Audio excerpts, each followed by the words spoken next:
Chapter 1: A Fatal Start. I am Lin Jingshu. My name, derived from the phrase "the quiet lady," is beautiful, waiting for me at the corner of the city in the Book of Songs, which reflects my family's heartfelt wishes for me. However, I am far from the demure and reserved character my name suggests. My father often laments the disparity between my lively nature and the name he painstakingly chose for me. Coming from a well-to-do family, with an elder brother to inherit the family business and manage the company, I have taken a rather carefree approach to life. My favorite pastime at home is reading novels, and I can proudly declare that I have read no fewer than 800 books. Recently, Lin Jingshu, have become utterly captivated by an anime titled Gods Leafie, The Realm of Mortal Dust, which is simply stunning. While I found the plot of the novel commendable, it was excessively heartbreaking, and the slow update from the author ultimately led me to abandon it. To my astonishment, the characters in the anime were depicted with such striking handsomeness that I found myself irresistibly drawn back in. I took my tablet with me wherever I went, and, after tireless efforts, I finally completed it. Wait, is this really the end? I exclaimed in disbelief, staring at my tablet in shock. Only 15 episodes? With so little content, how dare you release this? Back in the day, there were far more episodes. Oh, what is this fate? I cannot find satisfaction in novels, and just when I finally summoned the resolve to abandon them, an anime lures me in. I was engrossed, and now it's over. Oh, my captain, my dear brother Yongjin. I rolled on my bed, clutching the tablet in a frenzy. In my tumultuous rolling, I inadvertently dropped it, and it struck my head, causing everything to go dark. When I opened my eyes again, I was greeted by an unfamiliar street. The dim streetlights cast a soft, muted glow, stretching long shadows upon the ground. A gentle breeze occasionally rustled the leaves, the sound as faint as a whisper in a dream. What is happening? I stood at the deserted street corner, clad in my little fox onesie, bewildered as I surveyed my surroundings. The entire street resembled a forgotten paradise, devoid of urban clamor and chaos, enveloped only in tranquility and serenity. Where on earth am I? Am I still in the country? I looked up at the sky, then down at the ground, and finally in my pajamas. Could I have crossed over? Surely, my body isn't so fragile that a mere tablet could incapacitate me. Suddenly, I noticed the sky changing color. What is this? It has turned red. Am I trapped in some horror story? Panic began to set in for Lin Jingshu. After all, the moment I opened my eyes, I was met with a modern street, albeit one devoid of people. I had not even considered the possibility of something sinister. I was still clinging to the notion that I could not possibly be that unfortunate. Right, if I have indeed crossed over, surely I must possess a special ability. System, are you there? Hello. Just as I was striving to establish contact with this so-called system, a nauseating stench suddenly invaded my nostrils, reminiscent of decaying meat and rotting fruit, crushed and fermented together. With merely a single inhalation, a tumultuous churn erupted within Lin Jingshu's stomach. In an instant, she found herself kneeling on the ground, retching incessantly. What is this? How revolting! Accompanying the nauseating odor was a sound reminiscent of something, rather, an animal consuming its meal. Lin Jingshu lifted her gaze toward the source of the noise in the distance. Her body froze, akin to a statue ensnared by a binding spell. Her eyes widened in terror, and an uncontrollable tremor coursed through her body. Her lips quivered slightly, as if attempting to scream, yet fear lodged itself firmly in her throat. Beneath the dim glow of the streetlight, Lin Jingshu discerned several grotesque creatures surrounding something they were devouring. Though the nature of their feast remained a mystery, the pool of blood hinted at the grim possibility that it was human. After all, no other creature could produce such a vast expanse of crimson. What do I do? Am I to perish so soon after my arrival? She thought frantically in her mind. System, are you there? If you are, make a sound. As she implored within her thoughts, she cautiously rose, moving slowly in hopes of not alarming the monsters. Yet, as often is the case, misfortune struck. One creature suddenly raised its head, its gaze fixated on Lin Jingshu. It was at that moment she finally glimpsed their true forms. They bore a humanoid stature, albeit magnified several times, currently prowling on all fours like beasts. If it were merely this, Lin Jingshu would not have been so terrified.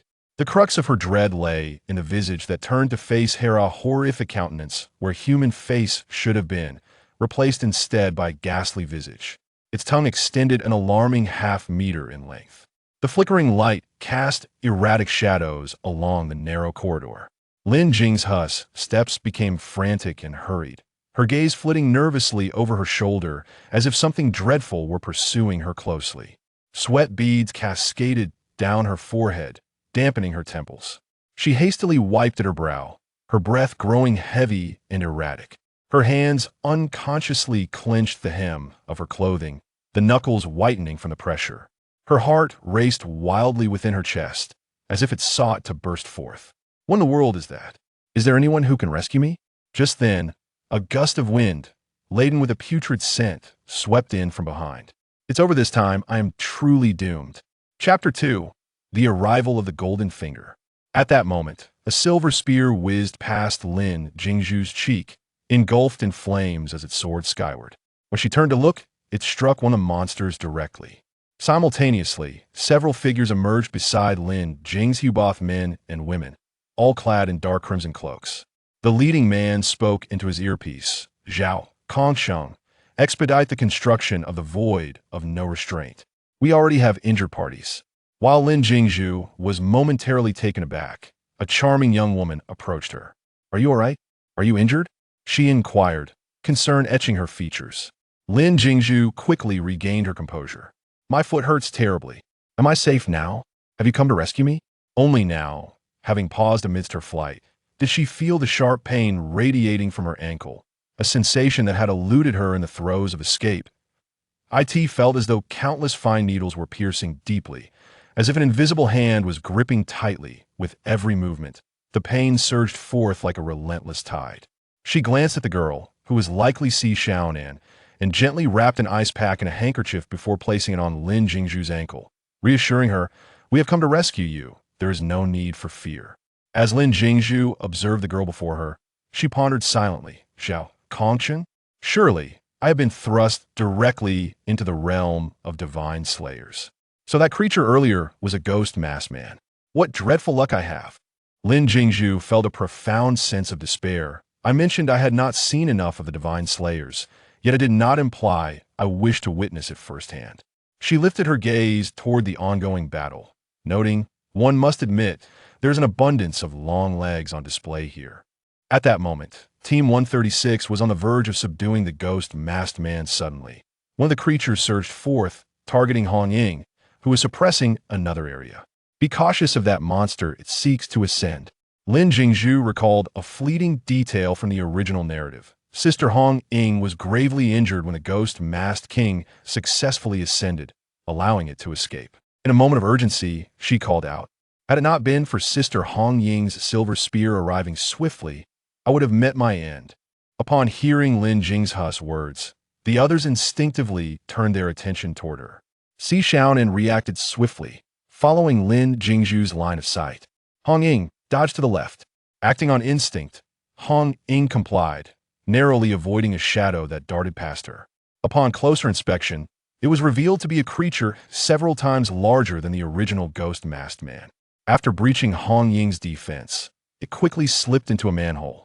Chun Mai swung his blade with great haste, managing to strike down one of the fleeing ghost-masked men amidst the chaos. Seeing this, the others hastened their actions. Chun Mai raised his hand to communicate with those in his earpiece. Meanwhile, after uttering her warning, Lin Jingshu suddenly heard a piercing voice in her mind. "System binding successful. Welcome to the realm of divine slayers. I am your system. Number." The shrill sound echoed painfully in her head, akin to a blade scraping against glass, causing her immense suffering. She pressed her hands against her ears, hoping for a modicum of relief. Unknown signal intrusion detected, initiating defense protocols. Finally, the sharp noise ceased. Si Xiaonan, witnessing Lin Jingshu's agony, hurriedly attempted to assess her condition with the Weiyuan yarn. However, the moment the yarn touched Lin Jingshu's body, a brilliant light erupted from her, and her form began to shrink gradually. As the radiance dissipated, Lin Jingshu's figure vanished, replaced by a small, adorable red fox. The fox's fur was a vivid crimson, as if coated in a layer of paint. Shimmering under the light with a resplendent sheen, it possessed a graceful stature, well-proportioned limbs, and two plump ears standing proudly erect. The other members of Team 136, having been forewarned by Lin Jingshu earlier, maintained a degree of vigilance. The astonishing transformation of the fox unfolded before their very eyes. I Xiaonan stared blankly at Lin Jingshu in her arms, murmuring, "Wasn't it said that one couldn't become sentient after the establishment of the nation?" Lin Jingshu was equally bewildered, gazing at her own hands and exclaiming, "What is this situation? I'm no longer human. I can only exist as an animal now. Defense successful. Host, am I not remarkable? I have thwarted this realm's celestial purging." A voice, tender and pure, resonated in her mind, imbued with a hint of childlike innocence. "Oh, what an adorable voice. Come here, little one, mother wants to hold you. That is not permissible. You are my host, and it would not be fair for you to take advantage of me. I am System 809. You may call me Father." "All right, little Geo. It's Father. Little Geo. Father. Sigh, my obedient son. Ah, you. How dare you take advantage of me?" While Lin Jingshu engaged in this pleasant conversation with the system, Chun Mai, seasoned by many trials, was the first to regain his composure. "Once you have dealt with the ghost-faced man, return to the agency. Bring this fox along should she dare to resist. Eliminate her on the spot." Having spoken, Chun Mai cast a glance at Lin Jingshu before turning to pursue the newly ascended ghost-faced king. "Captain Chun is so handsome, truly deserving of his title, as the Black Wu Chang of Forbidden Ruins 037. Captain Chun, you are the best. Host, do not indulge in infatuation. Have you not considered how you will explain this to elicit mercy from him?"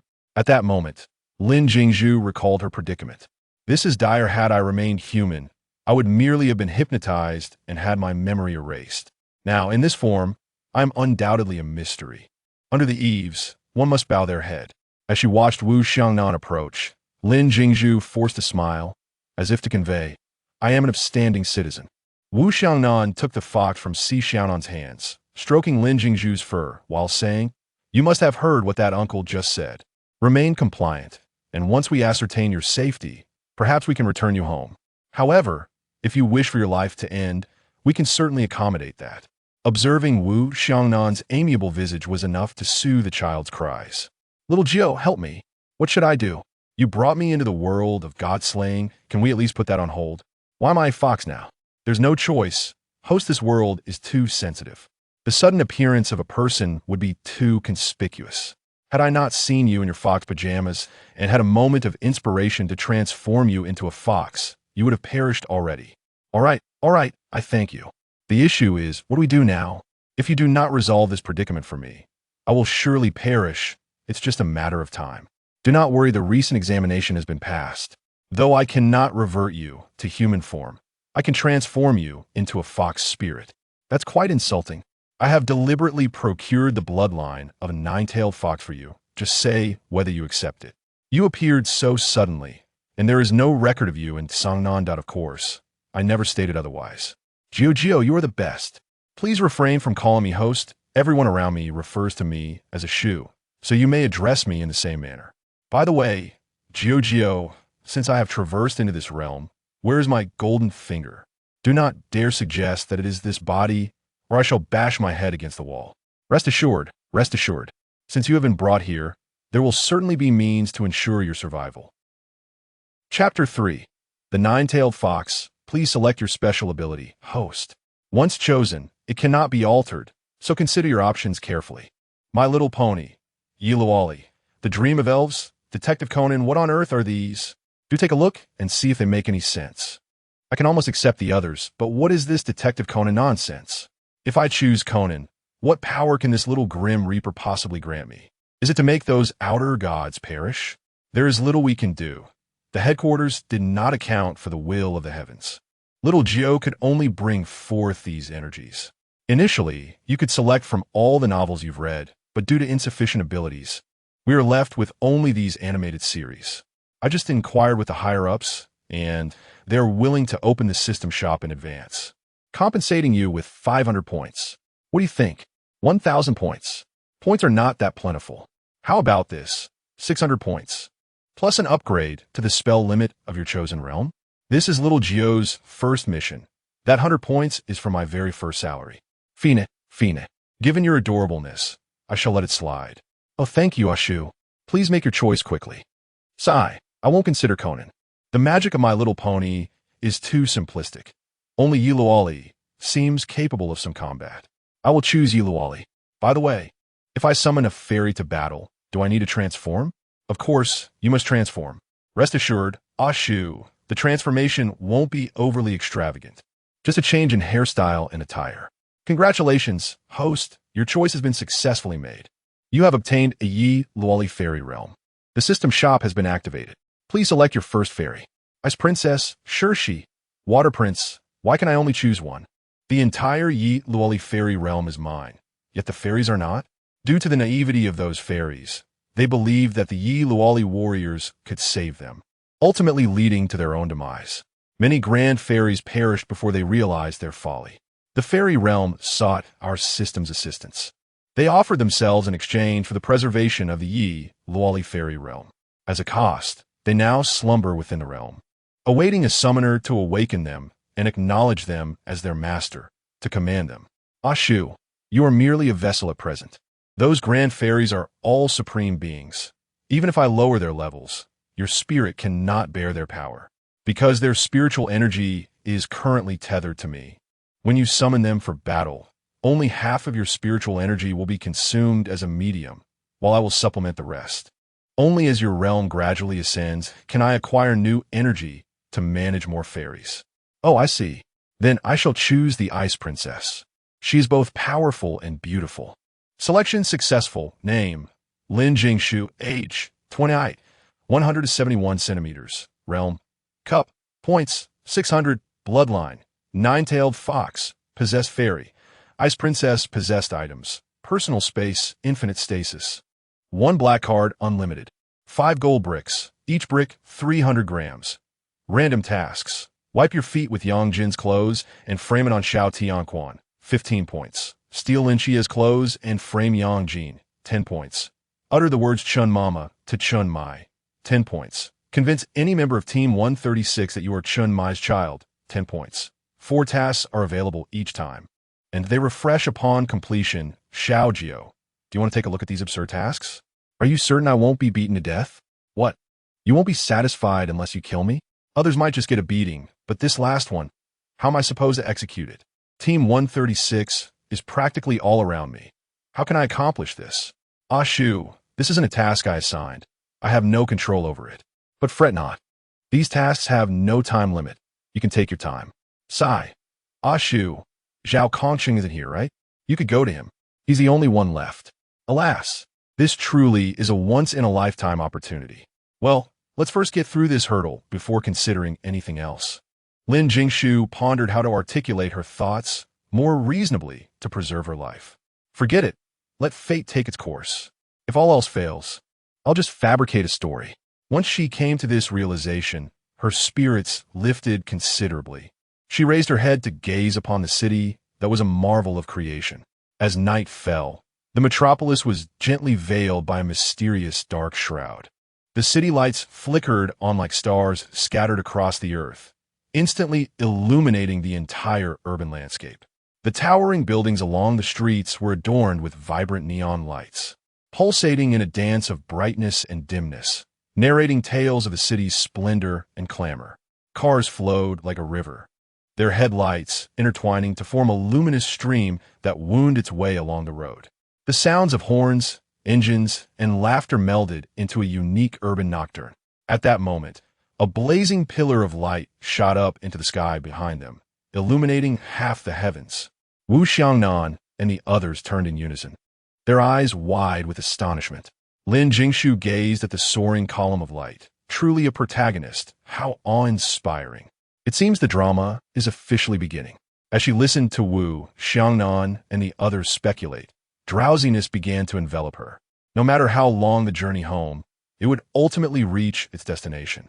Wu Xiangnan placed the fox he held onto the sofa in the office and turned to pour himself a drink before settling into the armchair opposite. Now, speak of your origins and your purpose for coming to Cangnan. What is your connection to those ghost-faced individuals?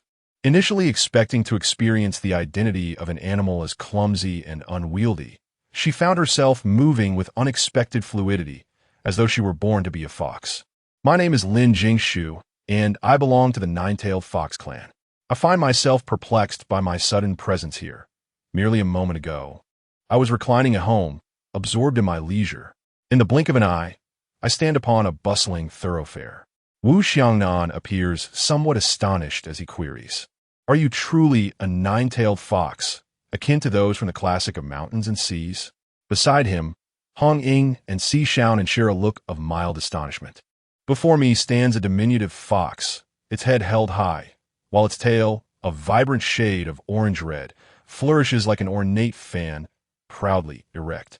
Its very demeanor exudes an air of superiority, proclaiming, "I am the mightiest." Gazing at this charming creature, Wu Xiangnan suddenly comprehends the delights that captivated King Zhou. Given your assertion of belonging to the nine-tailed fox lineage, why has the great Xia never encountered your kind? Lin Jingshu replies, her expression one of resignation. Do not test my patience. We are not speaking of the same realm. I have already conducted my own experiments upon arriving in this world. This is not my original domain. In the vernacular of web literature, I have traversed worlds. Wu Xiangnan regards Lin Jingshu with curiosity. What experiment? Why, the matter of magical prowess. Of course. After all, I am of the nine-tailed fox clan. I ought to possess some measure of power to contend with those creatures. Yet when I encountered them, I intended to wield my magic, only to find myself bereft of any ability, despite my lineage. I was left in a most disgraceful predicament, a true embarrassment for a fox. Wu Xiangnan chuckles at the sight of the forlorn little fox. All right then, let us assume your previous statements hold truth. What evidence do you possess to substantiate your claim? The classic of mountains and seas states, 300 miles to the east lies the mountain of Qingqiu, where the sun is rich in jade and the shade abundant with treasures. There resides a beast resembling a fox, yet with 9 tails. Its voice akin to that of an infant, capable of devouring humans. Those who consume it are not enchanted. And yet you. Chapter 4. My father is Chun Maya, who told you I only have 1 tail. As Lin Jingshu spoke, 8 additional tails materialized behind her, making her fox form appear even smaller. See? Who said I lack 9 tails? Fortunately, the bloodline that little Gio found for me is genuine. Otherwise, I would truly be at a loss. Speaking of which, why do I possess such a formidable bloodline, yet lack any magical abilities? Aju, didn't I exchange all my points for you? I simply lack the funds to procure something of higher quality, so I settled for a discounted option. Of course, it isn't entirely without merit. Although you lack spells, your 9 tails represent 9 lives in a very tangible sense. What was merely an explanatory remark carried an undercurrent of unease in his final words.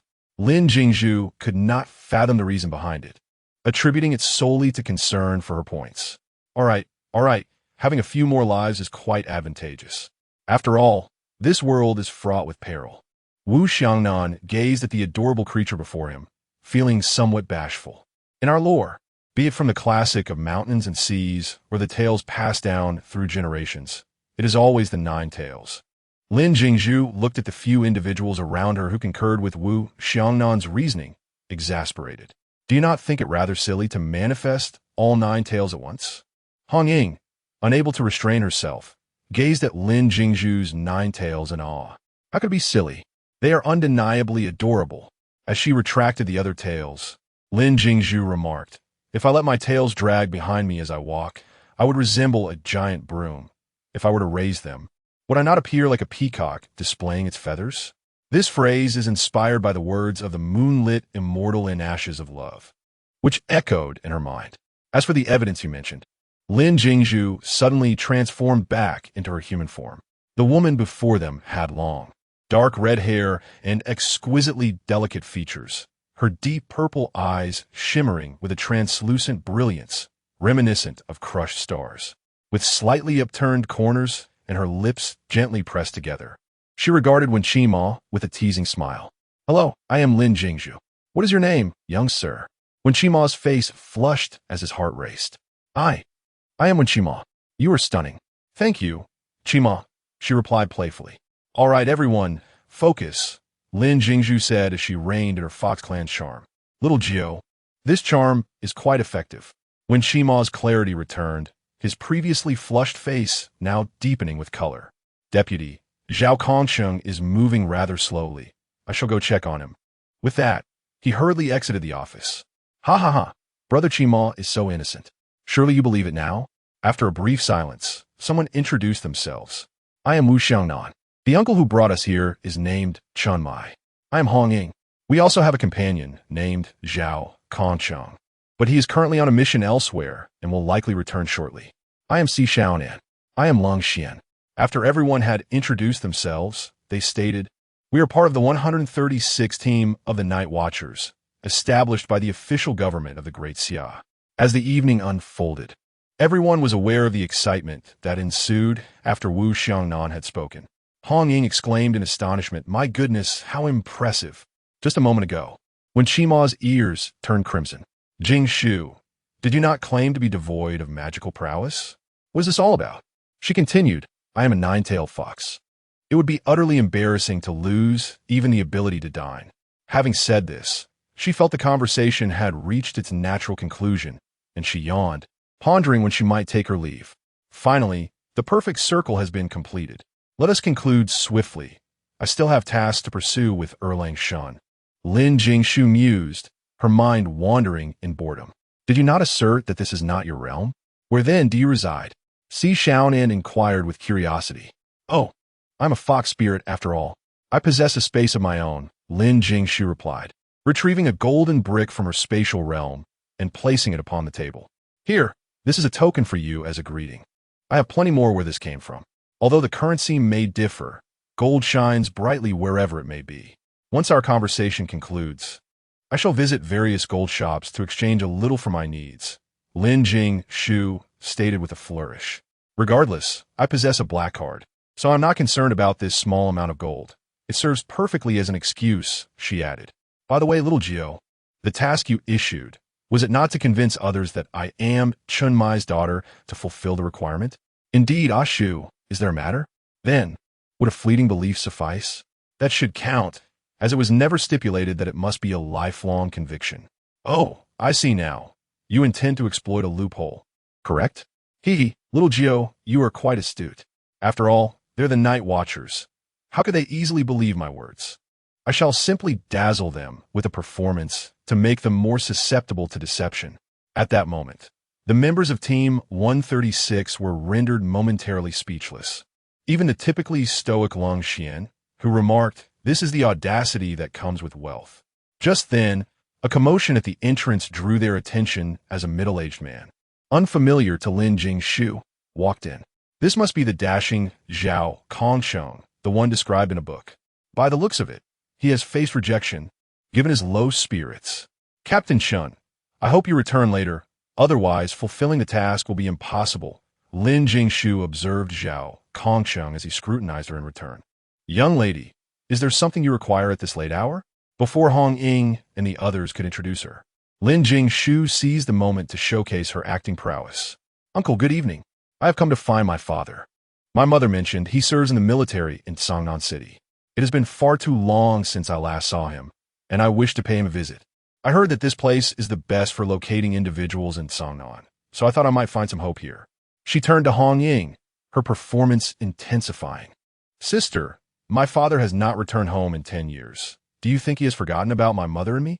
Zhao Kongsheng exchanged a knowing glance with the others, and Hong Ying and Wu Xiangnan immediately grasped Lin Jingshu's intentions. Though unclear as to why she was teasing Zhao Kongsheng, they were eager to witness the unfolding drama. Fear not, dear sister. I shall undoubtedly assist you in locating your father. Hong Ying gently enveloped me in a half-embrace, offering solace. Observing the unfolding scene, Zhao Kongsheng mistakenly believed that Lin Jingshu was genuinely seeking her kin, gradually lowering his guard. Approaching Lin Jingshu, he reassured her, do not weep, dear girl. I shall endeavor to help you find your father. Yet, it had been a decade since her father had last called home. Had I not surreptitiously glimpsed my mother's messages, revealing her correspondence with a certain number infused with deep longing but devoid of sorrow, I might have assumed my father had perished long ago. As a father himself, Zhao Kongcheng silently chastised Lin's irresponsibility upon witnessing the tearful girl before him. Thank you, uncle and sister. My father's name is Chunmai. Have you heard of him? Lin Jingshu quietly dropped a bombshell, leaving Zhao Kongcheng utterly taken aback. Hong Ying and Xiao Nim were momentarily stunned, but quickly regained their composure. Dear Jingshu, I must confess, I am unfamiliar with the individual you mentioned. Allow me to investigate. I shall inform you as soon as I have news. Hong Ying immediately responded, embracing her role. Very well, I shall take my leave now. If you uncover any information, please do seek me out, Lin Jingshu stated, wiping her tears as she departed the office. Upon exiting, her mind echoed with a message. Congratulations, host. Task 4 has been completed. Please continue your efforts. You currently have 610 points. Upon hearing Xiao Jio's words, she hastily took a few steps away from the office's confines. Ha ha ha, this is utterly hilarious. Zhao Kongcheng is far too gullible. Xiao Jio, did you catch his reaction upon learning I am Chunmai's daughter? It felt as if his CPU was on fire. Chapter 5 During the negotiation with Erlang Shan. At the peace office, Zhao Kongcheng watched Lin Jingshu exit and only dared to express his astonishment once she had walked far enough away. Isn't she the captain's daughter? And what about that fellow Chunmai? It seems I've never witnessed the captain making a call home. He mused aloud. See, I told you not to call. Yet his daughter found her way here herself. Zhao Kongcheng, chattering to himself, settled onto the sofa, eagerly awaiting the captain's return to discuss the matter. Meanwhile, Hong Ying couldn't help but laugh at Zhao Kongcheng's incessant murmurs, her clear laughter echoing throughout the office. With this initial spark, everyone joined in a hearty guffaw, the sound resonating through the walls. Even Chunmai, upon reaching the doorway, paused momentarily, glancing up at the sign that read Peace Office. I haven't made a mistake, have I? What on earth is happening here? One Shima, who returned with Chunmai, also looked perplexed, unable to comprehend the situation. As Chunmai entered, the laughter gradually subsided. To everyone's surprise, Zhao Kongcheng hastily approached him, asserting, Captain, your daughter just came looking for you. Tell me, after all these years, you never thought to call home? Your daughter misses you so much that she came all the way to Sangnan. Before Zhao Kongcheng could continue, Chunmai interrupted, gazing at the bewildered crowd. Old Zhao, what are you talking about? I have no daughter. I only have one son, who is still studying in the capital. Zhao Kongcheng, taken aback, thought he must have misheard. A son? Not a daughter? Who then had just been here? In an instant, the fog in his mind dissipated like leaves blown by the wind, and clarity returned. He turned to the others, exclaiming, Ah, you all knew this, and chose to tease me. I was wondering what you were laughing about. Feeling aggrieved, Zhao Kongcheng slumped onto the sofa, sulking alone. Upon hearing the explanation, both Chunmai and Wen Qima couldn't contain their amusement. Streetlights flickered to life, resembling the gentlest stars in the night sky, guiding those returning home. In a corner by the wall, a red fox emerged stealthily. Its fur shimmered like burning flames, radiating a captivating luster beneath the glow of the streetlights. Each tuft seemed meticulously sculpted, delicate and smooth. Its lively eyes resembled two profound rubies, exuding cunning and intelligence. Ever vigilant of its surroundings, the fox's pointed ears stood erect, keenly capturing every faint sound. With a petite nose sniffing the air, its whiskers quivered slightly. The red fox glided gracefully between the residential buildings, its limbs long and agile. Each step was as steadfast as rock, yet possessed an inherent swiftness. At times, it paused to observe its surroundings cautiously. At others, it darted away, its form slicing through the air like an arrow. Indeed, this charming red fox is none other than our Lin Jingshu. After her departure from the peace office, she proceeded to various jewelry shops to exchange currency. Although she possessed a black card, she still needed to maintain appearances to avoid any slip-ups. Once she acquired the funds, she initially purchased 5 or 6 mobile phones, keeping one for herself, gifting one to Bang Li Shui, and setting the rest aside for future celestial beings. After wandering the night market and indulging in a hearty meal, she set off to undertake her mission. By the way, Xiao Jiu, let me first check the system all. I cannot meet Erlang Shun empty-handed, she remarked. Certainly, a shoe, came the reply. Wow, Xiaojiu, you have quite an array of items here. Spirit Nourishing Pill. Essential for the care of the divine soul. A must-have for injured immortals, 5 points. Beauty and Longevity Pill. Each pill consumed extends life by 50 years, 50 points. Detoxification Pill.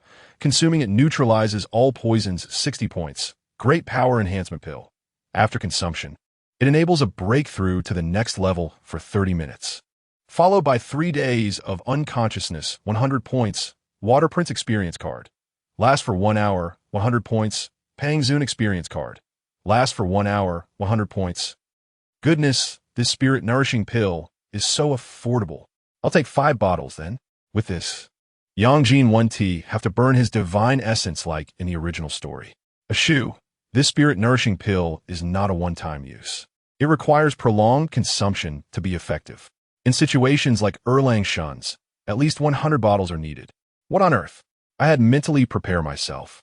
It seems I underestimated. Given the price, I should have anticipated that 1 or 2 bottles would not suffice. I thought perhaps 30 or 40 bottles would do, but it seems I was mistaken. Then, a shoe. Will you purchase more? Absolutely, regardless of the cost. The mere thought of those outer gods wreaking havoc in the Great Xia infuriates me. All right, congratulations, host, on your successful purchase. You now have 585 points remaining, which have been deposited into your personal space. Xiaojiu, you're certain it is the building ahead, correct? Lin Jingshu inquired. Indeed, a shoe. It is this very building. How do you plan to enter? Simple. I am a fox, and conquering a mere second floor is a trivial task. With a powerful leap, Lin Jingshu landed on the air conditioning unit before turning to jump onto the balcony. This setting is imagined as an animated house. Phew, a safe landing. Just as Lin Jingshu exhaled in relief, she looked up to find a boy of about 13 or 14 standing before her. His smooth, fair face bore sharp angles, exuding a sense of coldness. His deep, dark eyes sparkled with an enchanting light. His thick brows, high nose, and exquisitely shaped lips all radiated nobility and elegance. At his feet lay a black dog. Everyone regarded me with caution. The little demoness, Jingshu, had encountered the revered Erlang Shun. Lin Jingshu, having regained her human form, performed a respectful bow to Yangjin. Little Jiu, it is Erlang Shun. So handsome and adorable, I adore him. Yangjin's pupils darkened slightly. You recognize me, yet you dare to approach? Lin Jingshu spoke slowly. The little demoness hails from another realm and now possesses no magical powers. Sensing the divine energies here, I surmise that a deity resides in this place, and I seek refuge. Upon hearing Lin Jingshu's response, Yangjin glanced around, confirming her lack of magical prowess. At first glance, she appeared as an ordinary mortal. Once assured of her non-threatening nature, he replied, "This is not a suitable place for conversation. Follow me." After all, the balcony connected to the living room, and anyone stepping outside would easily catch sight of them. Lin Jingshu followed Yangjin into his room. At first glance, the space was approximately 10 square meters, furnished with a few simple pieces. Although somewhat cramped, it exuded a sense of warmth and tidiness.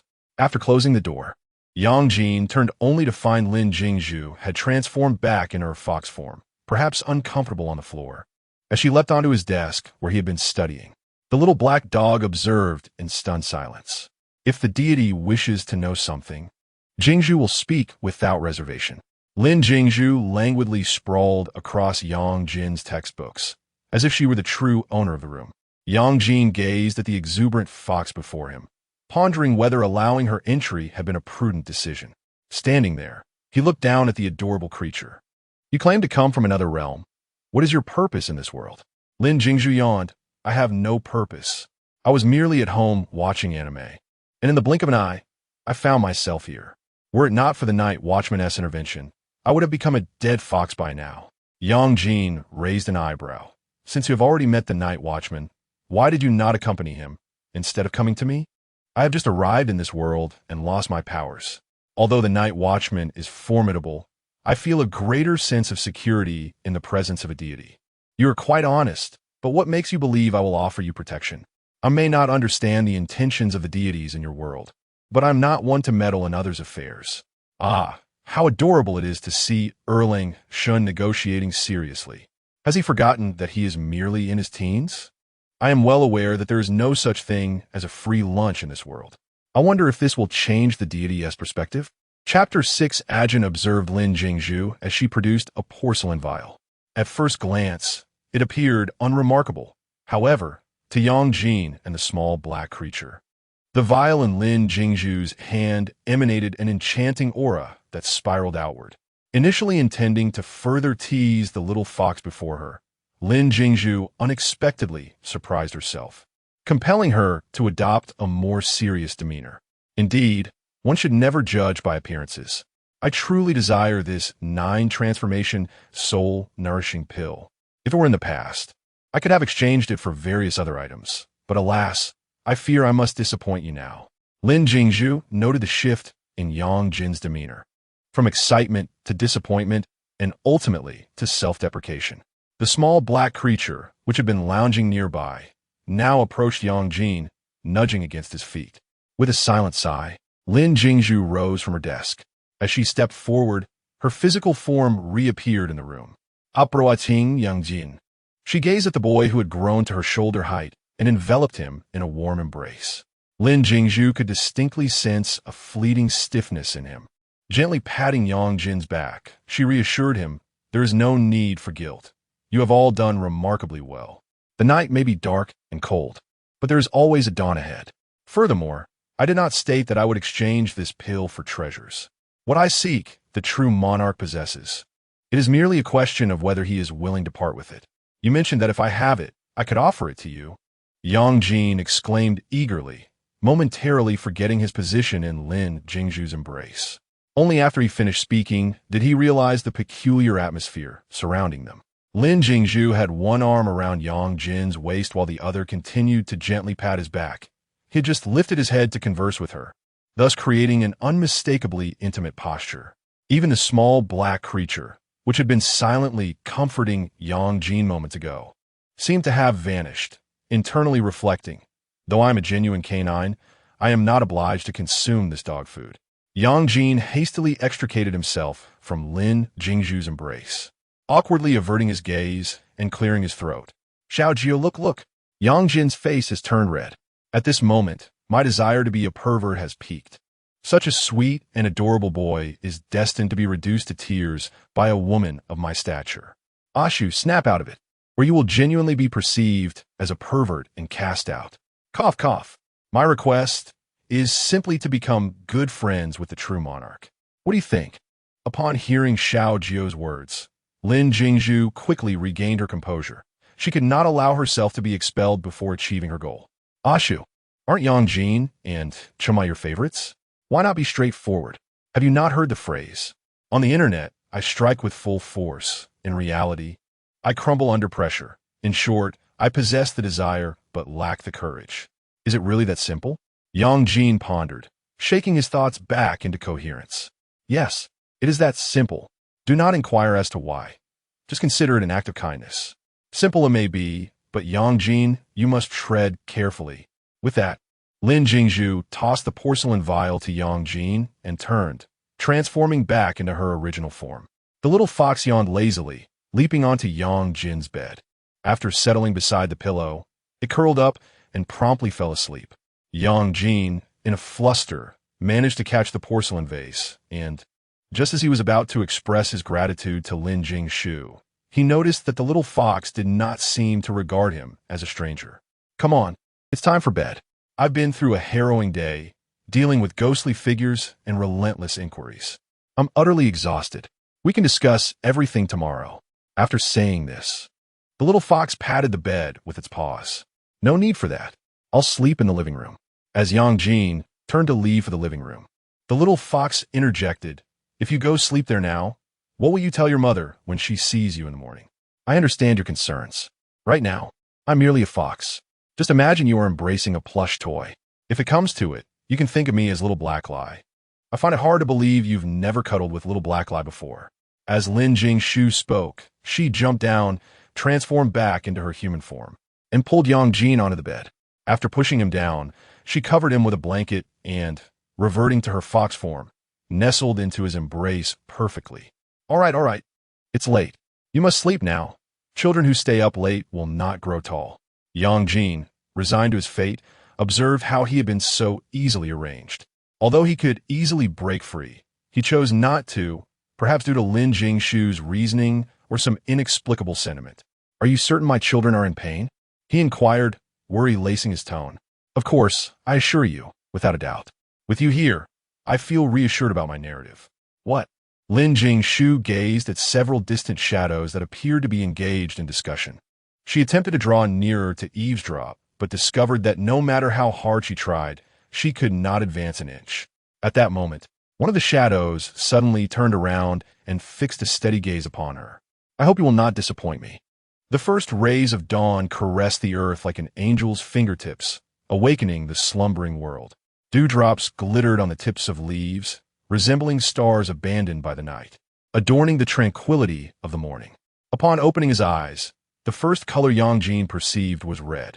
The crimson fur glimmered like fire, arousing his heart. Sitting up, traces of sleep lingered in his eyes, yet his heart brimmed with excitement. When our deities return to the great Xia, let us see how those foreign gods dare to act recklessly. At that moment, Lin Jingshu also stirred awake, stretching languidly. What time is it? I'm so sleepy. The little fox, struggling to shake off drowsiness, swayed unsteadily. It's 6 a.m. I have school soon. What about you? He asked, noticing Lin Jingshu was now awake. Don't worry about me. I'll head to the night watchman for a meal and return after school. By the way, pass this to the true monarch. Due to the temporal disturbances, my space has been completely disordered. I have some soul-nourishing pills left, but I need to search properly within my realm. Whether in anime or novels, Chun Mai-esque cuisine is absolutely delectable. It has long been a source of my craving. Now that I have the chance, I shall certainly indulge in it, casually justifying the occasional indulgence in the soul-nourishing pills. Lin Jingshu mused on her own cleverness as she presented the 4 remaining vials from yesterday to Yang Jin. Yang Jin gazed at the newly revealed vials. Each contained but a single pill, yet one solitary soul-nourishing pill could hasten the return of the divine from the great Xia, rendering it utterly irresistible. Thank you, he said. When all the deities of great Xia return, I shall express my profound gratitude. There's no need for such formality, she replied. After all, we are friends. And among friends, such niceties are unnecessary. Moreover, my actions serve my own interests as well. I am acutely aware that danger lurks everywhere in this world. The sooner you return, the safer I shall feel. Of course, she added, I do have a stipulation. You must return first. It's not grounded in any grand philosophy. In this world, the only divine being I know is the true monarch, and thus, my trust leans more towards him. Yang Jin found himself bemused by the simplicity of her reasoning. Well then, since you consider us friends, there is no need to call me true monarch. You may address me by my name, or like my brother does, simply call me Jin. Chapter 7. The Scheme of Defamation. Initially, the fox was lazily stretching when it heard the last remark, and it ceased its stretching, leaping onto Yang Jin's lap, its front paws resting on Yang Jin's chest. Really? Can I call you a Jin? Of course, Yang Jin replied, observing the excited little fox before him, feeling a slight tingle in his hands. A Jin? My name is Lin Jingshu. You may call me Shu Shu or just Shu. Lin Jingshu joyfully exclaimed. Hee, today I call you a Jin. Tomorrow I shall call you husband, and the day after, our child will be born. All right, Shu. I will step out to lend a hand, Yang Jin said, tidying up the room in response to her words.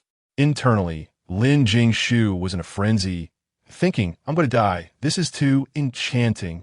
With that, Yang Jin turned and exited. Left alone in the room, Lin Jingshu was ready to stir up some mischief. After all, who would complain about accumulating more points?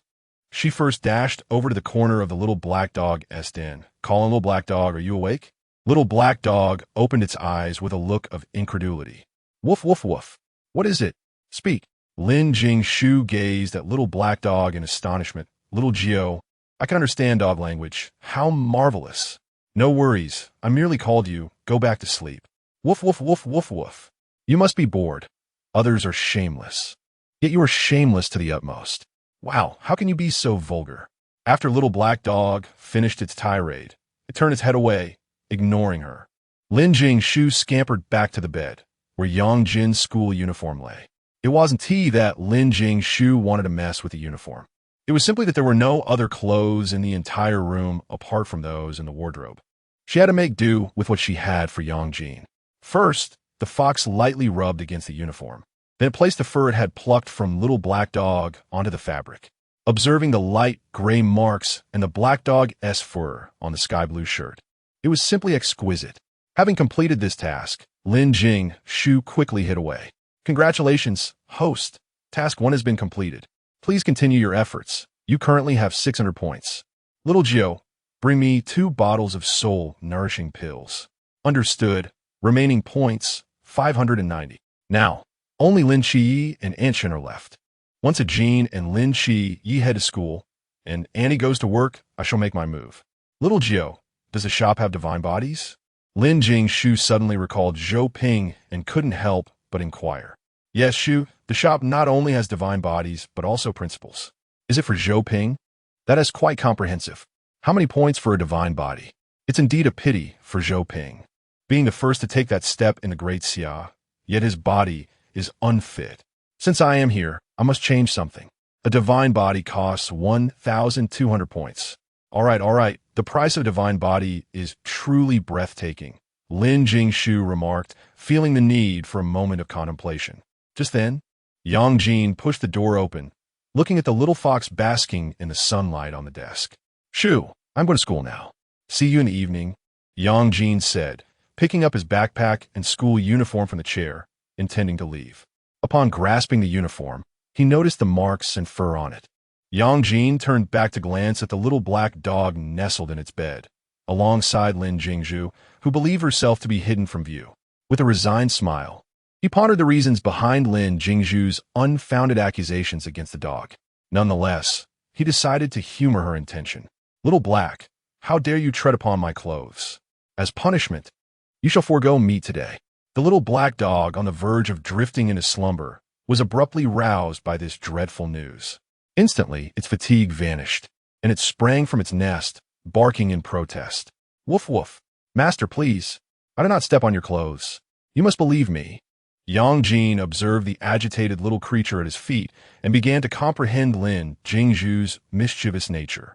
All right, since it is your first offense, I shall spare you this time, but do not let it happen again. With that, Yang Jin stifled a laugh as he exited the room, fearing he might burst into laughter if he lingered any longer. Inside, the little black dog, though unpunished, felt worse than if it had been reprimanded. Woof, woof, woof. It must be you. There are only the 2 of us in this house. It can only be you who has led me to be wrongfully accused by the master. Realizing the situation, the little black dog barked in anger. I'm sorry, Little Black. Please do not be upset. Here, take this. Observing the dog's fury, Lin Jingshu quickly produced a soul-nourishing pill as an olive branch.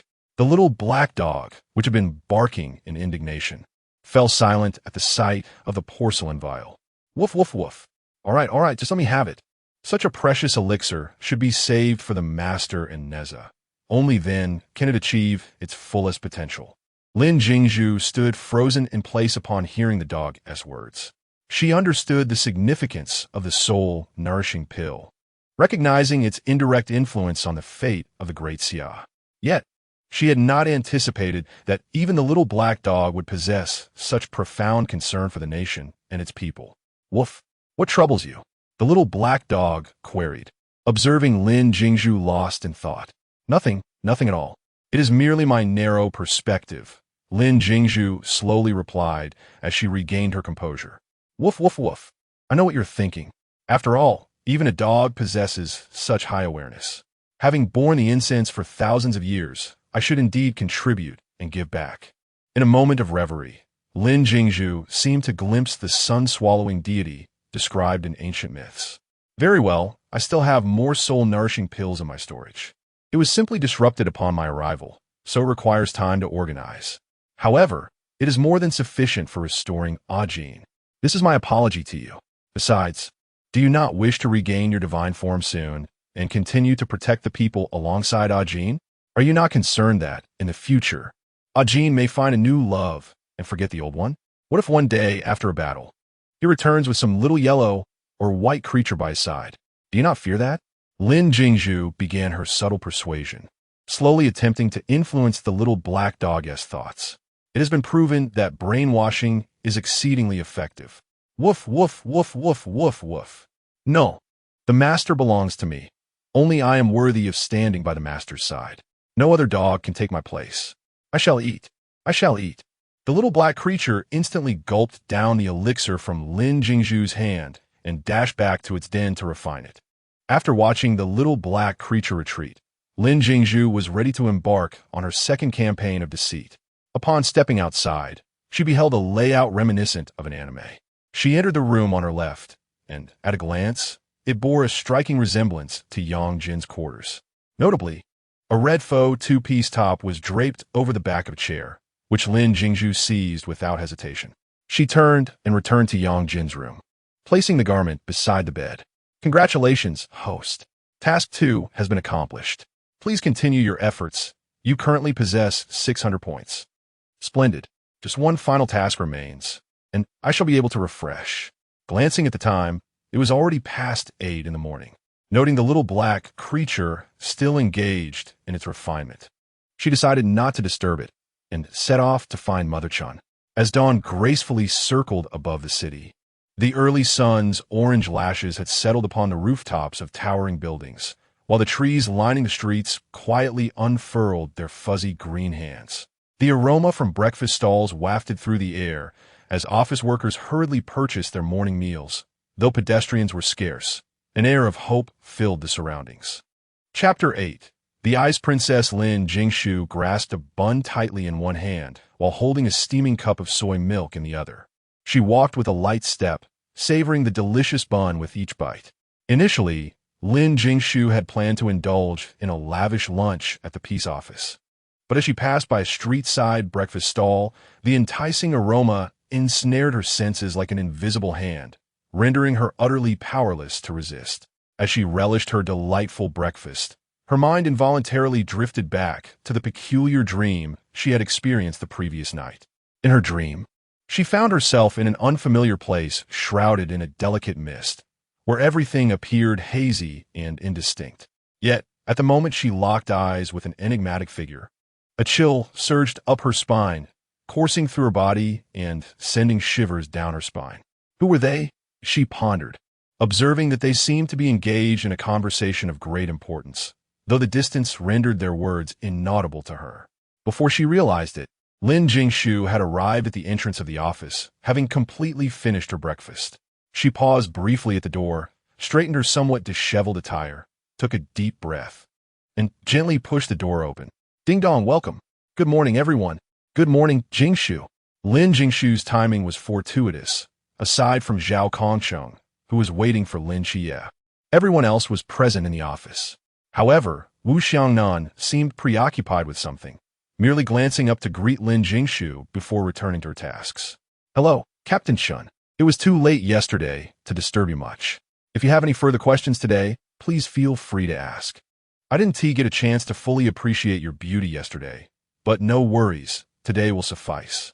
As Lin Jingshu admired Chen Mai, he too scrutinized the lady before him. Miss Lin, greetings. This gold ingot is far too precious. We cannot accept rewards for our efforts without merit. Chen Mai placed the gold ingot from the previous night on the table and slid it toward Lin Jingshu. Captain Chen, you saved my life last night. How could that be without merit? If you truly feel uncomfortable, consider it a gesture of friendship. You need not call me Miss Lin, just as with Sister Hongying. You may call me Jingshu. As I mentioned, I have an abundance of these items in my space, so do not concern yourself with the expense. Seeing Lin Jingshu's resolute demeanor, Chen Mai had no choice but to accept. Last night, Xiangnan and the others informed me of your situation, and there are indeed no issues. Given the uniqueness of your circumstances, while you may lack formidable offensive spells, your allure alone is enough to attract attention. I wonder if you would be interested in joining the Night Watchers? Of course, it would be my honor to join the Night Watchers. Furthermore, I believe I have awakened the Forbidden Ruins, is that correct? Lin Jingshu glanced uncertainly at Wu Xiangnan. Instantly, even Lung Xian, who was nearby, cleaning his weapon, turned to listen. Hong Ying and Xiaonan looked at her in astonishment. Is it truly so easy to awaken the forbidden ruins these days? If old Zhao were to hear this, he would surely weep. Just last night, he proclaimed his intention to make this audacious fox, who dared to mock him, experience the consequences. Yet, as the night passed, the awakening of Hong Ying revealed a face filled with anticipation for the unfolding drama. What is the nature of your awakened forbidden ability, Jingshu? Chunmai inquired, astonished. It is summoning, she replied. I can summon a fairy to fight alongside me, and I am capable of wielding all the spells related to this summoning. The concept of summoning had yet to be witnessed. And a fairy? When Shima gazed at Chunmai, equally perplexed, could Jingshu demonstrate for us? Certainly, though it may seem peculiar, Lin Jingshu replied, lowering her head to clear her throat. Yi Luoli magic, ice crystal snow. Upon her utterance, a figure materialized within the office. Her silver-white hair cascaded like a waterfall to her ankles, with strands parted at the forehead. Ice-blue, diamond-shaped crystals adorned her brow, radiating a chilling luminescence. She donned a strapless gown of deep blue that gradually transitioned to pure white, reminiscent of a wintry realm. The patterns upon her skirt, a delicate embroidery of blue and white snowflakes, were arranged intricately, exuding elegance. A chain of crystalline snowflakes graced her waist, gently swaying with her movements, producing a melodious chime. Her feet were adorned with crystal shoes, their transparent surfaces reflecting surrounding light, rendering her steps light and ethereal. Atop her head rested a filigreed azure crown, encrusted with dazzling gemstones, bestowing upon her an air of nobility and enigma. Her countenance was strikingly beautiful, with skin as pale as snow, beneath her high-bridged nose. Her lips curved slightly upward, hinting at an imperceptible aloofness. When the Ice Princess appeared in the office, the temperature of the entire space seemed to plummet by several degrees, a palpable chill enveloping the atmosphere. Meanwhile, Lin Jingshu began to undergo a remarkable transformation. Her previously dark red hair gradually morphed into waist-length locks of red and white, interwoven like flames and ice, captivating in their contrast. Her casual attire instantaneously transformed into a gown similar to that of the Ice Princess. The ice-blue fabric swirling gracefully with her movements, reminiscent of dancing snowflakes. Lin Jingshu gazed at the Ice Princess, who was still curiously surveying her surroundings. A faint smile gracing her lips, she stepped forward, mindful not to disturb the ethereal being. Approaching the Ice Princess, Lin Jingshu gently opened her arms and enveloped her in a tender embrace. This embrace, while devoid of warmth, imparted a refreshing coolness. Yet Lin Jingshu felt no discomfort, perhaps due to the Ice Princess's magical influence, or perhaps owing to her own inner tranquility. Lin Jingshu softly spoke, "Congratulations on your rebirth. My name is Lin Jingshu, and it is a pleasure to meet you, Bing. May we be friends?" Her voice was clear and gentle, akin to a celestial melody, radiating warmth amidst the chill. Those Iluo warriors are truly despicable. If they cannot fulfill their promises, they ought not to make them. Our dear Bing deserves so much better. Thank you, Ashu replied, her words laden with profound gratitude. Lin Jingshu turned to introduce everyone in the office, saying, "This is the Ice Princess, Bing Lixue, the formidable sovereign of ice and snow." The people present regarded the serene figure before them and greeted her warmly. "Hello, Lixue. I am Hong Ying. Greetings, Ice Princess. By the way, Sister Hong Ying, Bing is quite sensitive to flame, so..." Lin Jingshu's sentence was abruptly cut off by Hong Ying. I understand. I'm not foolish after all. This much is clear," Hong Ying replied with a smile. "Lixue, if you ever feel unwell or uncomfortable, please do let your elder sister know." Hong Ying was well aware that fire could melt snow, so she harbored no resentment towards Lin Jingshu's caution. On the contrary, she displayed genuine understanding and concern. Initially, Bing Lixue felt a twinge of resistance upon encountering another girl associated with fire, as she instinctively recoiled from the fire element due to her icy nature. However, She was pleasantly surprised by Hong Ying. The latter neither reacted with anger to her demeanor nor spoke in a weak, delicate manner. Instead, she exuded a sense of grandeur and forthrightness. Lin Jingshu felt elated seeing everyone embrace being Li Xue. Now that you've met her, let us witness some magic. With a flicker of her hand, Lin Jingshu invoked the Yi Luoli magic, casting the ice spike spell. She aimed at a cup on the table, and in an instant, it shattered into countless pieces. This is merely a simple spell. There are even more powerful ones, but some require a larger area, which isn't feasible given the current weather. Isn't it impressive? Quite formidable indeed, they responded in unison. May I inquire what level the Ice Princess has attained? A Bing is currently at the Pool Realm, and her power will grow alongside mine. Moreover, she is not the only fairy. As my prowess increases, new fairies will emerge. Lin Jingshu declared proudly. Wu Xiangnan and Chun Mai exchanged glances, both reflecting astonishment in their eyes. Chapter 9. This is absolutely delicious. Very well. I shall submit your application for membership and your credentials to headquarters shortly. However, until the training camp begins, you will only be considered a temporary member, and temporary members do not receive accommodations or meals. Chun Mai spoke earnestly. Of course, considering the gift you presented last night, we can waive this condition. So tell me, whose home would you like to stay at? Even the office will suffice. I can sponsor a blanket. Captain, is there a possibility to conceal certain aspects of my abilities when reporting? I trust you all, but I have my doubts regarding the higher-ups' intentions. Certainly. Which particular detail would you like to obscure? Chun Mai did not anticipate Lin Jingshu's perceptiveness. Let us conceal the fact that a new fairy appears with each elevation in rank. As for accommodations, do not worry. I have my eye on a young man, and I can stay at his home. Captain, just providing a meal will suffice. Ladies, do not follow suit. Lin Jingshu is aware of Erlang Shun's character, and besides, Erlang Shun is merely a teenager at this point, devoid of any powers, thus unable to contend with Lin Jingshu. As someone well-versed in the original texts, I am aware of the leaks and gaps in information. Just a moment ago, Yuan Gang reported Lin Chia's identity as a dual deity agent, and a few days later, the ancient god church was informed of it. What young man? You've just arrived here and are unfamiliar with your surroundings. Be cautious not to fall into the hands of ill-intentioned individuals. Hong Ying expressed her concern, saying, Jingshu, please tell Sister Hong Ying if some scoundrel is trying to deceive you. Do not fear. Sister Hong Ying will seek vengeance for you. Observing the beautiful young lady before her, Hong Ying felt a surge of indignation. This girl had only just arrived and was already pursuing a relationship, foolishly allowing herself to be misled into cohabitation. What a predicament! Ice Li Xue, standing nearby, was equally infuriated, and the surrounding temperature seemed to drop a few degrees due to her fury. However, in the face of their worries and inquiries, Jingshu remained remarkably composed, stating, "Oh, do not fret. The other party is merely a boy of 13 or 14. It is the perfect age for a child bride. Rest assured, I possess magical abilities. I'm always the one who bullies others. Who could possibly bully me?" Jingshu's words left everyone in a state of bemusement, yet her unwavering confidence dissuaded further discussion. At this moment, Chun Mai, who had been silent, finally spoke. Since you have made your decision, we shall not hinder you.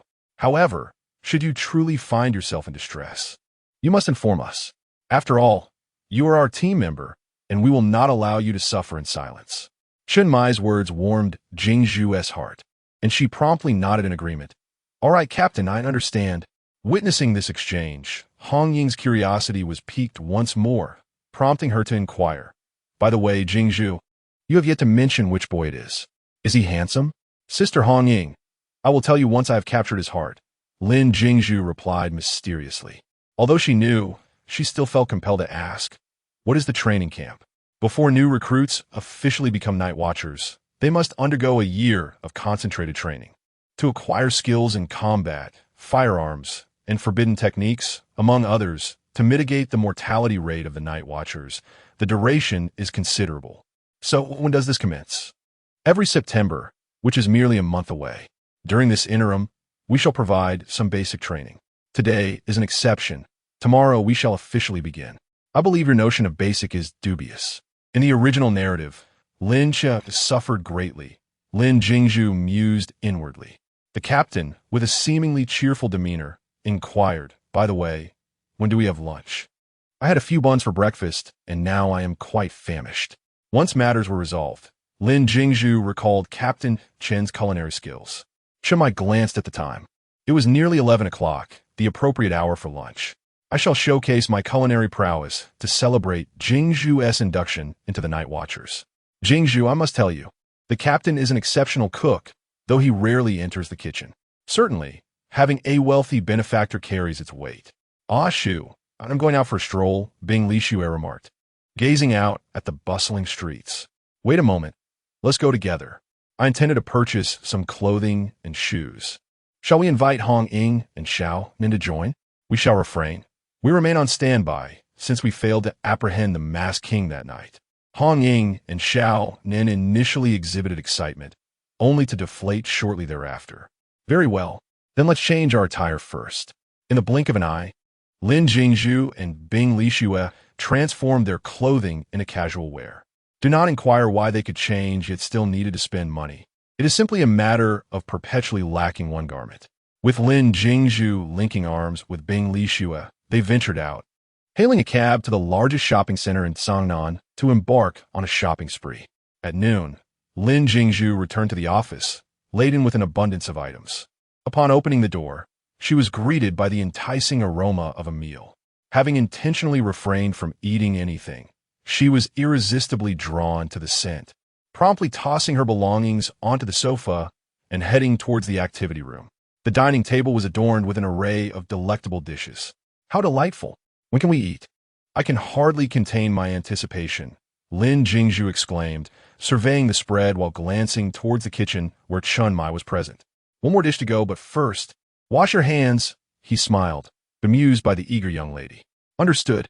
Lin Jingshu obediently went to wash her hands, and upon her return, the last dish had just been completed. Everyone was seated, ready to commence the meal. Lin Jingshu looked around, noticing the absence of Zhao Kongcheng. Could it be? Is he still squatting? It truly isn't easy for him. "Hong Ying, where's Uncle Zhao? Is he not joining us for lunch?" "Oh, old Zhao went to confront Michael's agent. At this hour, he likely won't return." "Jingshu, where's Bing Princess? Why did she not accompany you back?" Wu Xiangnan inquired. Bing returned. She was utterly exhausted after such a lengthy shopping excursion. Were it not for my recollection of Sister Hong Ying's praise for the captain's culinary prowess, I might have succumbed to slumber by now. Upon receiving news from Zhao Kongcheng, Lin Jingshu, after addressing Wu Xiangnan's inquiry, rose and stealthily approached the kitchen door. "Captain, shall I reserve some dishes? I plan to deliver them to Uncle Zhao shortly." Chunmai, who was tidying up in the kitchen, turned to regard Lin Jingshu, whose expression was tinged with apprehension. "Certainly, it would be a favor if you could make a brief trip to the entrance of No. 2 Middle School to deliver it to old Zhao." Chunmai easily discerned the source of Lin Jingshu's unease. "There's no need for concern. Old Zhao's meal has long been prepared, and we shall have ample food here. Even without your mention, I would require your assistance shortly." "That is reassuring." "All right, Captain. I shall await your call," Lin Jingshu replied, her worries alleviated as she returned to her seat. Chunmai then brought the final dish to the table. "All set. We may commence our feast," Chunmai announced, and the activity room erupted into a delightful chaos. The plate of braised pork gleamed with a vibrant red hue, a perfect balance of fat and lean meat, exuding an irresistible aroma, each piece seemingly narrating the culinary artistry behind its creation. The sweet and sour ribs shone with a lustrous sheen, their succulent sweetness tantalizing the palate, every rib enveloped in a rich sauce that heightened one's appetite. The stir-fried vegetables retained their original essence, light and refreshing, while the mapo tofu offered a piquant and fragrant experience, the tofu tender and delectable, complemented by the robust flavor of minced meat. With each bite, Lin Jingshu found herself internally praising, truly deserving of its reputation. "This is simply exquisite." Chapter 10. Zhao Kongcheng must die after indulging in a hearty meal. Everyone sank languidly into the sofa. As for the dishes, Lin Jingshu had casually purchased a dishwasher during her shopping spree, leaving behind a tip, labor fee, and specific instructions for the merchant to install it before lunch. Before continuing her shopping, motivated by the generous tip, the merchant promptly installed the dishwasher, liberating their hands. "I have brought gifts for everyone. Come and share," Lin Jingshu announced, distributing shopping bags to each person. She had acquired several skincare sets for Sister Xiao Nan and Sister Hong Ying, and watches for the captain. "Thank you, Xiao Jingshu." They chimed in unison. "Mom Chun, I'm off to be Little Red Riding Hood," Lin Jingshu exclaimed joyfully, swiftly gathering the food from the kitchen and dashing out the door. Standing still, Wen Qima was utterly bewildered by this sudden turn of events. He blinked in confusion, asking, What is this about Little Red Riding Hood?" Beside him, Chun Mai, hearing Lin Jingshu refer to him as Mom Chun, felt a wave of helplessness wash over him. He inwardly muttered, "This girl, she calls me as if I were truly her mother." Nevertheless, he quickly regained his composure and explained to Wen Qima she's gone to deliver food to old Zhao. At noon, when she noticed old Zhao hadn't returned, she asked if she could take him a meal. So, she volunteered to go. "Congratulations, host, for completing Task 3. You currently have 610 points. Tasks are refreshing. Task 1. After Lin Chia mentions that I have hemorrhoids. Respond with he just likes it this way. 25 points. Task 2. Visit Lin Chia's home openly. 10 points. Task 3. Fight alongside Zhao Kongcheng once. 8 points. Task 4. Revive Zhao Kongcheng. 40 points. Halfway through her journey, Lin Jingshu halted, staring blankly at the word revive. "Xiao Jia, what does task 4 mean? Does Zhao Kongcheng really have to die?" "Yes, Shu. Zhao Kongcheng is a pivotal character. Lin Chia entered the fray because of his demise, thus he must perish." "Xiao Jia, are there resurrection potions in the shop?" "Xiao Jia, I initially planned to confront him directly. I refuse to believe that 3 of us cannot defeat a mere ghostly figure. If worst comes to worst, I could purchase a mana amplification pill. After consuming it, Bing Li Shui could ascend to the Chuan realm, and then it would be a matter of control. This way, Zhao Kongcheng wouldn't have to die. I never expected. Yes, there is a life-reviving elixir for 900 points. Still short on points, Xiao Jia. Can you extend credit? Otherwise, we have no other options." "Shu, that's not possible." "What then? Let's set the tasks aside for now. Zhao Kongcheng shouldn't meet his end so prematurely." "Shu, there is actually another way."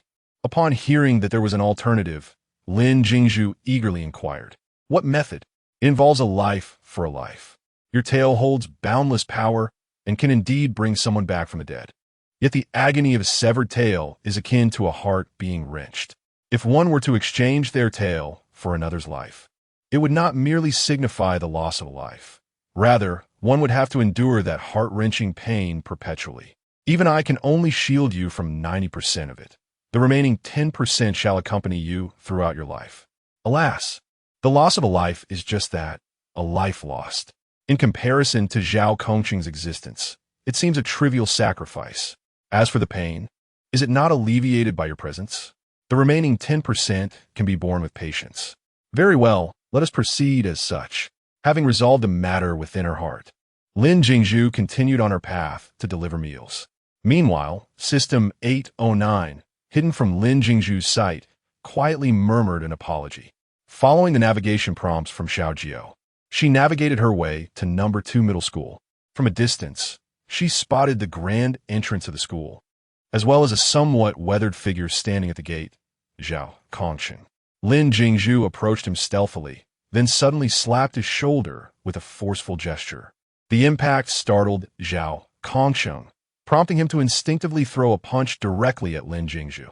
Fortunately, she reacted swiftly, sidestepping just in time to evade the blow. "Oh dear, Uncle Zhao, I came here with good intentions to deliver your meal. How could you treat me this way?" Lin Jingshu exclaimed.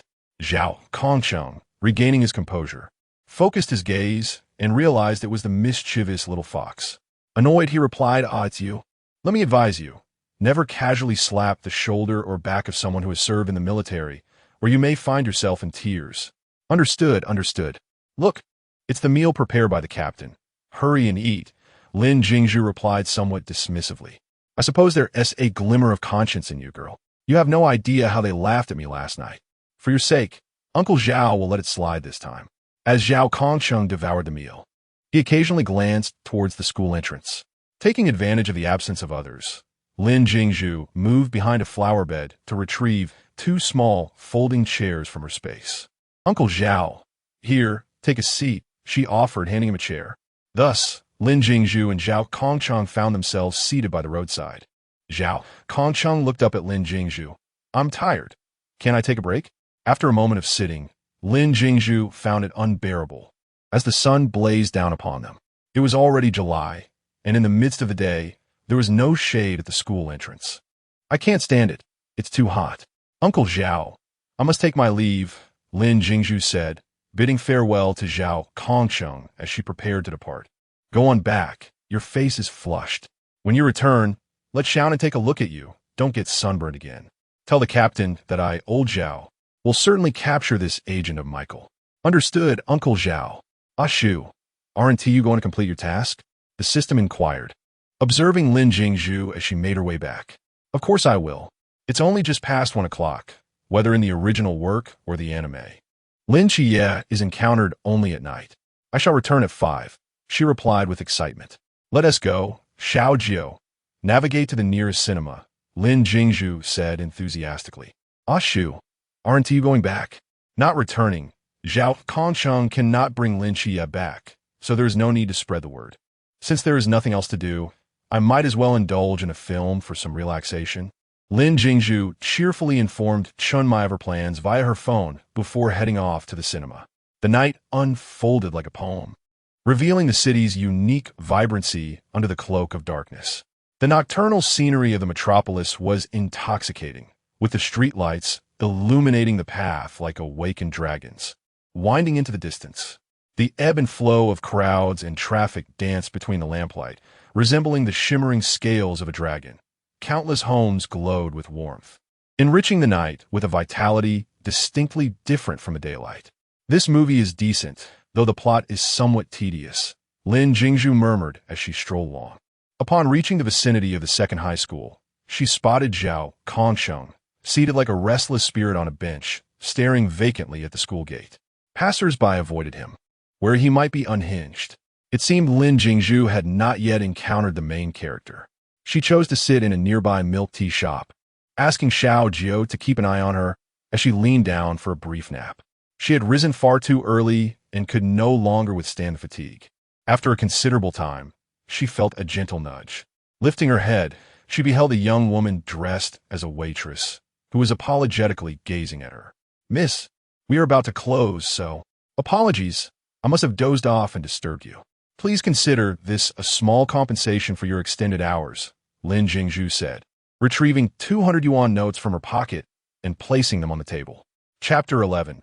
Do not come closer in that fleeting moment. The voice of Xiao Jiu echoed in Lin Jingshu's mind. Without a moment's hesitation, she turned and exited the milk tea shop, her singular goal fixed on the entrance of the second high school. The shop attendant watched in astonishment as Lin Jingshu dashed out like a gust of wind, leaving behind a solitary 200 yuan bill on the table, creating an atmosphere of bewilderment. Lin Jingshu sprinted with fervor, her mind consumed by one thought: my mission. My points, here I come. After a strenuous run, she finally reached the school gate, her gaze desperately scanning for the figure of Zhao Kongsheng. However, to her dismay, she spotted Zhao Kongsheng already racing away into the distance, on the brink of vanishing from her sight. A heaviness settled in her heart, yet she refused to yield. Taking a deep breath, she pressed on, determined to chase after Zhao Kongsheng. As fatigue began to overwhelm her, Lin Jingshu felt her legs grow as heavy as lead. Why are they so fast? Just as she neared the point of surrender, she suddenly caught sight of Zhao Kongsheng finally catching up to Lin Jie not far ahead. "Uncle Zhao, I have finally caught up with you." With the last vestiges of her strength, she quickened her pace and managed to reach them. "What brings you here?" Zhao Kongsheng inquired, his expression one of confusion upon seeing Lin Jingshu. "I have never encountered a divine agent before. I was curious to see if you had succeeded," Lin Jingshu replied candidly. "What kind of person is your Uncle Zhao? Capturing someone is a trivial matter. Behold, this is the agent of Michael," she continued, a playful tone in her voice. "Truly, a protagonist indeed, rather handsome. Alas, Lin Chia, it's not that I do not cherish you. It is merely that your brother holds my heart more dearly. Hello, little brother. I am Lin Jingshu. Let's get acquainted. She extended a friendly olive branch. Hello, I am Lin Chia, he responded. Zhao Kongcheng, being rather impatient, had little time for pleasantries. Enough, this is not a place for idle chatter. Cool me. I shall take you to my secret base. With that, he dragged Lin Chia forward. A notable scene is unfolding. The moral dilemma of young Chia is at stake. Lin Jingshu mused as she donned a mask from her pocket. As long as I'm not embarrassed, the awkwardness belongs to others. With steely resolve for the sake of her points, she followed closely behind. As the hotel loomed closer, Lin Chia, who had previously maintained his composure, could no longer remain unperturbed. What do you intend to do? Do not come any closer. I have hemorrhoids, he exclaimed in terror. Fear not, little brother Chia. He rather enjoys this sort of thing, Lin Jingshu calmly remarked, tarnishing Zhao Kongqing's reputation. Having felt a momentary relief from the first statement, Lin Chia's apprehension returned in full force. Congratulations, host. Task 1 has been completed. Please continue your efforts. You currently have 635 points. You silly girl. What nonsense are you spouting? I am not that kind of person. I merely seek a place to have a proper conversation. Zhao Kongcheng hastily defended his honor. Is such a place truly necessary for a conversation? Lin Chia was now thoroughly distressed, his gaze toward Lin Jingshu brimming with sympathy. You comprehend the notion that the most perilous places often harbor the greatest safety. Enough chatter, let us proceed. With that, she grasped the still resisting Lin Chia and entered. At the reception, their expressions were inscribed with the phrase having a splendid time. The trio arrived at their designated room. Lin Jingshu sought a clean spot and retrieved her small chair. As she did so, without carrying Lin Chia along, he suddenly felt that his worldview was precariously shifting. Lin Jingshu yawned out of boredom, just as they commenced their narrative. When the conversation turned to the deities of the Great Xia, the atmosphere noticeably grew somber. Upon hearing Zhao Kongcheng speculate that the survival of the Great Xia might be linked to the disappearance of its divine beings, Lin Jingshu internally mused, I must admit, your conjecture is rather astute. And what about you? What is your forbidden domain? After inquiring about Zhao Kongcheng, Lin Chia turned to Lin Jingshu. She remained silent. Just as Zhao Kongcheng intended to respond on her behalf, she interjected, my forbidden domain is a power that has never before manifested. Its true nature remains unknown. Old Zhao, I have already awakened my forbidden domain. It suddenly emerged yesterday after I departed from the office. The captain is aware. I am now a temporary member of our little squad. Otherwise, do you think the captain suddenly decided to cook out of the blue? It suddenly struck her that she had forgotten to inform old Zhao about her awakening while delivering meals previously. What? You have awakened too? I thought the captain was rewarding me for my field work. Why was it that only old Zhao was left out, with Zhao Kongcheng feeling particularly vulnerable? Dear brother Chia, would you like to witness your sister's forbidden domain abilities? Lin Wolf grandmother Jingshu coaxed the sweet and innocent Lin Little Red Riding Hood Chia. Is that permissible? Gazing at Lin Jingshu's mischievous grin, Chia felt a tinge of trepidation. Of course. However, you must promise me one thing, and no, is not to join me. If one day I commit a grave error that angers you, you must forgive me. What say you? Is it truly as simple as forgiveness? Lin Chia remarked, I thought you were coercing me into joining this organization. If it pertains to the future, I shall simply deny it. Let's see first. Indeed, it is merely forgiveness. My forbidden domain is quite formidable. Does it not intrigue you? Apologies, dear brother Chia. Should you discover in the future that I have taken liberties with your prized possessions, do not harbor any resentment. Both Lin Jingshu and Lin Chia harbored their own clandestine thoughts. Whether Chia was intrigued or not remained uncertain, yet Zhao Kongcheng was undoubtedly captivated. Very well, I consent. With a flick of her hand, Lin Jingshu invoked the magic of Yiluoli, casting an ice spell that encased her small chair. Ashu, why freeze your own belongings? Surely, there are plenty of other items? Large objects cannot withstand the cold.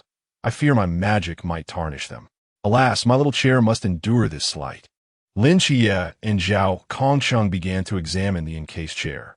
Zhao Kongcheng tapped the ice block with a lighter, discovering it to be remarkably solid.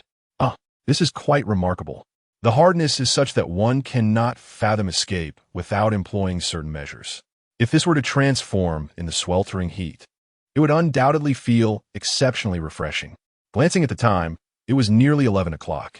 Lin Jingshu found herself utterly disinterested in their unfolding narrative. You all carry on with your conversation. It is too late, and I must seek my little treasure. Farewell, she remarked, disregarding Zhao Kongcheng and Lin Jie as she departed from the couple's hotel. Even at this late hour, I wonder if a Jean has already fallen asleep. The night had deepened, and the city had shed its daytime clamor, enveloped in a thick darkness. I dragged my weary body toward the Jin's home. In the distance, I spotted that familiar window emanating a warm glow, resembling a bright star against the inky night. As Lin Jingshu was about to step through the threshold of the office, she was abruptly seized by Zhao Kongcheng, who had been waiting at the door. The drowsy Lin Jingshu was jolted awake. "Dear girl, I beseech you for a favor," Zhao Kongcheng said, glancing around to ensure their privacy before speaking in hushed tones. "What is it?" Lin Jingshu inquired languidly. "It is likely a request for me not to divulge anything regarding Lin Jie," he replied. Chapter 12. Teacher Zhao, if the captain inquires about that agent Michael. Can you feign ignorance, my dear? Although I understand the underlying reasons, it does not hinder Lin Jingshu from seeking benefits. Is the captain not particularly concerned about this matter? After all, that is the existence designated as codename 003. Oh, after you return, I had another conversation with that Lin Jie. The child has an aunt and a younger brother who is still in middle school. He mentioned that when his vision was impaired, his aunt worked tirelessly day and night to support him and his cousin, and now her health has deteriorated. Finally, with his eyesight restored, he wishes to contribute to his family. While our work is indeed noble, he is more inclined to protect his little home. As Zhao Kongcheng pondered, he found himself at a loss for words. "All right, Uncle Zhao, I understand your sentiments. Rest assured I want to speak of this. Let Chia live his own life. However, Uncle Zhao, are you planning to seek out Chia? Take me along. How did you know? What is your purpose?" Zhao Kongcheng asked, perplexed. "I saw you place your night watchman emblem in Lin Chia's pocket. You must intend to retrieve it. As for your intentions, as long as it doesn't involve training, anything goes. I am a mage. After all, I have no desire to be beaten." Lin Jingshu regretted hastily agreeing to this yesterday. "If you don't take me with you, I'll just have a chat with the captain." All right.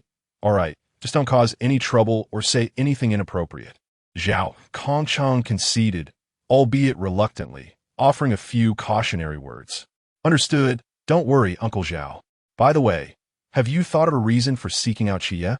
Lin Jingshu inquired with concern. "I've had it planned for quite some time. I'll simply say I'm a teacher from Lin Chia's school and have some matters to discuss with him." Upon hearing Zhao Kongcheng's reasoning, Lin Jingshu was left speechless. "Uncle Zhao, what kind of flimsy excuse is that? What business does a teacher have with a student? This will only cause more worry for Chia's aunt." Zhao Kongcheng pondered for a moment and realized she had a point. "All right, let us come up with something better. You can say you're here for a home visit to see how the newly transferred student is adapting, and that should suffice." Once Lin Jingshu confirmed that everything was in order, she leisurely entered the door. "Good morning, Sister Hongying." At that moment, the Peace Affairs office's living room was occupied solely by Hongying. Seeing Lin Jingshu and Zhao Kongcheng enter one after the other, she greeted them. "Good morning. Did you both come together?" "No. Uncle Zhao was aware that I also have restrictions, so he inquired if I had any little secrets or tricks," Lin Jingshu replied nonchalantly. "Old Zhao, you don't need to be so fixated. Your swordsmanship is quite impressive. Aside from the captain, you are the most skilled in the team." Hongying reassured Zhao Kongcheng, believing her words to be true. "Sister Hongying, where's Xiao Nan and the others? Why are you the only one here?" Lin Jingshu asked curiously. Tasked with the search for a missing cat, Xiao Nan and Lung Xian set out, while Wu Xiangnan and Wen Qima embarked on a quest to uncover the whereabouts of the Ghost-Faced King. As for the captain, Hongying cast a sympathetic glance towards Lin Jingshu and remarked, "They are waiting for you in the basement." "All right, I understand." "You shall go," Lin Jingshu replied, reluctantly rising to head towards the basement. Walking down the corridor, she reached the martial arts arena. Jingshu, I wish you luck, Hong Ying said. Upon her arrival at the arena, Chun Mai was seated, awaiting her arrival. Captain, I have arrived, Lin Jingshu called out as Chun Mai gestured her over. Though the training session will teach you, this period must not be wasted. If you perform poorly during the training, it would bring shame upon our team. From today onwards, I will instruct you in swordsmanship in the morning, when Shima will teach you about the forbidden ruins in the afternoon, and in the evening, you will practice marksmanship with Long Xian. Chun Mai presented her with a straight sword. As Lin Jingshu took the sword, she noticed 3 characters engraved on the hilt. Chun Mai. Let's begin, he declared. Aware of Chun Mai's formidable strength, Lin Jingshu did not hold back. Moments later, the arena echoed with her cries for mercy. Captain, Captain, Team Leader Chun, Daddy Chun, Mommy Chun, please show mercy. I am freezing you. I truly am freezing. In the afternoon, Lin Jingshu staggered to the Forbidden Ruins experimental site where Wen Qima waited. Expecting some comforting words for her tender spirit, she was instead met with, Jingshu, why do the wounds on your face appear minimal? Has the captain shown mercy? Upon hearing Wen Qima's words, Lin Jingshu nearly bowed in gratitude. Sister Xiaonin merely helped me recover after witnessing my pitiful state. It is not a matter of the captain's kindness. I knew it. Now, let us commence the lesson. Since your abilities are unprecedented, I am unfamiliar with them. You should use them all, and then we shall determine which aspects require focused training. Qima, you asked me to use this. If its power is excessive, do not blame me, she replied. After an hour, a striking young lady emerged from the basement alongside a snowman. Had the snowman not spoken promptly, Chun Mai might have mistaken it for a mysterious slash. Due to Lin Jingshu's adept control over her abilities, she had mastered nearly everything necessary, apart from further honing her mental strength and understanding the Forbidden Ruins. Thus, Lin Jingshu found herself whisked away by Long Xian. Eventually, her marksmanship proved exceptionally proficient, prompting Long Xian to express satisfaction, declaring her ready for deployment.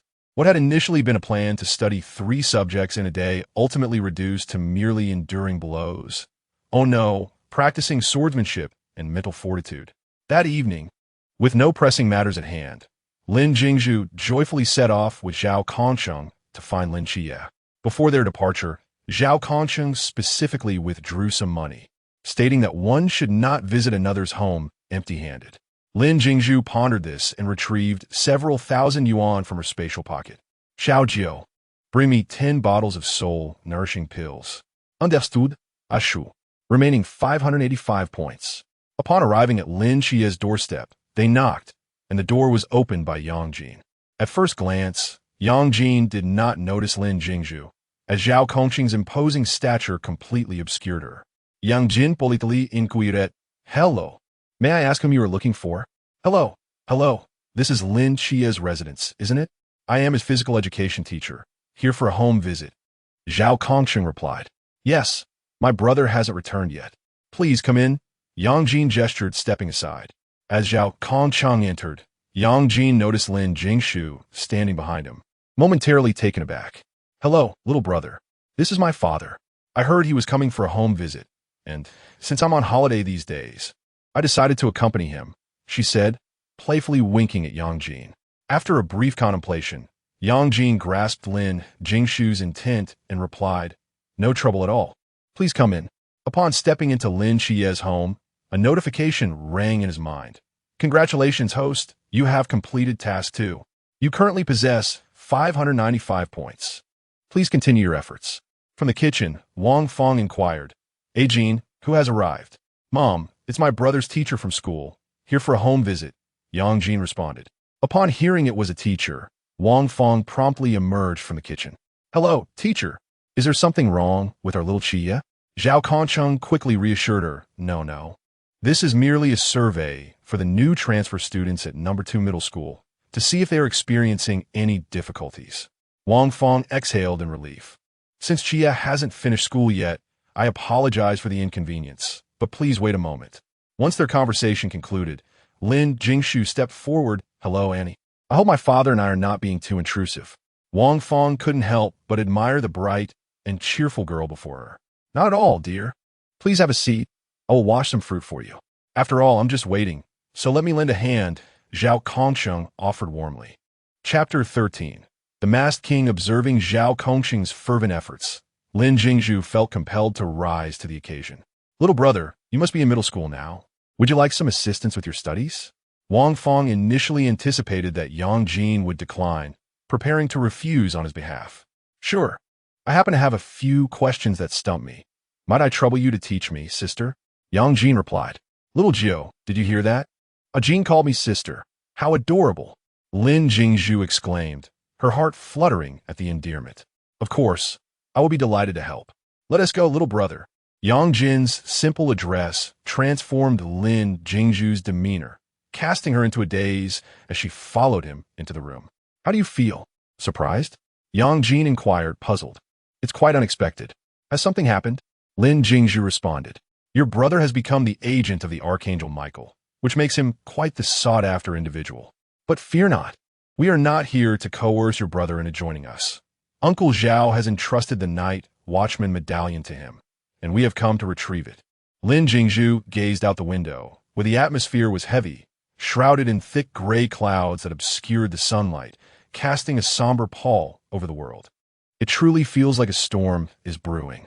Suddenly, she recalled Zhao Kongqing's words about not arriving empty-handed for Ajin, and Uncle Zhao's guidance about not visiting others without a gift. She retrieved the prepared soul-nourishing pills and cash. I cannot refuse the soul-nourishing pills, but I cannot accept the money, Yang Jin insisted, pushing the cash back toward her. This is for my own benefit, not a gift to you. Use this money to improve your family's meals. Otherwise, every night when I rest in your embrace, I'll be uncomfortable from the roughness of the bedding. Upon hearing this, Yang Jin's face flushed. All right, I shall eat more. That's the spirit. Lin Jingshu replied with a proud toss of her hair. Aju, what is the matter? Are the night watchmen troubling you? Yang Jin asked solemnly. Little Black Lie, who had been lounging nearby, rushed over, surrounding Lin Jingshu. No, they're all very good people. Why do you ask so suddenly? Lin Jingshu questioned, confused. But your arm, Yang Jin said as he rolled up her sleeve. There on her fair arm were large, dark bruises resembling storm-tossed clouds, their edges indistinct, radiating a sense of helplessness and pain. These are from the captain's training. The best way to improve is to endure pain. Fortunately, Sister Nan from our team treated me afterward. Otherwise, I would be too ashamed to face anyone. Upon hearing Lin Jingshu's explanation, Yang Jin felt a wave of relief wash over him. As long as they haven't bullied you, that's what matters. Just then, Lin Xie's voice resonated from outside. Yang Jin glanced at Lin Jingshu, who was still playing with Little Black Lie. Aju, aren't you going to step outside and take a look? I'm fine here with Little Black Lie, Lin Jingshu replied, stroking the dog. Uncle Zhao is here. I'm just here to observe. Ajin, do you think Little Black Lie is adorable? Yang Jin looked down to see that Lin Jingshu had dressed Little Black Lie in a skirt, while the dog whimpered in protest, woof woof. Master, she is bullying me too much. Can I bite her? The charming exchange was interrupted by Zhao Kongqing's voice calling out, Daughter, it's time to come home. Lin Jingshu responded affirmatively. Jin, I must take my leave for now, but I shall return this evening. Hearing her ambiguous words, he could only nod in resignation. By the way, no matter what happens, do not come out. We will handle it. Just focus on being Yang Jin, Lin Jingshu advised, though uncertain of the reasons. Yang Jin acquiesced. What are you doing in my brother's room? Lin Xie gasped as she saw me emerge from Yang Jin's quarters. I had some free time, so I was helping Jin with his studies, Lin Jingshu replied. I happen to have a few questions, so I asked Sister Jingshu for assistance, Yang Jin added. Wait, it's pouring outside. You should take an umbrella, Lin Xie suggested, glancing at the weather. After a brief conversation, Zhao Kongqing finally opened the umbrella, and they departed together. Indeed, one umbrella could not shield them entirely. Quick, dry off, or you'll catch a cold, Lin Jingshu said as she produced several towels once they were in the car. At that moment, a voice crackled through Zhao Kongqing's earpiece, sending a shiver down his spine. It's here. This time, you shall not lie alone in the cold rain. Departing in solitude, you will rise as a true general, heralding a life of glory. All that has transpired is but a prologue. The wind howled, Dark clouds loomed overhead. Lightning streaked across the sky, and thunder roared. The rain cascaded down like a stampede of thousands, creating a torrential downpour. The curtain of rain blurred their vision. Shrouding the world in a haze, leaves were swept away, swaying in the tempest. The thunder was deafening. Raindrops pounded against windows and the ground. The fierce wind entwined with the rain brought an icy chill. Two figures dashed through the downpour, one wielding a long blade, the other carrying a large suitcase. Moments earlier, Zhao Kongcheng had learned that the ghost-faced king might have arrived in the old district. Daughter, remain in the car. If anything happens, just call for help. Zhao Kongcheng instructed Lin Jingshu, who sat beside him. No, I must join you. I have the Forbidden Realm. Lin Jingshu replied earnestly. We cannot waste time with idle chatter. Let us move, she insisted, cutting Zhao Kongcheng off before he could protest. With a sigh, Zhao Kongcheng began to disperse the crowd, accompanied by Lin Jingshu. Uncle Zhao. Lin Chia's house is the last one. Lin Jingshu, now drenched, looked rather pitiful. Very well, I shall go there shortly. Zhao Kongcheng began, but Lin Jingshu suddenly caught a whiff of a familiar stench. Zhao Kongcheng began, reporting to the watchers. I have located the ghost-faced king at the residential area of the old district. Lin Jingshu observed as Zhao Kongcheng bantered with Wu Xiangnan while setting up the boundless void. This time, we shall return home together. Suddenly, a manhole cover was flung aside, and a grotesque arm emerged from the sewer, revealing the ghost-faced king, whom they had encountered before. I had just let you go. Now there's no escape. Do you regret it? Zhao Kongcheng confronted him. Lin Jingshu steadfastly gazed at the ghost-faced king and replied resolutely, no regrets. Yellow magic, ice crystal snow, she declared as she prepared for the impending confrontation. On the other side, Lin Chia's family was joyfully dining together. Xiaoqi, do indulge in more meat, said a Jin. And you too? Eat a bit more, he reminded brother. Little He and Lai were happily calling out from the balcony, creating a warm and contented atmosphere for the family. At that moment, Yang Jin seemed to sense something, while Little He and Lai barked a couple of times towards him. Yang Jin attempted to rise, yet suddenly recalled Lin Jingshu's words. Though uncertain how Lin Jingshu had sensed it beforehand, he ultimately chose to trust her. In the presence of the fearsome ghost-faced king, Lin Jingshu still found the presence of mind to jest with Uncle Zhao, questioning whether the wounds on the ghost-faced king were inflicted by the captain. Aside from the captain, there is no one else capable, she remarked. I wonder how many moves I can exchange with it. Zhao Kongcheng replied while puffing on a cigarette. Observing Zhao Kongcheng struggling with his lighter, Lin Jingshu advised, that ordinary lighter of yours is useless in this rain. Save it for after this mysterious encounter.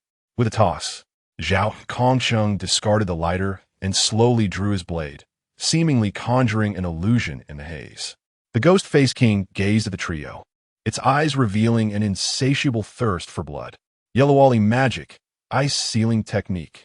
Lin Jingshu, adhering to the principle of striking first to avoid calamity, unleashed her most powerful attack. In an instant, the ghost-faced king's body was encased in ice, with his straight blade in hand. Zhao Kongcheng surged forward like an arrow released from a bow, swiftly aiming for the ghost-faced king's neck. The blade sliced through the air with a piercing sound, and with a single strike, blood was drawn from the ghost-faced king. Chapter 14.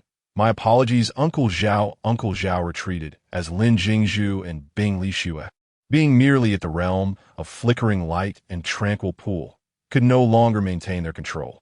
In the split second before the ghost-faced king emerged from the ice, Zhao Kongcheng deftly tapped the ground, nimbly evading the impending threat. Congratulations, host. Task 3 has been completed. You currently have 603 points. Please continue your efforts. With a thunderous roar, the solid ice shattered, and the ghost-faced king burst forth. The moment it broke free, it lunged towards Zhao Kongcheng like an arrow loose from a bow. The blade in Zhao Kongcheng's hand gleamed with a chilling light, as if capable of severing all shadows of the world. The ghost-faced king extended its massive claws towards Zhao Kongcheng. Reacting with remarkable swiftness, Zhao slightly tilted his body and drew his blade in a fierce arc, colliding with the claws of the ghost-faced king. A resounding crash ensued, as blade met claw, scattering sparks like brilliant fireworks lighting up the night sky. The tremendous shockwave sent a tingling sensation through Zhao Kongqing's arm, yet he gritted his teeth, enduring the discomfort brought on by the impact, and continued to wield his blade. The Ghost Face King roared, each attack resonating with the force of thunder, generating powerful gusts of wind. Zhao Kongqing moved with the agility of a swift leopard, weaving between the Ghost Face King's strikes, his blade dancing in the air, creating an intricate web of defense. However, the overwhelming strength of the Ghost Face King began to take its toll. After several exchanges, Zhao Kongqing felt his stamina waning. Beads of sweat dotted his forehead, and his breathing grew labored. At that moment, the Ghost Face King seized an opportunity, lifting its forepaw with great force and striking down upon Zhao Kongqing. Though he attempted to evade, his speed faltered, and the massive claw struck him squarely in the chest. A tidal wave of force surged through him, plunging him into darkness. It felt as if a heavy hammer had struck his chest, displacing his very insides. He coughed up blood, his body flying backward uncontrollably like a kite severed from its string, crashing heavily to the ground and kicking up a cloud of dust. Suddenly, a grotesque visage appeared on the ground, centered around the Ghost Face King. Zhao Kongqing's expression changed. It was the sequence 176 Ghost Face terrain. As he spoke, a wave of dizziness engulfed him, as if the world had been stirred by an invisible hand. Lin Jingshu perceived everything before her beginning to sway. The once clear scenery became a distorted blur, akin to a painting soaked in water, colors bleeding into one another, boundaries fading away. Her mind buzzed with the sound of countless bees, a piercing noise relentlessly assaulting her eardrums, making it difficult to concentrate. The equilibrium of her body faltered. Her steps felt unsteady, as though she were walking on cotton, soft and powerless. Nausea gripped her stomach, waves of discomfort crashing over her, as if an invisible hand were recklessly stirring within. Cold sweat beaded on her forehead, trickling down her cheeks, her clothes soaked through with perspiration, clinging uncomfortably to her skin. Lin Jingshu's mental fortitude could not endure for long. In pursuit of maximizing benefits, she decided to send Bing Lishua back first. Grasping a dagger forged from ice, she battled through her dizziness while recalling Chun Mai's movements in her mind. The Ghost Face King roared as it lunged towards her, its massive claws slicing through the air with a menacing rush. Lin Jingshu swiftly leaped back, simultaneously slashing at its claws with her blade. The weapon clashed against the scales, sparks flying, yet merely left a faint mark upon its talons. Indeed, as expected from Chuanjing, its hide is remarkably tough. The Ghost Face King, enraged, launched another assault. Its body twisted violently, claws striking towards Lin Jingshu like steel whips. Unable to evade in time, the claws pierced through her body and violently tossed her aside like a rag doll. Overwhelmed by intense dizziness and pain, Lin Jingshu found herself incapable of raising her blade again. As the Ghost Face King approached her, the dire moment was interrupted by Zhao Kongqing's timely arrival. The dagger carved a fierce arc through the air, aimed directly at the creature's throat. The Ghost Face King seized the blade, delivering a powerful kick that sent Zhao Kongqing sprawling to the ground. Yet he quickly regained his footing, the dagger dancing in his hands as he launched a flurry of attacks from various angles. Amidst the blinding flashes of steel, the figures of Zhao Kongqing and the Ghost Face King intertwined.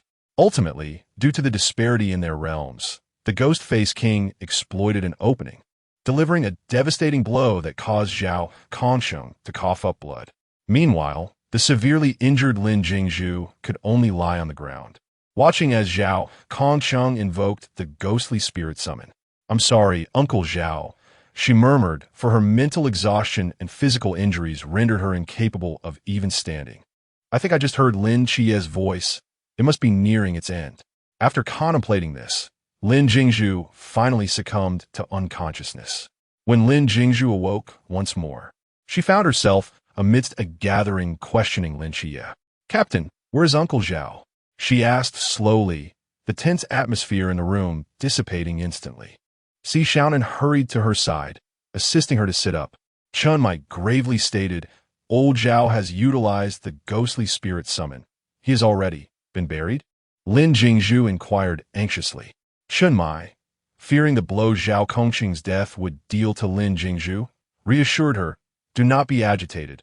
Old Zhao's body is in the basement, and the burial will take place tomorrow. You can see him shortly. As long as he hasn't been buried, that's good. Captain, please help me find Uncle Zhao.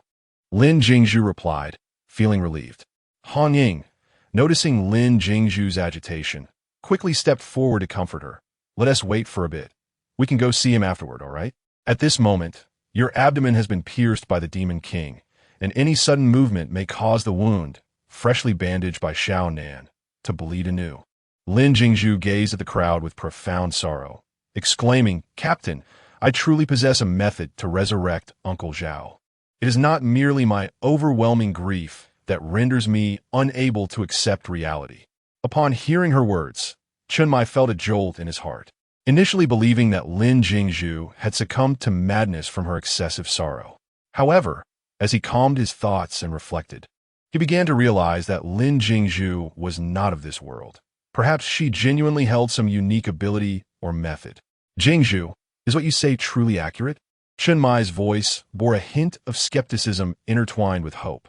Observing that the others were beginning to believe her, Lin Jingshu felt a significant weight lifted from her heart. Taking a deep breath, she asserted, Of course it is true. Please take me there at once.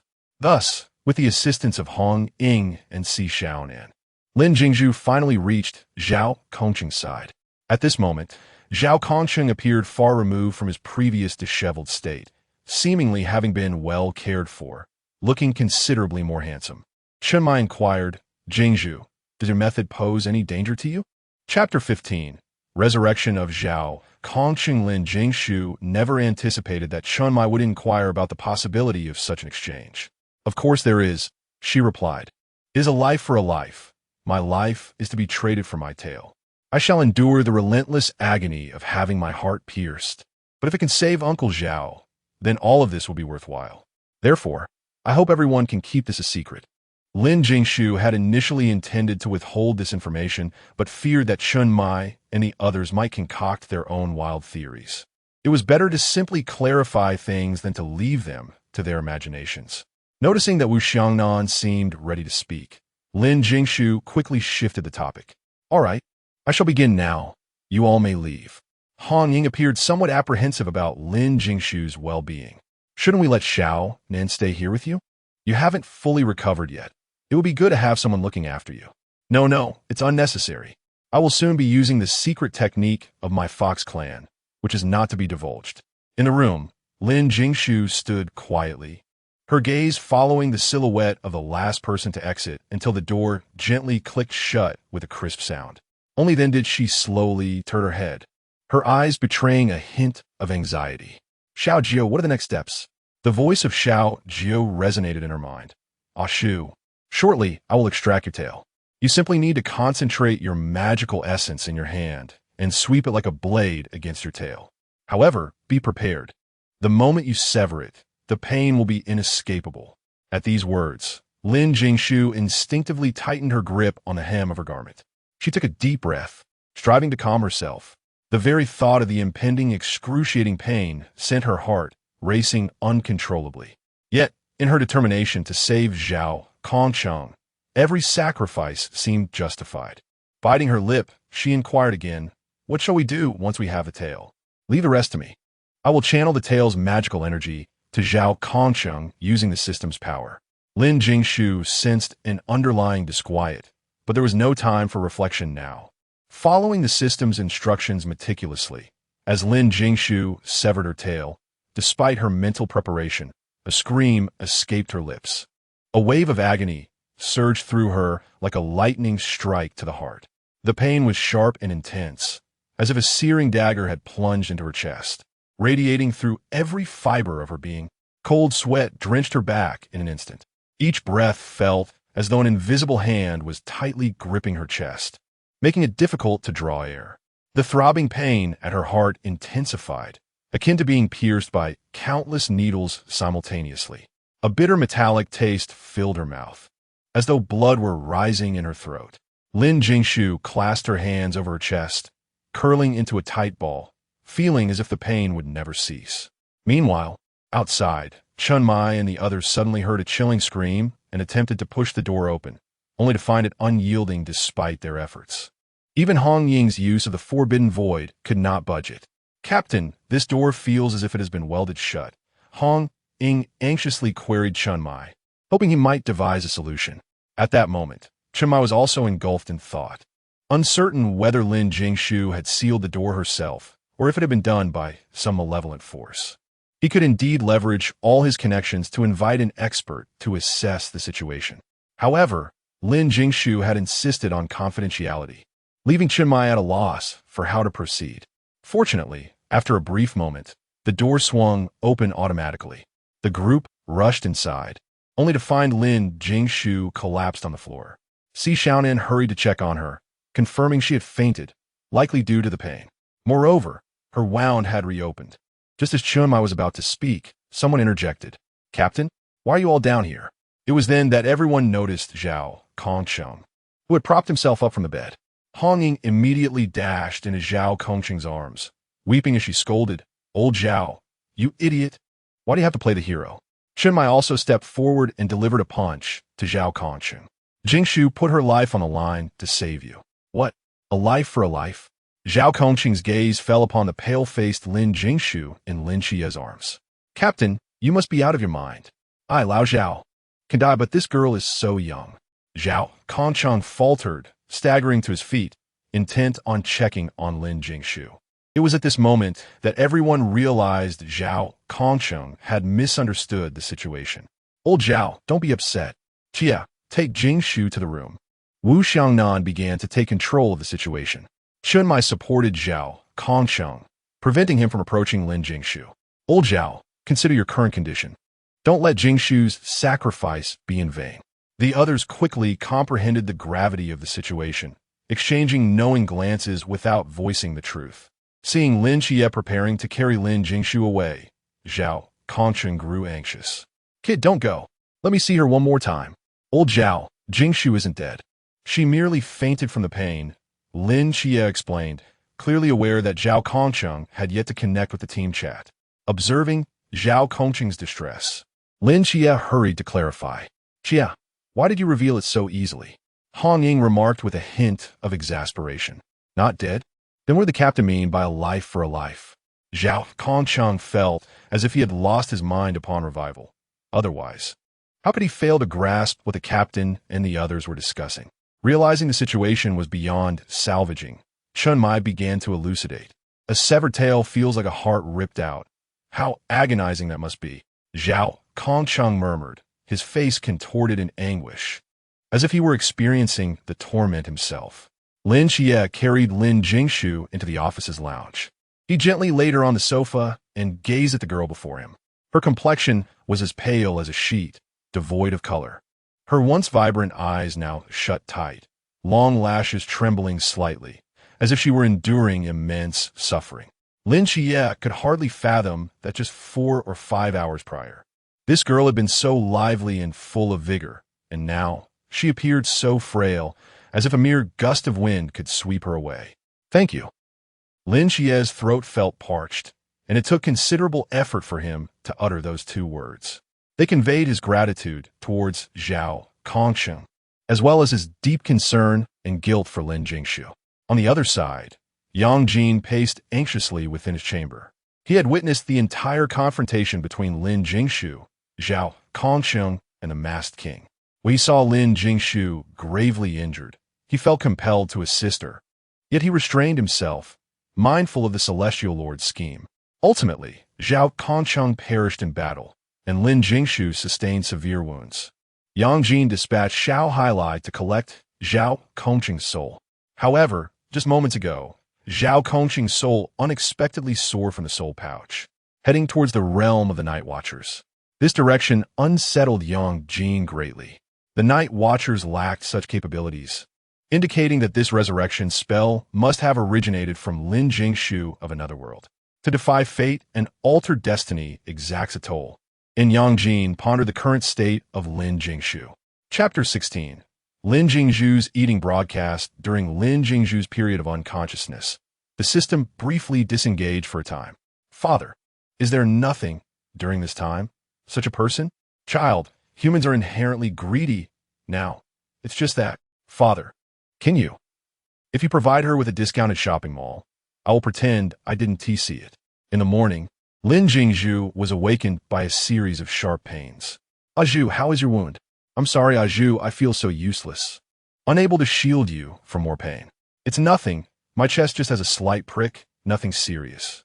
Fortunately, with Xiao Jio's assistance, I could not have endured the agony from last night. Lin Jingshu shuddered at the thought of the excruciating pain she experienced the night before. I'm glad to hear that, Aju. By the way, Aju, the task has been completed, but I haven't reported it yet. The system hurriedly rummaged through its task list, failing to notice the flicker of contemplation in Lin Jingshu's eyes. Congratulations, host. You have completed Task 4. Currently holding 643 points. Tasks are refreshing. Task 1. Observe Lin Chia being loved by Chun Mai, 12 points. Task 2.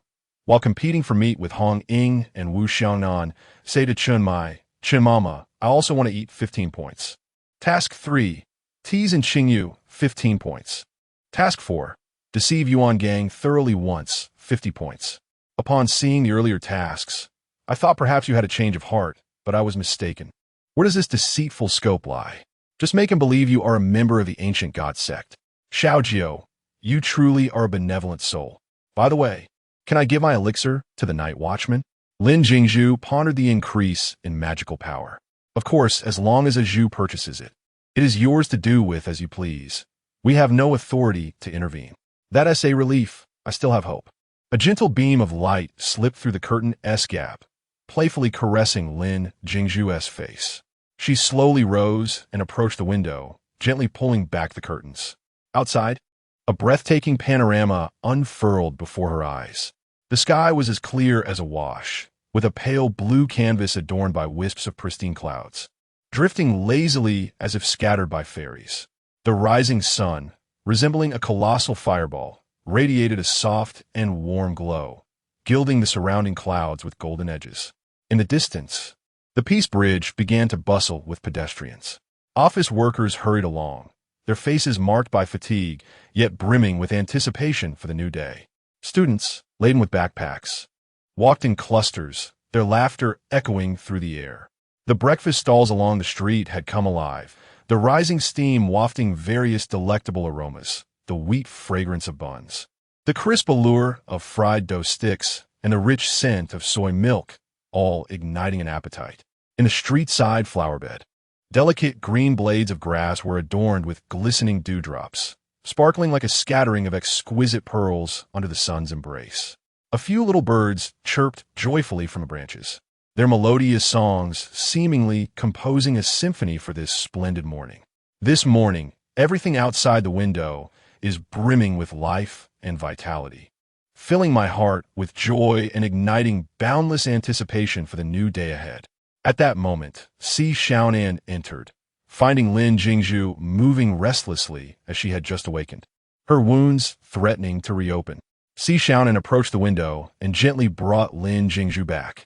Sister Xiaonan, I'm truly sorry. I promise to behave, Lin Jingshu assured her. Si Xiaonan checked Lin Jingshu's abdominal wound once more, confirming that all was well before softening her tone. That's good to hear. How does your chest feel now? It's still within tolerable limits. Sister Xiaonan, I'm so hungry. I want to eat the meat pie and soy milk downstairs. Lin Jingshu pouted.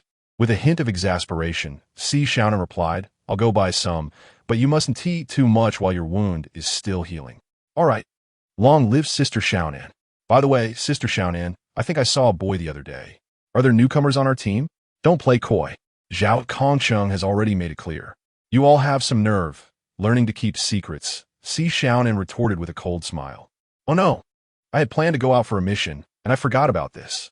Zhao Kongcheng, you big mouth, Lin Jingshu mentally cursed. Hee, Sister Xiaonan.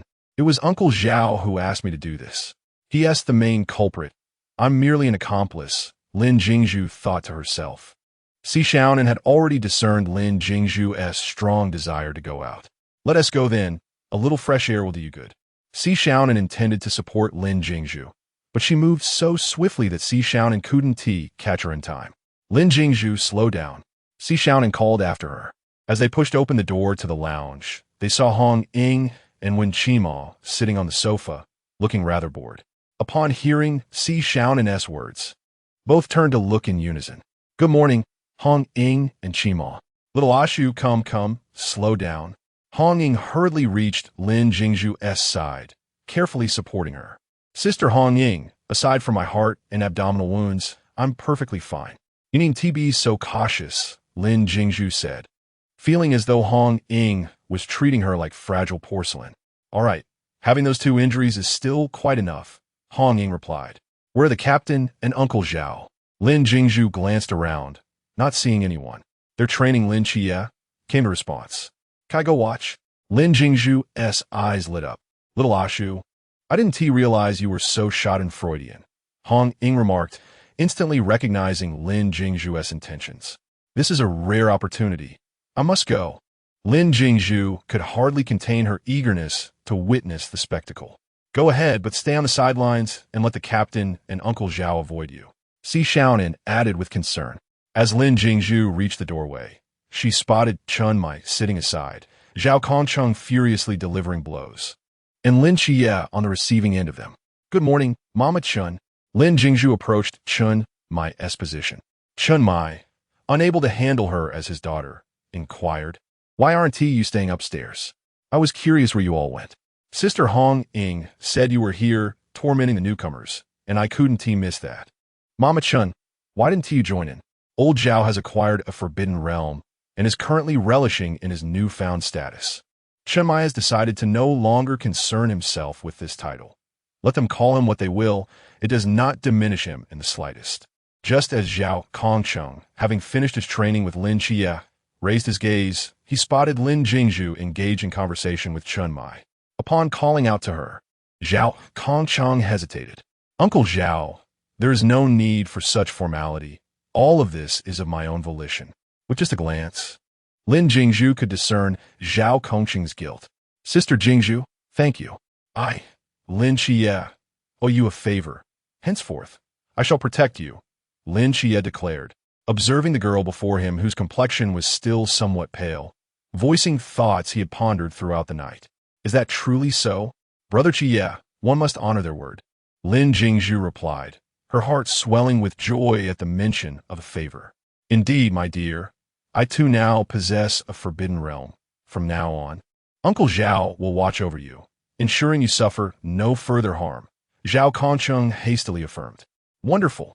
With Uncle Zhao around, I shall live as a carefree parasite, Lin Jingshu exclaimed, clearly delighted by the prospect. Chapter 17. Lin, Zombie, 7 Nights. Uncle Zhao, have you completed your training? Lin Jingshu inquired with a soul-searching question. No, I was merely testing the power of my forbidden realm. The actual training requires the captain, came the response. Upon hearing that the formal session had yet to commence, Lin Jingshu urged, Come on, unleash the vigor from yesterday, when you struck me. Please do not show mercy to younger brother Chia. Look at your schadenfreude expression. Sister Jingshu, do you intend for the captain to beat me to death so you can easily inherit my divine realm? Lin Chia lamented with a face full of despair. With Zhao Kongcheng exhibiting such formidable prowess, it was only natural that as the captain of Team 136, his combat strength was terrifying. All right, Chia, let me also test your capabilities, Chun Mai remarked. She has addressed me as mother, so what's wrong with fulfilling a small wish of the child? At that moment, Zhao Kongcheng exacerbated the situation further. Go ahead and take my knife for a beating. With weapons at the ready, Lin Chia found his reluctance futile. Captain, I am the agent of Michael. Please be cautious with this one. Don't break it. Lin Chia, having already endured Zhao Kongcheng's intensity, thought, this is it. Why not reach the end of my days? Gathering all his courage, Lin Chia brandished the knife towards Chun Mai, and then the basement echoed with his anguished cries. Congratulations, host. Task 1 completed. You currently possess 655 points. Please continue your efforts. Zhao Kongcheng observed Lin Jingshu enjoying the spectacle and remarked, Aren't you afraid that lad will take offense? if he were to harbor resentment. It wouldn't be for this instance, Lin Jingshu replied calmly. Fine, since Uncle Zhao has said so, I shall consider the young man's pride. You all carry on. I am off to dine. Lin Jingshu bid farewell to Chunmai and Zhao Kongsheng as she exited the basement. As for why she did not bid Chiye farewell, he was already half beaten. It was best to leave him to recover in peace. Having not returned all night, Ajin must be quite worried. I'll explain things to him later and soothe his tender heart. Redding, Xiaonan, I'm back. Where's Chimo? He went to prepare the afternoon teaching plan for Chiye. By the way, Xiaonan mentioned you wanted meat pies and soybean milk, so I took the liberty of bringing them back for you. Redding responded while organizing the documents on the table. Lin Jingshu, her stomach already grumbling, gazed at the breakfast emanating savory aromas, her eyes sparkling. Redding, you are wonderful. And thank you, Xiaonan, for remembering this little detail. Taking a bite of the meat pie, with its crispy exterior complementing the juicy, savory filling, she sipped the rich soybean milk, exclaiming, "Who says outside food is unclean? This is simply exquisite." Xiaonan, are you hungry? Redding observed Lin Jingshu relishing her meal and felt her own hunger rising. I'm a bit. Seeing Jingshu enjoy it, so much has made me hungry too. I shall go buy a portion. How about we share?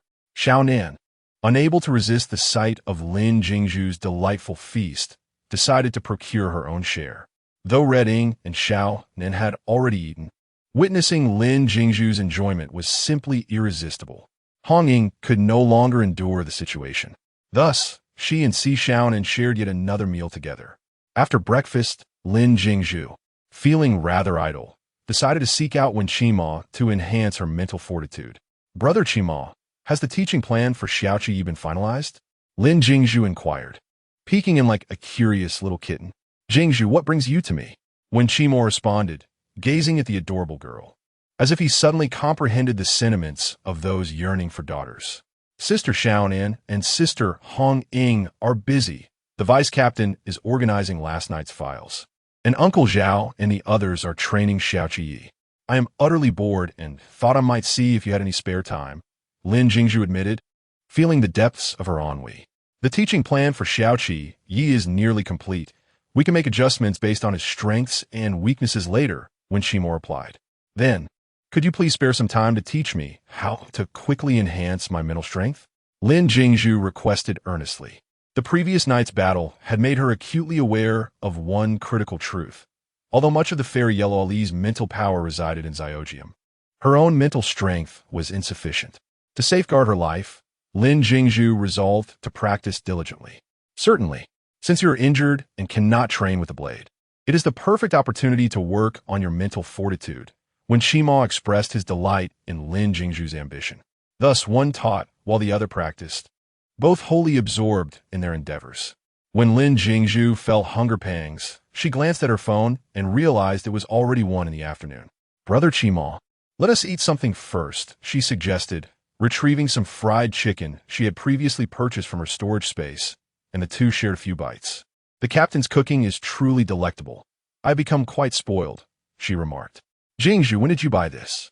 It tastes as if it were just made, he exclaimed. I bought it during my shopping trip with a Bing.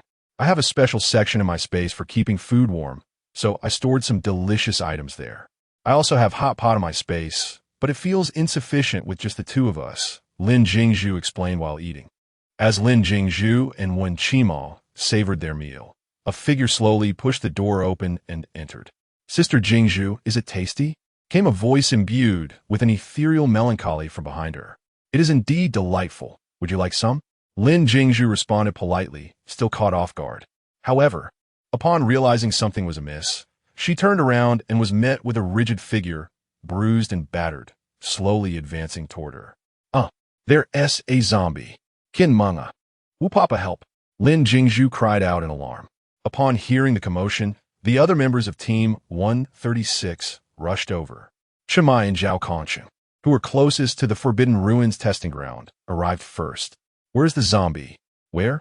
Zhao Kongsheng asked, scanning the area. Do not fear, my daughter. Uncle Zhao is here, and I shall ensure it is dispatched without a trace. As he entered, Zhao Kongsheng began to survey the surroundings. while Chenmai swiftly approached Lin Jingshu's side. Jingshu, do not be afraid. The captain has arrived. At that moment, the person was knocked to the ground as Zhao Kongxing entered. Wu Xiangnan, who arrived later, noticed the fallen figure and promptly pulled it up, lest it be trampled underfoot. Lin Jie, have you grown audacious enough to frighten me? As Lin Jingshu gradually regained her composure, she realized that the zombie before her was none other than Lin Jie. Chenmai glanced at the zombie he had reduced Lin Jie to, then averted his gaze as if he had seen nothing. Jingshu, I did not intend to scare you. It's just that I was exhausted from being beaten by the captain all morning, which is why I appeared this way. I am wronged, truly wronged. Lin Jie lamented. Very well, considering your sincere apology, I shall not hold it against you too much. However, as a token of your apology, you must give me your brother. Lin Jingshu began to negotiate for her own benefit. All right, I shall offer you my brother, Ajin, as a gesture of goodwill. Please do not remain angry, Jingshu. Lin Jie replied, half-jokingly. Chapter 18. A dangerous explanation at this moment. Lin Jingshu held a recording phone behind her back, blissfully unaware that her brother was gone. Observing the commotion between the two, Chenmai and Wu Xiangnan exchanged helpless smiles. All right, Jie, prepare yourself for class, Wen Qima said, devouring a few more bites of fried chicken as he ready to teach. Lin Jingshu, clutching her fried chicken, ascended the stairs. Mom Chun, I crave your home-cooked meals. This fried chicken is utterly unpalatable. She pouted, playfully directing her charm at Chenmai. Very well, what would you like? I shall cook for you tonight. Chenmai, having seamlessly assumed the maternal role, thought it imperative not to let his little one go hungry. Anything you make is fine, as long as it's from the captain. Lin Jingshu cheered. All right, you've trained your mental fortitude all morning. Go rest a while. I shall summon you when dinner is ready, Chenmai instructed. Understood, Commander. Farewell, Vice Captain. Lin Jingshu responded playfully before turning to her room to rest. Wu Xiangnan, observing the lively and spirited Lin Jingshu, shook his head in resignation. You just indulge her, don't you, Mom Chun? He teased. She's south new to this place, only familiar with us. She even saved old Zhao last night. What's wrong with indulging her, right, Dad Wu? Chenmai countered, leaving Wu Xiangnan speechless. Having won the verbal exchange, Chenmai commenced preparations for dinner. Redding, please summon Jingshu for dinner, Chenmai called out as he emerged from the kitchen with dishes in hand. Right away, Captain. Redding promptly dashed towards the lounge. Jingshu, dinner is ready. From behind the door, Lin Jingshu's voice echoed, coming, Redding. Meanwhile, Lin Jie, who had just emerged from the training room, caught a whiff of the delightful aroma wafting through the air. Revived from his previous lethargy, he exclaimed, it smells amazing. Brother Qima, do you all eat this well every day? When Qima shot Lin Jie a sidelong glance, we eat this well every day. Thus, the freshly trained Lin Jie and the just-awakened Lin Jingshu arrived at the activity room in quick succession. Now that everyone is here, we may commence our meal, Chenmai announced. With a single command, everyone eagerly picked up their chopsticks. Having had a taste of Chenmai's cooking 2 days prior, this time, the group appeared more composed. No matter how many times I eat, it's still delicious. Before I head off for training camp, could the captain prepare a bit more for me? Lin Jingshu mused aloud as she savored her meal. In that moment of quiet contemplation, Redding and Wu Xiangnan engaged in a spirited tussle. It was then that Lin Jingshu recalled her own desire. Mom Chun, I wish to have some too. Her eyes darting between Chenmai and the meat in the bone soup. Chenmai, feeling helpless, could only intervene by deftly extracting the largest piece of meat nestled between Hong Ying and Wu Xiangnan chopsticks, placing it into Lin Jingshu's bowl to encourage her to eat more. If there's anything else you wish to have, just let me know, he added. Lin Jingshu, obediently savoring her meal, displayed no trace of the earlier mischief where she had seized someone else's meat. Congratulations, host, for completing task 2. You currently have 670 points. Please continue your efforts, echoed a voice within. Xiao Jingshu, you've learned some bad habits, Hong Ying remarked, observing Lin Jingshu's nonchalance over the stolen meat. She turned to gently ruffle Lin Jingshu's hair. I was wrong, Sister Hong Ying. You see, neither the vice captain wanted you to have this piece of meat, nor did he want you to eat it, so I thought it best to take it, Lin Jingshu argued cleverly. Chenmai, Look at how you've spoiled her. She's now stealing my meat. Wu Xiangnan exclaimed, left momentarily speechless by Lin Jingshu's reasoning, seeking support from Chen Mai. Unfortunately, Chen Mai paid him no mind, focusing solely on his own meal. Observing this, Lang Xian took a piece of meat from the rib soup and placed it in Lin Chie's bowl, which touched her deeply. Lin Jingshu silently watched, thinking to herself, Cold Xian will likely regret giving that piece of meat to Xiao Qie during practice later. Xiao Jingshu, why don't you stay at the office for the next few days until your injury heals? Hong Ying suggested, concerned for Lin Jingshu's well-being if she ventured out alone. No, Sister Hong Ying, my injury is nearly healed. I want to cultivate my feelings, Lin Jingshu politely declined. Then please inform us of your whereabouts, so we can find you if necessary. Chen Mai, though disapproving, conceded to a compromise. Lin Jingshu realized she could no longer keep it a secret. After I tell you, you must promise me not to inform Xiao Qie. Hong Ying, puzzled, asked. Why not tell him? Does Xiao Qie know? The quick-witted Wu Xiangnan interjected. The person you're referring to, Wu Ti, happened to be Lin Chie's brother. Would it? Lin Jingshu was taken aback by Wu Xiangnan's swift deduction regarding the vice captain. Yes, he is indeed Xiao Qie's brother, she confirmed. At that moment, when Chima pieced it together, recalling that earlier that afternoon at the training grounds, someone had suggested letting Qie lend his brother to her. I was puzzled about how it related to Xiao Qie's brother, he mused. Chen Mai found himself at a loss for words, grappling with the fact that his daughter had entangled herself with a team member sibling. Zhao Kongcheng, perplexed, inquired, when did you come to this realization? You didn't know all along, did you? He recalled how he had spent an entire day shadowing Lin Chie, while Lin Jingshu might have been aware all along. Sensing Zhao Kongcheng's unease, Lin Jingshu hastily clarified, I suspected it when you mentioned something about Lin Chie's family, and I confirmed it when I visited his home. I truly had no prior knowledge. Previously, Ajin had also informed me about his family situation, and Zhao uncle provided me with a nearly identical account. I suspected they might be related, but dismissed the notion as mere coincidence. It wasn't until Zhao uncle took me to Xiao Qie's home and I recognized the increasingly familiar path that I was certain. I am indeed quite clever. This reasoning is simply impeccable, Lin Jingshu internally praised herself. Jingshu, do you genuinely care for Xiao Qie's brother? Wu Xiangnan asked, posing the most critical question of all. Certainly, I would not forsake the luxury of hotels and villas to frequent the Old Town daily. Moreover, the identity of Qie's brother is rather remarkable, Lin Jingshu hastily asserted. What identity? Chen Mai inquired first. What it is, I cannot disclose at present. Just know that I'm not a pedophile. Lin Jingshu uttered some ambiguous remarks. Upon hearing this, both Chen Mai and Wu Xiangnan realized that Yang Jin was no ordinary middle school student. Ultimately, you must convey this matter to Qie. As for when you choose to do so, that is entirely up to you, declared the final authority, Chen Mai. I will take my leave now. I shall return to inquire. If Ajin consents, I will then inform you. Do not attempt to pry into matters with Xiao Qie. He is unaware. Even I stumbled upon this by mere chance, Lin Jingshu cautioned with concern. Thus, Lin Jingshu proceeded towards the Old Town. As she leapt onto the balcony, the door of the diagonally opposite room swung open. Yang Jin swiftly returned to his bedroom, a fox in tow. Chapter 19. Boyfriend. After Yang Jin closed the door, he scanned the fox nestled in his embrace, noting its unchanged form and the absence of any wounds. You resurrected Zhao Kongcheng. What was the cost? How did you foresee this occurrence? Yang Jin sat solemnly in his chair, gazing at the fox on his desk. Ajin, you are quite terrifying. Lin Jingshu finally sensed the dread that emanated from the divine figure of justice. Ah Shu, this is no trifling matter. I desire to be informed.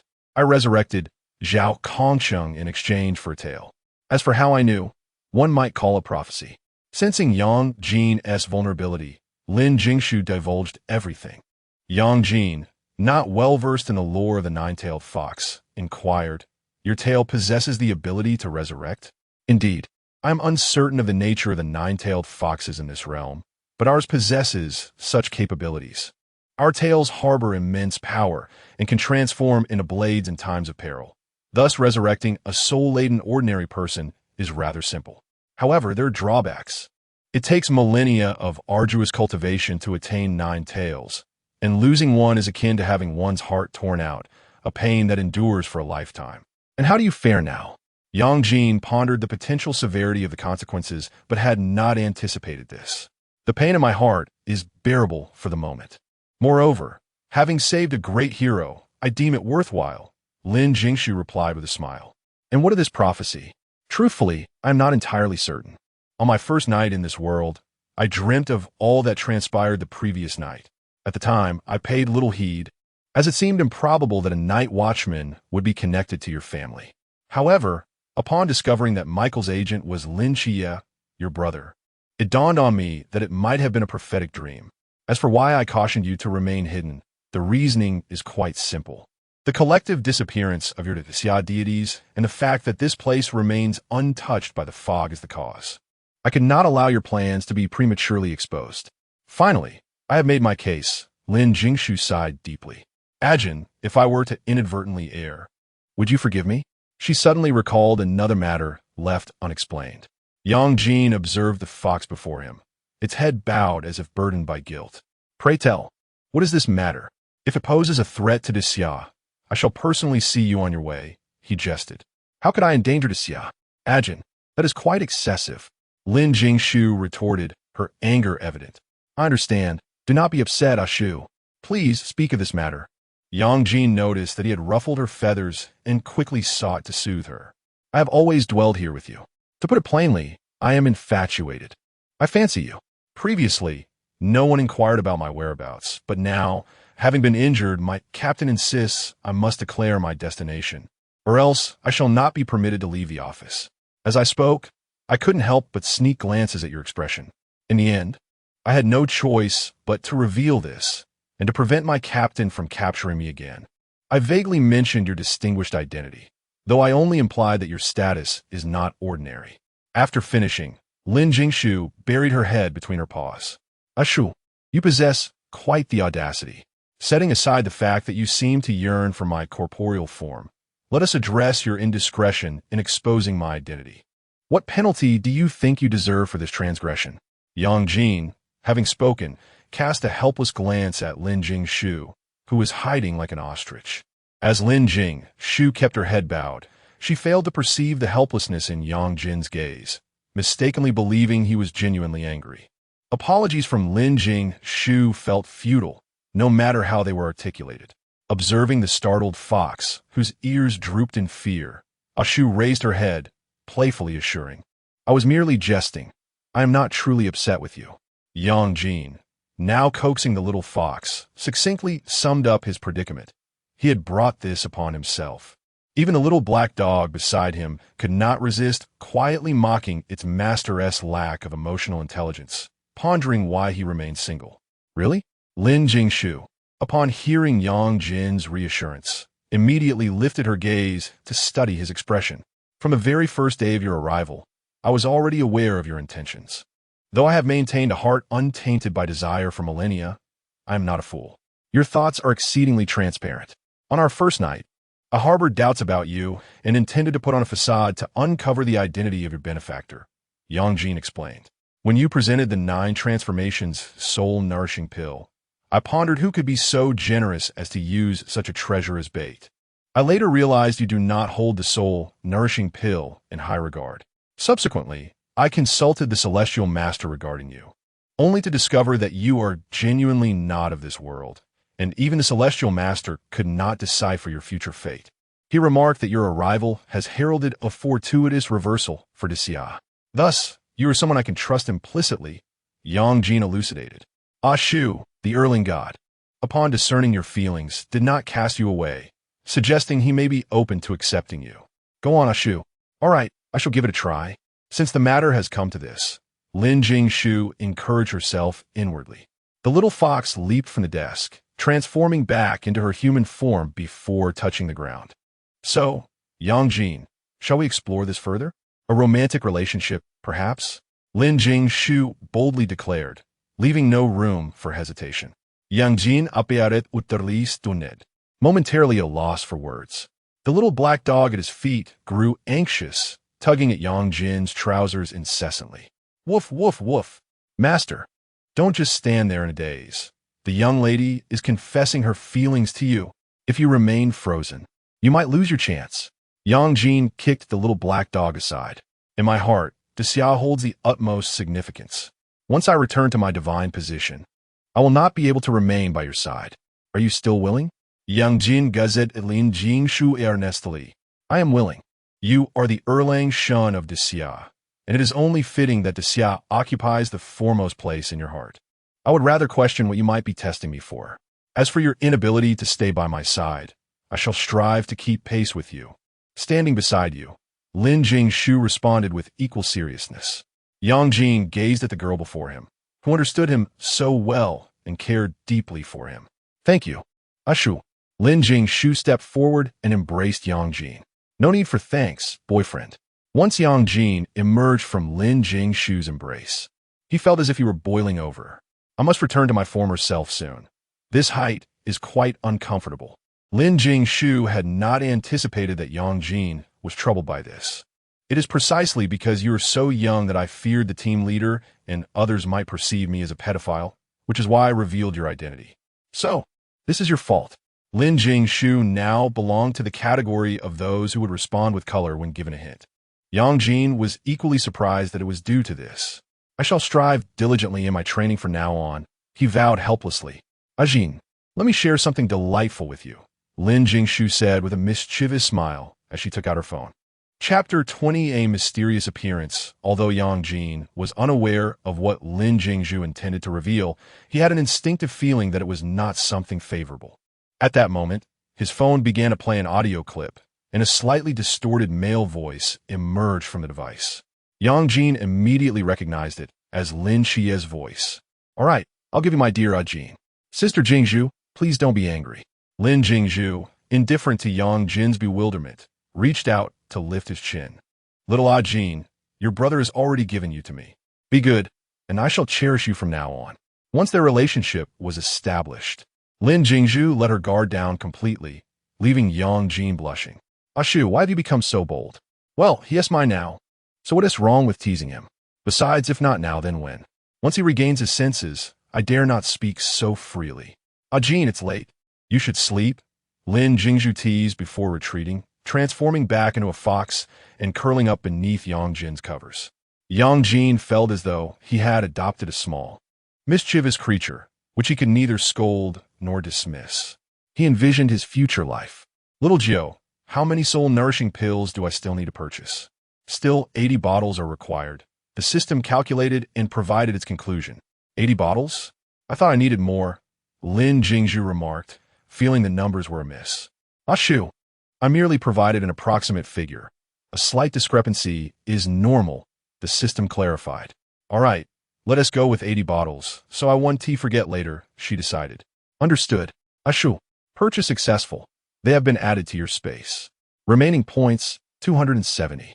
Thank you, little Gio. It truly feels like returning to the past.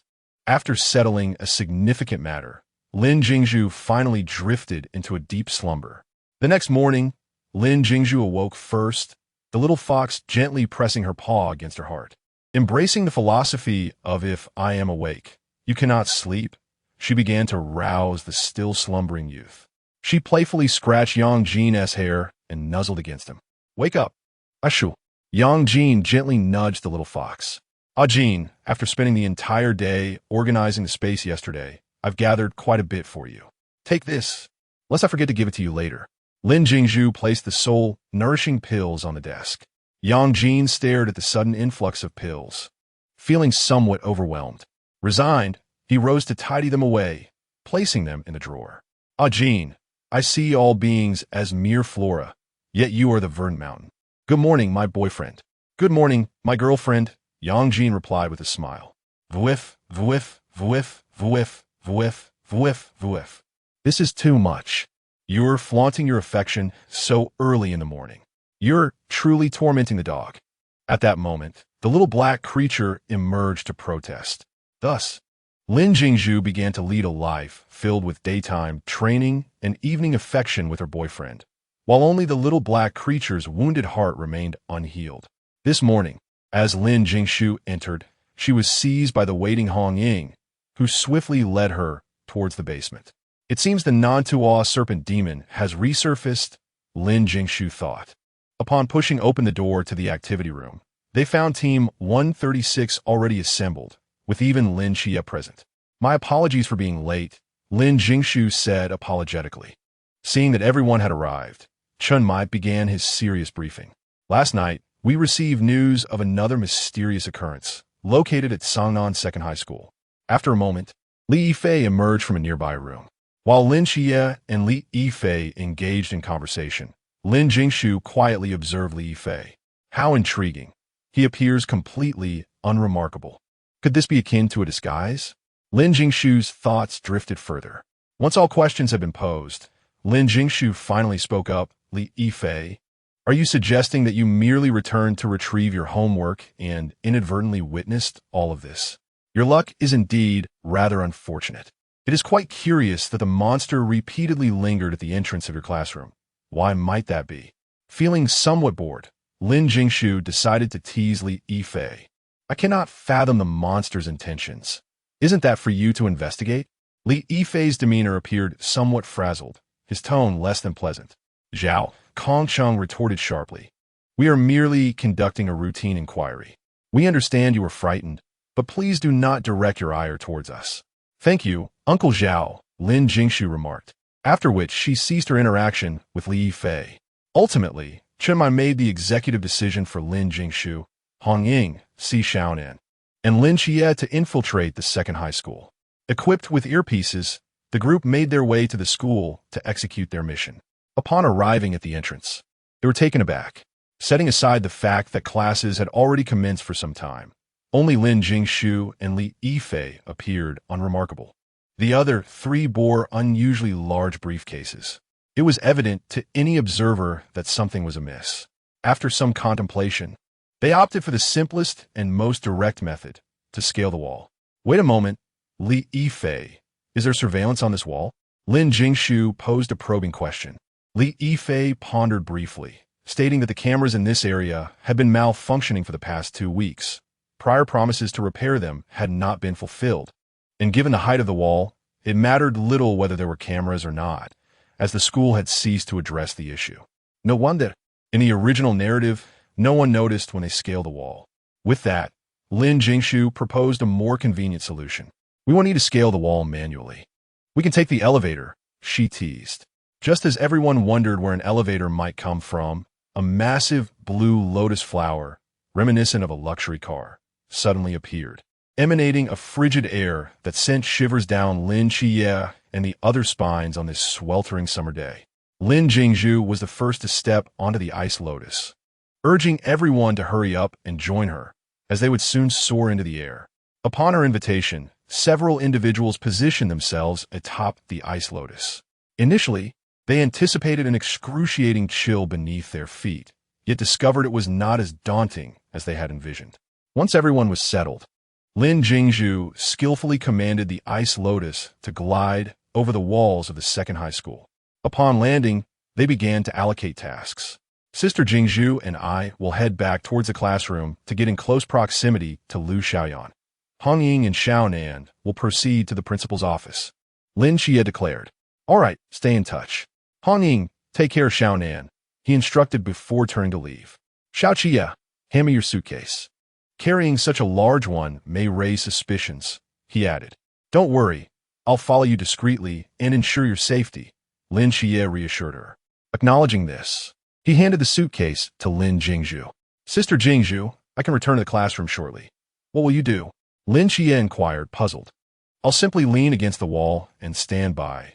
My mission today is to protect you, after all. You are the only one capable of sensing with your mental energy. The rest of us are effectively blind, she replied. Thus, Lin Xie continued to observe as they walked. Meanwhile, Lin Jingshu was dyeing her hair. Indeed, you heard correctly. The vibrant red was too conspicuous, necessitating a change to black. This is not looking good. There are likely several monsters on this level, Lin Xie suddenly remarked as they approached their classroom. Chapter 21. I am still here. Upon Lin Xie's entrance into the classroom, Lin Jingshu leaned against the wall. Whispering to Zaikai, Captain, That Li Yifei seems rather suspicious. Keep an eye on him. Her words revealed a lingering grudge. Before long, a response acknowledging her concern echoed through her earpiece. As the class finally came to an end, Lin Jingshu seamlessly blended into the ranks of the flag-raising team. The thought of those two serving as flag bearers makes my fingers itch to capture the moment. But alas, I cannot. Lin Jingshu lamented softly. That's hilarious. Xiaojiu. Look at that leader. His smile has frozen. Lin Xie is simply brilliant. Cold Xian, could you take a photo? This is too amusing. Lin Jingshu requested in a hushed tone. Already taken, Cold Xian responded. Jingshu, Cold Xian, I am still here. Lin Xie's voice resonated through the earpiece. No witties. Your opinion holds little significance. After a brief wait, Lin Xie surveyed the surroundings and received the most unwelcome news. There were too many infected individuals. As she listened to the exchange between Lin Xie and Chen Mai, Lin Jingshu silently absorbed the information. Suddenly, she realized that despite possessing a wealth of magical prowess, she was rendered powerless, which left her feeling despondent. It's frustrating, she complained on the way back to class. Lin Xie, observing Lin Jingshu's dejected demeanor, reassured her. It's all right. Once the fighting commences, you'll be able to unleash your abilities. Suddenly, a series of explosions echoed from a distance. In an instant, the two exchanged glances and dashed towards the girls' dormitory. It's coming from Hong Ying's side, Lin Xie shouted while running. At last, I have arrived at my battleground. However, upon reaching the base of the girls' dormitory, they discovered that the entrance was already teeming with girls who had gathered to witness the commotion. Suddenly, the sky above began to change colors, transforming from its usual blue to a vibrant green. Although Zhao Kongcheng survived this time, he has unfortunately been borrowed by the captain for cleansing activities outside. This unregulated realm was destined to be green, Lin Xie mused. But wait, what is happening? Isn't the unregulated realm supposed to be red? Lin Xie questioned. Perhaps Cold Xian is using it for the first time and is struggling with it. What should we do? Jingshu and the others are all surrounded. We can't get in, Lin Xie expressed anxiously. Xie, let me pass you the box. Hold on tight. Lin Jingshu said, discreetly retrieving Lin Xie's suitcase when no one was watching. Everything will be fine. What is this, Xie? You're going to confess to Han Ruo, Lin Jingshu deliberately shouted. Instantly, the girls watching the dormitory turned their heads in unison towards Lin Xie. Seizing the opportunity amidst the commotion, Lin Jingshu deftly slipped into the dormitory. Once inside, she was met with a deafening explosion.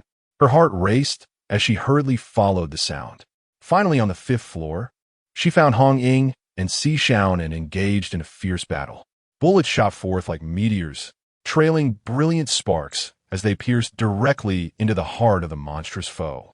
As crimson flames suddenly blossomed around the monstrous being, they enveloped it completely. Our valiant sister Hong Ying, with her lithe figure, wielded her spear with grace, each swing conjuring a tempest of blood and chaos, leaving beheaded monsters in her wake. Observing this, Lin Jingshu shouted, Sister Hong Ying, leave some for me. The Yi Luoli magic, Ice Spike, manifested as sharp crystalline shards that shot towards the monster's forehead, imbued with an icy chill that pierced directly into its brow. Simultaneously, Lin Jingshu, armed with a dagger, transformed into a relentless reaper of monsters. Together, Lin Jingshu and Hong Ying finally vanquished the monsters beneath their blades. Are you all right, Sister Xiaonan, Sister Hong Ying? Lin Jingshu inquired. We're fine. Sister Hong Ying is truly formidable, came a reply. Just then, the sound of footsteps echoed from the stairwell. It seems there are still some things left to confront, Hong Ying declared with a fierce resolve. If one approaches, I'll slay it. If two come, I'll vanquish them both. If they dare to come, I shall not falter. At that moment, an older lady appeared before them. What is happening? Why are there still people here? The place has exploded. You should leave at once. The stern dormitory supervisor admonished. Sister Hong Ying, let me handle this, Lin Jingshu interjected, uninterested in the woman's discourse. She's also Question si Xiaonan bewildered. Indeed, she is. But allow me to take care of this. Otherwise, after circling about with Xiao Qie, I might as well be just an onlooker. What are you saying? Hurry and leave. If there is another explosion, The building may collapse, the dorm supervisor insisted, diligently urging them away. Auntie, there's no need for pretense. If you wish to fight, come forth directly. Continuing the charade is rather impolite, Lin Jingshu advised. Upon her utterance, the previously stern supervisor's visage twisted grotesquely, transforming into a menacing creature, its gaping maw lunging towards Lin Jingshu. Once more, Lin Jingshu recited her incantation. Yi Luoli magic, icy wind swirl, crystallizing into snowflakes, instantly encasing the monster in ice.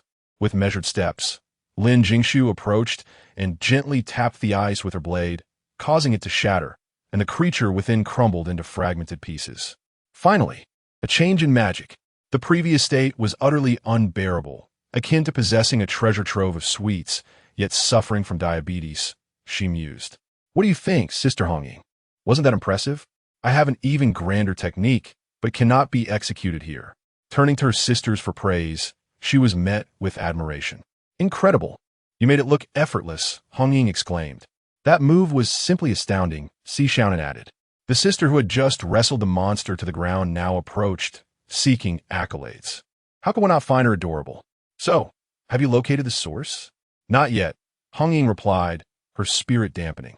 This creature is likely cunning, possessing a high intelligence. Could it possibly have fled upon, sensing your approach?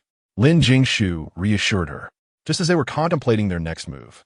Suddenly, Xishaonan pointed toward the distant balcony. If what you say is true, then this monster should have long since fled. What then is this? The crowd turned to look, and there, at the end of the corridor, coiled upon the small balcony, was a creature with a serpent's tail. Its body was adorned with jet-black scales, and a pair of slit-like eyes stared intently at the onlookers.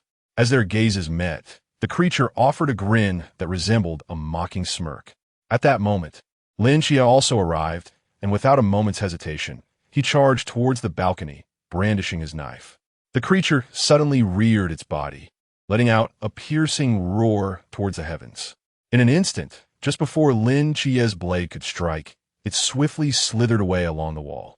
Almost simultaneously with the creature's first roar, a cacophony of screams erupted from the nearby academic building. Chapter 22. Even if I perish. Lin Xia shall remain unscathed. Hongying and Lin Xia abruptly halted their steps. It was dire. That monstrous entity had transmitted a message, and chaos was now erupting in the classroom. I shall accompany Xiao Qie to the teaching building to rescue the uninfected students. Hongying, you and Xiao Nen should pursue that creature, Lin Jingshu declared. After invoking the Yi Luoli magic, Ice Lotus, she turned and leaped off the small balcony, pulling Lin Xia along with her.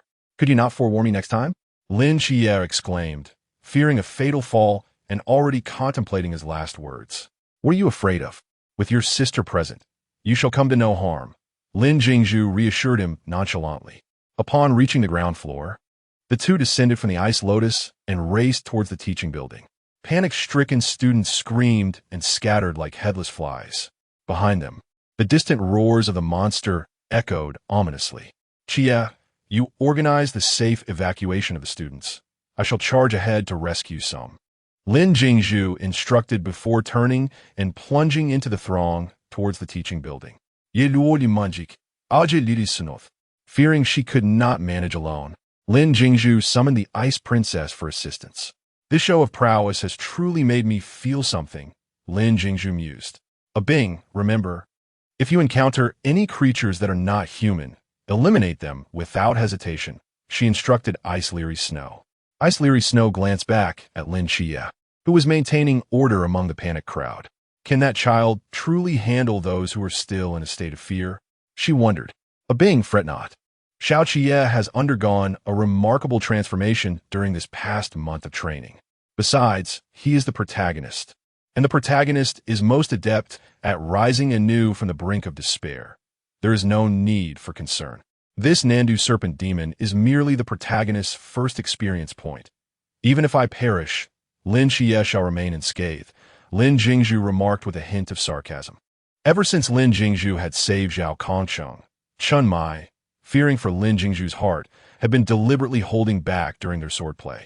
This had granted Lin Jingshu the ability to defend herself, yet she had yet to reach the mastery of swordsmanship exhibited by Chun Mai and Zhao Kongshun. I shall prioritize rescuing the first and third-year students before moving to the second year. Lin Jingshu resolved, leading Ice Leary Snow towards the teaching building, where monsters intermittently sprang forth. Without hesitation, Lin Jingshu and Ice Leary Snow engaged them directly. Lin Jingshu employed her ice sealing technique, instantly immobilizing the monster that was pursuing the students.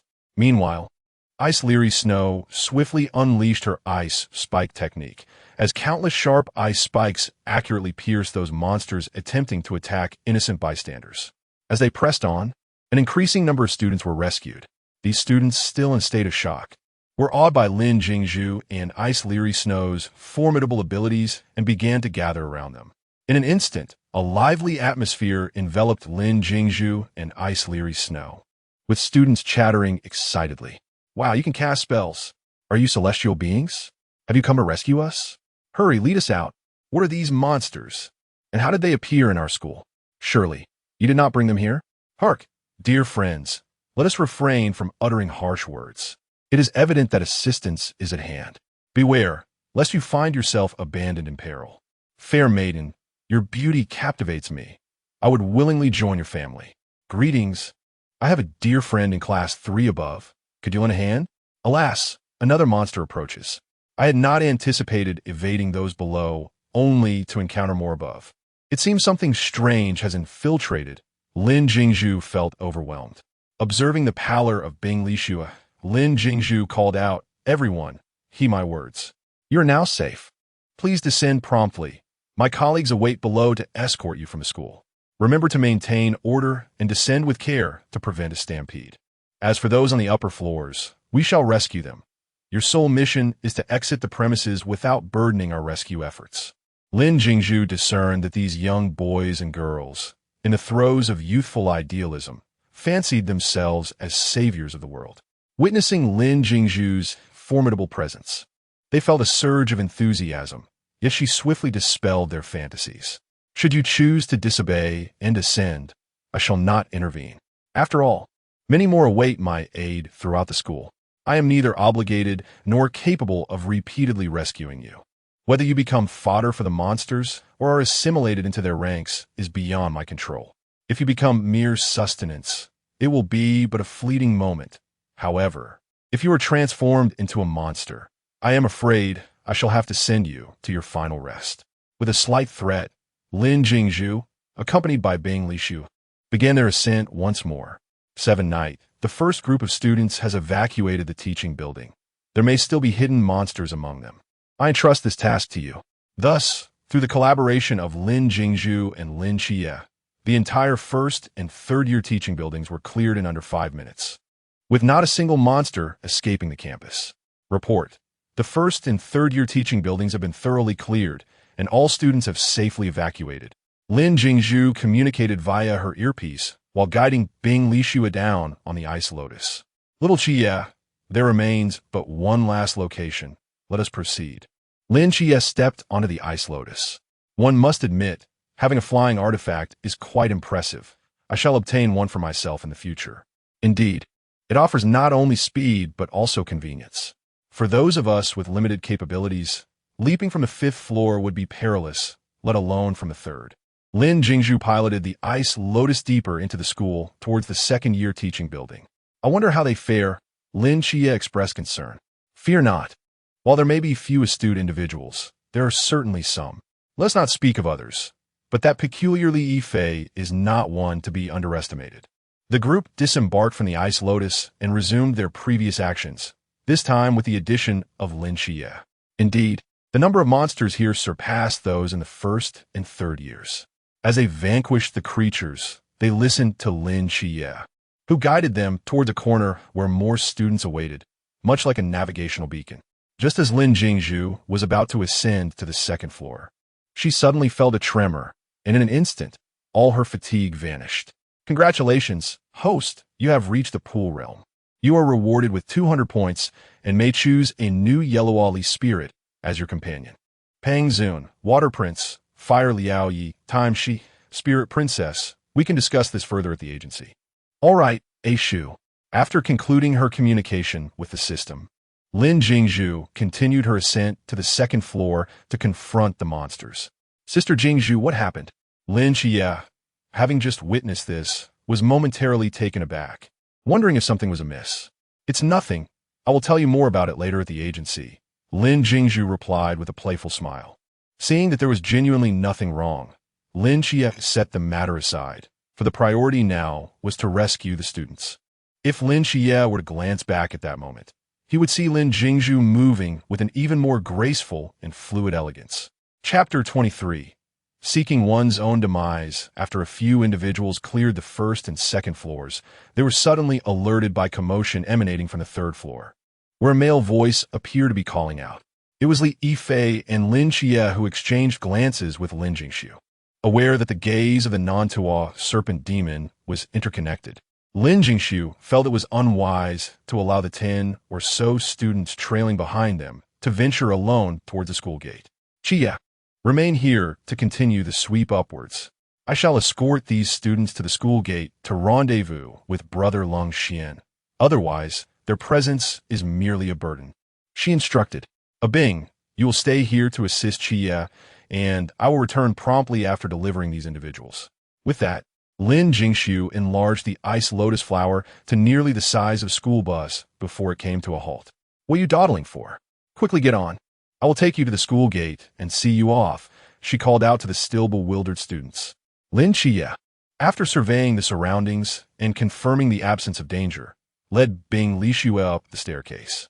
I suggest you sit while on the ice lotus. It is far safer that way, Lin Jingshu advised as she maneuvered the ice lotus towards the school gate, one hand adjusting her earpiece while the other spoke. Brother Long Xian, I'm delivering your charges. Please be prepared to receive them. With the ice lotus, their speed was remarkably swift. It was then that the students atop the ice lotus comprehended the necessity of sitting, for they were indeed moving at an exhilarating pace. Once the task is completed, I shall take charge of transporting the students. It is now time for the main characters to shine, Lin Jingshu mused. Upon the ice lotus landing, several students, rather than rushing out the school gate, instinctively dashed a few steps toward the large tree where they began to retch. Is it truly that dramatic? She wondered. Other students queued to exit the school, reassured that her colleagues awaited them outside, and there was no cause for fear. As the students filed out, a few monsters ambled towards the school from an unknown direction. Well then, how fortuitous, offering themselves up for experience. Since they are here, they might as well stay. Lin Jingshu thought. During the journey back, Lin Jingshu overheard a conversation between Lin Xie and Hong Ying. Nantua serpent demon, you have revealed yourself. Upon her return to the teaching building, Lin Jingshu found Lin Xie, along with Li Yifei and a few surviving students, seated and resting. Bing Lixue stood at the edge of the crowd, with several boys and girls approaching her, eager to converse. After all, Bing Lixue's spellcasting was exceptionally elegant. However, her demeanor perpetually exuded an air of aloofness that made her peers hesitant to approach. Although Lin Xie had not engaged in ceaseless monster slaying as depicted in the original narrative, the effort spent on escorting classmates away from the school had not been insignificant. Even so, Lin Jingshu couldn't resist a playful jab. Little Xie, why do you seem so drained after such a brief absence? Sister Jingshu, you're being too harsh. You possess the ice lotus, while I do not, Lin Xie retorted in complaint. Me apologies, est. Truly impressive. Xie, you have saved many. Are we certain it is safe now? Rest assured, Sister Jingshu. I have thoroughly checked everything. It is all secure. Come on, let's go. I will escort you out of the school gates. As everyone queued to board the ice lotus, a boy approached its side, unexpectedly producing a scalpel from seemingly nowhere. Lin Jingshu instantly looked up, observing that the boy wore glasses and appeared rather refined. Could this possibly be Qingyu? Young lad, kindly set down your scalpel and refrain from gazing at my ice lotus in such a manner. Even if you watch intently, it will not grant you the opportunity to dissect it. How do you know I wish to dissect it? With a scalpel in hand and your eyes gleaming with intent towards my ice lotus, only a fool would remain oblivious. Lin Jingshu approached, seizing in Qingyu's eager hands and pinning him against the wall. Do not presume that your handsome appearance grants you free rein. Now, let's Let us not dawdle. Follow me promptly. Lin Jie had promised to act alongside me, but Qingyu's slight struggles were futile. Your agreement is inconsequential. I have not consented. Lin Jie and I are a team. If your abilities are lacking, you will only hinder us. Here's the deal. If you call me sister, I shall permit you to join us. Congratulations, host. Task 3 has been completed. Please continue your efforts. You currently have 485 points. Do you hold the authority to decide? Seeing he could not break free, and Qingyu surrendered. Of course I do. If you doubt me, you may inquire with Lin Jie. Little Jie, does what Sister Jingshu says hold any weight? It does. It counts. Lin Jie stammered under Lin Jingshu's slightly threatening gaze. Sister, may I accompany you?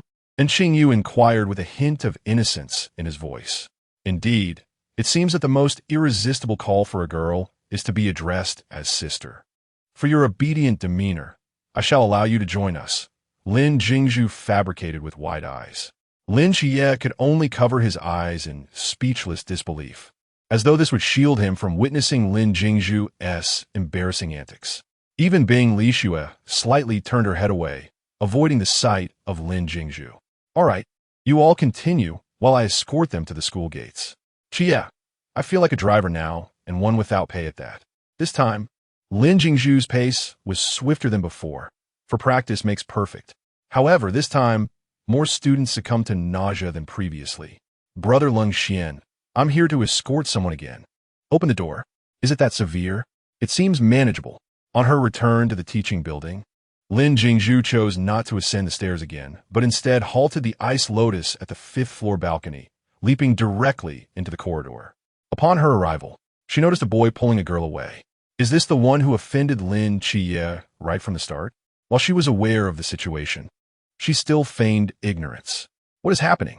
Why are they leaving on their own? Do you require my assistance? No need, Sister Jingshu. The girl among those who just left is the Hanro you mentioned yesterday. I initially intended to isolate them, planning to deal with all the offspring of the Nantoa serpent demon before seeking her out. However, one cannot withstand the folly of those seeking their own demise. That girl is the embodiment of the Nantoa serpent demon, while the other young man is truly unfortunate. Lin Jingshu cast a glance at the staircase, now devoid of any trace of a figure. Xiao Jie, has someone offended you? Sister Jingshu, are you not going to stop me? Lin Jie understood that his subtle intentions could not escape Lin Jingshu's perception, yet he was perplexed as to why she refrained from intervening. I comprehend your nature. If that individual had not crossed the line, you would not remain indifferent. Moreover, all the remaining survivors are here, and that young man insists on leaving this place, clearly courting his own demise. If he wishes to perish, I shall not impede him. Lin Jie was taken aback by Lin Jingshu's unwavering faith in him. Chapter 24. A smile just for you, Ah Bing. Would you like to head back first? Lin Jingshu noticed the discomfort radiating from Bing Lishue, who was encircled by the crowd. Faced with this group of girls, Bing Lishue maintained an aloof demeanor, but amidst them was a chatterbox, incessantly attempting to engage her in conversation, yearning for friendship. Our icy princess had never encountered such an approach before. Fortunately, Lin Jingshu's words acted as a lifeline. Upon hearing them, Bing Lishue nodded and promptly vanished from sight. All right, Li Fei, gather your remaining classmates. I will escort all of you out of the campus shortly. Soon, it will just be the formidable Nantoa serpent demon left, and I shall see if I can capture it. It has caused both Hong Ying and Sister Xiao Nan to run around for so long. That should be everyone, right? Jie, you continue with your tasks. I will take the last group out. Little brother, would you like to accompany me? Lin Jingshu inquired, glancing at Qingyu. No, I need to discuss something with Lin Jie. By the way, I haven't asked your name yet. I am Qingyu. All right, you both take your time chatting. Li Fei, would you like to stay with Jie and seek out the serpent demon? Sure, no problem, Li Fei replied earnestly. At the Ice Lotus, the girls and boys gathered, exchanging tales of Lin Jie and Li Fei's exploits. Amidst this, a teacher interjected with a reminder, remember, do not engage in early romance. Wow, this teacher really knows how to ruin the mood, Lin Jingshu silently critiqued. Brother Lung Xian, we have a last batch. Please open the door. Aside from a few students accompanying Lin Jie to search for the demon, the rest are all here. Thank goodness it's the final trip. If I had to run another round, I wouldn't do it. Those in the know understand this is a magical artifact. Those unaware might think it's a ride-hailing service. Don't mention it. I originally was meant for long-range support. Yet today it feels like I'm guarding the door, opening and closing it repeatedly. After a while, the students finally formed a line and departed from the ominous school. Once Lin Jingshu had escorted the final group of students, she maneuvered the ice lotus to fly at a leisurely pace. I certainly do not wish to return to Lin Jie. Going back merely means watching them unfold the storyline. Sister Hong Ying, I shall visit those places you mentioned earlier. It is convenient with the ice lotus. I will head to the playground and the teaching building, Lin Jingshu declared, guiding the ice lotus toward the playground, claiming to search. In truth, she simply intended to indulge in some leisure. Just as Lin Jingshu was about to proceed to the teaching building, a sudden, thunderous crash echoed through the air. Scanning the surroundings, she discerned that Lin Jie had been forcefully ejected from a classroom. What on earth? I don't recall such a formidable threat in the original narrative. This combat prowess is astonishing. Lin Jingshu thought frantically, swiftly directing the ice lotus to catch Lin Jie. Though this fall won't kill him, if Yang Jin learns that his brother tumbled from above, he would surely be heartbroken. Fortunately, the ice lotus was swift enough to catch him while he was still mid-air. In the midst of a conversation between Lin Jingshu and Lin Jie, the formidable Nanta, a serpent demon, leapt through the shattered window. Its sharp claws aimed directly at Lin Jingshu's head. Sister Jingshu, be careful. Yet, Lin Jingshu, undeterred, merely adjusted the position of her ice lotus slightly. Consequently, the serpent demon found itself tumbling to the ground with surprising ease. What's there to fear? We can fly. I have little faith that a mere serpent can soar. Since ancient times, I've only heard of the soaring serpent from the classic of mountains and seas. This Nandawa serpent demon is nowhere near that level. Little creature, do you dare to scratch me? Come on, if you have the courage, come at me. As Lin Jingshu playfully taunted the flailing Nantua serpent demon, Lin Jie watched in astonishment. What about that boy and girl? Lin Jingshu inquired while continuing to tease the agitated demon. The boy has been transformed into the demon's offspring. However, I gave him a swift send-off. Jie, you are becoming increasingly charming, Lin Jingshu remarked, listening to Lin Jie's serious tone. At that moment, Hong Ying rushed in from a distance, flames erupting from her hands, as her spear darted towards the Nanta serpent demon with astonishing speed. The flames danced at the spear's tip, radiating intense heat. The demon, clearly unprepared for such an abrupt assault, was struck fiercely by the flames, unleashing a pained shriek. Recognizing the threat posed by Hong Ying, the Nantawa serpent demon ceased its relentless pursuit of Lin Jingshu and Lin Jie, retreating with remarkable swiftness into the art building. In the blink of an eye, it vanished from their sight as though it had never existed. Seizing the opportunity, Lin Jingshu hastily set Lin Jie down. When Lin Jie mentioned the Nantawa serpent demon was on the second floor, Lin Jingshu intended to ascend with Hong Ying, only to discover that Hong Ying had no need of the flying artifact. Utilizing her body's momentum, she gracefully leapt several stories high, resembling a delicate swallow in flight. In midair, she tightened her grip on the spear, the searing rose-red flames radiating outward from her center. After confirming her target, Hong Ying hurled the spear. The flames blazed fiercely, creating a dazzling curtain of fire. The spear zipped through the air like lightning, heading straight for the classroom. Upon impact, a thunderous explosion resonated as the silver spear detonated like a bomb. The tremendous force instantaneously blasted a massive hole in the art building, scattering bricks and dust in all directions. Lin Jingshu chuckled at the sight of Lin Jie, who stood frozen in place. After landing, she retracted the ice lotus and patted Lin Jie on the shoulder. Little Jie, you appear quite like a puppet, utterly motionless. Lin Jie turned to Lin Jingshu and offered a forced smile. We are all witnesses to how formidable Sister Hong Ying is. After all, as the frontline combat power of Team 136, she cannot possibly be weak. What about Li Yifei? Lin Jingshu comforted Lin Jie, only to suddenly realize that she had not seen Li Yifei and Qingyu. Li Yifei had gone, with Qingyu, towards the teaching building. which is how I ended up here at the arts building. Sister Jingshu, do you also harbor some doubts?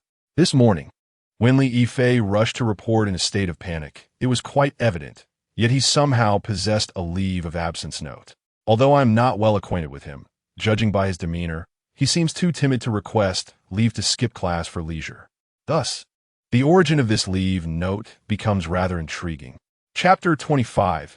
You are the incarnation of the Nanda, serpent demon. To be honest, the intellect of our protagonists is remarkable. Had I not known in advance, I would never have guessed that Lin Jingshu was the ultimate antagonist.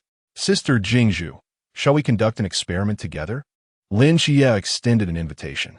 Very well, Lin Jingshu replied eagerly to the proposal. Once Hong Ying safely landed, she promptly approached Lin Jingshu and Lin Jingshu. Jingshu, your magical artifact truly demonstrated exceptional power this time. It even managed to provoke the Nanda serpent demon. If I were the demon, I would have been driven to eliminate you. I am fully aware of its desire to end my life, but alas, it simply couldn't reach me. One must simply practice more if they lack skill. Is everything all right, Brother Jingshu? Indeed, thanks to Sister Jingshu's timely intervention, I emerged unscathed. Hong Ying scrutinized Lin Jingshu closely, confirming that he truly bore no injuries. Let us proceed to ascertain the fate of the Nanda serpent demon.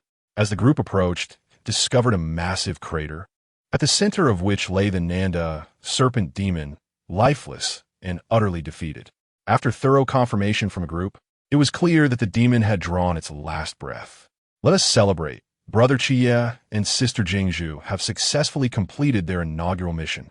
Just then, upon hearing the commotion, Si Xiaonan hurried over from another location, only to find that the matter had already reached its conclusion. As Hong Ying and Si Xiaonan prepared to depart, Lin Jingshu intervened, grasping their arms. Sisters Hong Ying and Xiaonan, do not be hasty.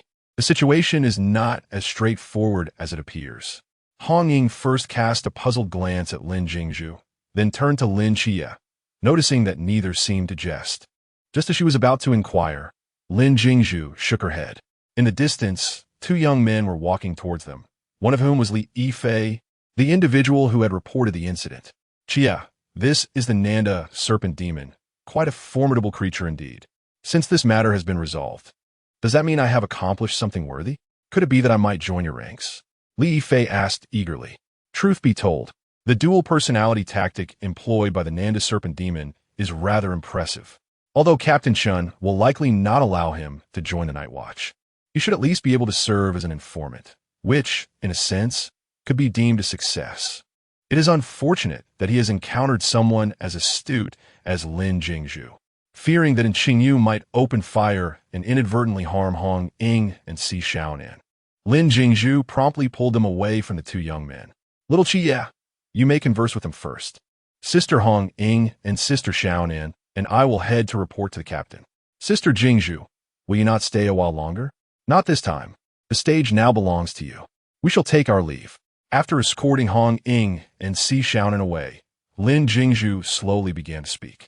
Jingshu and I, along with that bespectacled gentleman, suspect that Lin Jingshu may indeed be the true embodiment of the Nanda serpent demon. Hong Ying kirat Lin Jingshu. But he is the one who reported the incident. Si Xiaonan also expressed her confusion. If he is the demon's true form, then why would he come to inform us about the Nanda serpent demon? Does he find his progeny too numerous and wish for our assistance in their removal? Through some conjectures made by Xiao Qiye, it appears that this Nanta serpent demon possesses a remarkable intellect. Yet, such a highly intelligent being engages in the folly of assimilating others in plain view of the public. Curiously, this absurd act was inadvertently witnessed by Lin Jingshu, who is acquainted with the night watchman. Surely, it cannot all be mere coincidence. As Lin Jingshu walked, she elucidated the situation to Hong Ying and Si Xiaonan. This morning, when Lin Jingshu entered the classroom, the teacher mistakenly assumed he was late, but he produced a leave of absence slip. How could someone who inadvertently stumbles upon a mysterious event possess such a slip? Unless he intends to skip class for leisure tomorrow, and thus preemptively acquire the leave. Or perhaps he has long foreseen what was to transpire. Given the behavior of Qiye and that bespectacled youth, this conjecture seems likely. Meanwhile, and Xingyu suddenly drew the gun that Lin Jie had given him from his pocket and fired 3 shots towards Li Yifei, who was still inquiring about various matters. Initially stunned, Li Yifei stiffly turned to gaze at Xingyu. Disbelief etched upon his features. "Xingyu, why are you shooting at me? We have no enmity." Li Yifei exclaimed in indignation. Suddenly realizing he had been shot, yet remained alive, he touched the back of his head only to find no injury whatsoever. A thought struck him. He looked up, excitement lighting his face as he addressed Lin Jie. "Jie, have I awakened as well? Look, I was shot but did not perish. Can I join you now?" Li Yifei eagerly proclaimed, only to find Lin Jie wearing a complex expression and Xingyu looking at him with uncontainable excitement. Finally, Lin Jie managed to speak. "You have not awakened any abilities. You are merely the embodiment of the Nantawa serpent demon. This Nantawa serpent demon's instance is finally nearing its end. How tedious it has been. However, I am glad to have reached the pond realm, which surely enhances my safety." After Lin Jingshu finished her explanation, Hong Ying expressed concern for Lin Jie, fearing he might struggle against the demon's true form. "Fear not, Sister Hong Ying. Xiao Jie is an agent of the divine. How could he possibly be outmatched by a mere serpent demon? After half a month of hands-on training from the captain, defeat is out of the question. Let us proceed." As they exited the school gates, Chun Mai and Wu Xiangnan observed 3 girls approaching. The moment Lin Jingshu stepped out, her hair reverted to its original hue. "Captain, am I impressive? Today, my ice lotus has achieved great merit. I must be duly compensated upon our return." As Lin Jingshu emerged, she spotted Chun Mai leaning against the car door, smoking. "What a handsome captain, so charmingly rogue," she mused dreamily. Chun Mai first assessed the trio, confirming they bore no significant injuries before inquiring, "All is well. I shall arrange for extra rations. Where is Jie?" The younger brother of Jie is currently engaged in a final duel with the Nantawa serpent demon, Hong Ying explained. Upon hearing this, Chun Mai promptly made his way toward the school. "Captain, Xiao Qi, your swordsmanship is a true reflection of your profound teachings. How could anything possibly go awry? Rest assured, rest assured." Just as Lin Jingshu finished speaking, Lin Jie emerged from the school gate, carrying a black box. "See, Captain, what did I tell you? 100% without issue," Chun Mai remarked, observing Lin Jie as he approached. He patted Lin Jie on the shoulder. "For your first mission, you've handled it splendidly. Well done. Captain, I know a remarkably intelligent individual who harbors a keen interest in mythical creatures. I wonder if the night watchman would welcome such a person?" Lin Jie inquired. Lin Jingshu immediately discerned that Lin Jie was inquiring on behalf of Xingyu. Chapter 26. Only children make choices. As Wu Xiangnan approached, he reflected that being a night watchman requires not only intelligence, but also exceptional physical fitness. Zhao, once a king of soldiers, could not even become a sentinel. Upon hearing this, Lin Jie chose to remain silent, merely nodding in acknowledgement without further pursuing the topic. Who would have thought that a few years later, Xingyu would become the deputy leader of a special team?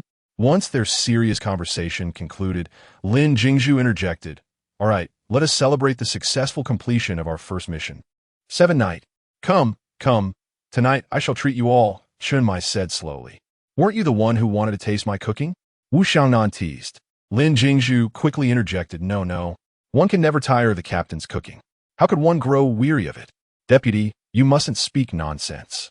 I merely thought everyone was exhausted and that the captain should not have to cook for us after a long day. I shall cover all takeout expenses. Very well. Since our team's benefactor has spoken, let us indulge tonight. Come on, let's wrap things up, Chun Mai remarked, casting a sidelong glance at Wu Xiangnan. Lin Jingshu surveyed the surroundings, noting the absence of Lung Xian. I wonder where Brother Lung is hiding now. Azhu, I can scan within a radius of 500 meters. Shall I assist you in locating him? Really, Xiao Jiao? Please help me check, Lin Jingshu replied, taken aback by Xiao Jiao's scanning capabilities. Certainly, Azhu. Lung Xian is located in a tall building directly south of your position, Xiao Jiao informed her. Lin Jingshu glanced in that direction, perceiving a faint glimmer, though it was too distant to discern with the naked eye. She waved her hand towards it, took out her phone, and began to message. Brother Lung, stop lying on the ground. It's cold and uncomfortable. Hurry back to enjoy a meal with Sister Xiaonan. On a nearby rooftop, the crisp sound of a camera shutter echoed as a hand carefully retrieved a photograph. Glancing at the message on his phone and the freshly captured image, Long Xian allowed a gentle smile to grace his lips. He then placed the photo in a box, securing it close to him. Shortly after, Lin Jingshu received a succinct response. Okay. As laughter and chatter filled the air while the group deliberated on their meal, Chen Mai's phone suddenly rang, plunging the vehicle into silence. Faint voices emanated from the device. It must be Qing Yu who has stolen the head of the Nantua serpent demon. I must say, he is quite the character, managing to dwell in the sewers. Perhaps we should consider supporting him, lest he remain in that foul place. A handsome man living in a sewer is quite the contrast, Lin Jingshu mused, feeling a twinge of discomfort at the thought. Oh no, I forgot to ask for his WeChat. What a splendid opportunity wasted. Aju, do you wish for Qing Yu's WeChat? I can procure it for you, Xiao Jiu offered. Wait, Xiao Jiu, you can even find WeChat accounts? This situation is quite extraordinary. After completing certain tasks, I have also acquired some energy, which allows me to manage these small-scale searches. Then I must trouble you, Xiao Jiu, Lin Jingshu remarked. No problem. I will send it to your phone once I find it, Xiao Jiu replied. After their conversation, Chen Mai also ended the call. Hong Ying was the first to inquire about what had transpired with the captain. Chen Mai explained that the logistics team reported that the head of the Nantua snake demon had gone missing, presumably stolen. However, there was no cause for concern, as the void ring was activated, and they would surely locate the head shortly. At that moment, Lin Chia pondered, could it be that individual? Observing that everyone was lost in thought, Lin Jingshu sought to change the subject. So, what are we thinking of eating? Have you all made up your minds? With that, they brushed aside the earlier matter, reassured by the presence of the void ring, which guaranteed that the snake demon's head would be found. The discussion then shifted to food preferences, with some suggesting bibimbap, others fried chicken, and yet others pizza. Just as they were about to engage in a playful debate over their culinary desires, Lin Jingshu waved her hand dismissively, declaring, "Children make choices. We, as adults, shall have it all." Meanwhile, Qing Yu, who was attempting to scale a wall, collided with an invisible barrier that forcefully repelled her. Rising from the ground, she examined the barrier before her. They've likely realized that the snake demon's head is missing, but how can I possibly escape now? She mused silently. Suddenly, a thought struck her. She retrieved her backpack from the ground, secured it, and sprinted towards the playground. Upon returning to the office, the takeout ordered en route had already arrived. Our meal is here. We must treat ourselves for the hard work put in throughout the day. Just then, Lin Jingshu, who was enjoying her pizza, suddenly recalled that she had yet to select a fairy after ascending to the pool realm. Oh dear, I almost forgot amidst the chaos. Xiao Jiu, please bring up the selection options for the fairies again. I am ready to choose now. Certainly, Aju. The options presented were Pang Zun, Water Prince, Fire Liao Yi, Shi Shi, and Spirit Princess. Aju, you may select 2 fairies. At this moment, Lin Jingshu inquired, Xiao Jiu, does the magic of the Spirit Princess have any utility for Songnan? She suddenly remembered that Songnan's existence was due to Lin Chia's miracle, and even Chen Mai from Team 136 existed because of such a miracle. Yet, in the days prior, she had been preoccupied with rescuing Zhao Kongsheng. After the incident with Zhao Kongsheng had passed, she had focused solely on completing tasks to accumulate points, almost forgetting this matter altogether. Aju, setting aside the fact that the entire Song Nan has been dead for 10 years, this miracle exists solely due to Michael. The immense divine power required for this is beyond your capacity to bear. Furthermore, even a deity like Michael could only grant Song Nan an additional decade of existence. He cannot resurrect it. If you wish to revive all of Song Nan, the possibility is virtually non-existent. Is there truly no way to save Song Nan? After all, Lin Chia's aunt resides there. It is his home. Moreover, how could I bear to witness Chan Mai fade away, especially given his kindness towards me? Is there truly no alternative? Xiao Jiu, did you not urge me to rescue those in despair? If I were to save all of Songnan, would that not fulfill one of those longings? After all, Within these regrets lies a decade of Chun Mai and a decade of Lin Jingshu. I shall inquire with headquarters upon my return to see if this is feasible. Very well, Xiaojiao. By the way, considering my current mental prowess, what will be the cost of employing Princess Ling's magic to save ordinary people? Chapter 27. The Inferno Lord in the vernacular of ordinary folk. One must consider the duration of time elapsed. If a soul has only recently departed, say within 5 minutes, your current level of spiritual energy could potentially save around 50 individuals. Should you reach the threshold of the river realm, that number might swell to approximately 300. However, if a significant amount of time has passed since their demise, one might expect a reduction of about a third. That will suffice. Xiaojiao, if I were to choose the Inferno Lord, would he engage in conflict with Princess Ling and Princess Bing? After all, in the anime, they are adversaries. Rest assured, while they were indeed rivals in the past, when the realm of immortals faced imminent destruction, all the fairies united in seeking assistance from the System Bureau. You may perceive it as mere skirmishes, but when confronted with genuine peril, their hearts align with the preservation of the realm. Once they emerge, they may still exchange barbs. Yet they will heed your commands and refrain from reaching the extremes of mortal combat. This segment is of my own design. That's reassuring. I am quite inclined towards the Inferno Lord, for his abilities are remarkably formidable. Ashu, are you choosing the Inferno Lord and Princess Ling? Indeed, I shall select the Inferno Lord and Princess Ling. Congratulations. Host, your choice has been successfully recorded. I have an announcement to make. Lin Jingshu observed that the others had nearly finished their meals. Captain, what is my current realm? Chun Mai initially did not regard this matter with much significance. He merely cast a casual glance, contemplating inwardly. Oh, so it is the pool realm. I had assumed I had already attained that level. However, just as he prepared to ponder other matters, his thoughts abruptly halted. He widened his eyes, staring in astonishment at the person before him, incredulously exclaiming, "You have reached the pool realm." His voice resonated with shock and disbelief.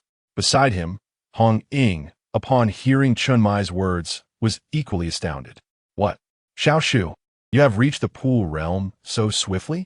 Not only was Hong Ying taken aback, but even Zhao Kongcheng wore an expression of envy.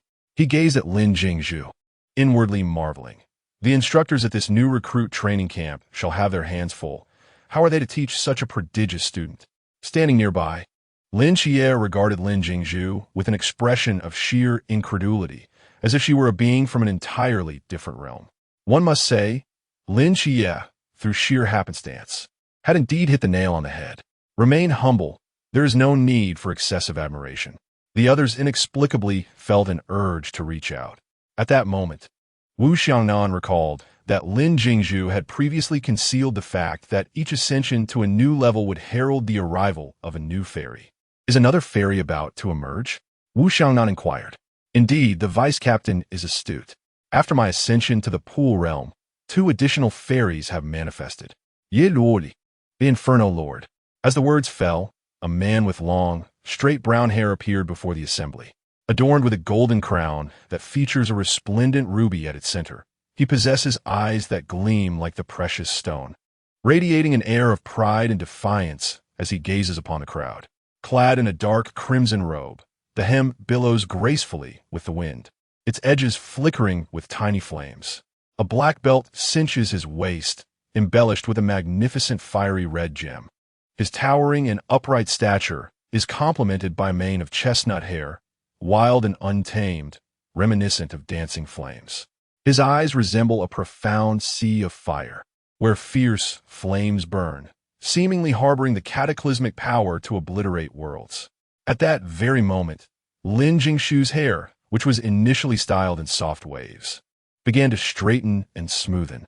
Simultaneously, her attire underwent a transformation, morphing into a deep crimson train gown in the blink of an eye. The gown flowed like ethereal clouds, its hem light and airy, adorned with a meticulously crafted bow that added an aura of nobility and elegance to her overall appearance. With a smile, Lin Jingshu addressed the Fire Lord. Greetings, I am Lin Jingshu, your contracted partner. The Fire Lord, Hu Yaoyi, surveyed Lin Jingshu from head to toe, stating, I'm already aware of your circumstances. Upon our awakening, I learned of your choice to ally with the Spirit Princess. In times of crisis, I shall overlook any grievances with her. However, do not expect mercy if you continuously associate me with her." He added, "Nonetheless, I am grateful for your role in reviving the realm. It is indeed an honor to meet you." The Fire Lord then glanced towards a few individuals in the distance, inquiring, "How would you like to assess my abilities?" Without excessive explanation, Lin Jingshu turned directly to Hong Ying, saying, "Sister Hong Ying, please attack us with your spear." Although Hong Ying had her reservations, the resolute gaze of Lin Jingshu compelled her to comply. Taking a deep breath, she ignited her spear with a blazing pink flame and charged towards Lin Jingshu. Just as the spear was about to make contact with Lin Jingshu, a brilliant red light suddenly erupted from behind her. It was the Fire Lord who had swiftly cast the spell Fire Shield. In an instant, a massive flame barrier appeared before Lin Jingshu. Hong Ying's spear collided with the fiery wall with a thunderous sound, only to be forcefully rebounded back to her hand with even greater speed. "Well, you have witnessed my abilities. I shall take my leave now, for I have no desire to witness the Spirit Princess," declared the Fire Lord before vanishing from the office. "He truly is swift in his actions," remarked one onlooker. "Ah Shu, if the Fire Lord lingers any longer, he may clash with the Spirit Princess. He fears it may complicate matters for you." I had almost forgotten to introduce him. His name is Huo Yaoyi, the Lord of the Fire Element, known for his proud disposition. Given that his fire abilities are predominantly aggressive in nature, I was concerned that he might inadvertently cause unnecessary financial repercussions for our captain. Hence, I opted to showcase a defensive capability. What do you think? Isn't it remarkably powerful? As the most authoritative figure, Hong Ying took the lead in speaking. Indeed, although I had tempered my strength while wielding the long spear, at such a close range, he effortlessly blocked my attack, showcasing his formidable abilities. At the very least, I sensed that his fire element was more potent than my rose fire feather garment. Since Lin Jingshu had previously mentioned her ability to acquire the powers of a new fairy once again, the others, apart from Lin Chiye, displayed little reaction upon witnessing the formidable fairy, Huo Yaoyi. Chapter 28. More than one, the incident involving the formidable Nantawa serpent demon has come to a satisfying conclusion. The hour is late. It is time for everyone to return and rest. Qi Jingshu, your training remains as scheduled for tomorrow. Do not be late. Wait, I'm not finished yet.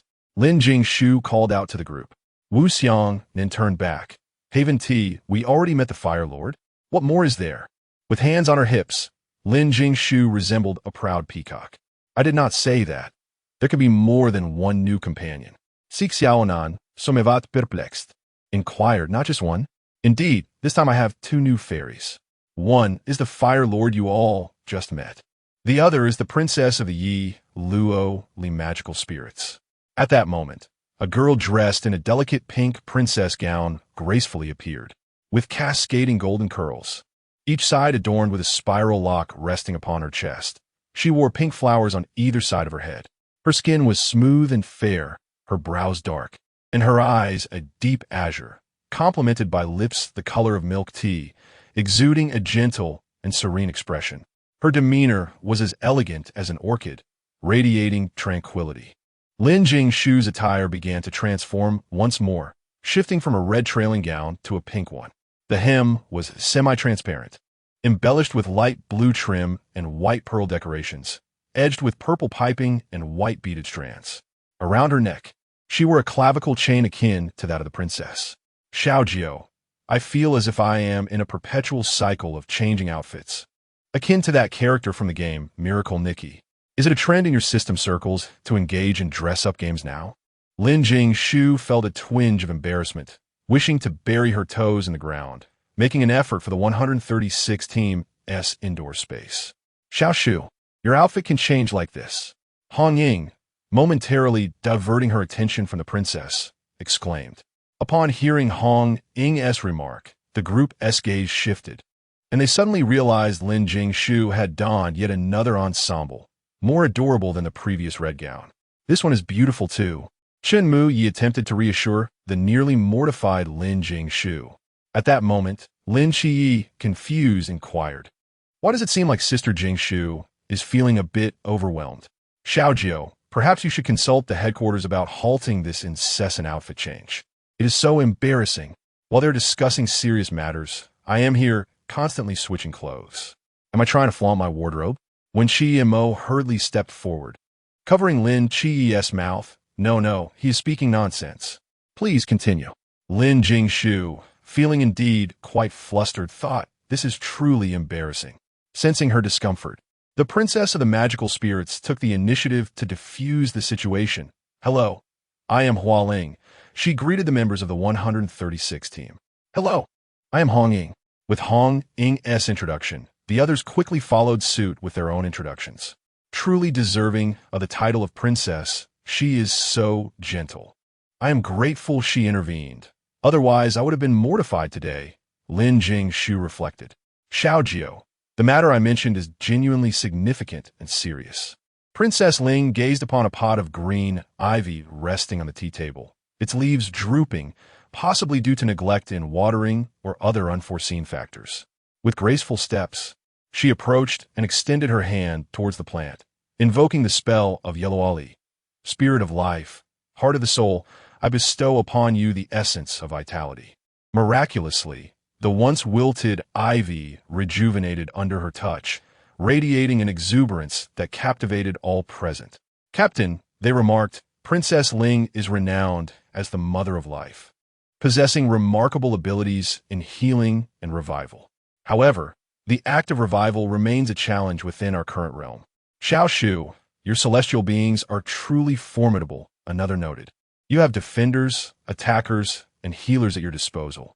You could single-handedly form a team. At that moment, Lin Jingshu had only mentioned her ability to summon celestial beings without specifying their types.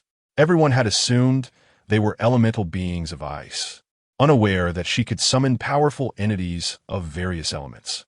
Chunmai silently rejoiced, relieved that he had not disclosed Jingshu's capacity to summon multiple celestial beings.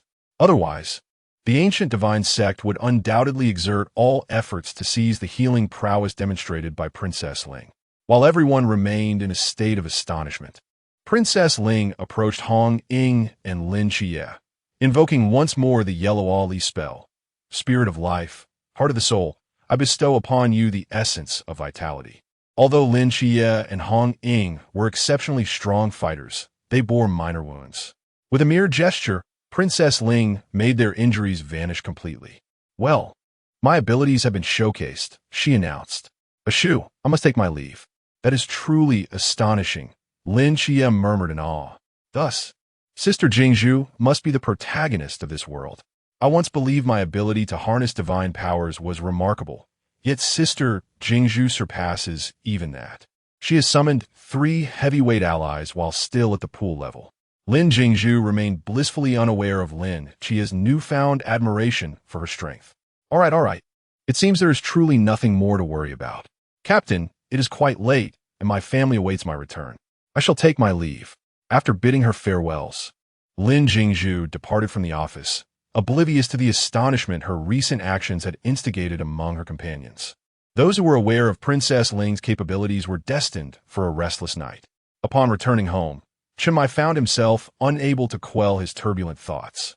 The notion of revival echoed relentlessly in his mind, preventing him from finding solace in sleep.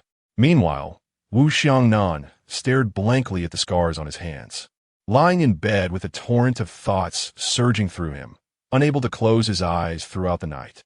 At this moment, Lin Jingshu remained blissfully ignorant of the internal struggles faced by her 2 captains. Xiaojiu, one pondered if Princess Ling is indeed the mother of life, capable of healing and revival. Will her powers benefit Ajin and the other reincarnated deities? Although Ajin currently possesses the soul-nourishing pill I provided, the number of deities in the Great Xia is overwhelming. Even if I were to undertake tasks to the point of exhaustion, it is unlikely I could procure a vial for each deity. The pace is simply too sluggish. Aishu responded, I am uncertain about that. Our system bureau merely undertook the Leaf Fairy Wonderland and does not fully command the spellcasting system within it. Perhaps you could summon the Spirit Princess for an inquiry? Indeed, I can summon the spirit princess myself. I had momentarily forgotten. Very well, Xiaojiu. You should swiftly return to headquarters to inquire about my miraculous transformation. At this moment, Lin Jingshu had stealthily approached the entrance of Yang Jin's quarters. Chapter 29. The Resentment of Shiva. Just as Lin Jingshu intended to sneak in quietly, the door before her swung open. Yang Jin stood at the threshold, yawning. "Ah, Jin, you're still awake?" Lin Jingshu whispered. "Not yet. What's the matter? Is something happening today?" Yang Jin inquired. As Lin Jingshu stepped into the room, she replied, "You have no idea. I'm utterly exhausted today. Your brother's school, Sangnan No, 2 High School, is shrouded in mystery. Among the faculty and students, there are those who may have been assimilated by the Nanda serpent demon. Only your brother, who possesses the realm of mundane gods, can discern who is human and who is a transformed offspring of the Nanda serpent demon. There are at least 2,000 to 3,000 people in the school. Today, I felt like a rideshare driver, tirelessly using my Ice Lotus artifact to escort the already confirmed safe students and staff to safety. Although I did engage in some fighting, I believe I spent far more time evacuating them than actually battling." Noticing Yang Jin's worried expression, Lin Jingshu understood he was concerned about Lin Xie. "Do not worry. I have recently advanced to the Pool Realm and can summon 2 new fairies. One of them, named Hua Ling, is the spirit princess representing the mother of life. One of her abilities is healing. Just before I returned, the spirit princess had already healed your brother and another member of Team 136, Hong Ying, ensuring that your brother bears no scars from this ordeal. This time, your brother has encountered a great opportunity, though I shan't disclose the details. Just know that this event will bring him nothing but benefits." Suddenly, Lin Jingshu remembered to inquire about the spirit princess. "By the way, Yellow Li's magical spirit princess." Yang Jin sensed the energy fluctuations in the room. This must be the method by which Aiju summons the fairies. "Spirit princess, could you please assess his condition? Can you heal him?" Lin Jingshu asked. Upon hearing Lin Jingshu's words, the spirit princess looked at Yang Jin, who was gazing back at her. "For someone like him, I can only offer partial healing, accelerating his recovery, but not ensuring complete healing. After all, my spiritual power is limited in its support at present. So, the spirit princess's magic can shorten the time for Ah Jin and others to return, akin to the effects of a soul-nurturing pill. Does Ah Jin have anyone else like you, a deity with a rapid recovery speed?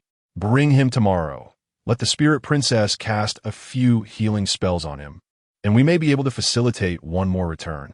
Yang Jin had not anticipated there was a second method to shorten the path of return beyond the soul-nurturing pill. "Yes, Neza has a swift recovery rate as well. He is also in Sangnan. I will bring him tomorrow." "All right, spirit princess, I shall trouble you for tomorrow. It is my honor to assist in the return of the deities. Such an endeavor is indeed a noble one," the spirit princess replied before slowly vanishing. Yang Jin approached Lin Jingshu. "Aju, thank you. I appreciate your dedication to the reincarnation of the deities of Daxia. Ajin, there is no need for thanks between us. The return of the Daxia deities brings nothing but benefits to Daxia. You have returned, allowing me to embrace my idle existence." Lin Jingshu jested. "It is quite late. Let us retire for the night, lest we struggle to rise early tomorrow. I fear I shall not awaken." "Father, is this truly the only option? Your heart is too tender. Had I known, I would have refrained from permitting your arrival. Father, if he truly committed such acts, they are all selfish. It is inconceivable. What is there to fear? No, Father, based on my current understanding of him, he would certainly." "My child, you are too naive. The human heart is the most difficult to comprehend." Lin Jingshu yawned as she entered the office. "Good morning, Captain. Captain, why are you here so early today? Is there some matter that requires attention?" "Jingshu, I have something to discuss with you. Please accompany me." Lin Jingshu nodded and followed Chunmai to the office. "Jingshu, last night you mentioned that the spirit princess could grant resurrection. Do you have any idea when this could be achieved?" After taking a seat, Chunmai inquired directly. "Resurrection is something I can accomplish presently. The distinction lies in the timing of death. If it is within 5 minutes, I could revive dozens to hundreds of individuals. Beyond that time frame, the numbers dwindle. If I were to revive an ordinary person who has been deceased for 10 years, would there be a means to achieve that? Lin Jingshu suddenly grasped why Chiang sought her counsel. The ordinary person you refer to is, indeed, Lin Chia's aunt. Lin Jingshu maintained her composure. 10 years is an extensive duration. I cannot ascertain the likelihood of success. But before we delve into that, Captain, could you elucidate your own situation? Chiang paused. What situation could I possibly have? Captain, there is no need to deceive me. Ever since I summoned the spirit princess, she revealed that while everyone appeared normal, your soul appeared indistinct, like a mere shadow. Fortuitously, I was seeking a reason to inquire about this matter. Chiang had not anticipated that the spirit princess would discern his physical condition so readily. Indeed, how could the mother of life be beguiled by mere miracles? With a sigh, Chiang continued, what I am about to disclose may be difficult for you to accept, yet it is an unavoidable truth. 10 years ago, Zeus of Greece foresaw a prophecy regarding the emergence of a blasphemer. He accurately predicted that this individual would appear in the southern region of the Great Xia. To eliminate this blasphemer, Zeus dispatched Gaia, the mother of the earth, to collaborate with certain malevolent deities from the north, launching an assault on the borders of Great Xia. Shiva's wrath emerged during this tumult. Lin Jingshu interjected, though she was already aware. What is Shiva's wrath? Is it related to the Indian deity Shiva? Shiva is the god of destruction in Indian mythology, while Shiva's wrath manifests as a scroll of lambskin. This scroll possesses apocalyptic powers. Inscribing a name upon it would lead to the utter annihilation of all that it designates. In that year, Mother Earth, Gaia, upon receiving the grievances of Shiva, spared no effort in depleting her divine power to inscribe a name upon a parchment, Tsangnan. With their formidable abilities, they obliterated the entire city of Tsangnan. Lin Jingshu listened quietly as Chunmai recounted that somber period. So, when you just inquired about resurrection, who were you referring to? Was it Aunt Chia? Indeed, Chia has but two relatives. One is his aunt, and the other is his cousin. Given Chia's tender age, I fear he may not withstand the loss of his closest kin. Thus, I wish to inquire if there exists any means to resurrect someone who perished a decade ago. Chapter 30. The Living and the Near-Dead Captain. I currently have no way to provide you with an answer. I will inquire with Princess Ling when I return. Having spoken, Lin Jingshu turned and exited the office. As she entered the living room, her gaze fortuitously fell upon Wu Xiangnan. He sat motionless on the sofa, his eyes fixed ahead, seemingly immersed in his own thoughts, oblivious to the world around him. Observing this, Lin Jingshu softly greeted, "Deputy, good morning." Although her voice was barely above a whisper, it resonated clearly in the tranquil living room. Wu Xiangnan appeared startled, as though awakened from a deep reverie. He slowly turned his head and replied, "Good morning." Noticing the slight delay in Wu Xiangnan's response, Lin Jingshu, filled with curiosity, inquired, "What are you thinking about so seriously?" Wu Xiangnan hesitated for a moment before responding. "Nothing much, just contemplating how to draft a report on the Nantua snake demon."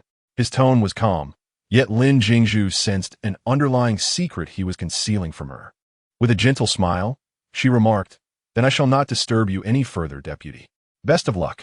She turned to leave the living room, but in that instant, her peripheral vision caught sight of Wu Xiangnan's hand. He was unconsciously stroking the scar on his wrist, a mark that, though healed, remained distinctly visible. A pang of understanding struck Lin Jingshu.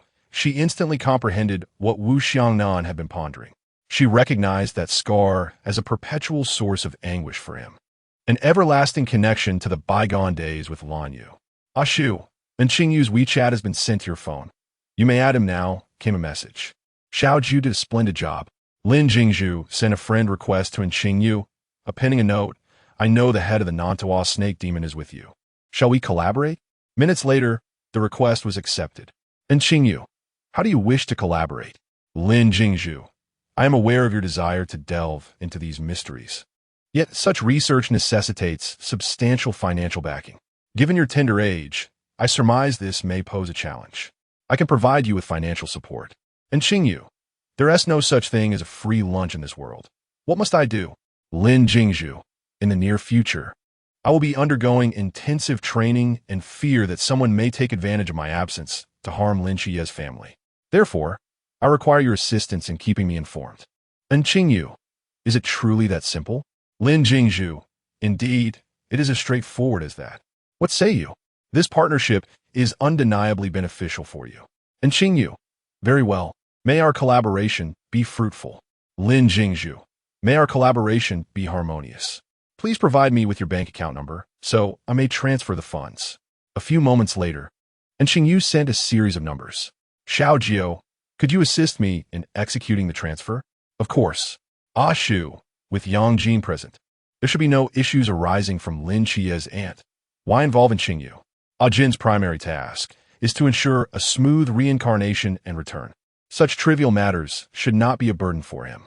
Moreover, I merely presented a rationale for providing financial support to Qingyu. After all, the funds on my black card are inexhaustible, so giving to anyone is merely a matter of choice. By assisting him, perhaps he may uncover something remarkable that could one day be of benefit to me. His expertise in various fish species is indeed impressive. After a long day of toil, Master Lin returned to the old district, utterly fatigued. Ajin, I feel utterly exhausted. When will the training camp commence? Although the captain had shown some leniency, she sensed that she was still in a state of near collapse. Lin Jingshu unceremoniously collapsed on a Yang Jin's bed, as if all her strength had been siphoned away in an instant. She tightly shut her eyes, lacking even the energy to move a finger, let alone acknowledge the person who had opened the door. Time ticked by, and Lin Jingshu remained there, quietly waiting for Yang Jin's arrival. Her mood was dismal, full of longing for Yang Jin to come and comfort her with a warm embrace. Yet, after a prolonged wait, she heard no footsteps. Unable to contain herself any longer, she slowly opened her eyes to discover why Yang Jin had yet to appear. In that moment, she noticed a small figure in the room. It was a child of 6 or 7 years, clad in a vibrant red short-sleeved shirt, standing in the corner with a tilted head, gazing at her with wide, curious eyes. Caught off guard by the presence of this unfamiliar child, Lin Jingshu felt momentarily flustered. Just then, Yang Jin's voice came from beside her. Ah Shu, this is Neza. How embarrassing. My dignity, my image. Lin Jingshu now felt as though she was not merely on the verge of collapse, but utterly lifeless.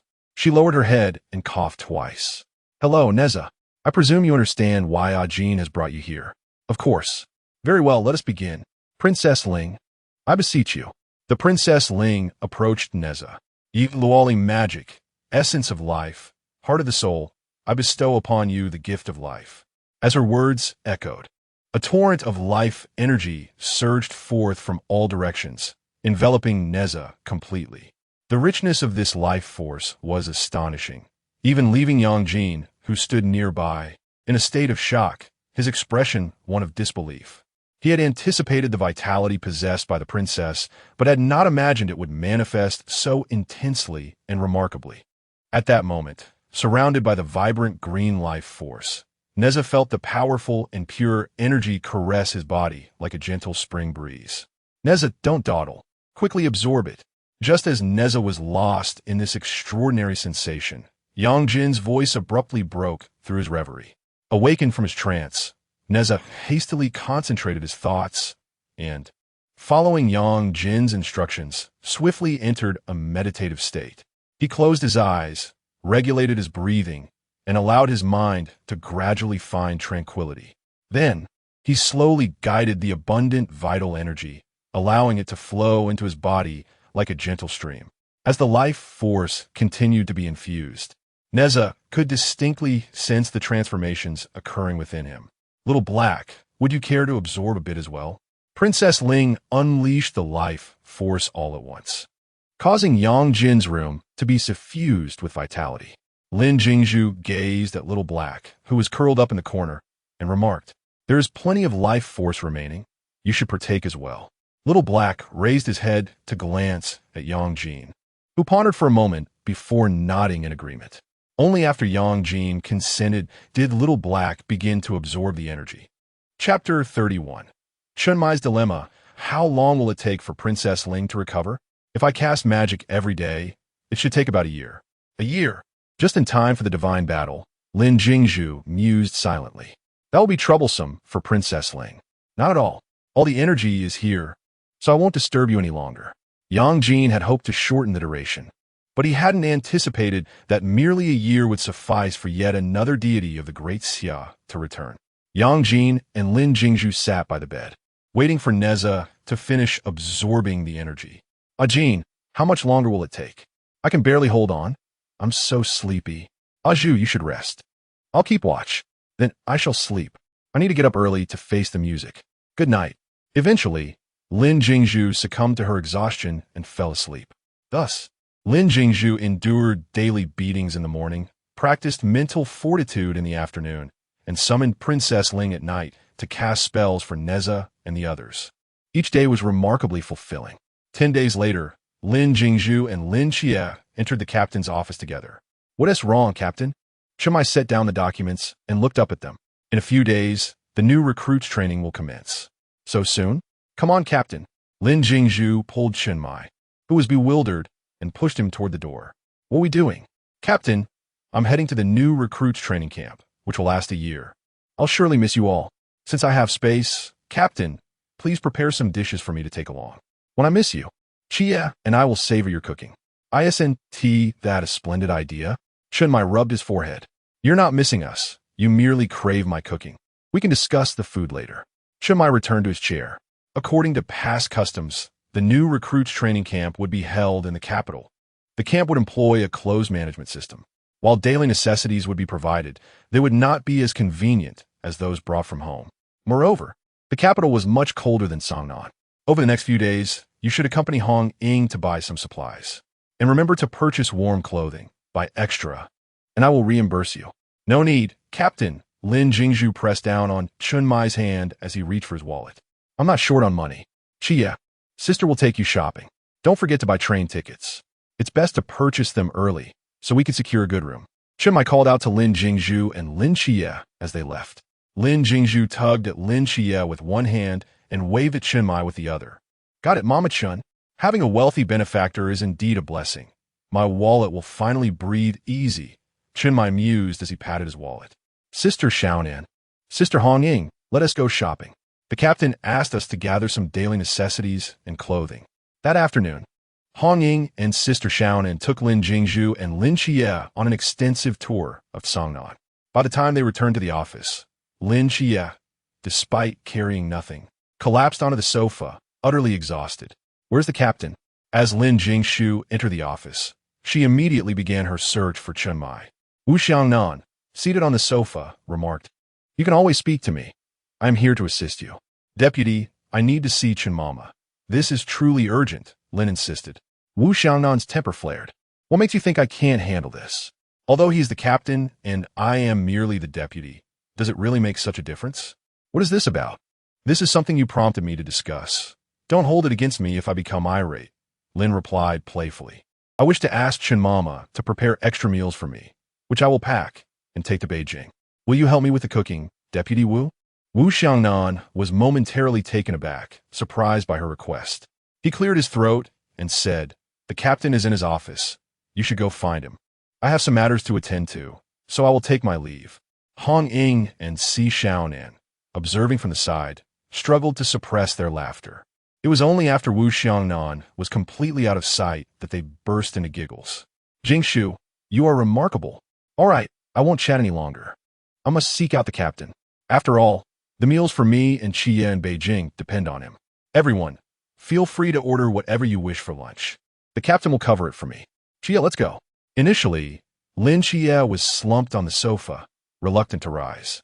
However, considering the enclosed management, it hinted that they were destined for the cafeteria. Though uncertain of the cafeteria's quality, past experiences suggested it would likely be subpar. Why endure substandard food when something better might exist? Thus, Lin Xie reluctantly sat up and followed Lin Jingshu to find Chenmai. Lin Jingshu knocked on the office door. Come in, came Chenmai's somewhat weary voice, prompting the two to slowly push the door open. Once inside, Lin Jingshu eagerly exclaimed, I implore you, Chenmama, please fulfill this small wish of mine. As she spoke, she gestured with her fingers, making it seem as though her request was trivial. Looking at the two children before him, Chunmai felt a wave of resignation wash over him. After all, these are his beloved team members. What else could he do but indulge them? Consequently, Chunmai stood up with a sigh and led them to the kitchen. Upon reaching the kitchen, he donned an apron and began his culinary endeavors. From just before noon until nearly 2 in the afternoon, he tirelessly chopped vegetables, stir-fried dishes, and seasoned them, his arms growing weary from the exertion. "That's all I will prepare. I won't make any more," he declared as Lin Jingshu began to gather the dishes he had just cooked. "Thank you for your hard work, Captain. Please take a break. I will leave the kitchen clean up to Chia. By the way, I just purchased this medicated plaster from the pharmacy. They assured me it is effective for any aches, whether in the back or shoulders." "Why must it be me?" Lin Chia protested. "The meals were prepared by the captain, and I will handle keeping them warm. You are merely tasked with the finishing touches. Surely, you don't expect to eat plain rice?" Lin Jingshu exaggeratedly remarked. I'll do it," Lin Chia replied, his face full of determination.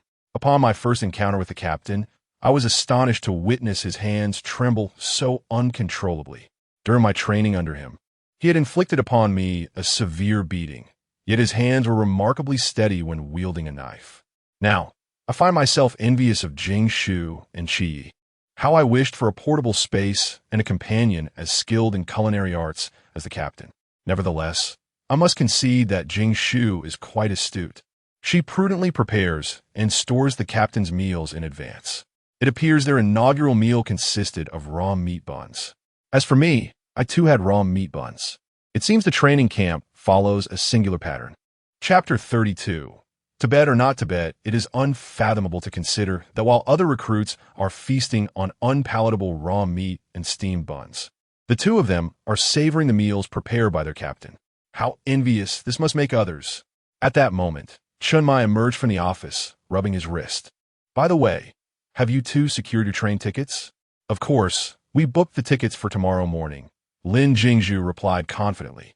The next morning, at the train station entrance, Lin Chia and Lin Jingshu each carried a suitcase.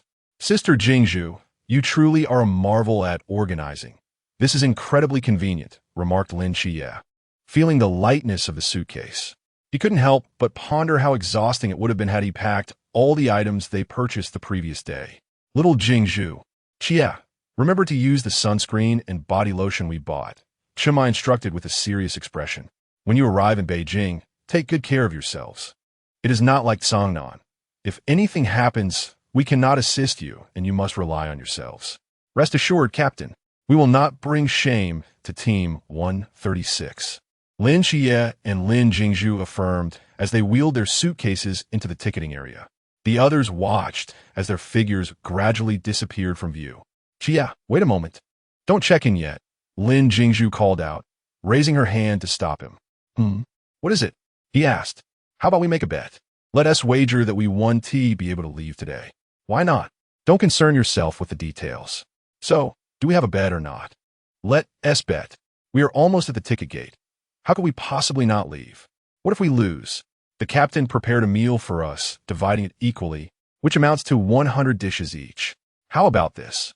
The loser must prepare 30 dishes for the winner." "Fine. Let us wager 30 dishes then. Let us sit down. We have time to spare." Thus, Lin Xie and Lin Jingshu settled onto the benches in the waiting area, awaiting their fate in silence. Moments later, Lin Xie's phone rang. He glanced at the screen in surprise before looking up at Lin Jingshu. She raised an eyebrow, as if to say, "See, I told you we wouldn't leave today." Upon answering the call, Chunmai's voice resonated through the phone. "Chia, Jingshu, whatever you do, do not enter the station. The night watchman training camp has been relocated to Songnan this year. There's no need to go to Beijing. Come back quickly." Just like that, the group, who had been feeling somewhat disheartened, found themselves reunited once more. "Captain, what is going on? Wasn't the training camp always held in Beijing?" Lin Jingshu inquired.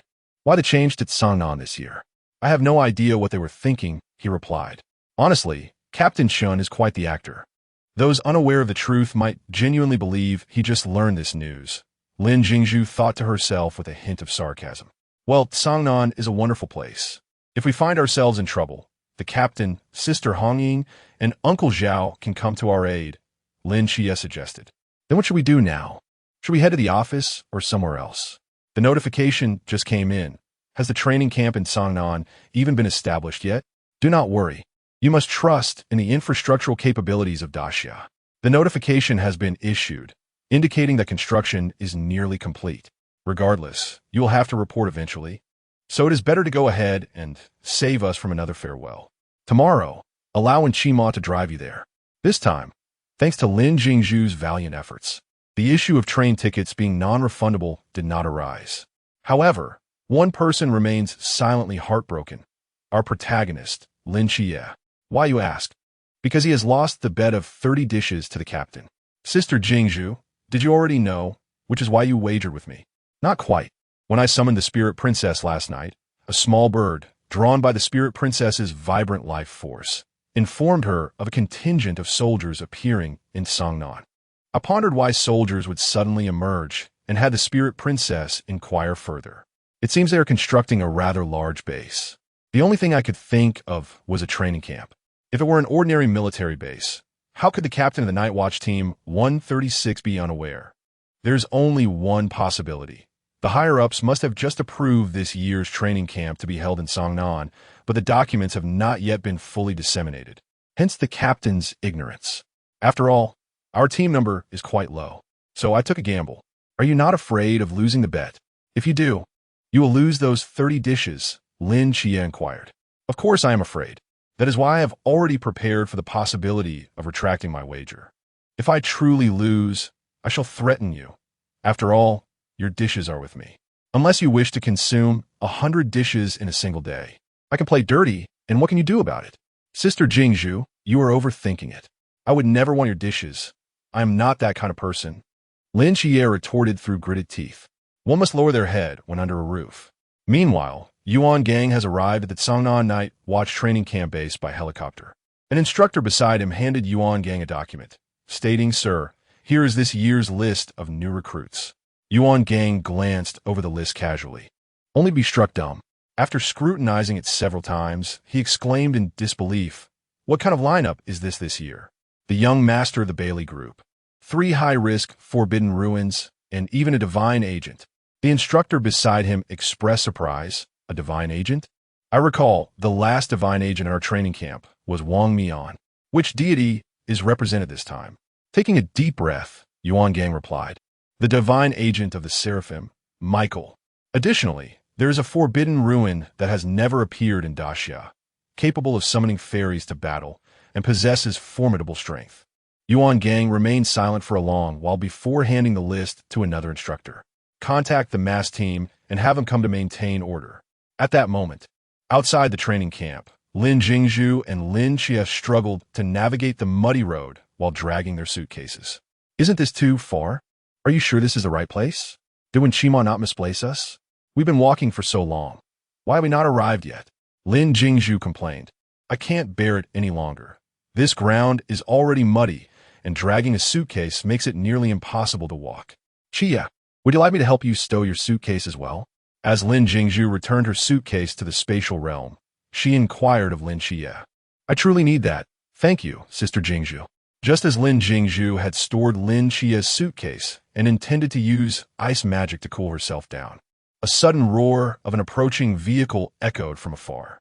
Both Lin Jie and Lin Jingshu turned their gazes towards the source of the sound, only to witness a camouflaged military off-road vehicle skidding to a halt amidst a cloud of dust beside them. Chapter 33, a figure emerged from the vehicle, scrutinizing the two individuals intently. What brings you here? Are you part of the training camp? New recruits? Indeed, one replied. We thought it would be better to arrive early rather than late. So here we are. Show me your identification. The instructor, seemingly skeptical, insisted on verifying once more.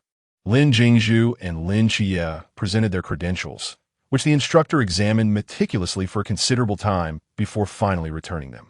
Get in the vehicle. I shall escort you. By the way, where are your suitcases? Have you not heard that our training camp operates under strict management? You come unprepared? Due to Lin Jingshu's swift actions, the instructor failed to notice her discreet handling of the luggage. As she climbed in the back seat of the off-road vehicle, she thought, how could we possibly come empty-handed? It merely remains hidden from plain sight. Hidden from plain sight? Do you possess forbidden items? Lin Jingshu responded ambiguously, sort of. During their conversation, the off-road vehicle traversed all checkpoints and ultimately halted at the entrance of the training camp. All right, you may enter on your own, the instructor said. The two disembarked, and Lin Jingshu gazed up at the imposing iron gate, inscribed with 039 new recruits training base. At last, I have arrived at the training. I wonder if Instructor Yuan is prepared for what lies ahead. Is 039 the 39th session? Perhaps, but it could also be that this novel was penned by Sanjiu Inyu, who simply couldn't be bothered to think of a name. As Lin Jingshu and Lin Jie pondered the significance of the number 39, an instructor emerged from within. Thus began a familiar exchange. New recruits? Yes. What are your names? Lin Jie, Lin Jingshu. The instructor suddenly fixed a serious gaze upon Lin Jie, as if he were examining an elixir of immortality. Your name is Lin Jie? Feeling uneasy under the scrutiny, Lin Jie replied, Yes, what of it? Are there two Lin Kais? Not at all. The instructor shook his head. My astonishment stems from the fact that you are this year's divine agent. Such individuals are a rarity, often appearing only once every few years. Instructor, what about me? You only speak of my brother. Have you never heard of me?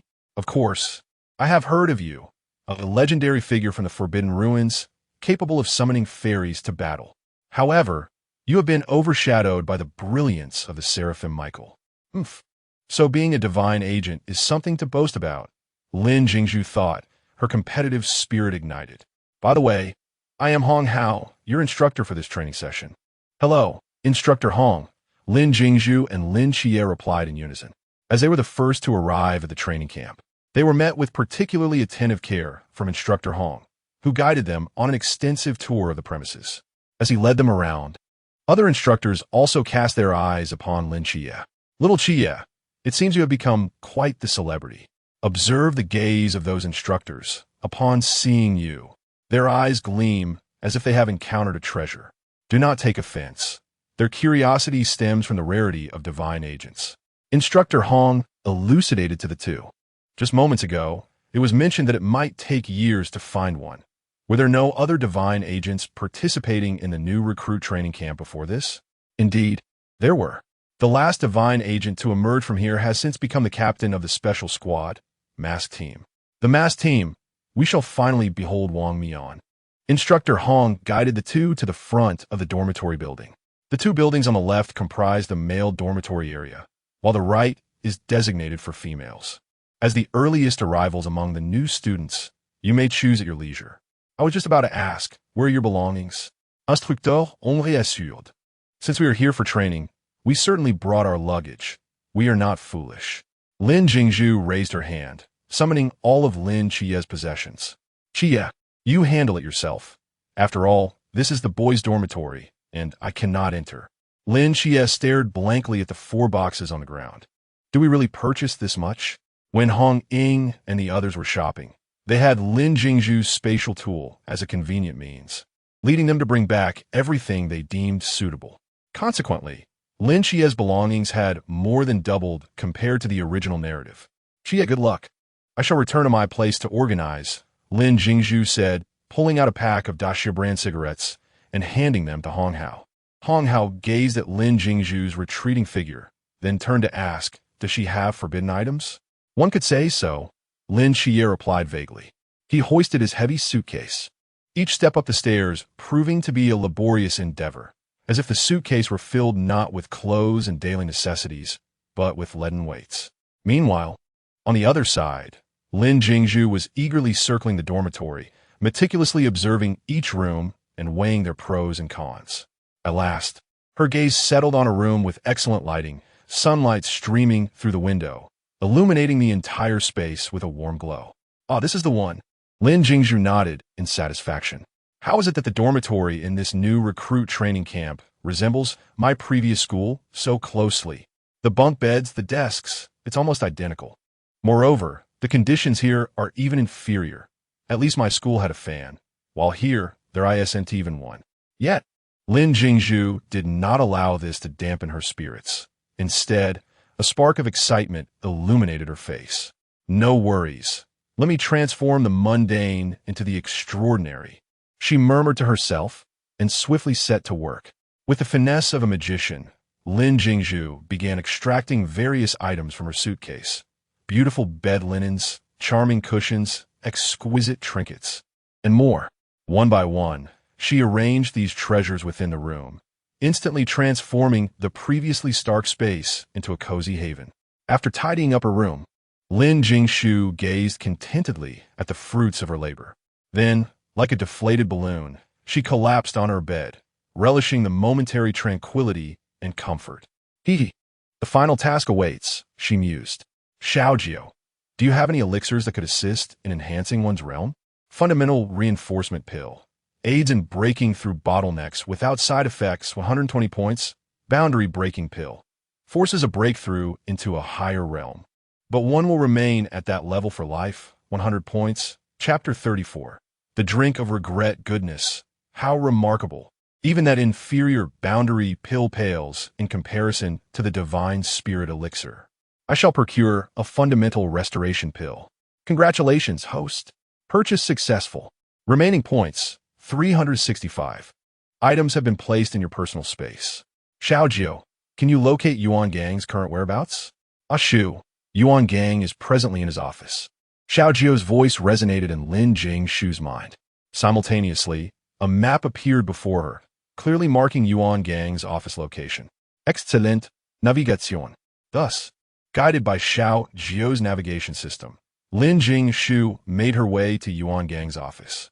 Along the journey, several instructors cast curious glances at her, but they merely assumed she was a new recruit familiarizing herself with the training camp and paid her no heed. Xiaojio, are you certain this is the right room? Indeed, this is Yuan Gang's office. Lin Jingshu adjusted her attire, donning a hat and mask. Yellow magic, Fire Lord, Huoliao Yi. Once the door opens, restrain him without causing harm. I have matters to discuss. Understood. Lin Jingshu gently raised her hand and knocked softly on the office door, producing a crisp yet brief sound.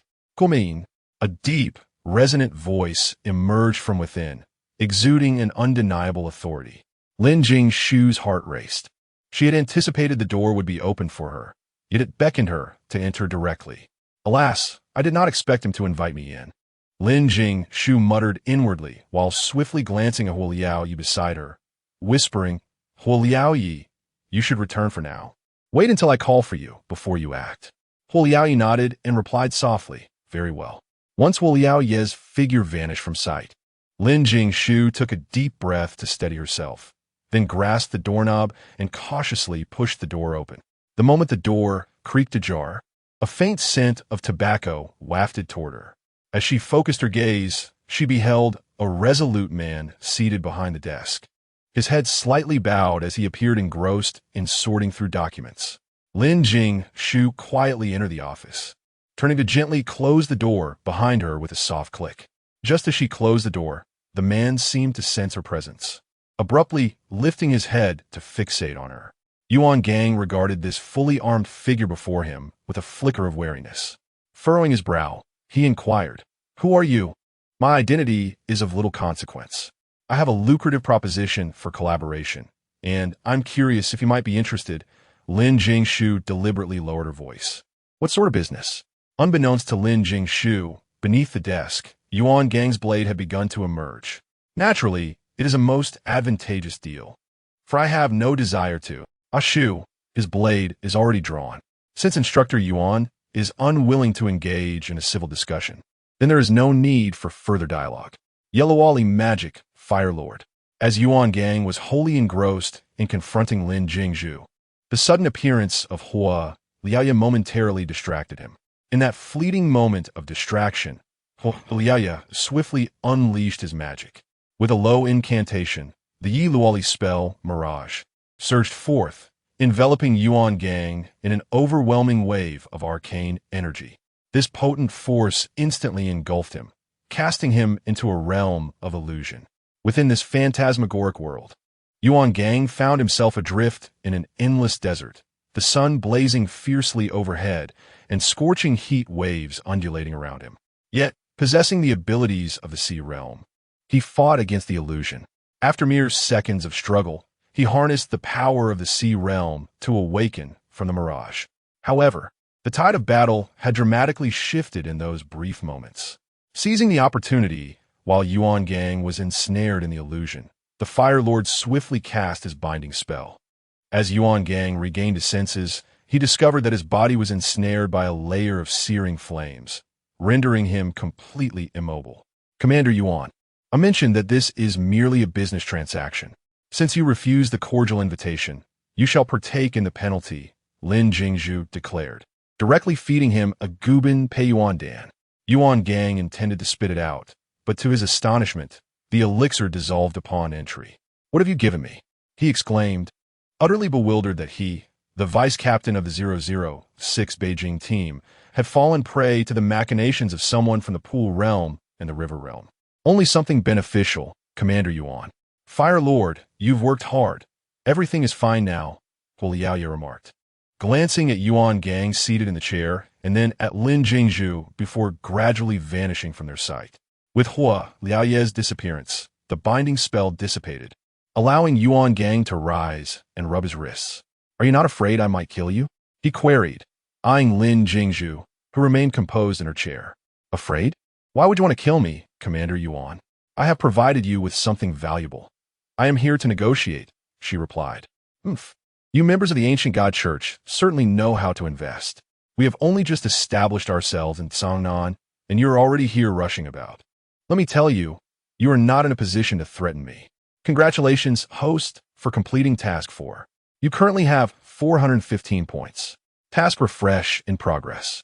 At that moment, Lin Jingshu slowly removed her hat and mask.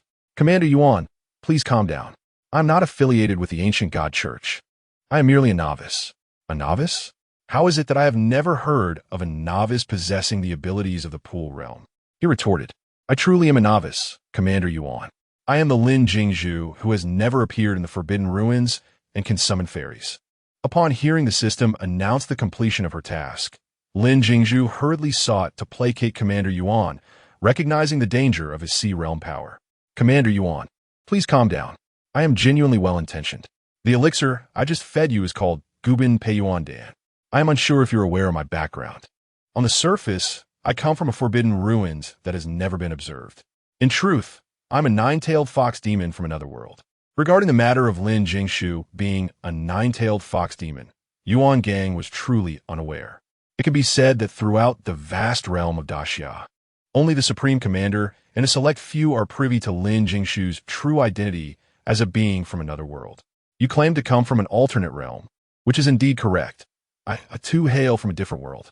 Thus, the essence-nurturing pill that I just administered to you was brought from my own realm. Do you not feel a shift in your cultivation level? This is my gift to you upon our first meeting. In that moment of peril, Yuan Gang had not realized that he had transcended from the sea realm to the infinite realm. Chapter 35. Conducting Business Indeed. This foundational essence pill is capable of helping those who find themselves at a crossroads to break through their limitations. Upon entering this training base, my other summoned fairy, Princess Ling, informed me that she sensed a formidable presence within, yet it appeared that this individual had reached a plateau. Thus, I conceived the idea of bestowing upon you this gift. I apologize, Princess Ling, for making you bear the brunt of this. Lin Jingshu silently expressed her remorse. After all, I am to spend the next year here, and you're my chief instructor. It is only fitting that I present some tokens of goodwill, is it not? Another summoned fairy? And what of the earlier mention? Chimai has not disclosed everything. Yuan Gang swiftly discerned the crux of her statement. Indeed, I do not place my trust in the upper echelons of the Night Watch. While many among you serve the nation and its people with unwavering dedication, it cannot be denied that some harbor ulterior motives, Lin Jingshu retorted. Listening to Lin Jingshu's words, Yuan Gang fell into contemplation. Some of the esteemed members within the Night Watch are indeed less than virtuous, yet to secure funding for the organization, we have no choice but to allow them to ascend to prominence. I suppose I am now sharing my secrets with you, and I hope that Commander Yuan will keep this confidential, at the very least, until I am no longer a mere pawn subject to the whims of others. With each level I ascend, new fairies appear. When I was in the Zhangjing realm, I summoned the Ice Princess, as you are aware. Half a month ago, a mysterious event occurred in Songnan, during which I broke through to the Pool Realm. After this breakthrough, I was granted the presence of two new fairies. One is the Fire Lord, Huoyao, the master of the fire element, whom you have just encountered. The other is the Life Mother, Princess Ling, whose primary abilities include healing and resurrection. However, my current powers are still quite limited, so I'm uncertain about the specifics of resurrection or its extent, as I have yet to attempt it. Observing the girl before him who placed such trust in him, Yuan Gang couldn't help but think, this girl is still too naive to so openly reveal her greatest trump card, such a pure heart. Nevertheless, the recent incident had indeed been quite awkward and had ignited his frustration. Is this how gifts are exchanged in your world? After much hesitation, Yuan Gang finally managed to voice this question. Lin Jingshu awkwardly touched her nose. Not quite. I merely wished to test Commander Yuan's capabilities. After all, during my time here, the most formidable individual I have encountered has been Captain Shun of Team 136. If you surpass him, I am eager to gauge the true prowess of the sea realm you speak of. Very well, if you wish to test this. You may do so upon your graduation. Yuan Gang gritted his teeth in response. If there is nothing further, you may return for now. Yuan Gang needed to calm his heart, still racing from the recent tumultuous events. Wait, I came here to conduct business. Conduct business? Wasn't that a veiled threat you just made? I have stated that I am here to present you with a gift. How could it possibly be a threat? I truly wish to engage in a business transaction with you, Lin Jingshu declared as she approached Yuan Gang's desk.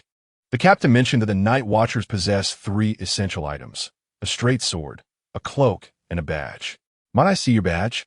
Yuan Gang, slightly perplexed, handed over his emblem to Lin Jingshu.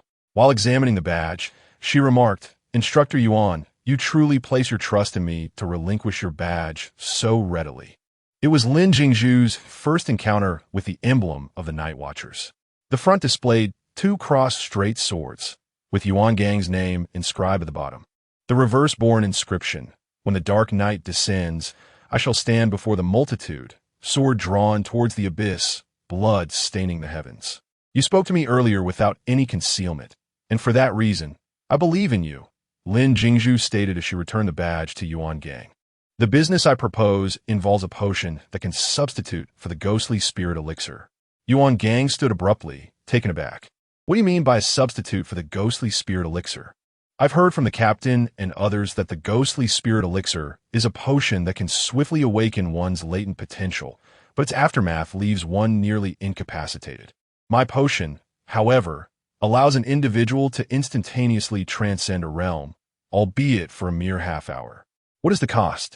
The cost is quite simple, a 3-day stupor. So, what do you think? Is this not vastly superior to your ghostly spirit elixir? Is what you propose truly feasible? If you doubt my words, I happen to have one on hand. Would you care to try it? Yuan Gang was tempted to agree immediately, yet he considered his position as the chief instructor of the new recruits. If any mishap were to befall him, it could spell disaster for this cohort of trainees. Allow me to consult with headquarters upon my return, and we shall decide then. What is it that you desire? My request is quite simple. I wish to return to Team 136. What do you mean? Do you not wish to participate in the training camp? No, Instructor Juan. What I mean is that once the training concludes in a year, I will not go anywhere else. I will return to Team 136.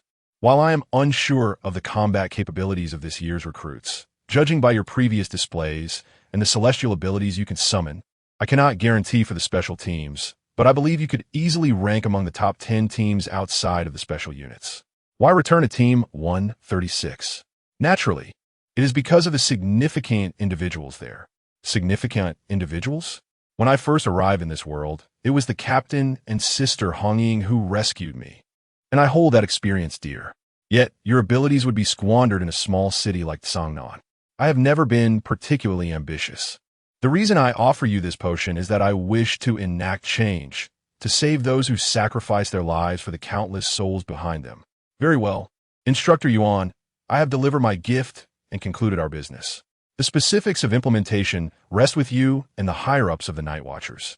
If there are no further matters, I shall retire for the night. After all, I am a train here for a year. Merely thinking about it is exhausting. and I need to rest. With that, Lin Jingshu turned and exited Yuan Gang's office. Yuan Gang, who was in the office behind her, gazed speechlessly at Lin Jingshu, who rushed in and out with such haste. These tasks you have set before me, little Jiu, seem designed to thwart my ability to thrive in the coming year. To say nothing of the first and fourth tasks, I have already become a pariah among the novices. Chapter 36. Making a friend, however. I am curious about how the whirlpool offended you. There are a total of 4 tasks, and 2 of them concern him. After a long day's work, Lin Jingshu stretched lazily and slowly made her way back to the dormitory. The setting sun withdrew its brilliance, transforming into a golden disk. As the sky transitioned from a clear blue to a vibrant orange-red, with distant mountains adorned in a golden hue. As the sun descended, the sky became enveloped in shades of pink and crimson, ultimately blending into the twilight. Early the next morning, Lin Jingshu rose to collect supplies at the distribution station. Chia, are you here to gather supplies too? Indeed. The cafeteria is closed, so I might as well save the little provisions the captain provided. Then I shall return to the dormitory first.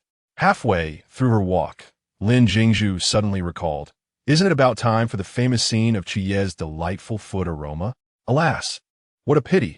I am not a boy and cannot witness it live. Gently pushing the door open, Lin Jingshu entered the dormitory.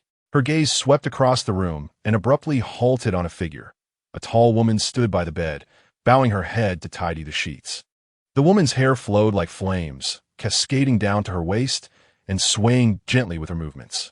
Sunlight streamed through the window, illuminating her tresses and reflecting a delicate red glow, reminiscent of a flickering flame. Hearing the door creak, the woman slowly raised her head, revealing a strikingly beautiful face. Her eyes, deep and luminous, resembled tranquil pools. "Hello, I am Molly," she greeted with a melodious voice. Lin Jingshu was taken aback by the beauty before her, thinking, Molly is stunning, even more so than in anime. She smiled in response. "Hello, I am Lin Jingshu. How serendipitous that both of us have red hair and are roommates." Perhaps due to Lin Jingshu's origin as a red fox, her hair retained a vivid crimson hue even in human form. While similar to Molly's hair color, hers was slightly less vibrant. Molly's locks shimmered more brightly. In the following days, Lin Jingshu and Molly gradually became acquainted. Although the days were somewhat mundane, the presence of Molly made time pass swiftly for Lin Jingshu. One early morning, she was awakened by a cacophony outside. "Molly, why is it so noisy out there?" At that moment, Molly was leaning by the window, observing something. Upon hearing Lin Jingshu's inquiry, she turned and replied, "There's a wealthy young man distributing gifts." "A wealthy young man? Since I have nothing better to do, I shall go take a look. Are you coming, Molly?" "I think I shall pass," Molly replied with a hint of distaste. As Lin Jingshu descended to the dormitory entrance, she spotted a plump, ostentatiously dressed man bellowing, "I have brought some specialties from home for everyone. I hope you won't mind, and I look forward to your continued support." Truly, he is the foolish son of a landlord. Bai Pang Pang is indeed a simpleton with abundant wealth. Due to the crowd surrounding Bai Pang Pang, Lin Jingshu stood at the entrance of the girls' dormitory to observe the spectacle. At that moment, Bai Pang Pang noticed Lin Jingshu leaning against the door, mistaking her for someone shyly desiring a gift, and made his way toward her. "Greetings, I am Bai Tu Ming, though you may call me Pang Pang.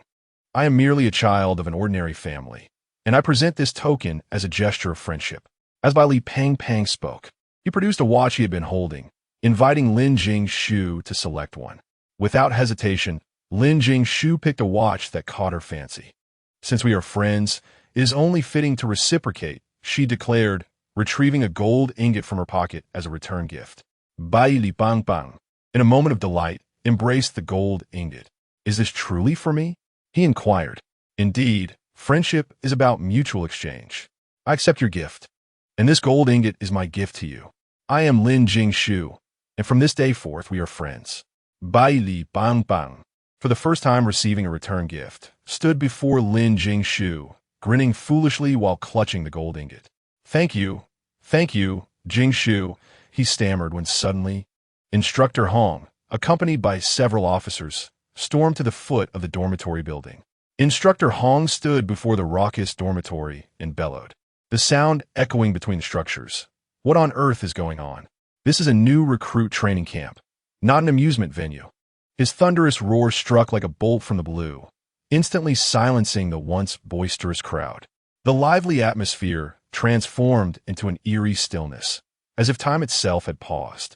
Yet, amidst this silence, a figure stood out conspicuously. Bai Pang, clutching the gold ingot, darted behind Lin Jingshu like a frightened rabbit. His movements swift and agile, as if he feared being discovered by Instructor Hong.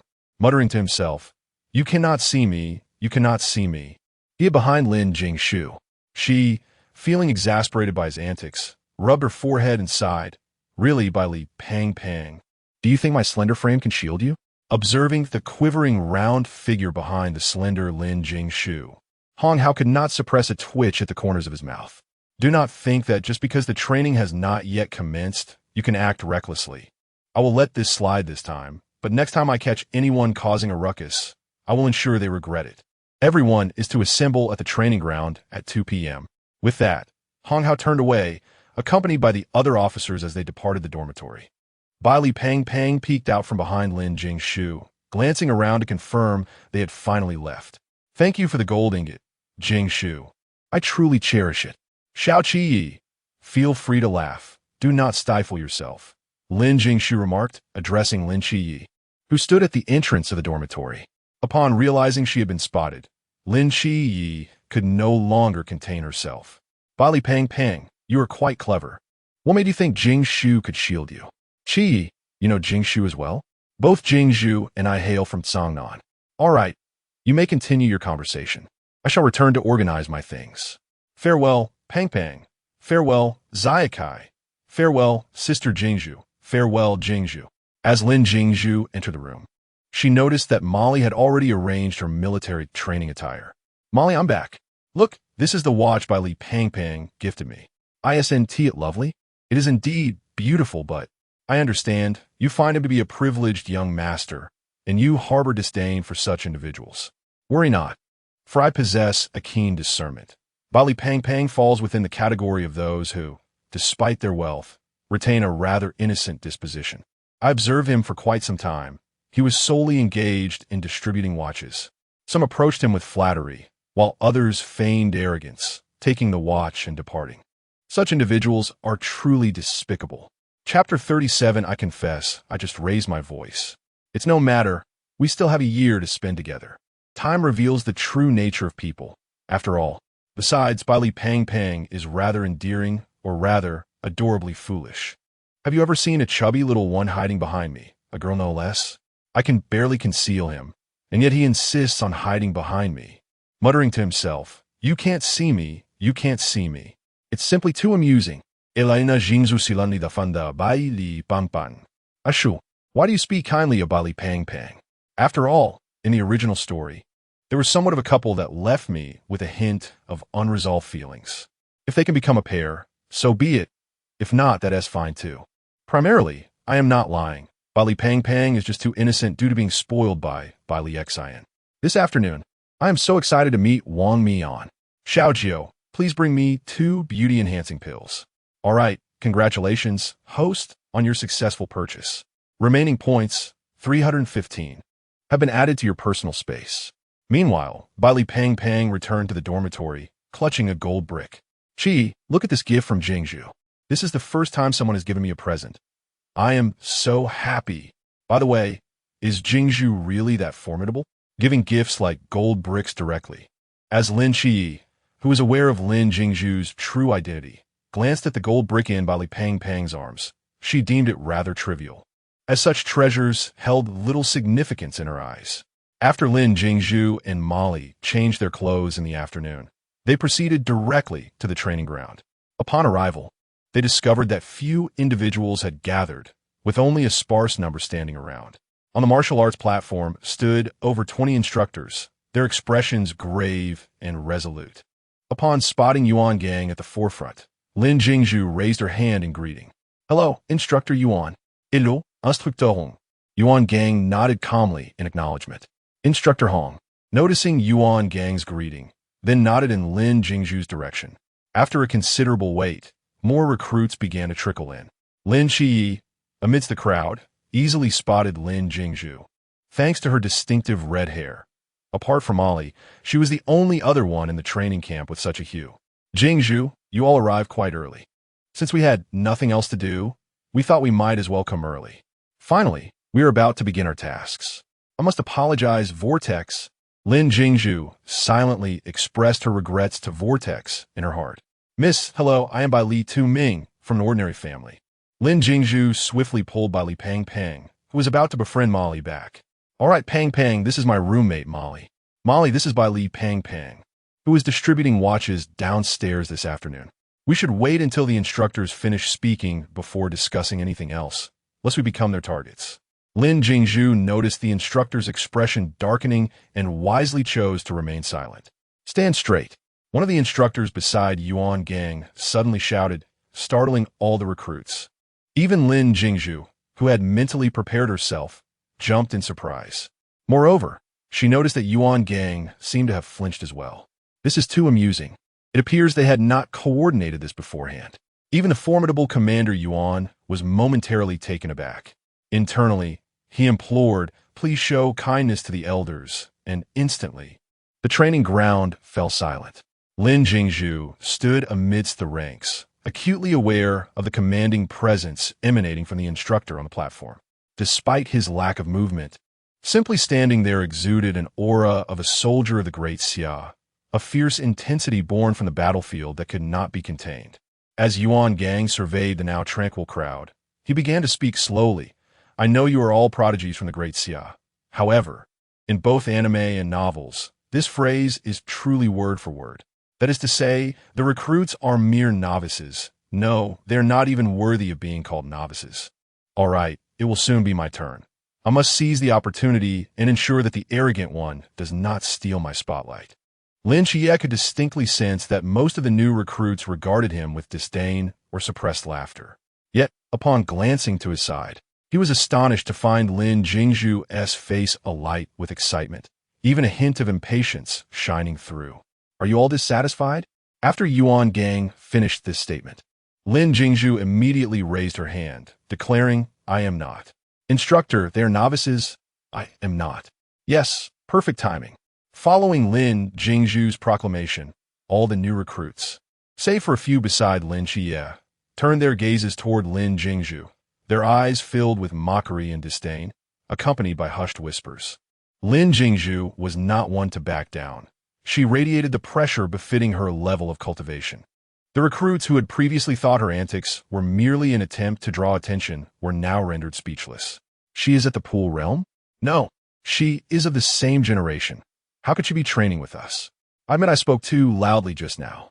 Li Pang Pang interjected, wait, you are at the pool realm? How impressive. Even Molly was taken aback, glancing at her in surprise. Although Molly and Lin Jingshu had spent a few days together, they had not inquired about each other's cultivation levels, as they were both new recruits presumed to be at the same stage. Congratulations, host. Task 1 has been completed. Please continue your efforts. You currently have 330 points. Yuan Gang's previously fervent emotions abruptly halted. Do not speak yet. Besides her, who else is dissatisfied? Yuan Gang delivered a few more sarcastic remarks. The crowd, who had felt somewhat disheartened by Lin Jingshu's formidable abilities, found their spirits lifted upon hearing Yuan Gang's pointed remarks. At that moment, a boy in an unbuttoned military uniform and a backward cap leisurely raised his hand. I do not believe it. Lin Jingshu turned to look, recognizing the distinctive chewing gum and characteristic demeanor. This must be Shun Qingzhu. No wonder he is the model of the God-slaying faction. The arrogant one also possesses a certain charm. Thus, with Shin Qingzhu leading the charge, more recruits began to raise their hands in defiance. Ultimately, more than half of the new recruits expressed their dissatisfaction. Li Pang Pang intended to raise his hand as well, but noticed Lin Qiyi remained still. He tentatively nudged Lin Qiyi, asking, what about you? Are you dissatisfied? After Li Pang Pang posed his question, Lin Qiyi fell into a contemplative silence. Lin Jingshu glanced around and noted that most of the instructors were observing the unruly recruits. She gently reassured Lin Qiyi. urging him not to dwell on regrets. Although the events had transpired, I had already salvaged the situation, so there was no need for such self-reproach. Come now, let your youthful vigor shine through. Go forth and confront him. On the stage, Yuan Gang surveyed the agitated throng of recruits and declared, since you are discontent, I shall grant you an opportunity to prove yourselves. With that, he retrieved a walkie-talkie and prepared to descend. Once Yuan Gang concluded his remarks, Lin Jingshu slowly lifted her head, her gaze fixed upon the expanse of the azure sky. She awaited in tranquil anticipation. After a moment, it seemed as though something was stirring in the heavens above. Chapter 38. The Vortex's spectacle as Lin Jingshu focused her gaze. She noticed several dark figures gradually approaching from the distant horizon. These shadows grew larger and clearer, ultimately transforming into 7 distinct silhouettes. Suddenly, a gasp rippled through the crowd. Look, someone is coming. People instinctively lifted their heads, expressions of astonishment and curiosity etched upon their faces. The 7 figures descended from the sky, cloaked in gray robes, carrying black boxes on their backs, their faces obscured by a variety of masks that concealed their true identities. At that moment, Lin Jingshu's mind began to narrate the unfolding scene automatically. Just as the 7 appeared poised to plummet like kites severed from their strings onto the unforgiving ground, one of the figures, adorned with a scale mask, abruptly extended his arm. His seemingly casual gesture concealed an ineffable power and finesse. With a gentle flick of his arm, an invisible force radiated outward like ripples in water. In that instant, the oppressive weight that had been bearing down on the 7 vanished, as if erased by an unseen hand. Ultimately, they landed lightly upon the expansive training platform, making not a sound. Wang Mian spoke softly, "Greetings, everyone. We are the masked." Before he could finish his sentence, Vortex's legs buckled, and with a resounding thud, he knelt before the group of new recruits. Without a moment's hesitation, Lin Jingshu hurried forward, retrieving a gold ingot she had prepared earlier. The new year is approaching. Here's your lucky money. Congratulations, host. Mission 2 has been completed. Please continue your efforts. You currently have 345 points. A hush fell over the scene. Wang Mian's lips twitched beneath his mask. What the hell is this lucky money? The new recruits began to whisper among themselves. Is that a gold ingot? This must be another little fortune god. Should I pay my respects to? Maybe it will bring me luck. Hey, the masked one, let go of that gold ingot. I want to give it a try. Do you understand the proper way to pay respects? Step down, and let me take my turn. However, Lin Jingshu's remark provided a reasonable explanation for Vortex's actions. Vortex turned toward Lin Jingshu's masked team and proclaimed, "Wishing you all an early new year." He then swiftly stood up, clutching the gold ingot, and returned to his place in line. Lin Xia looked on in bemusement at the spectacle. Is Jingshu's family truly this wealthy? Handing out gold ingots so casually. At that moment, Wang Mian completed his earlier statement. We are the special mask team. Yuan Gang, having regained his composure from the earlier awkwardness, addressed the recruits. Since you doubt our prowess, I shall provide you with an opportunity to prove yourselves. It is currently 2:30 in the afternoon. Before 9 tonight, if any of you can remove the mask from any member of the mask team, you will be deemed victorious. This will demonstrate that I have underestimated your abilities, and you will be granted graduation immediately. However, should no one succeed by 9, you will adhere to your training without question. After Yuan Gang concluded his remarks, a recruit was the first to voice a protest. This is unfair. They are from the Chuan and High realms, while we are from the Zhan realm. How can we compete? Upon hearing the new recruit's skepticism, Wang Mian was the first to speak. During the battle, our masked squad members will suppress our realms to the same level as yours. Furthermore, we will only send 5 of us to face you. Are you not brave enough to accept this challenge? Instantly, the new recruits were stirred by Wang Mian's words. With over 200 of us against just a few of you, we can easily overwhelm you. Why will we hesitate? As the atmosphere grew tense and charged, someone raised their hand and inquired, "Why haven't we begun yet? I can hardly wait." At that moment, Tianping made the first move, pointing at that individual from a distance. In the next instant, the person was struck and eliminated. Wang Mian announced from behind, "It has begun.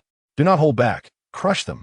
Lin Jie seized the opportunity to pull by Li Pangpang and Lin Jingshu away. Lin Jingshu elegantly spun around, evading Lin Jie's grasp. Little Jie, you all go ahead. I have other means at my disposal. Lin Jie nodded and dragged by Li Pangpang away. Yellow Wally magic, fire shield. Thus, Lin Jingshu stood behind the fire shield, watching helplessly as the masked squad eliminated the new recruits. Wow, how impressive. Truly worthy of the masked squad. Their attacks are almost cinematic. After about 4 or 5 minutes, most of the new recruits have been eliminated by the masked squad, leaving only Lin Jingshu behind as the others fled in all directions. Xuanhua approached her, asking, "Why are you still here? Do you think you can bribe me with gold bricks? I'm not so easily swayed." Lin Jingshu rolled her eyes. "I merely have a question to ask. I hadn't even begun when you started attacking.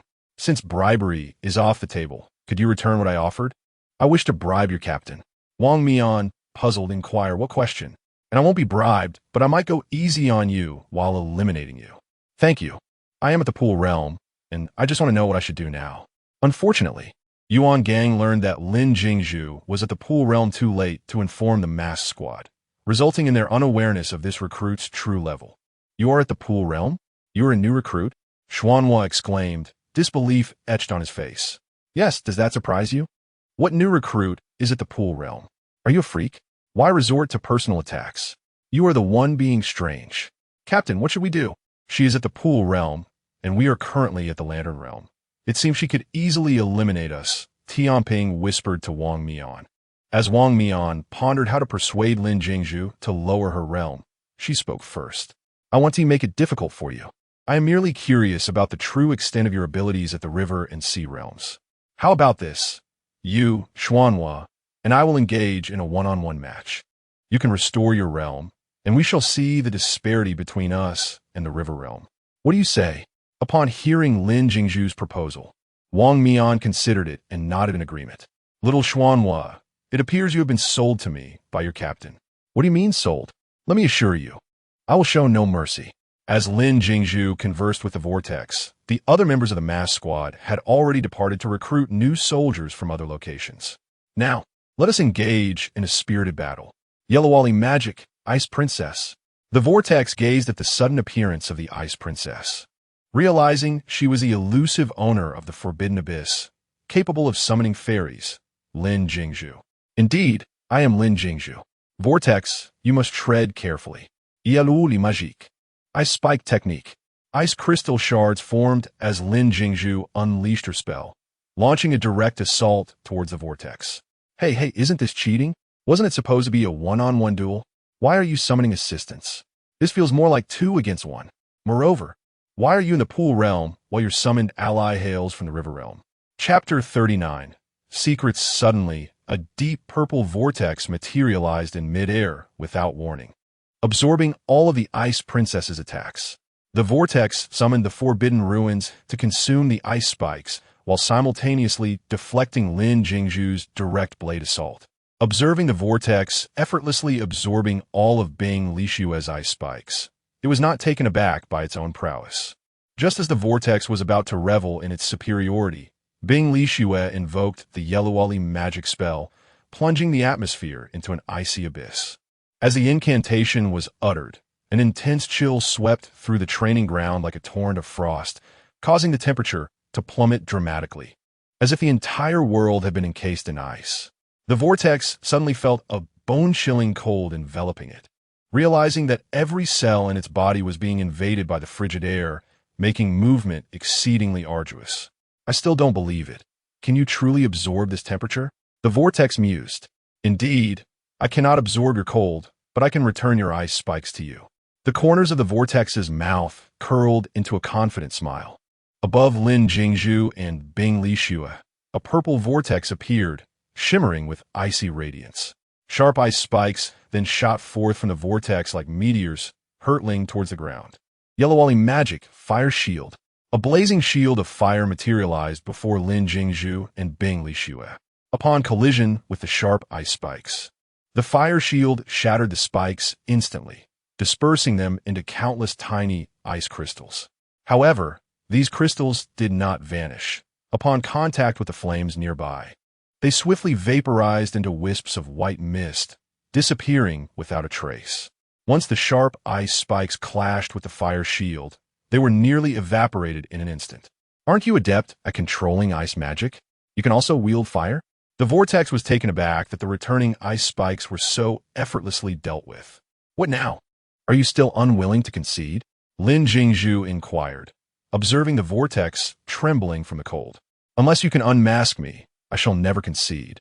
The vortex gritted its teeth defiantly. Removing your mask is quite simple. Ialu li magique miraja. In an instant, the vortex found itself ensnared in an illusion. Lin Jingshu approached the vortex, waving her hand before its face. Vortex, how do you fare? I could take your mask now. Since you choose silence, I shall assume your consent. With that, Lin Jingshu lifted her hand and removed the vortex's mask. Oh, how lovely! The delicate features revealed beneath the mask were smooth, with a hint of a smile gracing the lips. As the vortex was trapped in the illusion, its eyes were tightly shut, accentuating its long and lush eyelashes. Lin Jingshu held the vortex's mask aloft, waving it towards the surveillance of the training ground. Instructor Yuan, I believe I have succeeded. Meanwhile, the instructors in the underground base of the training camp were left dumbfounded. When Lin Jingshu cast the mirage spell, Yuan Gang felt that it was all over. After all, even Yuan Gang, a master of the sea realm, could not guarantee his immunity to illusions. How much less could the vortex from the river realm hope to escape? What are we to do about the chief instructor?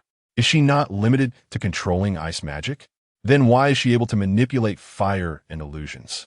Have we already stumbled before even beginning? At this moment, Yuan Gang, too, found himself in a quandary. He had not anticipated that the greatest challenge would not be the divine agent or some perilous forbidden domain, but rather the owner of this unobserved forbidden realm before him. Yuan Gang rose and instructed, "You all keep an eye on the others. I shall have a word with her." Meanwhile, Lin Jingshu was waiting idly for the vortex to awaken. She had already summoned the Ice Princess back, now perched on the edge of the training platform, swinging her legs in boredom. Just then, Yuan Gang appeared before her. "Instructor Yuan, what brings you here?" "Jingshu, we cannot afford to lose this match with a masked squad." "So, all right, I understand what you mean. I certainly know that the masked squad must not lose, and I assure you this matter will remain confidential. I merely wished to see what they looked like, which is why I lifted their masks. So, rest easy, Instructor Yuan. By the way, what are your thoughts on that collaboration?" The Night Watch has already sent notification regarding the collaboration. After the new recruits competition concludes, please come to my office, and we shall discuss it in detail. Sure thing, Instructor Yuan. Just as Yuan Gang departed, the vortex broke free from the illusion. You scared me. I thought I was done for. Upon raising her head, the vortex noticed a girl standing beside her. The girl herself was not the focal point. Rather, it was the purple pattern mask she was toying with that drew attention. The vortex instinctively reached to touch her own face, realizing it was indeed her mask. Oh no! The captain is going to kill me. Jingshu, can we come to an understanding? Congratulations, host. Task 3 has been completed. Please continue your efforts. You currently have 360 points. Lin Jingshu, meanwhile, was earnestly discussing the mask. You just said that I needed to obtain the mask to win. So does that mean I have one now? The vortex thought to herself, how did I get into this predicament? Indeed, you have one, but just as the vortex was pondering her response, Lin Jingshu interjected. All right. Seeing the vortex's troubled expression, Lin Jingshu reassured her. I understand your concerns. Instructor Yuan has already informed me. Rest assured, the new recruits will not learn of my taking your mask. I only wish to behold the true visage of the infamous masked squad. If I cannot unveil the king's mask, then I must inconvenience you. The vortex was at a loss, unsure whether to laugh or cry. I still have that question. Wasn't the fairy you summoned tied to ice magic? How could you have just wielded the fire shield and even illusions? The vortex inquired, perplexed. Who said I could only summon one fairy? What? If one isn't enough, can you summon several? This is a secret. Are you eager to uncover it? Naturally. You are intrigued. Who would be curious about your ghostly prowess and enchanting abilities? How about this? Let's strike a bargain. Once our contest concludes, you shall bring your captain forth for my perusal, as I am quite keen to behold the true visage of your leader. After all, if you are so strikingly beautiful, your captain must surely be equally impressive. Therefore, if you indulge my curiosity, I will divulge my secret to you. What do you say? It's hardly a loss. Lin, the wolf grandmother, is deftly deceiving the innocent Xian, Little Red Riding Hood. Chapter 40. Just given though Vortex sensed something amiss, he could not quite articulate it. After all, the other party had offered a secret in exchange, while all he needed to do was escort the captain for a brief meeting. What a bargain. Surely, you are not coveting our captain's beauty, are you? Let me clarify that our captain's talents are for display, not for sale. Vortex could only think of this. Alas, why is your mind so sordid? I merely appreciate beauty in its purest form. Coveting is quite a harsh term. Your words are rather unpleasant. Besides, I am in a relationship, and my partner is exceptionally attractive. You have a partner? Who might that be? A rookie or... Lin Jingshu did not expect a member of the illustrious masked team to be so gossipy. Never mind that. I simply have a partner, so do not pry. Since we have some idle time, how about we chat? I could share some tales about our team as well. No, thank you. I fear that if I hear the gossip of your masked team, I might not survive to see the next day. We are merely a special team, not a den of villains. Why will we pursue you? Let us not delve into conversation any further. I wish to witness the glorious accomplishments of my brother, Chia. Chia? That Seraph's agent is your brother? Your parents must be rather impressive. A family with 2 children, one a divine agent and the other a rare wielder of a forbidden domain. Your lineage is indeed remarkable. What are you pondering? Though we share the surname Lin, we are not of the same household. We both hail from Tsangnan and have endured certain experiences together. He is younger than I, hence I naturally refer to him as my brother, Chia. If you were younger than I would call you Vortex brother. Off I go then. I am quite curious to see the spectacle when your special team faces my brother, Chia. As Lin Jingshu spoke, she pushed Vortex away from the training grounds toward the dormitory buildings. Why head to the dormitory? Shouldn't they be at the armory? By now, it is likely that the activities at the armory are nearing conclusion. We would miss even a warm bowl of soup if we went there. It is better to head directly to the dormitory and await the unfolding drama. From a distance, Lin Jingshu spotted the 3 dormitory buildings. Well then, Vortex, let us part ways. You may assist your teammates, while I shall go to watch the show. Farewell. Without allowing Vortex a chance to respond, Lin Jingshu departed first. Vortex was about to pursue her when he suddenly felt someone patting him. Turning around, he discovered it was Tianping. How formidable was that girl you just encountered? The members of the mass team were still quite curious about Lin Jingshu, who was a rookie yet had already reached the pool stage. Do not even mention it. Sister Rose, that girl is the newly emerged wielder of a forbidden domain. She left me utterly bewildered. Captain, you have no idea what I just experienced. First, I was frozen to the point of immobility, then I was ensnared in an illusion. In her presence, I felt like a novice. Wang Mian instantly caught the underlying meaning in Vortex's words. You lost? You were unmasked? Indeed, we have truly stumbled this time. She plunged me directly into a realm of illusions, leaving me utterly bewildered. By the time I regained my senses, she was playfully tossing my mask. Fear not, Captain. Instructor Yuan has already conversed with her. She lifted our masks not to expedite our graduation, but merely to discover the appearance of our masked team. By the way, Captain, do you recall the unique abilities of the new recruits we observed? Was it not mentioned that a previously unseen possessor of forbidden realms could summon a fairy, one capable of wielding formidable ice magic? You won't believe it. During my recent battle with her, she indeed summoned a fairy that unleashed powerful ice spells. Yet, astonishingly, she also employed fire magic and illusions. In essence, her powers extend beyond ice. She has concealed her true capabilities. Yue Gui, quick-witted as always, was the first to voice her doubts. Indeed, she remarked, who informed you that I possess only one fairy? And then what happened? She expressed a desire for us to learn her secret, requesting the captain in exchange. She demanded to be shown our masked captain, effectively asking for you to be delivered to Lin Jingshu. In her mind, Vortex silently equated the two. What? You want a captain? Captain, why not acquiesce? Look, she is offering secrets in exchange. Perhaps it would be wise to concede, Vortex jested. Vortex, if you find yourself with nothing to do, go deal with the new recruits for me. At this moment, Lin Jingshu remained oblivious to her tarnished reputation, as she merely aimed to extend Wang Mian's lifespan for the masked team, unaware that Vortex had sullied her name. Lin Jingshu had now arrived at the base of the dormitory building. Observing the once bustling structure from this morning, it now lay in an eerie silence. Just then, a boy rushed over. You must be Qi Jing, right? Come quickly. We're about to discuss how to deal with the masked team. The boy beckoned to Lin Jingshu while leading her towards the corridor. By the way, where were you just now? Not at the armory, I hope. I heard quite the commotion over there. Lin Jingshu said nothing, quietly trailing behind him. Shun, I've brought the Qi Jing, he announced as they approached a gathering of several new recruits in the corridor. With Shun Zhuqing standing prominently in the center, she had been the first to raise her hand in disbelief, apart from Lin Jingshu. Lin Jingshu feigned ignorance. Hello, Shun Zhuqing. I am Lin Jingshu. At that moment, Shun Zhuqing recalled her earlier antics in the square and coughed lightly.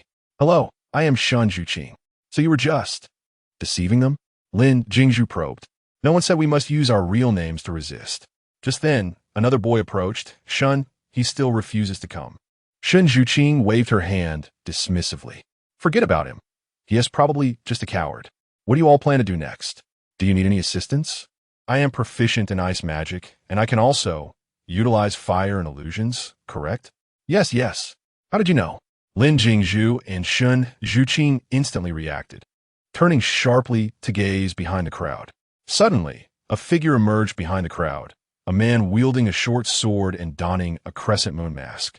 Seizing the moment while the others were still unresponsive, the moon phantom swiftly struck, rendering two new recruits unconscious with a series of precise blows from his blade. Lin Jingshu, brandishing a dagger forged from ice, advanced to launch an attack.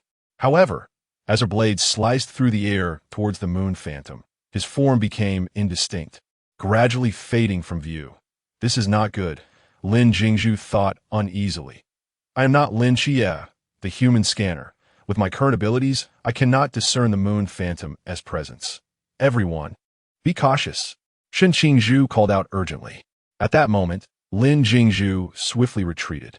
Chapter 41. The undercover of the ancient god cult, Shen Qingzhu, swiftly raised his hand and snapped his fingers.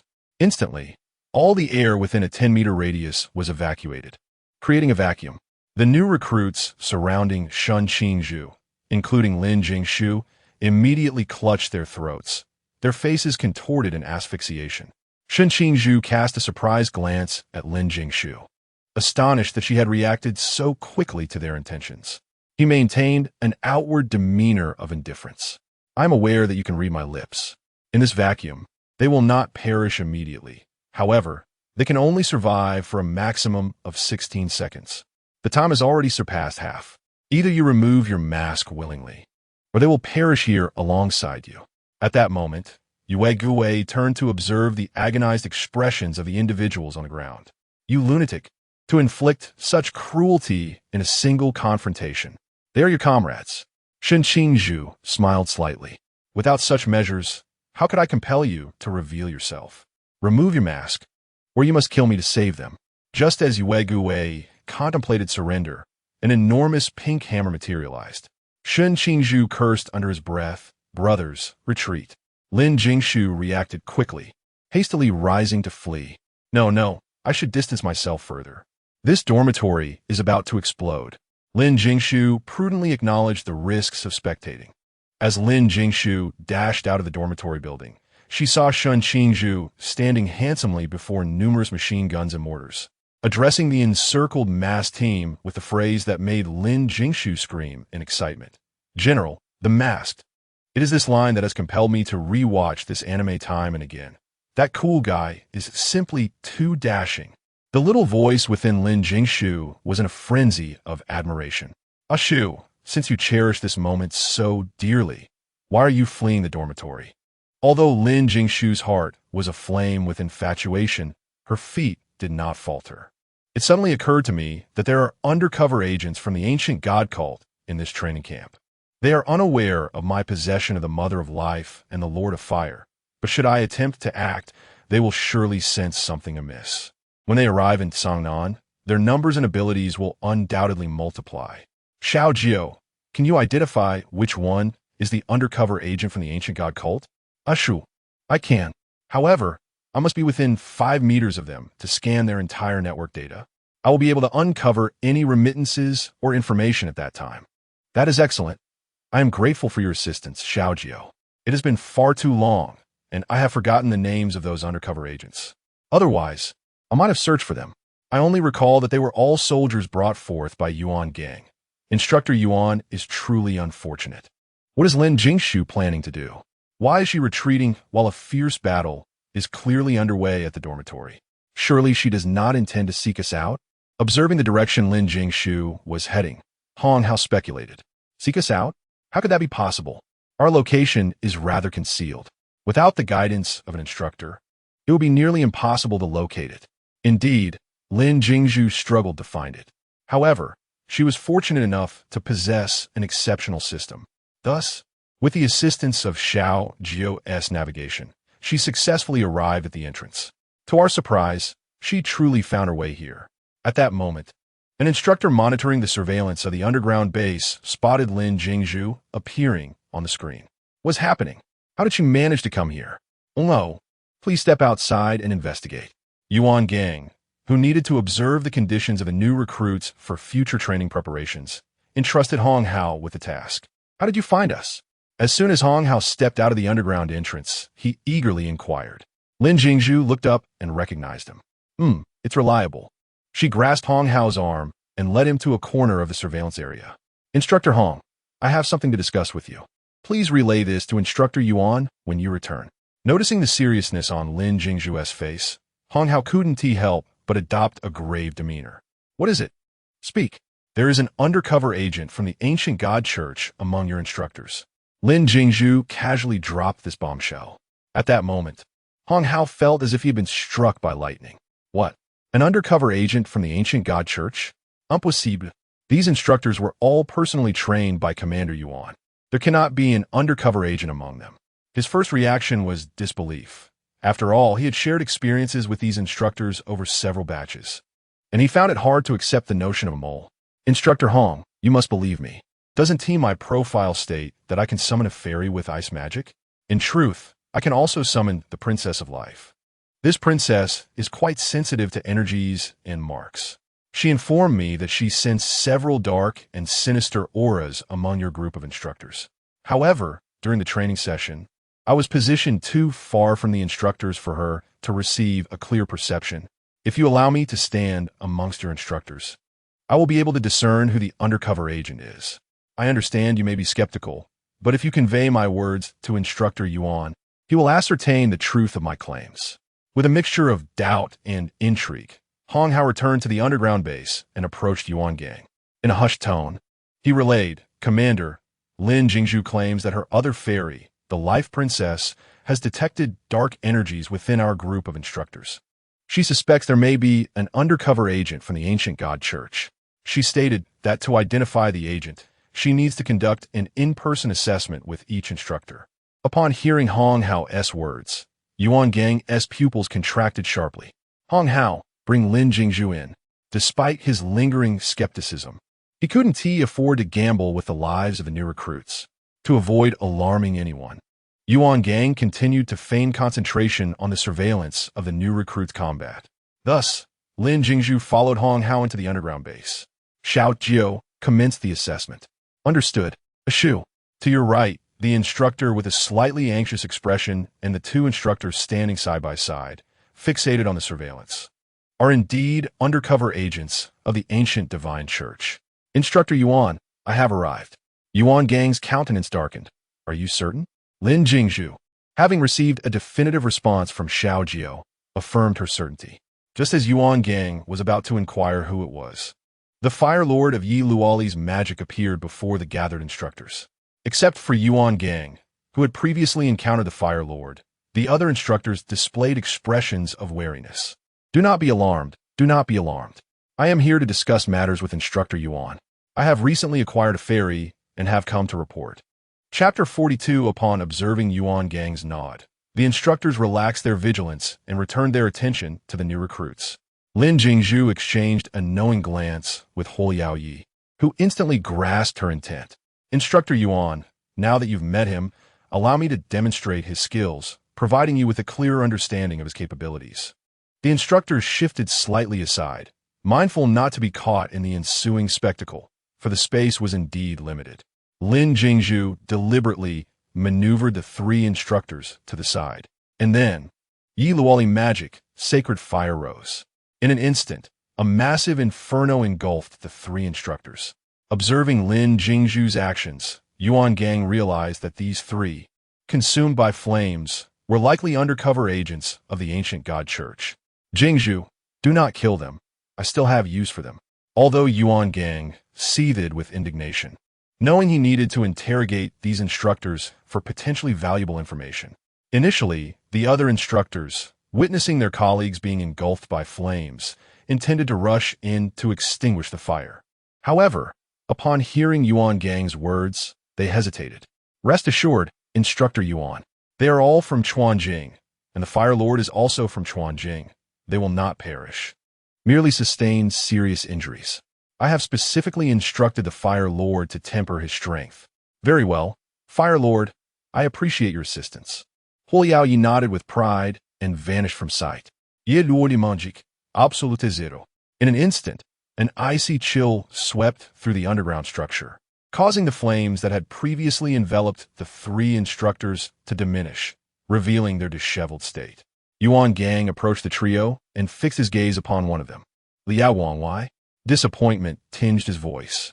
The instructor, with relatively minor burns, taken aback by the inquiry, responded with confusion. Why? Isn't it that this recruit failed to control his forbidden domain, resulting in our burns? Why have you allied yourself with the ancient god church? I recall when you were under my command.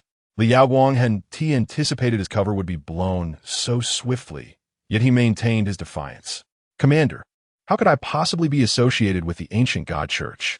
I neglected to mention that I have another fairy, known as the Mother of Life. She is highly attuned to the breath of life, and the dark, cunning mark you three bear is utterly repugnant. Lin Jingshu interjected from behind Yuan Gang, responding to their feeble excuses.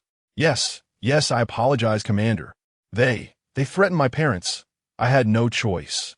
As she spoke, the other two attempted to retaliate.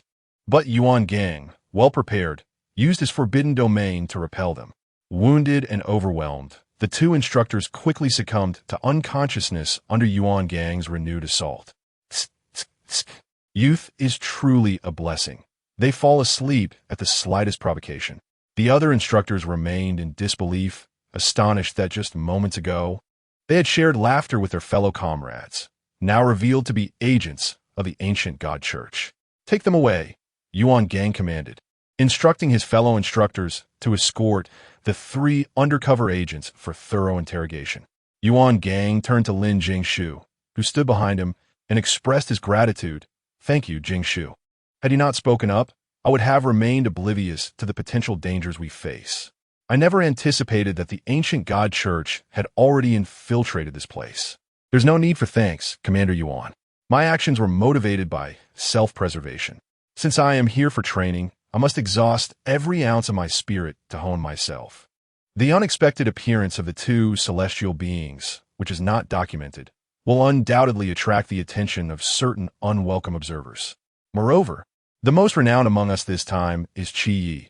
As the agent of the divine, he is surely of great interest to the ancient god church. Qi Yi holds significant importance to me, and should anything happen to him, I would undoubtedly face severe repercussions. Very well, Commander, please continue your observations. I must take my leave, Lin Jingshu said, completing her task and turning away from the underground base. Upon returning to the dormitory, Lin Jingshu discovered that Lin Qiyi, Bai Li Pangpang, and Shen Qingzhu were already engaged in battle with the mass team, while Chao Yuan had fallen into the clutches of the Black King's destruction. The progress is quite swift. We have reached this juncture in no time. Since it doesn't concern me, I shall merely observe, she mused. Initially, Lin Jingshu watched the playful skirmish between Rose and Molly. Little sister, I truly adore you, Molly exclaimed, brandishing her blade, while Rose skillfully evaded the attacks. Go, Molly. Lin Jingshu cheered for her friend, but suddenly felt an ominous presence behind her. Turning around just in time, she narrowly avoided a lethal strike from Chao Yuan's Black King's destruction. I did not expect such confusion between friend and foe, she thought. I am standing so far away, merely cheering, and yet you come charging at me with the intent to kill. My dear brother, how much do you cherish me? My surname is Lin, but I am not Lin Jingshu. Enough is enough. Stop pursuing me. Ye luo limanjik, ajelotus. Lin Jingshu exclaimed, evading the onslaught, even as the nearby Tian Ping merely watched the spectacle unfold. Fine, if you won't help, at least don't just stand there gaping. Summoning the Ice Lotus, she leaped into the air. So you can fly, can you? With the Ice Lotus beneath her, she grasped an abandoned straight blade and began to pursue Tian Ping. If you're capable, then do not flee. I will not be able to vanquish you. Tian Ping was equally taken aback by Lin Jingshu's ability to fly. No, I made a mistake. Cease the pursuit. This marked the first time Tian Ping found himself at a disadvantage in the skies. However, Lin Jingshu soon relented. Recognizing that she could not withstand Tian Ping's gravitational manipulation. All right, Tian Ping, I shall not intrude upon your battle any longer. I will simply continue to observe. With that, Lin Jingshu settled cross-legged atop the Ice Lotus, becoming a moving support for her friends. She called out encouragement to Lin Jingshu. Lin Jingshu, explode him. You are the most dashing. Then she flew over to Li Pang Pang, warning, Pang Pang, watch your back. To which Pang Pang replied, that little golden crow looks amusing. Would you buy me one? Moments later, she soared to Lin Qiyi and Wang Mian's side, shouting, Qiyi, let them witness the prowess of the divine agent. Before long, apart from Wang Mian and Lin Qiyi, the others could no longer sustain their efforts and had called for a ceasefire. The aerial view must be particularly splendid, sighed by Li Pang Pang, who was resting nearby. Pang Pang, would you like to come up? Is that permissible? Although I usually have the assistance of the little golden crow to soar through the skies, this is my first experience of sitting aloft and watching the spectacle unfold. Of course, it's entirely feasible. Previously, our team had to rescue those students, and I, a formidable combatant, was relegated to the role of a driver, shuttling back and forth. Just a few of you? A trivial matter, Lin Jingshu declared, as she gracefully lowered the Ice Lotus and swiftly expanded its reach. All right, those who wish to ascend, make haste, for once the battle concludes, we shall miss the show. Chapter 43. The Whirlpool with the advent of fully automated holographic projections. Who would still prefer a mere single perspective? Consequently, everyone eagerly boarded Lin Jingshu's Ice Lotus. Even Lin Jingshu felt a tinge of embarrassment as she joined the Ice Lotus. Thank you. No need for thanks, Lin Jingshu replied to Lin Jingshu before turning away. Tian Ping, aren't you supposed to be able to fly? What are you doing up here? Get lost, or I might just kick you off. Oh, come on, don't be like that. We're all good friends. You know, a little friendly competition never hurt anyone. I've been at this for so long that my mental energy is nearly depleted. Have some mercy and let me ride along. I beg you. All right then, given your understanding of the situation, you may join us. Thus, the Ice Lotus Cinema commenced its operations. As Wang Mian and Lin Qiyi engaged in an intense bout, Li Pang Pang suddenly shouted, Qiyi, go for it. Show them what we new recruits are made of. This declaration ignited a fervor for victory on both sides. One side chanted, go captain, you're the best. Take him down. While the other cried, Qiyi is mighty. Go Qiyi. Even Chao Yuan, who had been shouting hoarsely for quite some time, strained his raspy voice to cheer. Qiyi cough cough go. Cough cough, you're the best. Cough cough. Only Lin Jingshu and Mo Li sat awkwardly on the edge of the Ice Lotus, desperately trying to project an air of detachment, as if to say, who are they? I hardly know them. At that moment, Lin Jingshu wished she could travel back a few minutes and give her past self a stern reprimand for allowing them onto the Ice Lotus.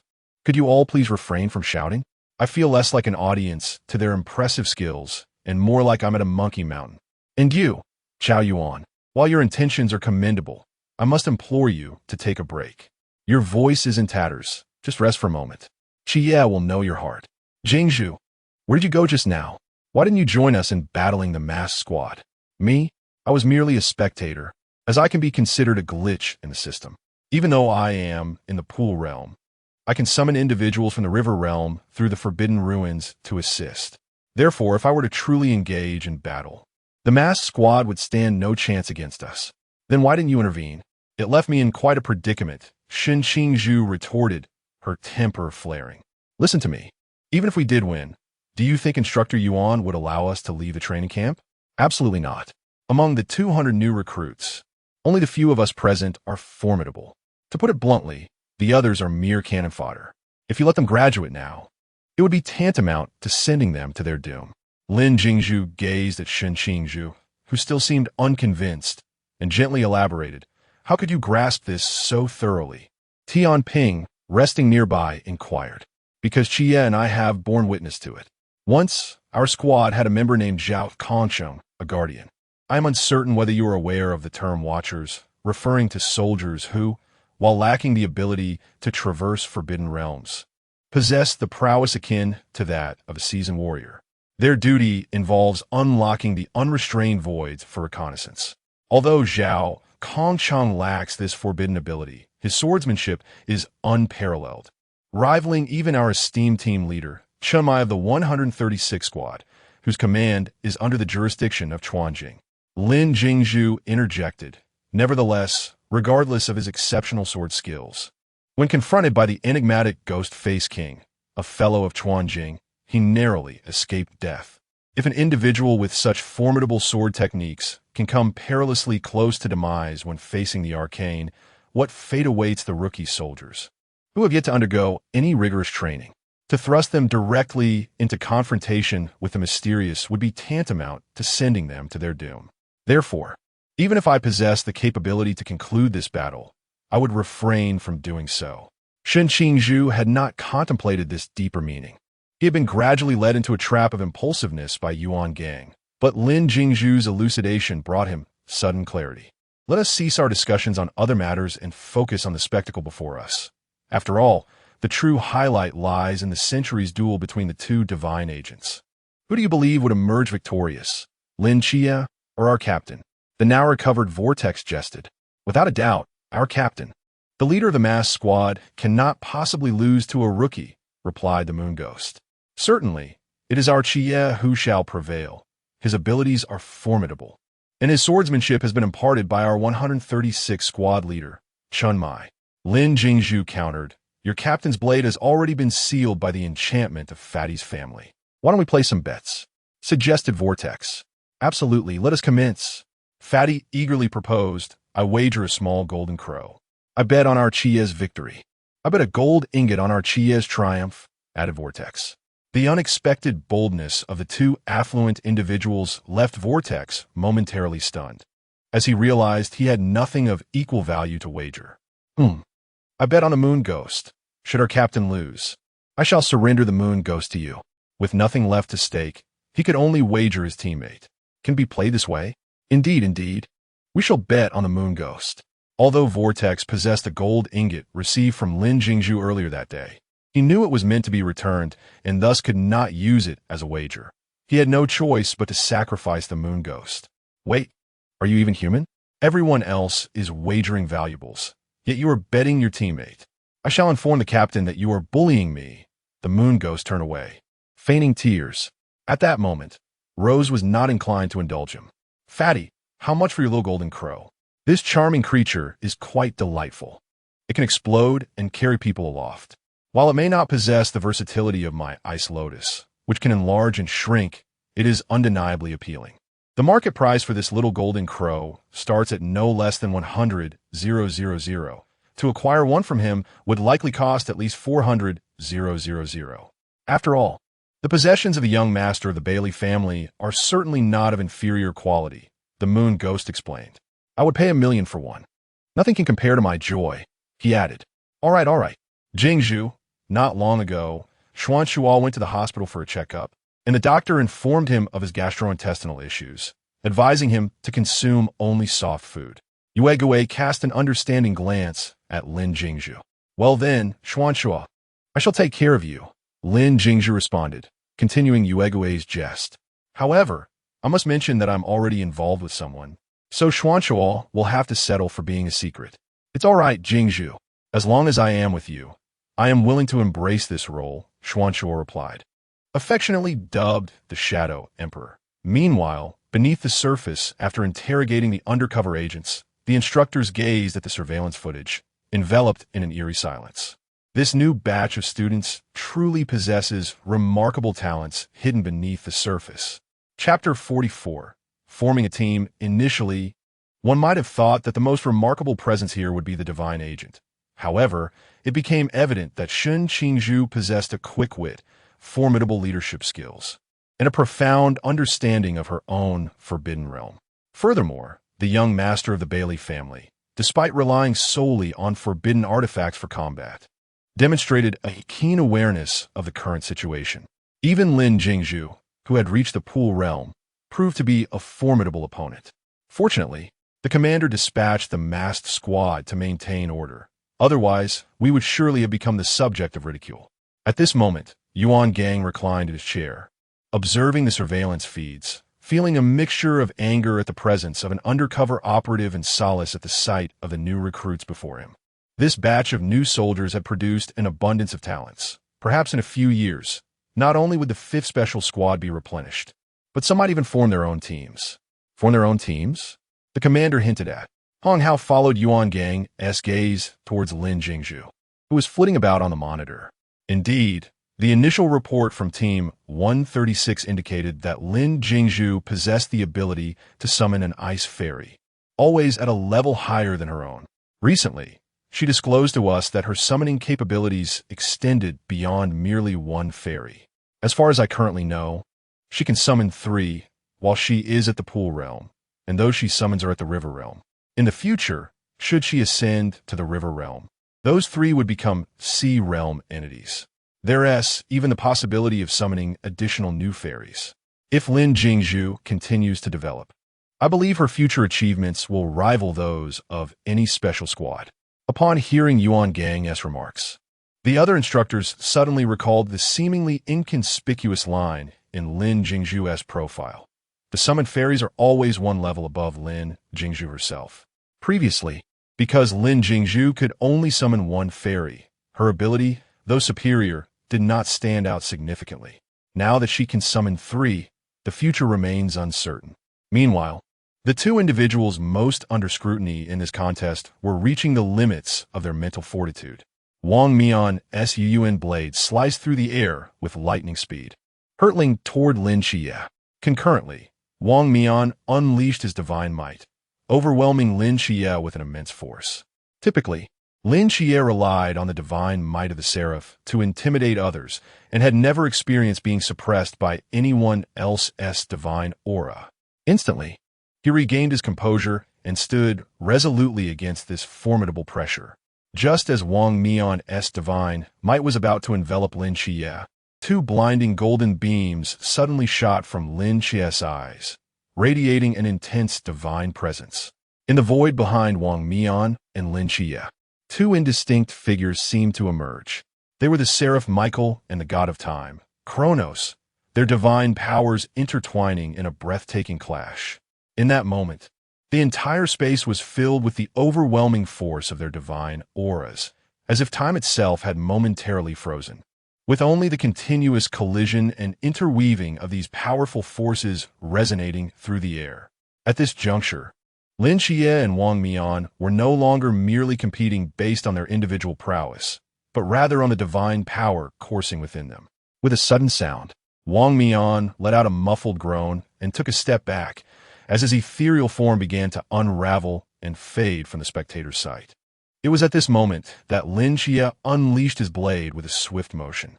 This time, Wang Mian was unable to draw his weapon in time to block the strike. The edge of Lin Xie's sword grazed Wang Mian's mask, producing a sharp crack as it shattered. The onlookers, seated upon the ice lotus, stood in stunned disbelief. Their captain had lost. Just when everyone presumed the contest had concluded, a flicker of ethereal waves re-emerged in Wang Mian's eyes, and the fragments of his shattered mask rapidly reversed course. Returning to his face, the spectators on the ice lotus resumed their previous positions, as if nothing had transpired. However, the instructors in the underground base witnessed the entire sequence. Lin Jie had indeed unmasked Wang Mian. This time, it seemed Wang Mian had been defeated, for such a temporal reversal could not merely be accomplished by a mirror.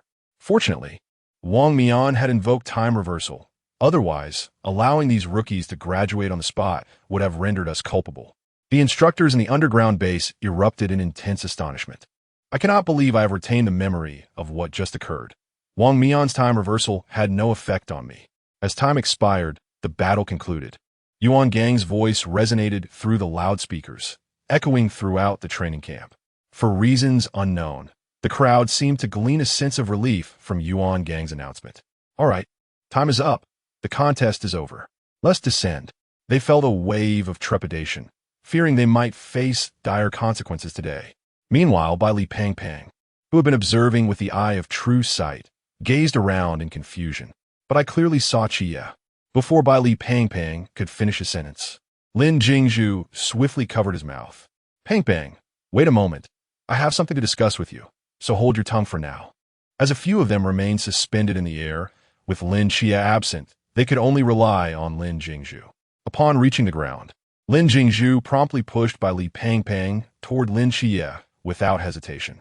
Little Chia, Pang Pang has been wearing the eye of true sight the entire time. He witnessed your time reversal. You should explain it to him properly. After conveying this, Lin Jingshu stepped back to observe the unfolding scene. Lin Chia was taken aback to discover that, besides himself, Lin Jingshu had also been unaffected by the time reversal. He nodded at Lin Jingshu and, taking Bai Li Pang Pang, who was still in a daze, led him to a corner. Did you see everything? Indeed. Chia, I know it was you. Pretend you didn't see. Just as Lin Chia was about to engage in an elaborate explanation to placate Bai Li Pang Pang, the latter interjected. All right, Chia. I understand this was for the rookies, right? Lin Chia paused for a moment. How did you know what I was about to say? Jingshu already mentioned it to us. We can still be considered somewhat capable. But the other rookies are not. They still require systematic training and refinement.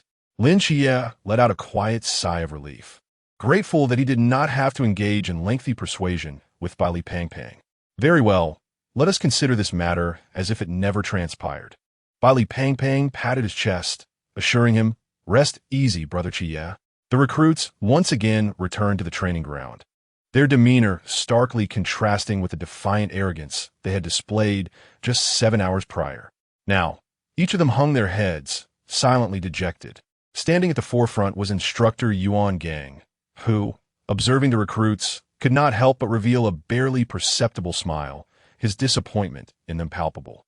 Chapter 45. The little puppy Yuan Gang spoke slowly, his tone seemingly filled with disappointment over the new recruit's failure. When can I go to sleep? I'm so tired.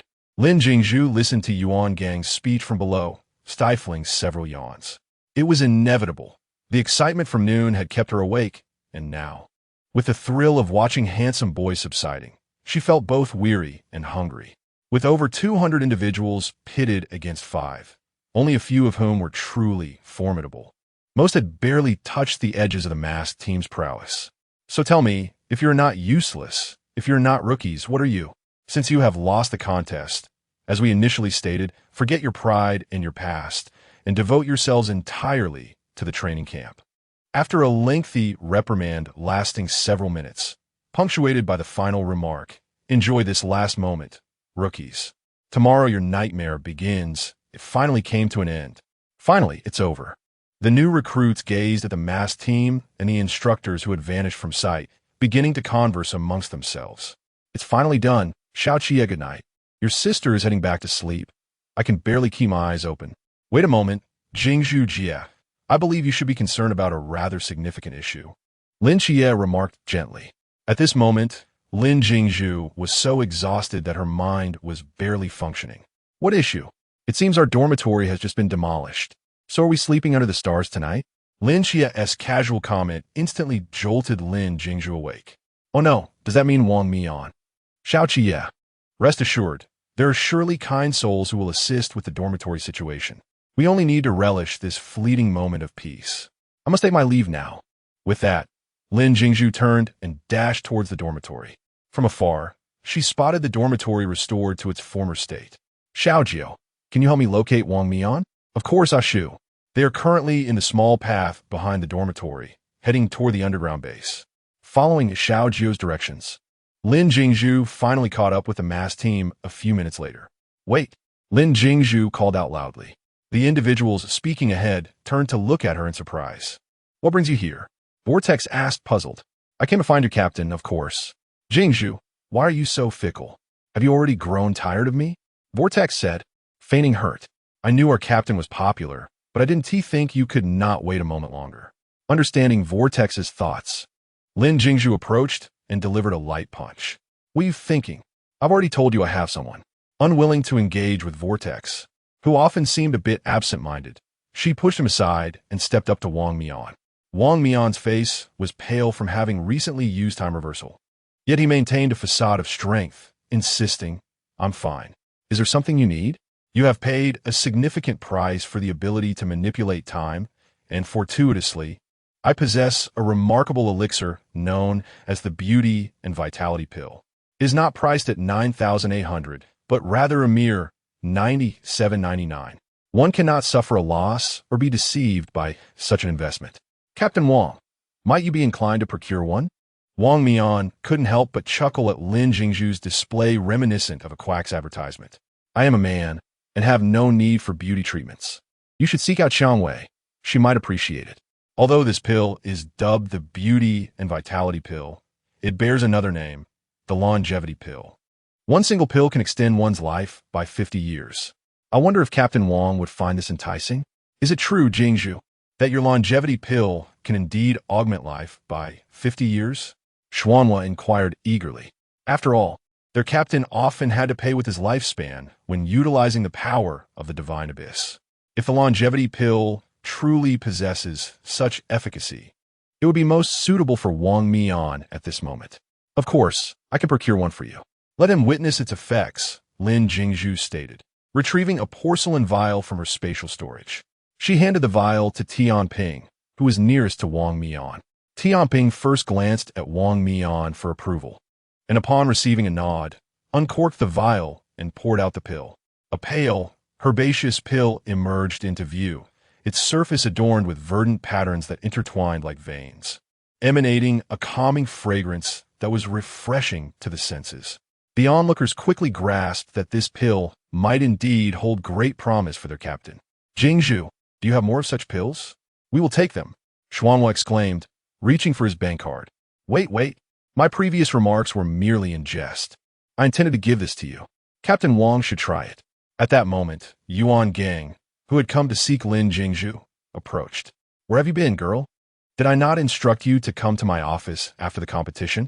We need to discuss the collaboration from the Night Watch headquarters. I waited in my office for quite some time before I decided to search for you. After a fruitless search, I was beginning to think you had absconded. Had it not been for the surveillance in this training camp, I might have presumed you had fled. Yuan instructor, how could you say such a thing? I would never run away." As Yuan Gang joined the group, he finally noticed the pill in Tianping's hand. "Is this your pill as well?" "Indeed, it is mine," Lin Jingshu replied. "What is its purpose?" "This pill is called the Longevity Pill. As its name suggests, it extends life. I can sense that Captain Wang's use of the time-related powers comes at the cost of his lifespan. This pill is precisely what he needs." Just as she was about to offer it to Wang Mian to see if it alleviated his condition, Yuan Gang understood the underlying concern of the members of the Faceless Squad. "Rest assured, I have consumed one of this girl's pills before.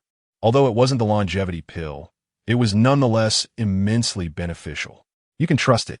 Wang Mian observed the familiarity between Yuan Gang and Lin Jingshu, pondering the collaboration that had been mentioned earlier. Lin Jingshu, despite being a novice, is capable of negotiating collaboration with the Night Watchman. It is likely that one of the elements involved is the elixir. Wang Mian took the pill from the balance and slowly consumed it. In an instant, his previously withered mental energy was completely restored, and even the lifespan he had expended through the use of time reversal was fully replenished. The most striking change was in Wang Mian's visage. His face appeared more youthful, and, under the light, the young man's complexion was fair and exquisite, radiating a healthy flush. "Wow, this face looks even younger than Ajin's. Isn't this just an adorable puppy? My apologies, Ajin, I must momentarily betray you for 3 seconds." Although I am unaware of how much lifespan you had lost prior, this elixir should leave you with a considerable reserve to guard against unforeseen circumstances. I possess another elixir as well. Chapter 46. The aesthetic enthusiast here. I present to you a precious gift. Consume it when the time is right. Lin Jingshu remarked as she tossed the elixir to Wang Mian, who hastily caught it. This is far too valuable. Wang Mian understood the immense worth of the elixir, realizing that no amount of money could possibly compensate for it. What value is there in that? Consider it a token of friendship, Lin Jingshu replied, observing Wang Mian's hesitation to express further gratitude. I dislike pleasantries, so let us not indulge in them. Having a good rapport with a special team of masks will certainly enhance one's reputation. Upon hearing Lin Jingshu's words, Wang Mian recognized he could no longer decline. Very well, should anyone dare to bully you in the future, feel free to invoke my name. I am Wang Mian. He smiled brightly, his laughter unrestrained and exuberant. Thank you, Jingshu. At that moment, Su Nw ceased his teasing and earnestly expressed his gratitude to Lin Jingshu. Sister Jingshu, why not consider joining our team after your graduation? I assure you, Sister Qianwei will take you out for some fun. That is a tempting offer, but I must regretfully decline. I've already set my sights on another team, Lin Jingshu said, a subtle smile gracing her lips as her eyebrows arched slightly. In her hand, a few diminutive green elixirs made a sudden appearance. Su Nw, are you not curious why, despite being a summoner of ice spirits, I possess illusions and fire abilities? It is because I am not limited to summoning a single spirit. With my current capabilities, I can summon 3. One is the ice spirit you are familiar with. Another is the Lord of Fire, whose illusions are considered a natural extension of his abilities. The final spirit is the Life Mother, known as the Spirit Princess, whose power is that of healing. These small orbs in my possession are concentrated forms of her healing magic. When any of you are injured, simply consume one, and the restorative energy will instantly envelop your being. Previously, Lin Jingshu had pondered the feasibility of carrying the healing power with her or compressing it into a tangible form. After countless experiments with the system and the Spirit Princess, she finally succeeded in creating the small green orbs now in her hand. Thank you, Jingshu. Wang Mian found himself at a loss for words, realizing that a single orb imbued with healing power could effectively grant his team an extra life. I am rather fond of aesthetics. How could I not offer a gift to such handsome friend from the mass team? Instructor Yuan, let us proceed with our discussion regarding that matter. The sooner we conclude, the sooner I can rest, Wang Mian said. Brother Wang Mian, in times of peace, refrain from using your divine relic unless absolutely necessary. Have you heard that those who toy with time will ultimately be played by it? Though I possess elixirs, who can say what their efficacy will be in the future? Therefore, exercise prudence in the future. Farewell, Brother Wang Mian. Sister Qianwei, do come and visit me when you have the time. Jingshu, I still owe you the gold bricks. The whirlpool suddenly recalled that she still held Lin Jingshuan, which she had not yet returned. Hadn't it been said, New Year's money? Goodbye. Lin Jingshu spoke as she walked. Lin Jingshu and Yuan Gang arrived at the office. Jingshu, regarding the matter you mentioned to me earlier, the headquarters has replied. You will hand over the elixir to us, and the headquarters will assign you to Team 136 upon your graduation. Knowing that you're not in need of money, the headquarters has granted you a restriction on items. Yuan Gang's voice was solemn and icy. Of course, this is contingent upon the veracity of your claims. That elixir truly has the potential to facilitate an advancement in urgent situations without endangering life. Lin Jingshu leaned back slightly. My items are certainly not an issue. I will first give you 2 pills, one you can take to find someone to test and see if their reaction aligns with what I described. The other, send back to the Night Watch headquarters for research. By the way, Instructor Yuan, I have an additional condition. What condition? I wish to summon the Fairy Princess Ling from the training camp. Rest assured, it won't be for long. At most going out around 10 in the evening and returning by 11. Do not inquire why this requirement was not made earlier. Simply put, the author overlooked it. Leaving the training camp? If you cannot provide a compelling reason, I fear I cannot agree to this. You may understand it as a means of protection. Protection? Xiao Qiye is like a brother to me. Therefore, his family is my family. Each night, I will send a fairy princess to check on his family's safety. It is not that I distrust Captain Chun and the others. The fairy princess possesses healing and resurrection abilities. Should any mishap occur, her presence would facilitate matters. Yuan Gang pondered for a moment before conceding. I will agree to this in my personal capacity. Xiaojiu, purchase 2 pills of great power enhancement. Congratulations, host, on your successful purchase. Remaining points, 160. The elixirs have been placed in your personal space. With that, Lin Jingshu retrieved 2 bottles of elixir from her space and placed them on the table before Yuan Gang. All right, the elixirs have been provided. What you choose to do with them is your concern. I shall retire to sleep now. Lin Jingshu stifled a large yawn. I too need to sleep early. I recall that in the original text, training began at 3 in the morning. It is nearing 11. I must sleep. I must sleep. A sharp whistle suddenly pierced the dark night sky. It startled Lin Jingshu awake, and she sat up abruptly. What is happening? What's going on? As she realized the training had commenced, Lin Jingshu grabbed the watch on the table. 3 in the morning, not a second more, not a second less. Just as Lin Jingshu was venting her frustrations, Molly had already begun to dress. Jingshu, stop complaining. Let us hurry and get dressed to gather downstairs. The instructor's expression last night did not bode well. Had I known, I wouldn't have sought out Instructor Yuan and the masked ones last night. I feel so tired I could sleep standing. Lin Jingshu muttered to herself, hastily getting out of bed and changing into her military uniform. Then, together with Molly, she dashed out of the dormitory, heading straight for the training ground. As Molly and Lin Jingshu arrived at the training field, Lin Jingshu suddenly recalled that she possessed the Ice Lotus and could have flown here. She glanced around and realized that she and Molly had arrived quite early, so they approached Lin Jie to wait. Due to the urgency of the bell and their vigorous running, Lin Jingshu's heart began to ache intensely. Xiaojiu, didn't you say that 90 was shielded? Why does this remaining 10 hurt so much more?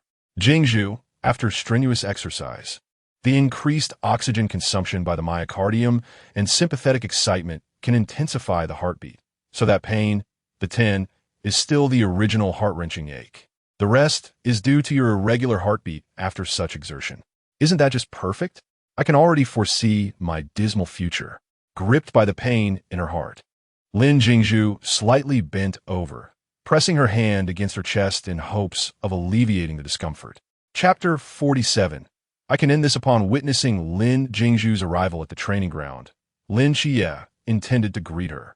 However, he soon observed her standing still, slightly bent over with her hand pressed against her chest. Was it due to the vigorous exercise just undertaken? Sister Jingshu? Lin Jie could not dwell on it for long and inquired with concern. Little Jie, do not worry, I am fine. It is merely the result of running for a short while. I shall recover shortly, Lin Jingshu reassured him. From his position on the training platform, Instructor Hong Hao also noticed Lin Jingshu's posture. Does this girl have a heart condition? I do not recall any mention of such in her profile. The Night Watch headquarters was unaware that Lin Jingshu had resurrected Zhao Kongcheng, as the report at the time indicated only serious injury, not death. Little Jie, stand properly. If the instructor sees you, you will be reprimanded, Lin Jingshu urged. Do not worry, I will be fine soon. Sensing Instructor Hong's frowning gaze upon them, she took several deep breaths and straightened herself, attempting to appear unaffected. Turning to her worried companion, Molly, she reassured her, it is simply a minor issue. After intense activity, I occasionally experience chest pain, but there is nothing more to it. After a few minutes of waiting, all the new recruits had finally assembled.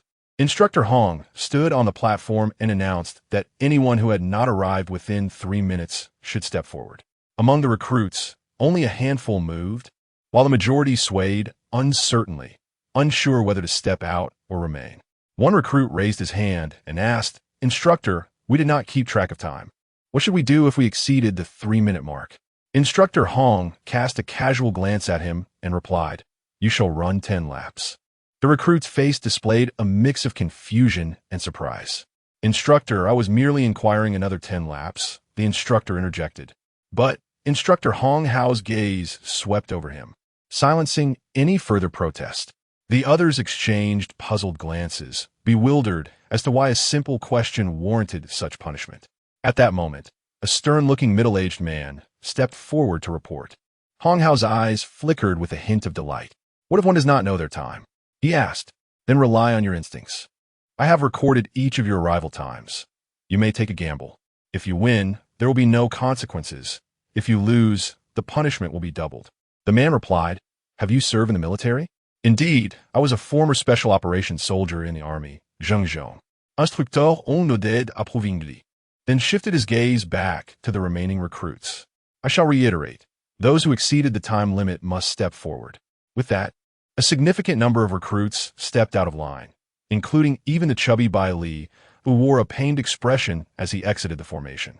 Once everyone had settled in their positions, Instructor Hong pointed to several individuals within the original group.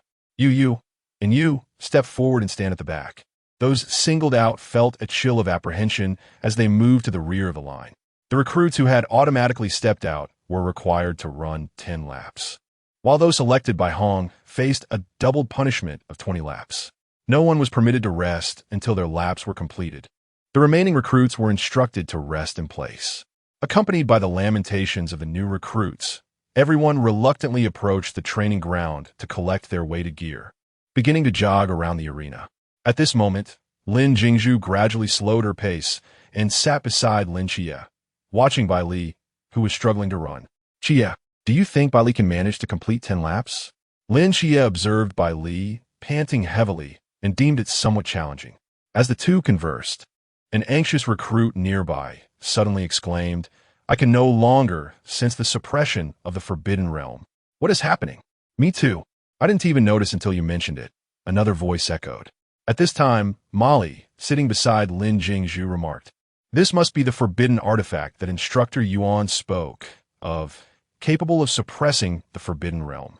It seems that all recruits are oblivious to its presence, and the instructors remain unperturbed, so it must indeed be true. With a flick of her wrist, Lin Jingshu conjured a magical ice spike that plunged into the ground before her. It seems my magic has not been restricted, she said. Chia, how about you? I can still sense it, but its effects have been significantly diminished. It appears this artifact can only suppress ordinary realms. Your divine void and the forbidden realms that I have never explored are likely unaffected. Just then, Instructor Hong bellowed from the platform. Hey, you there?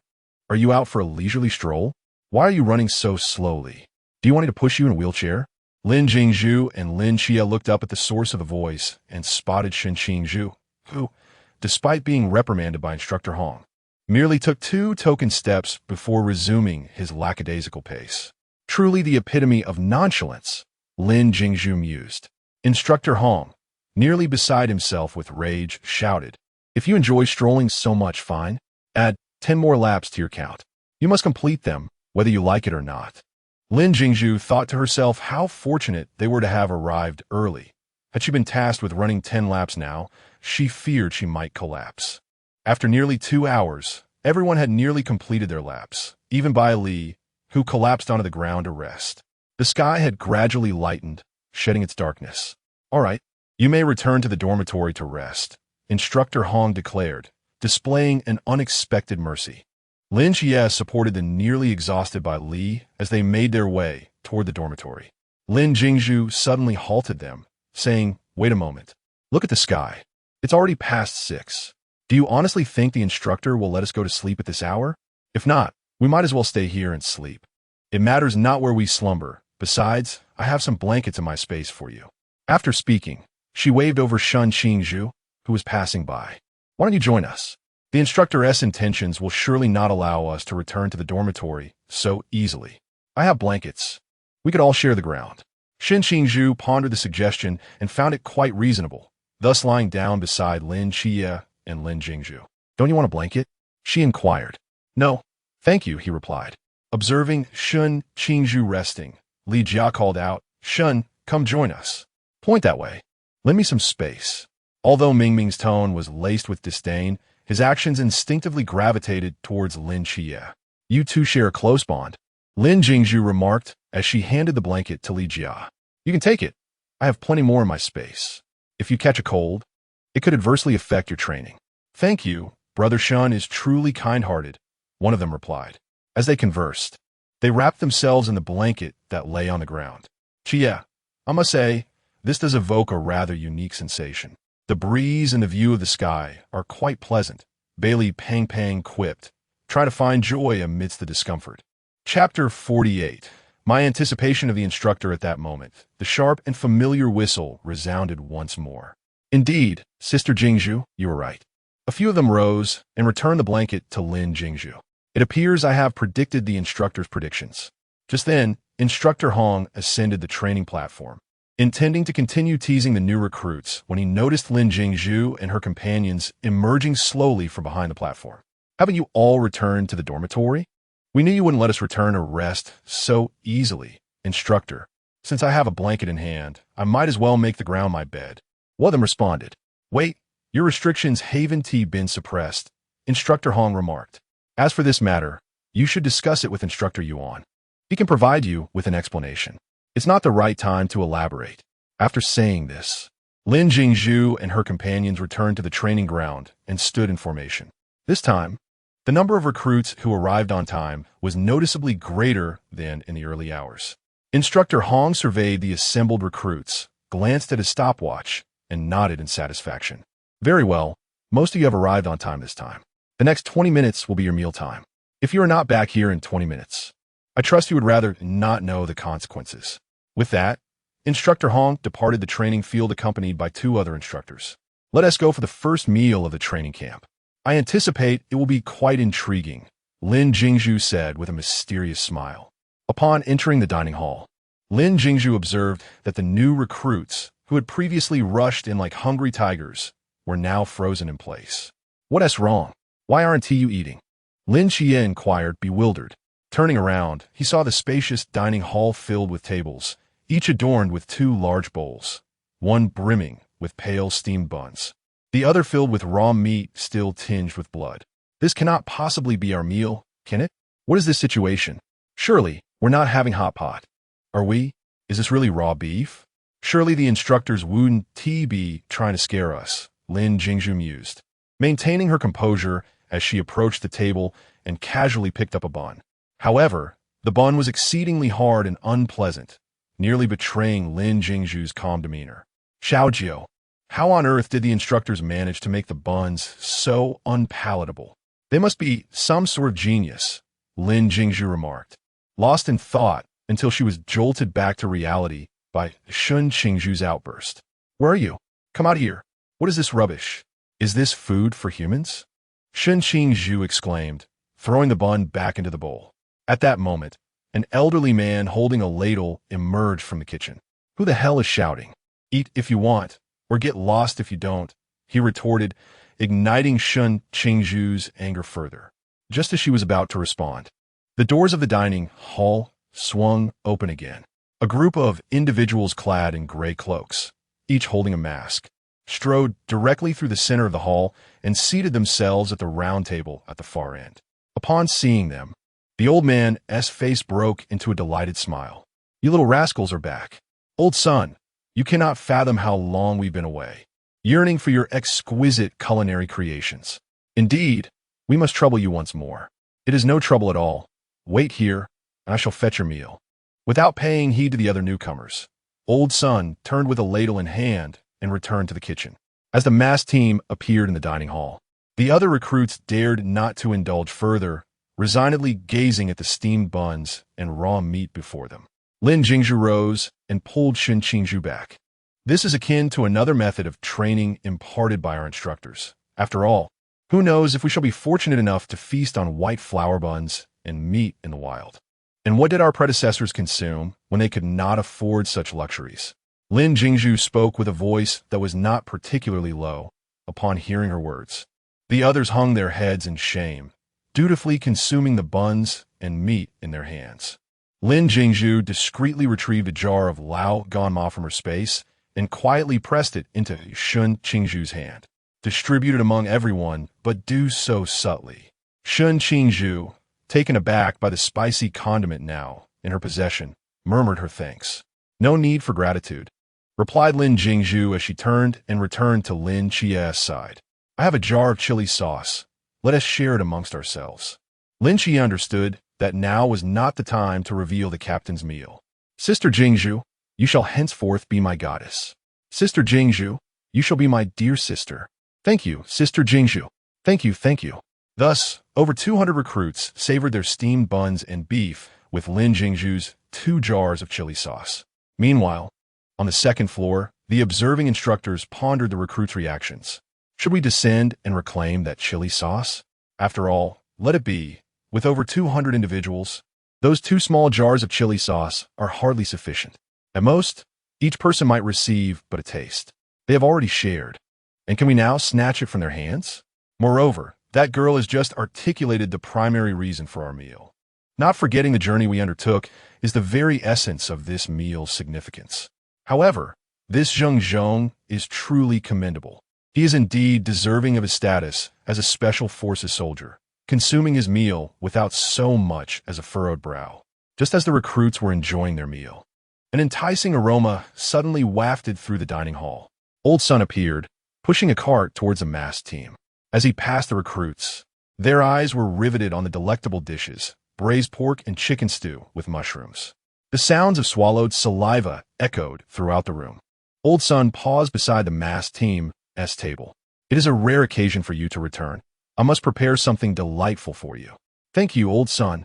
The other members of the masked team rose in gratitude, seizing their chopsticks to savor the culinary delights. With Lin Jingshu's generous chili sauce, they already felt immensely fortunate compared to their predecessors. Yet upon seeing these vibrant and aromatic dishes, they found the white flour buns in their hands increasingly difficult to swallow. Instructor, if you must subject us to torment, could you not do so all at once? After much effort, I have finally come to terms with it, only for you to present yet another trial. Truly, you are lacking in humanity. Upon hearing Lin Jingshu's words, we understood that the instructor's intention in making everyone eat steamed buns and raw meat was to evoke memories of hardship, and thus we all acquiesced. However, it was challenging for us to reconcile the notion of reminiscing about suffering here while witnessing others indulge in feasting elsewhere. The psychological disparity was simply too vast. This time, the new recruits exhibited a degree of restraint, yet over 200 pairs of eyes occasionally wandered, inadvertently skimming over the delectable offerings before the masked team. Wang Mian raised his head and called out to the despondent Lin Jingshu and Lin Chia. Jingshu, Chia, come join us for a bite. Just as Lin Chia hesitated, Lin Jingshu seized a bun without a second thought and made a beeline for the masked team. We have been waiting for this invitation. Chapter 49. The hardship of Instructor Han. All the recruits' eyes followed Lin Jingshu's movements, their faces awash with envy. Before Elder Sun had departed, Lin Jingshu had already reached the round table. Young lady, I heard everything you just said. Your ideological awareness is quite commendable, Elder Sun remarked. Thank you for your praise. Elder Sunday, the paths walked and blood shed by our predecessors are memories we dare not forget, nor can we. Good child, quickly sit down and savor my old culinary skills, he encouraged. Sister Jingshu, Lin Chia observed as Lin Jingshu dashed outside, helplessly following suit. He thus approached the masked squad with his bowl in hand. Elder Sun, how are you? Lin Jingshu responded as she took the new utensils handed to her by Wang Mian. She ladled a spoonful of braised pork gravy over her bun. Little Chia, Elder Sun's culinary skills are exceptional. Come eat more. Vortex, move that chicken stew with mushrooms over here, commanded Xiangwei. Chia, you should have some too. Tianping, slide that fish this way. And let us have some meatball soup. It's incredibly fresh.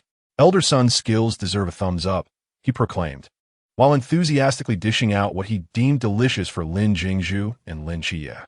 No need, you all eat. I merely came to inquire about a few matters. Lin Jingshu replied. I'll just have this, she added. A bit of meat broth is sufficient for me. I'm already violating regulations as it is. Xiaojiu, why hasn't the task completion been announced yet? I've already finished my 4th task. Ashu, the 4th task was to dine with the masked squad. Didn't I just eat? Is meat broth excluded? Why would it be? This braised pork gravy is the essence. Whether mixed with rice, dipped with buns, or even tossed with noodles, it's delectable. Do you have any idea how precious this meat broth is? How could not count? Congratulations, host. Task 4 has been completed. Please continue your efforts. Current score, 185 points. Tasks are refreshing. That's more like it. I have some other delightful treats in my space, but I refrain from bringing them out, understanding the instructor's intent with this first meal. However, I couldn't resist the allure of your braised pork. I just had to come for a taste of the broth, or else I wouldn't have shown up. Seated nearby, Lin Jingshu enjoyed her bun dipped in the braised pork gravy while listening to Lin Chia and Wang Mian converse. Japan? Indeed, regardless of the timeline, this little nation is consistently a source of disdain. Suddenly, a sharp whistle pierced the air outside the cafeteria. Before Lin Jingshu and Lin Chia could react, the members of the masked squad at their table sprang to their feet and bolted towards the exit. It was only after they had sprinted several meters that they realized something was amiss. They were not recruits, so why were they running? Wang Mian glanced up at the hall, noting that nearly all the recruits were fixated on them, a reflexive reaction. Though there were still 10 minutes until the instructor's designated time, the recruits set aside their buns and turned, sprinting towards the training grounds. After all, no one wished to experience the instructor's punishment again. Lin Jingshu rose from her seat and casually retrieved 2 dishes prepared by Chamai along with several bottles of white liquor from her space, placing them on the table. These are dishes made by our captain, specifically prepared overnight before a training camp. Do give them a taste, she said. As for these bottles of liquor, please help me deliver them to Elder Son, mentioning that I will be staying at the training camp for another year, as a preemptive bribe. With that, Lin Jingshu and Lin Chia quickly dashed out of the cafeteria. The once lively cafeteria fell into a sudden hush. This space of Jingshu's is truly remarkable. The dishes are still steaming hot to the touch. Although we lack the jealous gazes of the new recruits to accompany our meal, they have brought this out for us. So it would be quite disheartening not to partake. Come, let us savor her culinary creations. Elder Son, do not busy yourself. Jingshu has left you some liquor. She mentioned that with the training camp extending for another year, she is bribing you in advance. I'm not so easily swayed by a mere few bottles of liquor. Elder Son replied dismissively, though his feet led him earnestly to the table to pick up the bottles. However, considering the effort this girl has put in, I shall prepare something special for her in return. Meanwhile, in the new recruit training ground, Lin Chia and others sat in a row, attentively listening to the instructor's explanations from the training platform. Isn't this the instructor with an astoundingly high winning rate? One must admit, his luck is quite extraordinary. Should we encourage him to buy a lottery ticket? He might just win. Task 1. Participate in purifying Chao Yuan. 10 points. Task 2. Tell Xinqingju not become too infatuated with me. 15 points. Task 3. Scare the instructor by not eating the drug pickles. 20 points. Task 4. Tell Lin Chia sent this just reporting your ID number. 15 points. Xiao Jio. What kind of ridiculous tasks are these? Scaring the instructor? Are you some sort of prankster system? All right, Lin Jingshu thought, her mind drifting far away. Yet she maintained a serious demeanor as she attentively listened to the lecture. After all, she had only learned a few self-defense knife techniques from Chunmai and could not compare to Lin Chia's level of expertise. She wished to observe the spectacle without being the subject of it. Faced with beings of peculiar abilities, steeped in myth and the mysteries of the wilderness, what means do we possess to combat them? Xinqingju reported from the audience, relying on the formidable Forbidden Ruins. Indeed, the Forbidden Ruins are crucial, yet they are not everything. Unless your Forbidden Ruins are exceptionally powerful, able to annihilate the mysterious with a mere flick of a finger. Can you do that? Instructor, I can. My Forbidden Ruins is Sequence 068 Chi-Min, and I can render the surroundings of those mysteries into a vacuum with just a gesture, ultimately exhausting them. The instructor expressed his disinterest in hearing that. Are there any other answers? At that moment, Bai Li, plump and jovial, raised his hand to report to the instructor, citing wealth as his reliance. The instructor on the platform was utterly amused, unable to contain his laughter. In the face of enigmatic battles, aside from the forbidden realms and formidable physical prowess, there exists an equally vital component: combat skills. These skills are further divided into melee and ranged weaponry. While firearms may prove useful against lower-tier mysteries, it is only when bullets fail to penetrate the enigma that melee weapons truly reign supreme. Today, I shall impart knowledge on the art of melee combat. Allow me to invite a few individuals for a demonstration. The instructor cast aside his straight blade and retrieved 2 wooden swords from the rack. You there, the chubby fellow who just suggested using money to combat the mysteries. Step forward to showcase for everyone. Chapter 50. The perpetual misery of Instructor Han. The instructor beckoned to the portly Bai Li, who clumsily ascended the training platform. Accepting the wooden sword handed to him by the instructor, he positioned himself opposite Instructor Han. Have you grasped what I just explained? Bai Li is I haven't. Fear not. The instructor reassured him, I will initiate the attack, and you shall defend using the methods I just demonstrated. Rest assured, I shall not strike with malice. This is merely a demonstration for everyone. In an instant, Instructor Han swung the wooden sword toward Bai Li. Yet, just as the blade was about to make contact, a brilliant golden light erupted. A sharp crack resonated through the air as the wooden sword in the instructor's hand shattered. An awkward silence enveloped the gathering. Realizing he had forgotten to deactivate the enchantment on his necklace, Bai Li quickly lowered his head to remove it. I apologize, instructor. I neglected to turn off the automatic emergency mode. Shall we try again? Instructor Han discarded the broken sword and retrieved another from the rack. Taking a deep breath, he launched yet another assault on Bai Li. This time, nothing obstructed his strike. However, as the wooden sword neared Bai Li, it spontaneously ignited. Had Instructor Han not thrown it away swiftly, the flames would have engulfed his hand. My apologies, instructor. I forgot to disable the automatic firewall. Bai Li hastily removed a string of bead from his wrist, his expression pleading. Instructor, shall we attempt this once more? Step down, the instructor commanded. Bai Li obediently descended from the platform. Gazing over the new students, Instructor Han pointed at Lin Jingshu, who was standing beside Bai Li. You come up. Lin Jingshu nodded and effortlessly leaped onto the training platform. Learning from Bai Li's earlier misfortune, Instructor Han scrutinized Lin Jingshu and inquired, You carry no enchantments, correct? None. Lin Jingshu replied. Excellent. I have just demonstrated several fundamental sword techniques. Now, I shall exemplify one of the movements for you. Facing Lin Jingshu, the instructor leaned slightly forward and stepped ahead. Simultaneously, he swiftly thrust the wooden sword at an unusually acute angle toward Lin Jingshu. Yet again, a light crack echoed. But this time, the sword remained intact. It turned out that Lin Jingshu, with astonishing reflexes, had effortlessly parried the instructor's strike with his own wooden sword.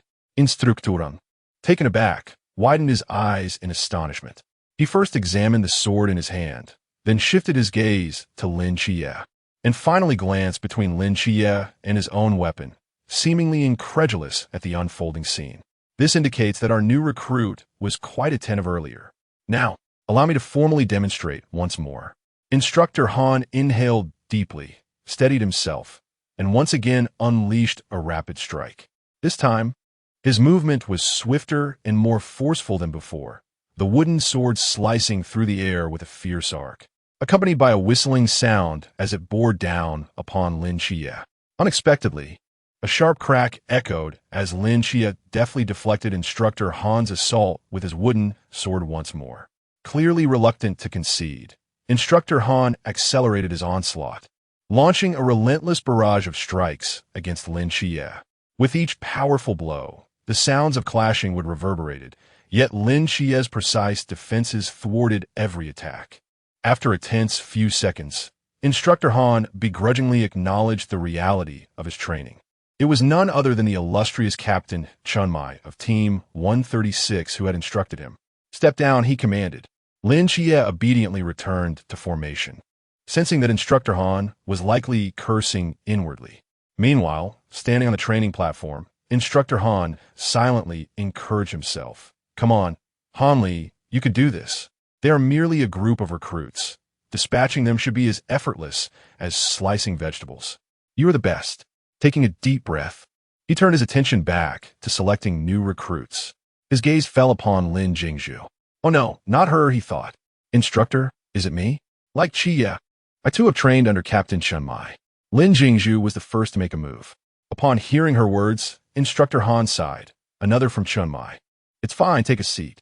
Swiftly shifting his focus, he thought, I've escaped this round. I certainly don't wish to get beaten up.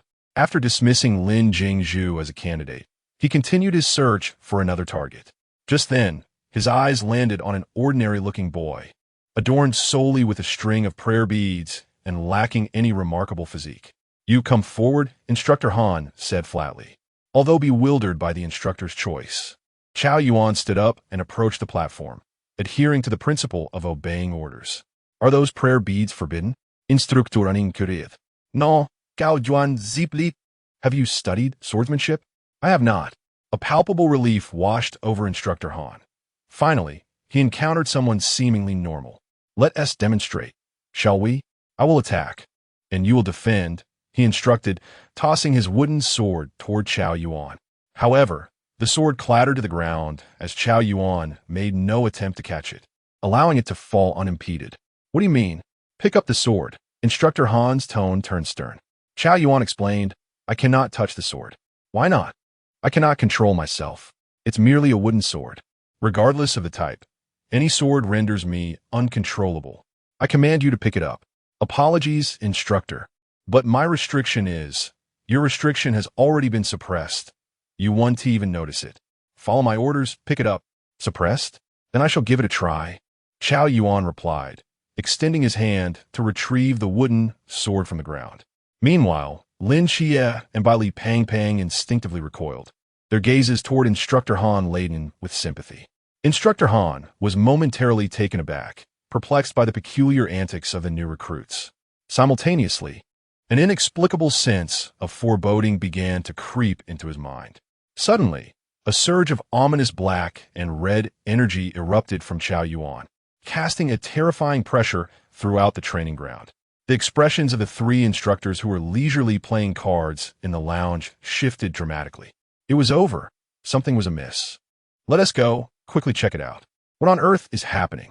Is old Han really that unfortunate, drawing the one who wields the Black King's annihilation?" The abrupt emergence of the Black King's annihilation had alarmed all the instructors in the training camp. Meanwhile, on the training field, Chao Yuan, enveloped in the swirling black and red energy, stood bare-chested, brandishing a wooden sword and grinning wickedly at Instructor Han. Chapter 51. The Transformation of Chao Yuan. What on earth is this? Instructor Han's mind was in turmoil. How could a mere brush with a blade lead to such a transformation? He closed his eyes, feeling an overwhelming darkness clouding his future, devoid of any glimmer of hope. As he gazed upon the menacing Chao Yuan before him, Instructor Han fell into a moment of silence before charging forward with his blade. Although he was perplexed by the reason behind Chao Yuan's drastic change, it was evident that the current state of Chao Yuan was devoid of rationality. To ensure the safety of the new recruits behind him, Han had no choice but to confront him head-on. In that moment of transformation, Chao Yuan let out a thunderous roar, his gaze fixed upon the wooden sword in Instructor Han's grasp. Suddenly, he unleashed a torrent of black flames, directing them towards Han with ferocity. Han managed to parry the attack with his wooden sword, but it soon emitted a crackling sound, signaling its imminent shattering. Seventh night. Didn't the instructor say that the Forbidden Ruins were suppressed? Why is Chao Yuan's not? The higher the sequence of the Forbidden Ruins, the lesser the suppression. Chao Yuan's was exceptionally high, allowing only partial restraint. Otherwise, Instructor Han would not stand a chance against him. Instructor Han swiftly rolled to the side, retrieving a straight sword from the ground. With the straight sword in hand, his demeanor underwent a remarkable transformation, reminiscent of Zhao Kongsheng and Chun Mai. Gripping the sword tightly, he fixed his gaze on the advancing Chao Yuan. At the instant Chao Yuan's wooden sword was about to strike Han's body, Han abruptly retreated half a step, his movements as swift as lightning. Simultaneously, his straight sword seemed to be imbued with life, cutting through the air with a fierce whoosh. In an instant, a deafening clang resonated, echoing through the atmosphere. It was the sound of the wooden sword, enveloped in dark malevolence, colliding violently with Han's straight sword. The tremendous force from the impact pushed Instructor Han back half a step involuntarily. However, his face betrayed no panic. His footing remained steady, and the straight sword was firmly held in his grasp. In the face of Chao Yuan's relentless onslaught, Instructor Han appeared composed and in control.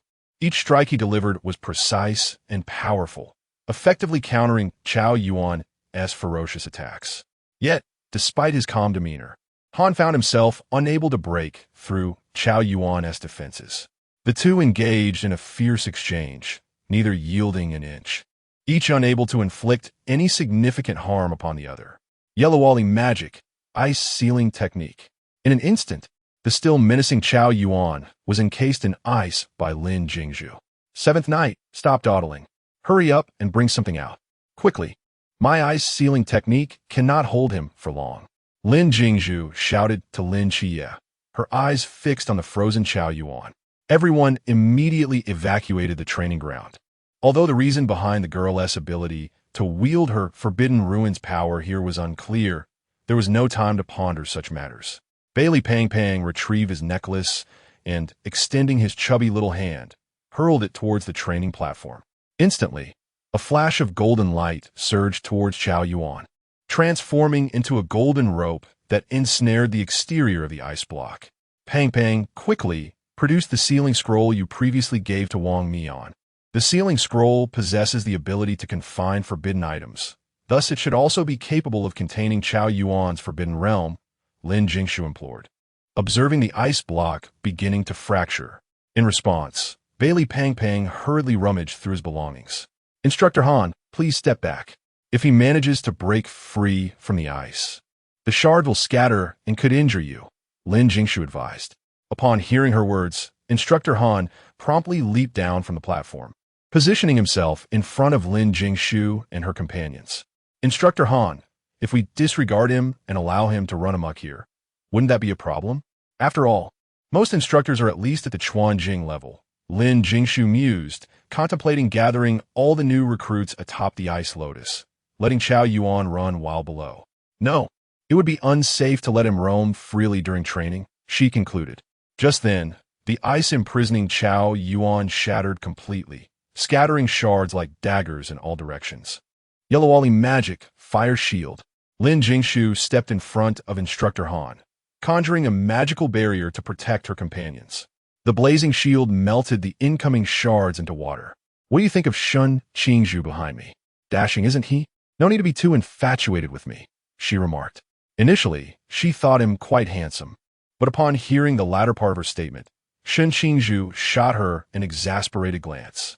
Congratulations, host. Task 2 has been completed. Please continue your efforts. You currently have 200 points. Despite Chao Yuan breaking free from the ice sealing technique, Bailey Pong's Yao Guang still bound him. Bang, are you ready?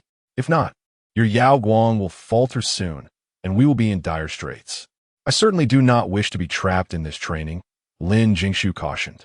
Found it, Bailey Pang exclaimed, pulling the sealing scroll from his pocket and handing it to Lin Jingshu. Once the shards had melted away, Lin Jingshu withdrew her magic. All right, Qi, it's your turn now. However, just as Lin Jingshu finished speaking, Bailey Pong's Yao Guang could no longer endure and snapped. The freed Chao Yuan immediately fixed his gaze upon Lin Jingshu and Qi. Seriously? I merely froze you for a moment to help you regain your senses, and now you stare at me? Bailey Pang flinched under Chao Yuan's intense gaze, quietly retreating behind Lin Jingshu. Qi Jingshu, save me. I can freeze you once. I can freeze you twice. Why do you glare at me? Lin Jingshu, disregarding any hesitation, employed the ice sealing technique once more to encase Chao Yuan in ice. Seizing the moment, Lin Qiye clutched the sealing scroll and dashed onto the training platform. Bang, I am curious about your mindset in hiding behind me. Last time, I refrained from speaking beneath the dormitory building, but this time, why do you believe I can withstand that thing? Sister Jingshu, it is perfectly all right if you cannot, yet you possess the ability to soar. Your ice lotus can fly. At worst, you could take me with you when you ascend. Lin Qiye swiftly wrapped the sealing scroll around the frozen Chao Yuan's neck and body, circling it multiple times. Sister Jingshu, this doesn't seem to be effective, Lin Qiye remarked, observing the unchanging figure of Chao Yuan encased in ice. No worries, I can simply melt the ice, she declared, invoking the Yi Luoli magic to forge. Chapter 52. Fortune favors the bold. In that fleeting moment, clusters of blazing flames surged forth like serpents of fire, racing toward the colossal ice block with astonishing speed. These flames seemed almost sentient, targeting the ice as if intent on devouring it whole. Mere seconds elapsed before the ferocity of the flames wrought havoc upon the ice, causing its once solid surface to crack and gradually disintegrate. As time progressed, the ice diminished in size, ultimately melting away into a puddle of water that pooled upon the ground. As the ice melted away, the figure of Chao Yuan was revealed. His plight was dire, first frozen and then scorched by fire. One might jest that a sprinkle of cumin would render him ready for the table. "What nonsense are you spouting, Pang Pang?" I encased him in ice to prevent him from losing his sanity and harming others. The flames served to compel Qi Yi to use the sealing scroll on him. Chao Yuan's gaze fixated on Lin Yi, who stood closest to him, surrounded by an intensifying aura of black and crimson malevolence. Aware of the scrutiny upon him, Lin Yi lifted his head to meet Chao Yuan's stare and snorted disdainfully. In an instant, a radiant golden light erupted beside him, as the divine pressure of the Archangel Michael descended upon Chao Yuan. Struck by this divine force, Chao Yuan let out a muffled grunt and stumbled back. Lin Yi then yanked at the loosely wound sealing scroll that encircled Chao Yuan, causing him to collapse to the ground. The once blackened flames receded, unveiling Chao Yuan's true skin, while the crimson hue in his eyes gradually faded to reveal normal pupils. Chao Yuan clutched the sealing scroll around his neck and began to cough violently. Observing the now-awakened Chao Yuan, Lin Yi finally released his grip on the tape, exhaling a quiet sigh of relief. Indeed, Chao Yuan's formidable strength under the Black King's annihilation is extraordinary. Even with the suppressive artifact, it is not easily subdued. Fortunately, thanks to the sponsorship of the Plump by Li and the sealing scroll, we avoided a tumultuous disturbance on the arena. Meanwhile, the bare-chested Chao Yuan lay on the ground, finally managing to tear the sealing scroll from his neck, gasping for breath. "Congratulations, host. Task 1 has been completed. Please continue your efforts. You currently possess 210 points. Yet, his gaze remained fixated on Lin Yi in the distance. Indeed, it is you Lin Yi noticed Chao Yuan seemed to utter something, though the distance rendered the words inaudible. You are the one the master spoke of, capable of absolving my sins. This time, Lin Yi distinctly heard Chao Yuan's words, though the meaning eluded him. Absolve sins? What are you talking about? At that moment, Instructor Han approached, scrutinizing Lin Yi for a lengthy moment. Are you unscathed? Yes. Good to hear. He then turned to Lin Jingshu, standing at a distance. Why does your forbidden domain appear completely unscathed? I am uncertain. Perhaps it is because my forbidden domain is making its debut. The suppression of the forbidden object in the forbidden realm may be unfamiliar to some, and the instructor is fortunate that my forbidden realm is still operational. Otherwise, we would have met our demise. However, instructor, in a certain sense, you are indeed quite lucky. After all, among the 200 new recruits, there are only a handful of exceptional individuals, and you have chosen them all. I feel you could try your luck in the lottery. Lin Jingshu hastily shifted the topic. Instructor Han coughed awkwardly a couple of times, surprised by the sheer fortuity of his situation. He turned to assist Chao Yuan in rising from the ground, stating that the responsibility for this incident lies entirely with him and is not Chao Yuan as concern. Initially intending to apologize, Chao Yuan found his reasoning thwarted, clasping his hands together in a gesture of reverence.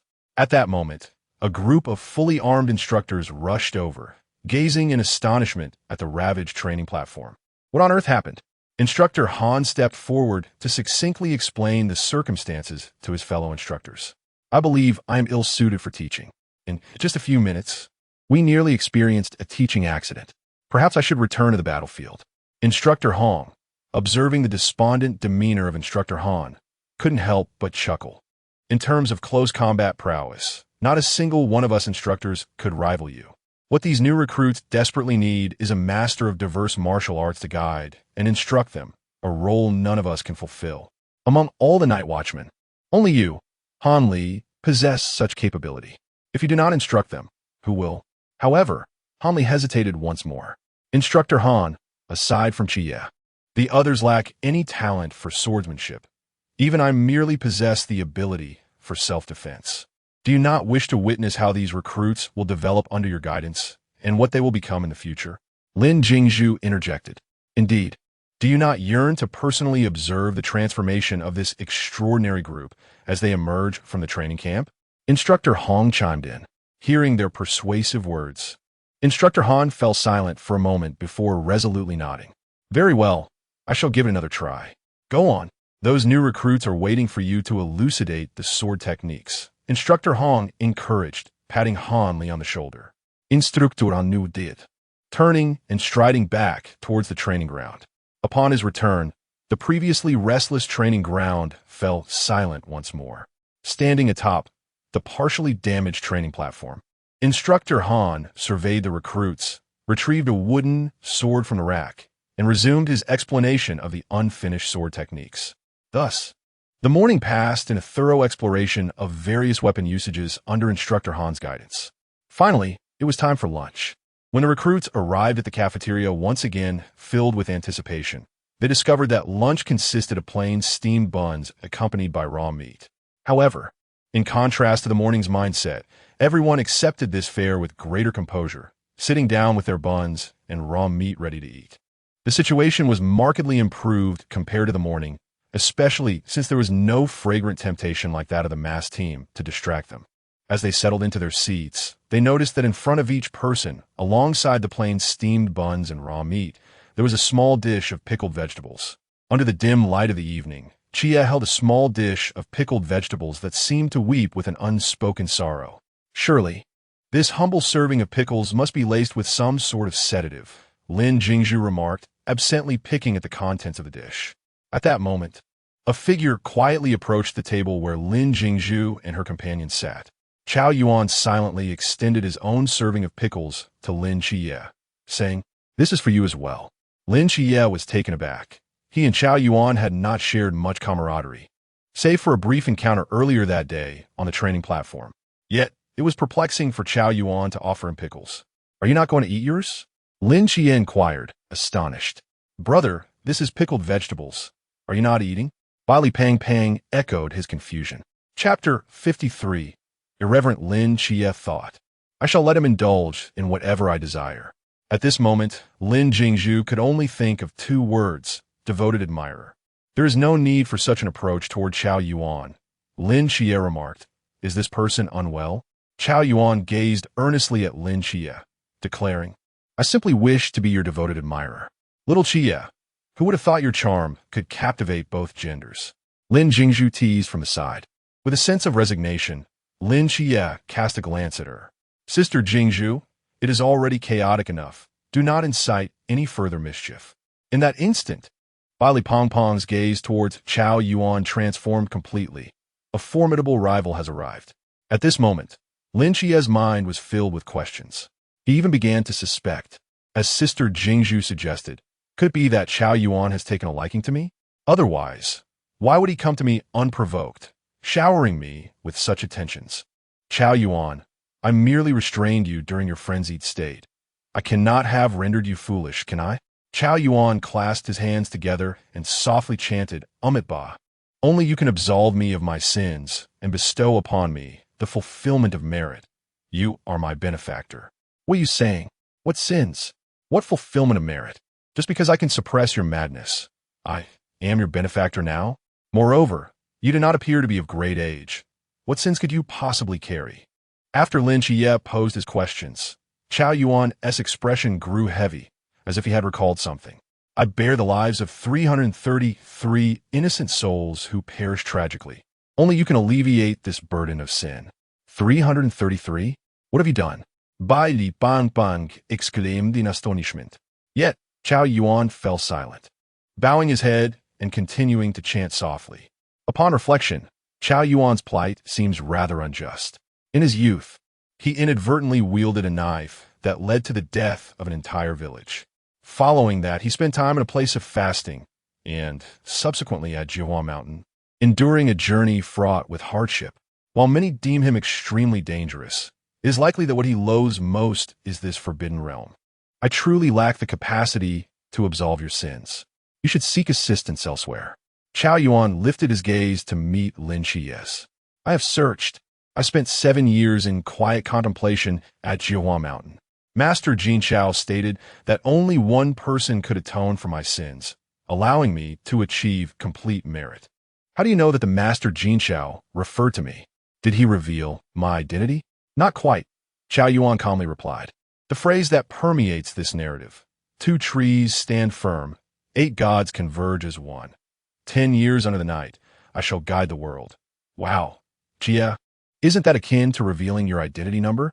Congratulations, host. Task 4 has been completed. Please continue your efforts. You currently possess 225 points. Lin Jingshu observed Lin Jia's solemn expression, realizing he had noticed the last 2 lines, leading her to suspect that Chao Yuan had investigated him. All right, Jia. I have heard of this Master Jin Chao. He is indeed quite perceptive. I presume his words hold some merit. If Chao Yuan wishes to accompany you, let him. After all, let everything unfold naturally. With a resigned sigh, Lin Jingshu finally acquiesced, fine. He then glanced at Chao Yuan. Do as you wish.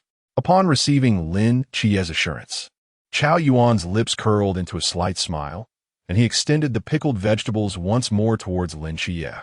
Jia, have some pickled vegetables. Lin Jingshu pondered for a moment before finally reaching out to grab a bit of pickled vegetables and stuffing it into the bun, devouring it with gusto. Chao Yuan sensed an unmistakable gaze upon him, and, following it, discovered it belonged to Lin Jingshu. Assuming Lin Jingshu also desired the pickled vegetables. In recalling her previous assistance on his behalf, he contemplated for a moment before offering her some. Jingshu, would you like some pickled vegetables? Lin Jingshu looked at the pickles in Chao Yuan's hand and replied, No, thank you. You enjoy it. I do not like pickled vegetables. Jingshu, if you don't want it, I shall have it, Li Pang exclaimed, reaching out for the pickles in Chao Yuan's hand. Chao Yuan swiftly retracted his hand, exclaiming, No way. Jia can eat. Jingshu can eat. Why can't I? Why are you so stingy? Li Pang lamanta. Feeling aggrieved, Li Pang turned to Lin Jingshu and asked, Can I eat your pickled vegetables? Just as Lin Jingshu was about to refuse, Lin Jingshu suddenly coughed twice. It's a bit warm. Deliberately rubbing her wrist adorned with a Rolex, Lin Jingshu was reminded that he too wore a similar watch. Well, perhaps I shall eat a little less, he mused. How amusing. This truly exemplifies the adage of taking advantage of the soft-hearted and the short of mouth, doesn't it, little Jia? Lin Jingshu observed as she watched Li Pang and Chao Yuan engage in their antics. All right, it's merely a bit of pickled vegetables. I'll share with you. Jingshu, you're so generous to share your pickles with us, they exclaimed in delight. Lin Jingshu, puzzled, looked up and asked Jingshu, Are you really not eating? Lin Jingshu said nothing, merely curving her lips in a subtle smile. In that instant, Lin Jingshu realized that the pickled vegetables must have been enhanced with something peculiar. After all, someone as food-conscious as Lin Jingshu would never choose to eat a raw meat bun over pickled vegetables. Just as Lin Jingshu was about to speak, a wave of dizziness washed over him, and darkness enveloped his vision as he lost consciousness. Lin Jingshu surveyed the hall, observing the new recruits collapsing one after another, and decided to feign a similar fate. She slowly leaned against the table as though ensnared by a narcotic. At that moment, instructors lurking outside the cafeteria began to enter, lifting the recruits one by one, seemingly transporting them to an unknown destination. When Instructor Hong approached Lin Jingshu, intending to reach out, he was suddenly restrained by another hand that appeared out of nowhere. Are you not under the influence of the drug? Instructor Hong, could you possibly use a lesser dosage next time? Such a large amount of narcotic. I am not a fool. Even if I were. The spirit princess I summoned is certainly no fool. Congratulations, host. Task 3 has been completed. Please continue your efforts. You currently have 245 points. Instructor Hong, is our new recruit training camp truly legitimate? This is an official training camp of the Night Watchman. How could it be anything but serious? Instructor Hong retorted. Then what is going on over there? Lin Jingshu pointed to the instructors who were lecherously cradling the dazed recruits. Instructor Hong glanced at his colleagues, momentarily at a loss for words to refute the situation. This does not appear legitimate at all. First, they drug us, and now they are carrying off the bewildered recruits from the cafeteria. What might transpire next? I believe Instructor Hong is more aware of the situation than I am. Indeed, as he was about to continue speaking, he suddenly paused, realizing something. Oh dear, what on earth are you thinking? We are here to take you to the training camp for specialized training. The reason for the sedative was to keep the route a secret from you. As for the smiles of the instructors, they may have been somewhat exaggerated.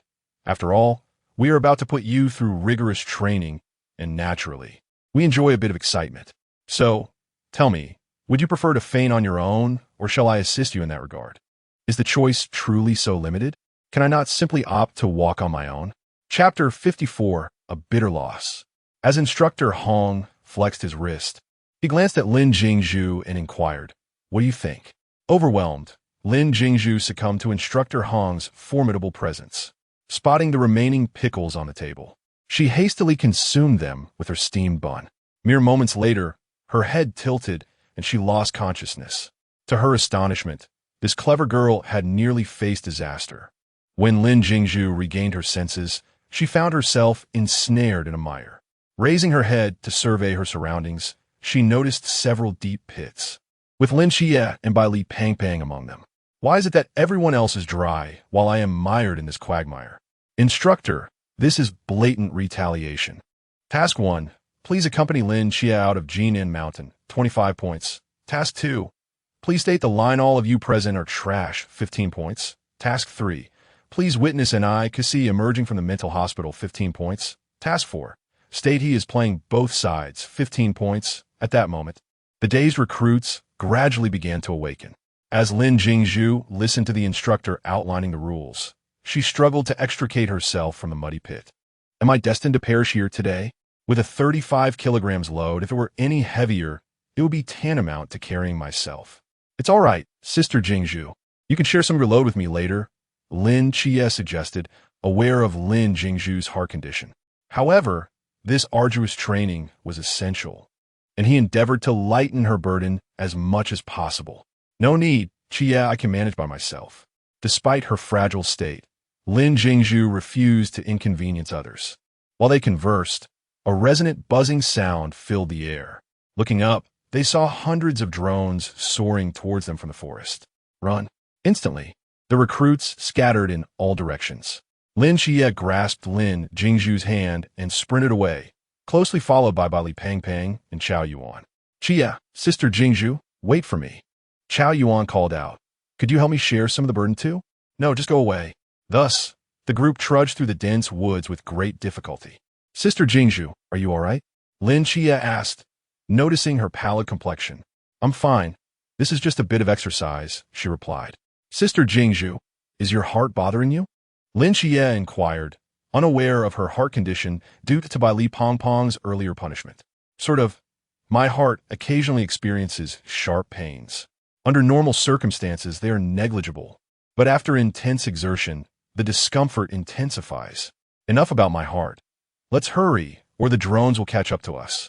Due to the ancient trees and the government's vigorous conservation efforts, Lin Jingshu and her companions felt as if they had entered a primeval jungle within Jinan Mountain. Do the instructors have a grudge against me? It feels like this is all directed at me. I can't run any longer. Don't stop, keep running. If the drones catch you, you will face punishment.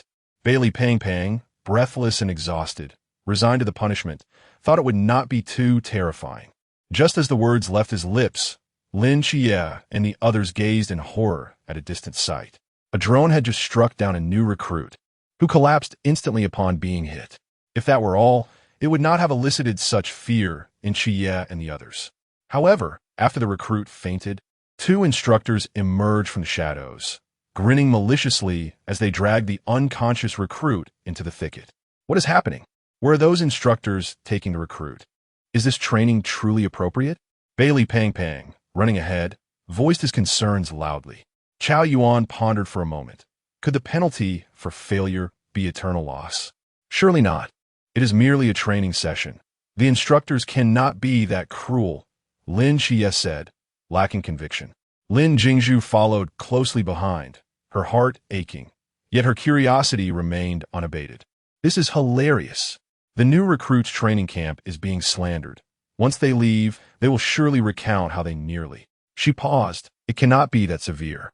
As for why they're taking the recruit away with such lewd expressions, I suspect the instructors have devised some nefarious plan. Lin Jingshu attempted to salvage the instructor's reputation, but the reality before the group rendered her words unconvincing. All they knew was to run without a second thought, desperate to avoid punishment. Meanwhile, at the foot of the mountain, the two instructors commenced the punishment on the unconscious recruit. Suddenly, the struggling recruits in the forest heard a voice echoing from their burdens. "Hey, can you hear me? You are Wang Liang, right? What is the most shameful thing you have ever done?"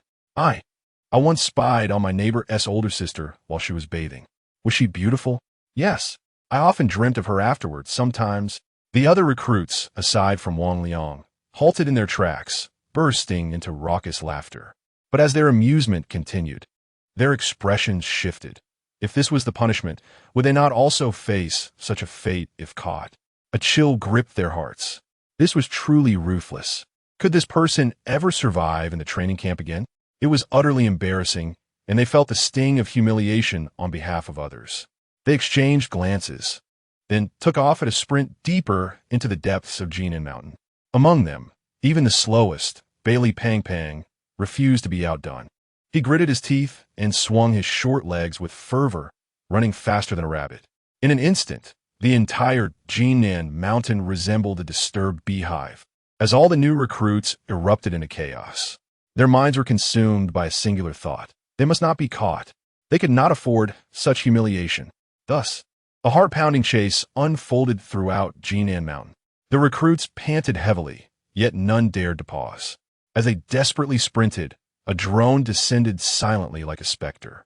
Flames erupted from beneath its wings, and bullets tore through the jungle, aimed directly at the recruits. Almost immediately, someone was struck, collapsing to the ground with a painful groan. Another was hit, falling heavily and producing a dull thud upon impact. It was alarming how swiftly someone had been captured again. Presumably, the drone on the left had encircled them. Lin Jingshu remarked as he rolled sideways to evade two bullets. However, the terrain on the right was considerably more treacherous, likely exhausting our stamina further. There was no alternative. To the left was certain death. Moving right offered a glimmer of hope. I observed that the instructor seemed to deliberately direct us towards the most difficult paths, as if forcing us into the very places that posed the greatest challenges. Chapter 55. Lin Jingshu was the first to charge into the right side, wielding his small knife to cut through the tangled vines, clearing the path for those behind him. In a short span of time, his military uniform was marred with numerous scratches from branches and rocks, and his hands, gripping the dagger, were equally bruised. "Fatty, look at you. You appear utterly exhausted, yet you still manage to keep pace with us. The more you do this, the more curious I become about the secrets you conceal." As they spoke, the group continued to carve their way forward with their weapons, except for Chao Yuan. Suddenly, a series of faint sounds emerged from the opposite direction. The group quieted, straining to listen. At that moment, Lin Jingshu unexpectedly appeared before them. Lin Jingshu and Lin Jingshu locked eyes, but before they could exchange words, drones behind both teams encircled them. "It's over," they barely had time to say, hastily dodging the bullets that rained down. Lin Jingshu and Lin Jingshu swiftly rolled to the right and sought refuge behind a large tree. Meanwhile, Lin Jingshu swung his dagger rapidly in the air, each arc creating a path to safety. Observing this, Chao Yuan did not hesitate to follow Lin Jingshu, desperately pursuing the escape route. Behind them, Bailey Fatty displayed remarkable agility, deftly avoiding several incoming bullets while chasing after them with fervor. Due to the regulations prohibiting attacks on the drones, the group could only flee in disarray. They ran for over 10 minutes before daring to stop, ensuring they had evaded the drones. "Surely there are no drones left here?" Bailey Fatty plopped down onto the ground, only to collide face-to-face with Lin Jingshu. "Fortunately, we ran fast. Otherwise, those drones would have turned us into Swiss cheese." "Jingshu, are you all right?" Lin Jingshu turned back, only to realize that Lin Jingshu, who had been following them, was now missing. "It's over. Where's Jingshu? Did she fall behind? She's such a large presence. How could she not be with us?" "Chia, I'm here." Lin Jingshu, having lagged behind due to her slower pace, managed to catch up by following the traces left by Lin Jingshu's cuts. You all ran too fast. I almost lost you. At this moment, Lin Jingshu was drenched in sweat, her pale face making it hard to distinguish whether her perspiration was from the heat of exertion or the chill of fear. Jingshu, you look terrible. I'm fine. I can still hold on. Just then, they arrived at a spot where a small stream flowed down from the mountains. Lin Jingshu knelt by the water's edge, splashing her face to cool down. Bailey, fatty, exhausted and slumped on the ground, asked, "How much longer until we cross this mountain?" Lin Jie calculated carefully before responding. "We still have quite a way to go. Given that we've been chased and cornered by the drones, we've likely only covered about 3 or 4 kilometers." Standing nearby, Shun Qingzhu, who was also cooling off, stood up with a displeased expression. "Let the drones chase us, but we're not allowed to strike back. I've never felt so constrained. I wonder if you've noticed? This mountain feels rather peculiar," Lin Jie remarked solemnly. "Peculiar? How can a mountain be peculiar? Look at the sky. Regardless of the direction we run, the sun's position remains unchanged. Moreover, during my earlier exploration, I detected that the mountain path sometimes shifts." The group froze, gazing upward at the sun, and indeed, as Lin Jie had stated, the sun's position was constant. It appeared that the instructor had utilized some forbidden object, enveloping the entire Jinan mountain, solely to drain us of our last vestiges of spirit and stamina. "Damn it, this is absurd." The irritable Shun Qingzhu was the first to voice his frustration. "So, no matter how we run, we cannot escape this mountain, and thus, we inevitably face that embarrassing punishment." That may not be the case. Those who fainted from exhaustion did not appear during the interrogation punishment. Hence, this is the training regimen the instructors have devised for us, to train within this inescapable Jinan mountain until we are utterly depleted of spirit and strength. I must admit, the instructors have indeed invested considerable effort and thought into our training, Lin Jingshu sarcastically remarked while leaning against a tree. The group had been running for an extended period and was now resting in various positions, sitting, leaning, or lying down. System with this body of mine? How can you expect me to escape Jinan Mountain alongside Xie? I might as well let my soul leave with him. Lin Jingshu closed her eyes to recuperate. At that moment, an irate voice reached her ears. Lin Jingshu opened her eyes to see Shun Qingzhu storming away, closely followed by his subordinate. Not perceiving any significant issue, Lin Jingshu resumed her rest, listening to Bai Li and Chao Yuan discussing Shin Qingzhu. Shin Qingzhu is tough on the outside, but soft on the inside. He claims he doesn't want to intervene, urging you to leave, yet he fears being implicated. I actually admire such people. They are loyal and capable, albeit a bit sharp-tongued. Lin Jingshu expressed her thoughts after listening to the two. In this relaxed atmosphere, the familiar voice suddenly echoed again. "No, the instructors truly seem determined to push us to our limits, and they're back at it." Lin Jie pulled Lin Jingshu up, and they began to run. "Enough talking. Let's flee." Thus, the escape commenced once more. "Isn't that the arrogant Shin Qingzhu? You've been eliminated too?" "Yes. And who gave you the audacity to destroy our drone?" "I apologize. I got carried away." Shin Qingzhu is indeed something else. Even in this situation, he remains so defiant. "Now, tell me about your most unforgettable experience." "I have no unforgettable experiences." "Then share your romantic history with me." "I once wrote 114 love letters." "So many?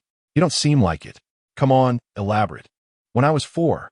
As Lin Jie and the others dashed through the woods, they listened to the gossip about Shin Qingzhu. It seemed that the arrogant one had finally met his match. Bai Li, panting heavily, didn't miss the chance to tease. As time passed, the number of new recruits continued to dwindle. "Oh, I can't take it anymore. How am I still conscious?" Bai Li pang exclaimed as he ran. "I really can't go on. Let Qi give you a couple of punches, and you'll surely faint, right?" "Would being knocked out still lead to an interrogation?" "I'm unsure about that," came the response. "Then perhaps I should simply strive to run until I faint." Just as Bai Li pang finished speaking, his eyes rolled back, and he collapsed. It was indeed a challenge for Pang. After running for so long, he had surpassed most new recruits, hadn't he? Lin Jingshu, panting heavily, teased, "I wonder if Bai Li Pang is genuinely unconscious or merely pretending." In the original text, he was faking it. but in the anime, it seems quite real. Chapter 56. His insults after confirming that Bai Li Pang Pang had merely fainted, Lin Shiyi resumed his journey. It was the 8th hour since they entered Jinnan Mountain. The three of them sat together for a brief respite, having long lost count of the peaks they had traversed, only aware that the path ahead seemed endless. Let us proceed before the drones arrive, Lin Shiyi proposed as he stood up. However, Chao Yuan remained seated, saying, I can no longer accompany you on this path. My mental fortitude has reached its limit. I cannot afford to lose consciousness, for if I do, I might spiral out of control. Understood. Is Lin Jingshu well? She is managing, came the reply. Despite the excruciating pain in her chest, akin to being cut by a knife, and the metallic taste of blood in her mouth, Lin Jingshu gritted her teeth, enduring for the sake of their mission and the points at stake. As night enveloped the mountains, Lin Shiyi activated his starry night dancer. At that moment, Lin Jingshu and Lin Shiyi became polar opposites. One grew increasingly at ease while the other struggled with heavy steps. The darkness amplified the dangers lurking in the mountains, where threats could arise from branches, stones, or even a mere pit in the ground. Thankfully, with Lin Shiyi's starry night dancer, they managed to avoid significant harm. Chao Yuan, do you have a girl you admire? I'm not fond of girls. What? Surely not. I prefer women who are mature and voluptuous, preferably with prior partners. I thought you liked Lin Shi. Wait a moment. No wonder you bear the surname Chao. Do you have any regrets? My only regret is not having died in childhood. Why? If I had perished young, I would not have lost control at the age of 6, inadvertently slaying everyone in my village after picking up a fallen scythe. Later, I was confined in a police station where I again lost control after handling a pair of nail clippers, resulting in the deaths of everyone there. At this somber revelation of Chao Yuan's tragic past, both the instructor and Lin Jingshu and Lin Shiyi fell silent, taken aback by the gravity of his experiences. Unbeknownst to them, the instructor who had questioned Chao Yuan offered a comforting pat on his shoulder. At the foot of the mountain, the instructors were gathered, observing the projections on the large screen. How many are left in the mountains? Only 2 remain, Lin Shiyi and Lin Jingshu. Good heavens, have these children truly endured this long? By the way, hand me the introduction sheet from the recent recruit training camp. Suddenly, Instructor Hong recalled Lin Jingshu's pale complexion during the morning training. He flipped through Lin Jingshu's introduction repeatedly, but found no mention of any heart condition. How peculiar. Could have been overlooked. Instructeur en murmure. Just as the instructors were monitoring Lin Shiyi and Lin Jingshu's movements, a piercing alarm erupted from the large screen. The red dots representing Lin Shiyi and Lin Jingshu suddenly vanished, and the surveillance in that area went dark. What is happening? Instructeur Hong? The locations of Lin Shiyi and Lin Jingshu have suddenly disappeared. We pursued relentlessly, yet all traces vanished into the abyss, leaving us utterly bereft of leads. Lin Shiyi serves as an agent of the divine, while Lin Jingshu, if allowed to mature, would also become a formidable entity. The two of them must not encounter any unforeseen circumstances. Thus, Yuan Gang resolved to personally investigate. After yet another harrowing escape, Lin Shiyi and Lin Jingshu took a brief respite to regroup. Xiao Shiyi, have a sip of water. Lin Jingshu offered a bottle of mineral water she had retrieved from her spatial pocket. Just as Lin Shiyi reached out to accept it, a towering figure suddenly materialized before them. Who are you? Lin Shiyi stepped forward, positioning himself protectively in front of Lin Jingshu. As the figure approached, Lin Shiyi discerned that it was a man adorned with orange-tinted triangular glasses, clad in leather, with peculiar tattoos embellishing his skin. Liliant, the 16th disciple under the auspices of the ancient God Church. Xiao Jia, what is going on? Did I not capture all 3 members of the ancient God Church? How is it that El Liang can still appear here? Ah Shu, I just investigated. This disruption originated from the logistics department, which likely harbors infiltrators from the ancient God Church. We only apprehended the instructor. We neglected the logistics.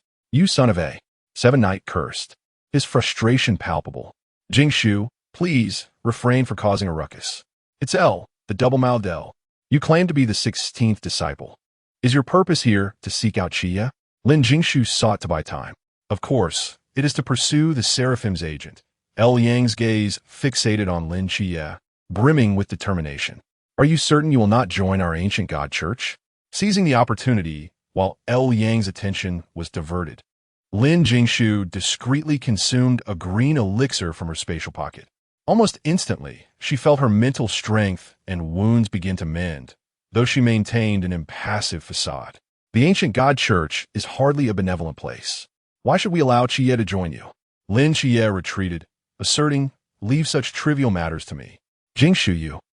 Lin Jie turned to find Lin Jingshu's complexion much improved, understanding her intent. He nodded obediently, stepping back 2 paces.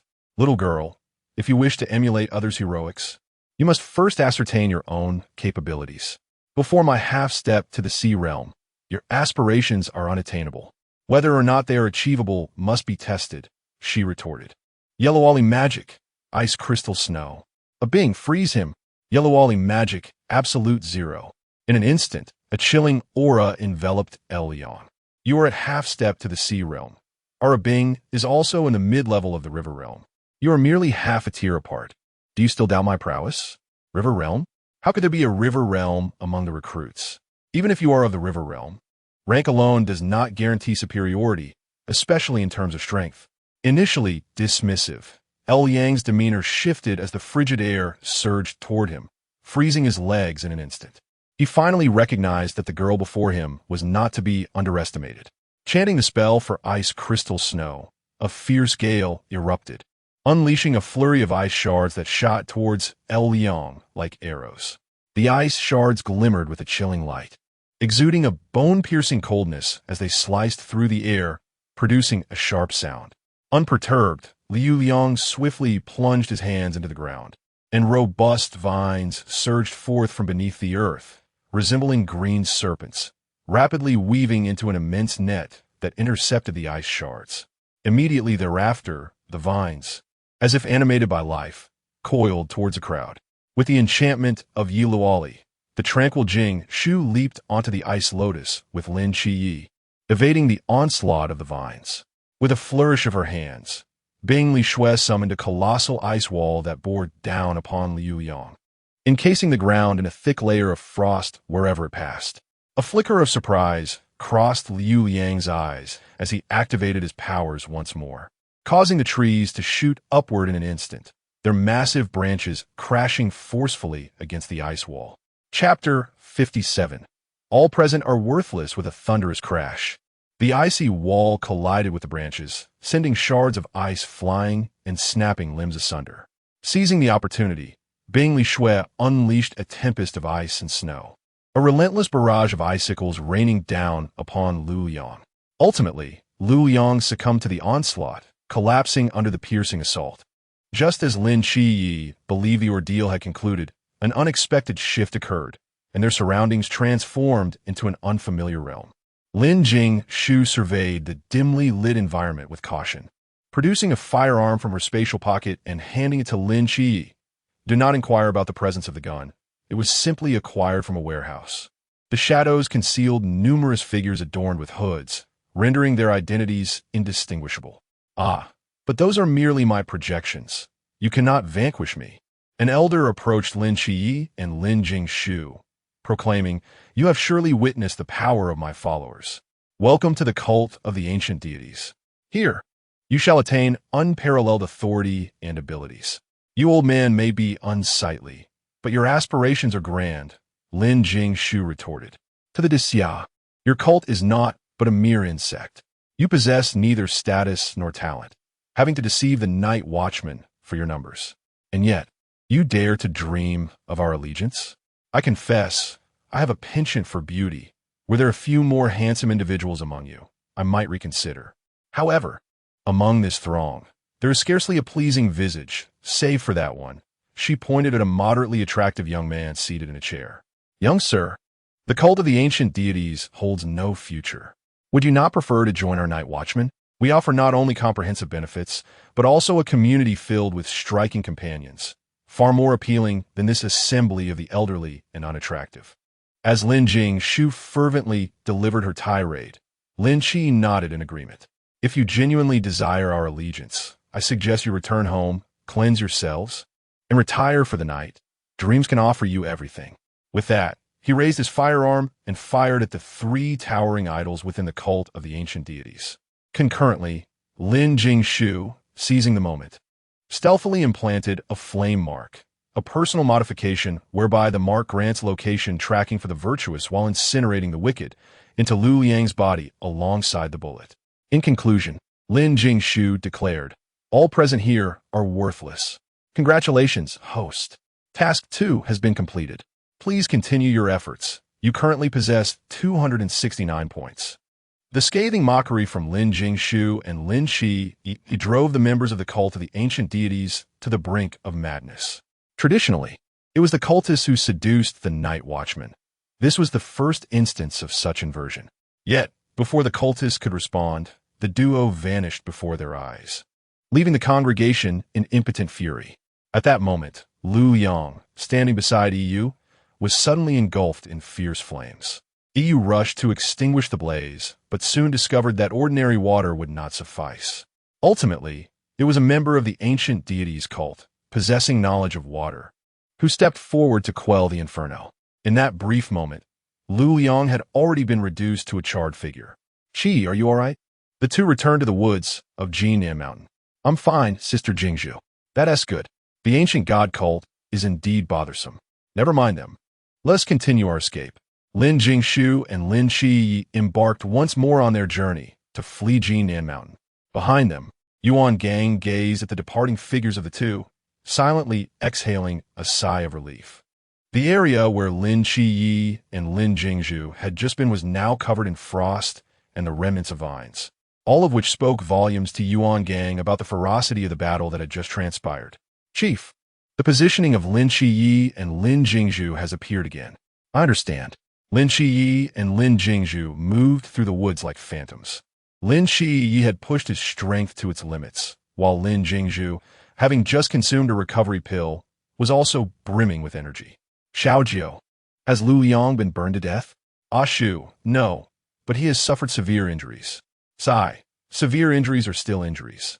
With my Qijing abilities, it's quite impressive to have inflicted such harm on a half-step high Jing." With Lin Jingshu at his side, Lin Shi sprinted swiftly through Jinan Mountain. "Sister Jingshu, do you trust me?" "Of course, we share a bond that's worth our lives." "Sister Jingshu, let us traverse Jinan Mountain together." "All right." The drone had returned to the foot of the mountain due to depleted battery power. The only indication of movement on the electronic map held by the instructor was the small red that continued to advance rapidly. Time was fleeting. It seems they intend to cross Jinan Mountain entirely. Are their divine agents this formidable? What was Wang Mian's previous time? The best record was 6 hours. But Wang Mian had undergone 5 training sessions prior, none of which resulted in a successful crossing. It was only on the last attempt that he managed to succeed. It appears Lin Shi and Lin Jingshu are set to break our record. "They're almost out," shouted an instructor who was intently watching the map. All the instructors turned their gazes toward a nearby location. Suddenly, 2 individuals, covered in mud and looking quite disheveled, emerged from the woods. Supporting each other, they slowly approached the group of instructors. We have completed the task, Haven Tiwi. Linji is sepok slowly." The instructors were momentarily stunned, and after a brief pause, Instructor Hong stepped forward and patted the shoulders of the two. "You have succeeded. You have made history." Upon hearing that their mission was finally accomplished, Lin Shi and Lin Jingshu exchanged smiles. "Congratulations, host. Task 1 has been completed. Please continue your efforts. You currently have 285 points. Upon hearing this confirmation, Lin Shi gradually relaxed, but then lost control and lunged forward, tumbling to the ground along with Lin Jingshu. Fortunately, Instructor Hong was quick enough to catch them. The instructors hurried to check Lin Chi's condition, discovering that he had merely fainted from exhaustion. Instructor Hong looked up at Lin Jingshu beside him. "How are you? Can you still hold on?" "Rest assured, Instructor, I can still endure. In a certain sense, I have resorted to subterfuge. Only Xiao Qie has truly transcended historical confines." "Subterfuge? What does it signify? What transpired in the jungle moments ago?" Yuan Gang strode over and inquired. "Just now, Xiao Qie and I encountered a disciple of the ancient god church, Lu Liang. As for my claim of cheating, I believe Instructor Yuan has witnessed the green elixirs I provided to the masked squad. When I confronted the disciple, I was nearly exhausted and on the verge of surrender. Upon seeing the disciple, for the sake of both my and Xiao Qia's safety, I chose to consume the elixir. After all, a mere test is inconsequential, but a life lost is irrevocable. Chapter 58. The divine manifestation of Erlang Shun, the devotee Lu Yang proclaimed himself as a half-step into the sea realm. After consuming the elixir, my mental faculties were restored to their peak condition. As my ability to access the forbidden void remained unsealed, I summoned celestial beings from the void to assist me in battle. Subsequently, we ventured to the headquarters of the ancient God Church, or so it seemed. As we arrived there in a projection-like manner, they sought to invite me and Qi Yi to join their ranks, but we swiftly dismissed their proposition, leaving them in a state of utter frustration. Upon hearing this, Yuan Gang combined the situation at hand with Lin Jingshu's words, gaining a clearer understanding of the events that transpired. Jingshu, is there an issue with your heart? Hong Hao inquired after Yuan Gang's question. My heart has had complications since birth, often causing bouts of pain. Why do you ask, Instructor Hong? It's nothing. I noticed you clutching your chest earlier, and when I reviewed your profile, I found no mention of it. I just wanted to check. Oh, I must have forgotten to mention it when I filled out the records. All right, go rest now. You all have worked hard tonight. Yuan Gang felt relieved, thinking, fortunately, Lin Jingshu had elixirs to restore mental strength. Otherwise, Lin Qi could have faced severe injury or even death. When you and Lin Qi have recovered, come to my office. The compensation that Wang Mian promised for Lin Qi has arrived. Additionally, the collaboration has been approved, and the forbidden items are now here. Make sure to come and collect them with Qi. Understood, Instructor Yuan. At that moment, Instructor Hong approached Lin Jingshu with a ring in hand. Lin Qi has fainted. Would you care to test the power of this ring? Instructor Hong, although I may have cheated midway, I did contribute as well. So I will decline your offer. Thank you. It's merely for fun. No one but our instructors will know. Very well. Lin Jingshu donned the ring of truth. Do you have someone you admire? Yes. The other instructors quickly gathered around, intrigued. Who is it? Lin Jie? It was understandable for the instructors to suspect this, as Lin Jingshu had the closest relationship with Lin Qi and was fiercely protective of him. Erlang Shen, Yang Jian. What I mean by admiration isn't mere worship, but affection. Indeed, it is affection. The instructors gasped in surprise at Lin Jingshu's revelation, not anticipating such an explosive response to a seemingly simple question.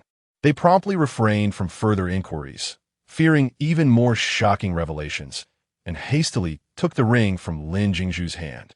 All right, you should hurry back to rest. We have prepared a medicinal bath for you, which will alleviate fatigue and strengthen your body. Remember to take a soak later. Understood, Instructor. When Lin Jingshu opened her eyes again, it was already the following morning. She was astonished to realize she had soaked in the medicinal bath for an entire night. Strengthening the body, though its effects are not immediately evident, certainly promotes restful slumber.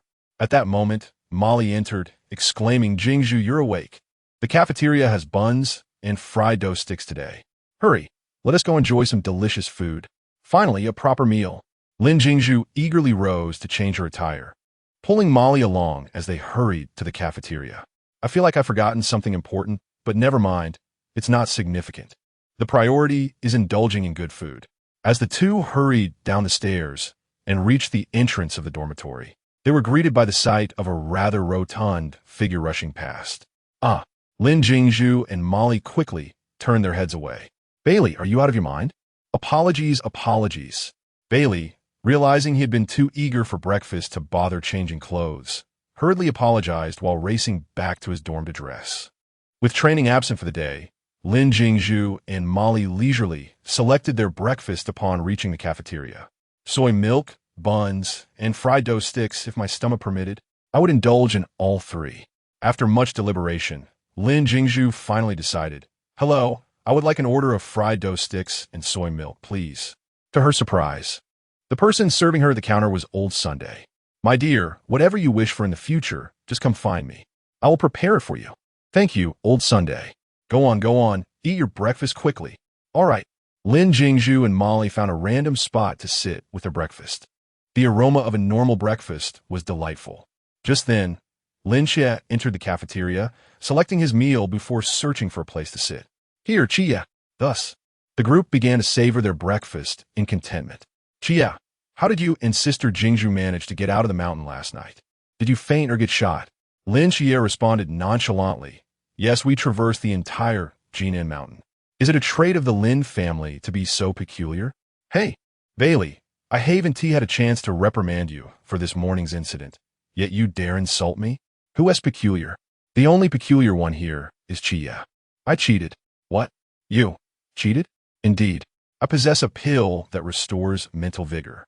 I consumed it last night. Otherwise, I would not have been able to emerge. So, the only peculiar one is Chia. My situation is entirely normal. Sister Jingshu, is it really appropriate for you to say that? Being scolded alone is better than both of us receiving reprimands, right? And the truth is, had you not guided the way, even with that pill, I would not have managed to escape. All right, let us eat.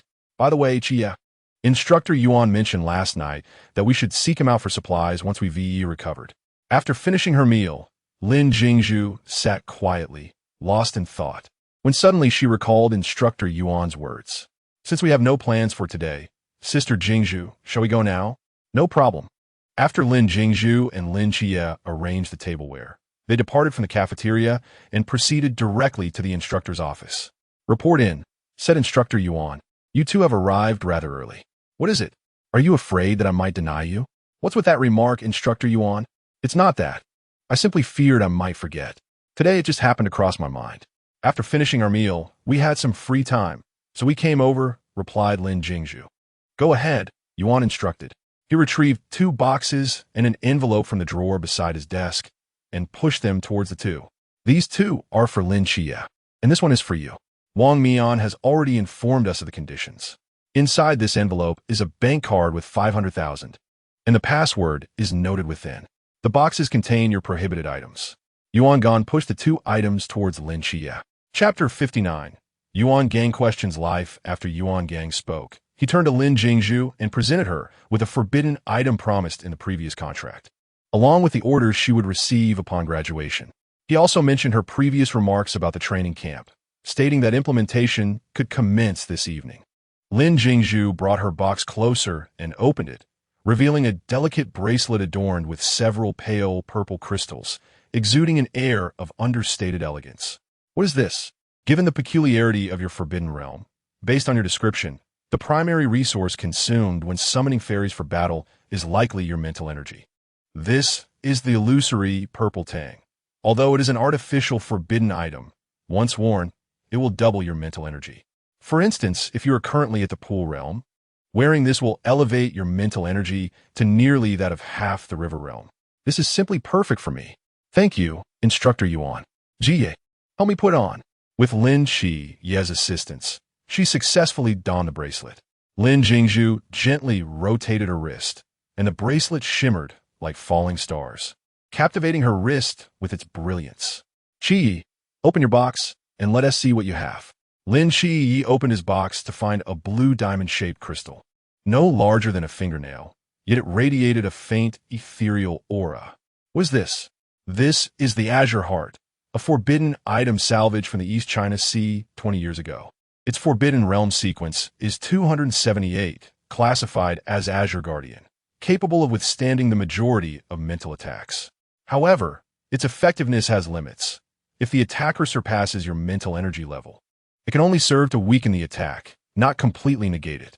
Upon hearing Yuan Gang's explanation, Lin Chi's eyes sparkled with excitement. This is exactly what I need. How could anything I part with be of poor quality? Just find a string to wear it, and you can carry it with you. Thank you, Instructor Yuan, but I shall forego the monetary compensation. Yuan Gang, taken aback by her response, furrowed his brow in confusion and asked why not. Wasn't this a requirement you discussed with Wang? Lin Shi paused for a moment before gently explaining. If it were compensation from the Night Watchers, I would undoubtedly accept it, as it is rightfully mine. However, if it comes from you, Instructor Yuan, I cannot accept it. Her words left Yuan Gang even more perplexed. He pressed further. What difference does it make? Lin Yi smiled slightly and continued, I noticed that when you took out that envelope, a fleeting hesitation crossed your eyes. Though subtle, I detected it. Yuan Gang's expression shifted slightly. He had not anticipated Lin Yi's keen perception, able to discern even his momentary emotional fluctuation. Even if it is mine, what difference does it make? I am the vice captain of the Beijing City team and hold various positions within the Night Watcher's upper echelons. 500,000 is hardly a concern for me. However, the Night Watchers typically regard money as a lifeline, and parting with such a sum would indeed cause me reluctance. It is not a matter of need. I do not want the soldiers' money, Lin Chia stated solemnly. Yuan Gang looked at Lin Chia in surprise. Have you thought this through? If you refuse this time, there will be no opportunity to repay me next time. I do not want it. You have some guts. Yuan Gang reclaimed the envelope. It's merely 500,000, Chia.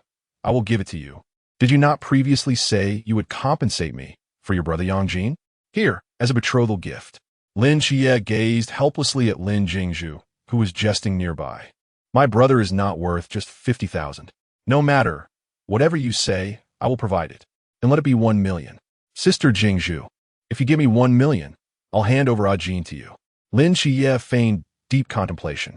Xiaojiu, quickly transfer 1 million to Lin Chia's account. Understood. Ah Shu. Lin Chia assumed Lin Jingshu was jesting, yet she was subtly leading him into a trap. After both had collected their belongings, they departed from the instructor's office. Before leaving, Lin Jingshu placed a bottle of wine and a packet of tea leaves on Yuan Gang's desk. Sister Jingshu, a transfer order? Where are you headed? Curious to know? Of course. Come a bit closer. I will whisper it to you. Lin Jingshu began to tease him again. Obediently, Lin Chia leaned in. Lin Jingshu intentionally moved closer, creating an air of secrecy, and then slowly began, I wish to be transferred to a secret. With that, she turned and fled, leaving no opportunity for Lin Chia to scold her. Remaining in place, Lin Chia raised his hand to cover his flushed ears, as if Lin Jingshu's words still lingered in the air. Just a few steps outside, Lin Jingshu was halted by Yuan Gang, who suddenly remembered he had yet to finish speaking. Lin Jingshu looked up at Yuan Gang, who had appeared unexpectedly. What is it, Instructor Yuan? Are you reluctant to part with it? This was the condition you agreed upon. Lin Jingshu guardedly closed her bracelets, eyeing Yuan Gang suspiciously. What I have given to you is yours. You have already left the office. Am I, Yuan Gang, such a miser? I simply remembered something I forgot to give you.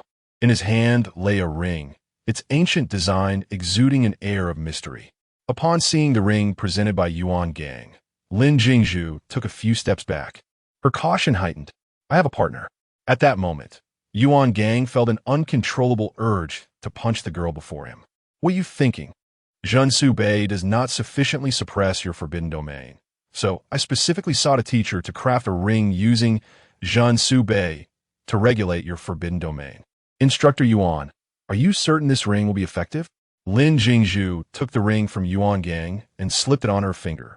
Discovering her forbidden domain was still functional. Instantly, an icy blue lotus appeared beside Yuan Gang. Yuan Gang exclaimed, what is happening? This ring does not work on you either. Staring at the chilling ice lotus that had manifested beside him, Yuan Gang was left dumbfounded. Little Geo, why does the town monument have no effect on me? Ah Shu, the Yellowwally fairyland is not of this world. It is akin to wielding a sword from a bygone dynasty to strike an official of the current era. Naturally, it is of no use. Oh, I see. I sympathize with you for a moment, Instructor Yuan. Does Instructor Yuan have any matters to attend to? If not, I shall take my leave. Lin Jingshu removed the ring and returned it to Yuan Gang. All is well now. Farewell, Instructor Yuan. After Lin Jingshu spoke, she cast a final glance at the dazed Yuan Gang before turning to depart. What is happening? Is this ring defective? Yuan Gang, undeterred by disbelief, placed the ring upon his own hand. He then realized that his own forbidden realm was entirely ineffective. Chapter 60. Youth is a blessing. Slumbering instantly, could it be that her otherworldly origins render her immune to the effects of this realm? Yuan Gang resolved to report this matter to Yi Fan. Commander, I presented the town seal ring to Lin Jingshu, yet remains ineffective. I have personally tested it. The ring is intact. Since the town seal is of no use to her, there is no need for further suppression. Moments later, a response came from Yi Fan, who, seated in his office, pondered whether Lin Jingshu's identity was the cause. In the training grounds, the recruits were drenched in sweat as they practiced their swordsmanship. Lin Shi wielded his blade with one hand, engaging in a match against Bai Li Pang Pang. Although it was labeled as a contest, it resembled more of a one-sided triumph for Lin Shi. In mere moments, with a flick of his wrist, Lin Shi effortlessly disarmed Bai Li Pang Pang of his wooden sword. Bai Li Pang Pang plopped onto the ground, panting heavily, and exclaimed, "Qi, you are too strong. I stand no chance against you." Lin Qi, with a nonchalant demeanor, delivered the most piercing remark, "It is not that I am too strong. Rather, you are too weak, Pang Pang." Sitting nearby, Chao Yuan nodded in agreement. Bai Li Pang Pang retorted, "Let these so-called friends keep each other company. I have no desire to be among them." At that moment, Instructor Han Li, observing the new recruits, approached Bai Li Pang Pang. "Bai Li Tuming, your fundamentals are severely lacking. You should join them for basic training over there." Bai Li Pang Pang rose from the ground, dejected, and joined the nearby foundational training group. Instructor Han Li turned to Lin Qi, frowning as he remarked, "While your fundamentals are solid and your swordplay proficient, you lack something crucial." Lin Qi glanced down at his own physique, then looked up questioningly at Instructor Han. "What am I missing?" Instructor Han Li carefully composed his thoughts. "Your swordplay is too rigid, an embodiment of form without spirit." He continued, "Let us engage in a spar." He retrieved a wooden sword from a nearby rack. Lin Qi nodded and assumed a combat stance, suddenly unleashing a swift strike with his wooden blade. "Instructor, Han Li Marelli Stutara." And in the instant Lin Qi's sword approached him, he effortlessly raised his hand to deflect the blow. After parrying 3 consecutive attacks, Instructor Han Li's expression shifted.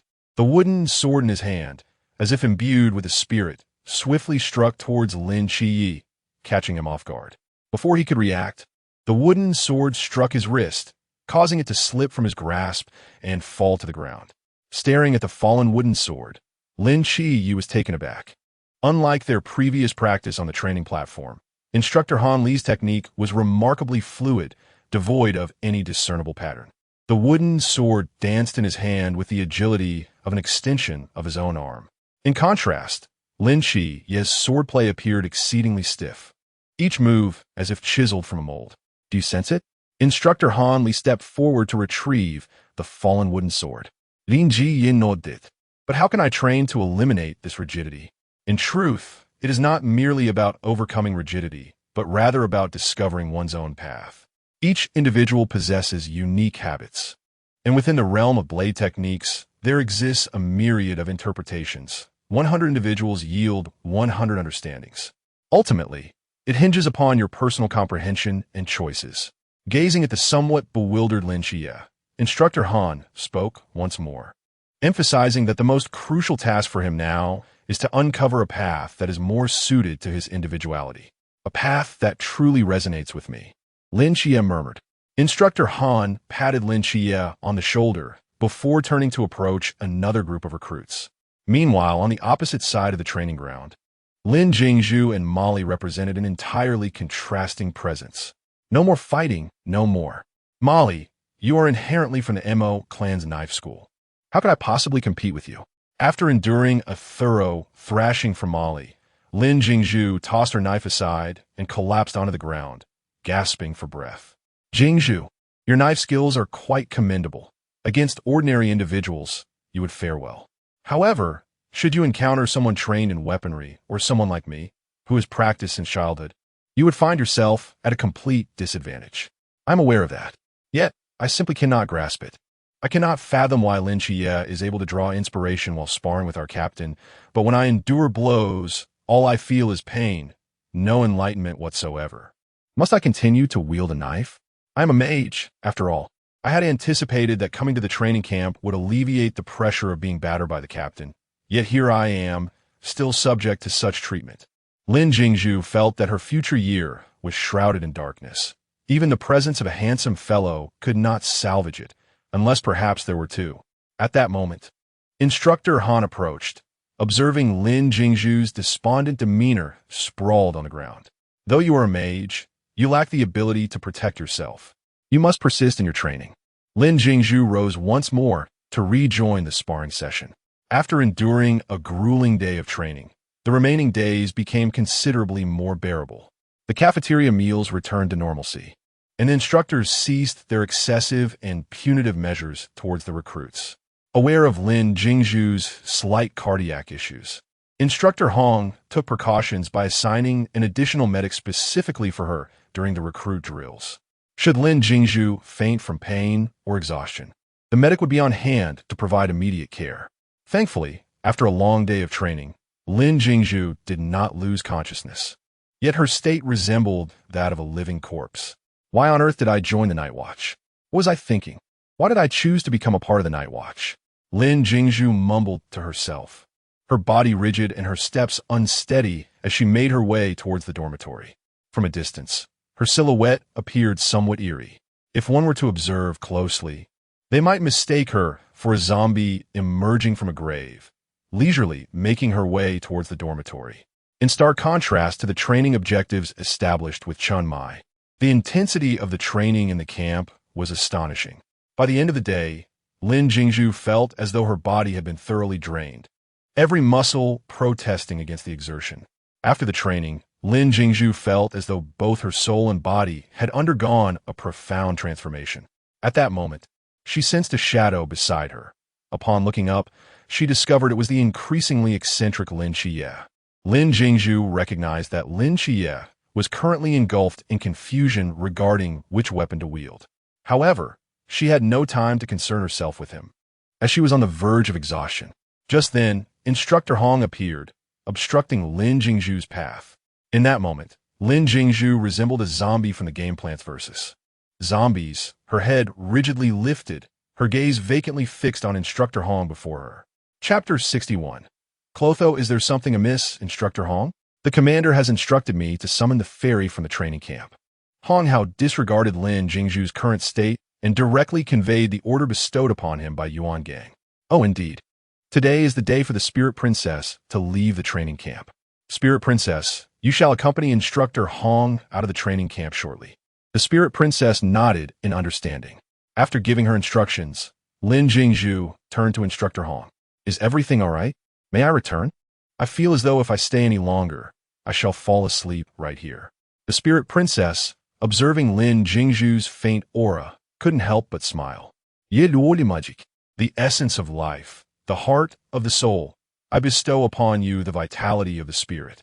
The Spirit Princess cast a healing spell upon Lin Jingshu, and instantly, all her injuries and aches vanished. I nearly forgot that you possess healing abilities, Spirit Princess.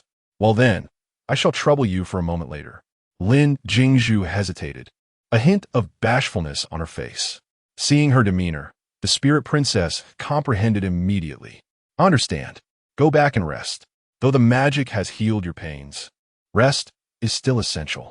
With that, the Spirit Princess followed Instructor Hong as they gradually departed. Lin Jingshu turned and returned to her dormitory to rest. The first day of training was so intense. The days ahead are bound to be increasingly arduous. Alas, I shall not dwell on this. I must rest swiftly. Ashu, wake up quickly. Nix has emerged. Lin Jingshu, who had been sleeping soundly, was abruptly awakened by Xiao Jio's voice. Xiao Jio, cease your clamor. So what if Nix has emerged? What does it have to do with me? I wish to sleep. Lin Jingshu exclaimed before attempting to resume her slumber. Wait, whom did you mention? Lin Jingshu sat upright in bed. Nix has appeared. So soon? Isn't Lin Qiye exhausted? He has to train, and afterwards, he must contemplate his swordsmanship. Now he has even drawn a divine source. Lin Jingshu grumbled while hastily changing her clothes. Once dressed, she glanced over at Molly to ensure she had not awakened her, then swiftly climbed out the window. Yi Luoli magic, Ice Lotus. Lin Jingshu leapt onto the Ice Lotus, making her way to the rooftop of the boys' dormitory. Thankfully, Xiao Jio's timely warning allowed her to arrive just in time to hear Nix proclaim, "Under this night sky, I can take you anywhere." As Lin Jingshu prepared to stealthily approach, Nix suddenly lifted his gaze towards her direction. Congratulations, host. Task 3 has been completed. Please continue your efforts. You currently have 300 points. Xiao Jio, what kind of look is that from Nix? Following Nix's gaze, Lin Xie turned and spotted Lin Jingshu frozen in place. Jingshu, why are you still awake at such a late hour? Just as Lin Xie finished speaking, Nix dashed past him, heading straight for Lin Jingshu, and embraced her tightly. Clotho, mother, I missed you so much. Lin Jingshu, caught in Nix's embrace, was utterly perplexed. What on earth is happening? Clotho, one of Nix's progeny, is the eldest of the 3 fates, symbolizing the inception of life and the power of choice. Fortunately, there exists Xiao Jiao, an intelligent compendium of knowledge. Upon realizing that Nix had mistakenly identified her as her daughter, Lin Jingshu, though unsure of the rationale, immediately immersed herself in the moment, lifting her arms to embrace Nix. Mother, I miss you dearly. Please do not cry. It diminishes your beauty. Lin Jingshu delicately retrieved a tissue from her spatial pocket, tenderly wiping away Nix's tears. Clotho, I have searched for you for so long. It appears you have already reunited with Donatos. Recovering her senses, Nix turned to Lin Xie and exclaimed, Donatos, how could you be so inconsiderate? You discovered Clotho and failed to inform me. Lin Xie was taken aback by the reprimand. Was it truly his fault? Could his mother forgive him? He humbly offered his apologies. For this time, I shall grant you forgiveness, Donatos. Clotho, you two seem to be weakened, much like Donatos. Yes, I encountered a minor issue. It is of no concern, Clotho. I shall assist you. Following this, Nix conjured a sphere of violet light in her palm and presented it to Lin Jingshu. Clotho, this is 1/5 of my primordial power. With it, you may wield the abilities Donatos possesses, and even those he cannot utilize. It may prove beneficial should you find yourself in peril. Mother, this primordial power is of great significance to you. I cannot accept it. Faced with Nix's generous affection, Lin Jingshu felt at a loss, glancing towards Lin Xie. After all, Nix was Lin Xie's benefactor, and it would be understandable for anyone to feel discontent at having half of such a gift appropriated by Lin Jingshu. Sensing Lin Jingshu's gaze, Lin Xie understood her thoughts. Initially, he felt discomfort upon hearing that Nix had bestowed her primordial power upon Lin Jingshu. However, he later reconciled with the notion. Should Nix encounter another and adopt yet another child, it would be wiser to allow her to share her power with Lin Jingshu. Jingshu, please accept it. Clotho, I am your mother.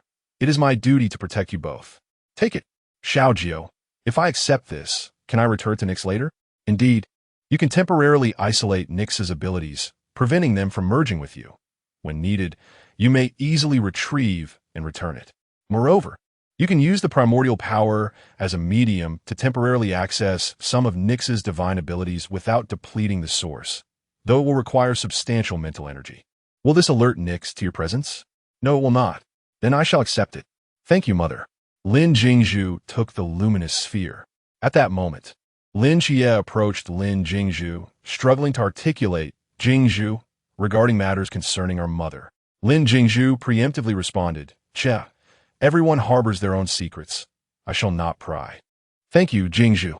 Mother, what were you discussing just now? Are we going out to play? Take me with you. Very well, Clotho and Donatos. Envision in your minds the place you most desire to visit, and I shall transport you there. 7 nights, you ponder. I have no particular destination in mind. Lin Jingshu spoke with feigned nonchalance. Lin Xie gradually closed her eyes, and in her mind's eye, the image of a quaint, old house began to materialize. In the next moment, a profound divine force enveloped them, and they vanished from sight. When Lin Jingshu reopened her eyes, she beheld the familiar abode. She searched for the well-known figure and soon spotted Yang Jin, crouched on the ground gathering shards of a broken plate, alongside the little black dog, Xiaobai, barking towards them. Lin Jingshu glanced at her companion, Nix, and gently shook her head at Xiaobai.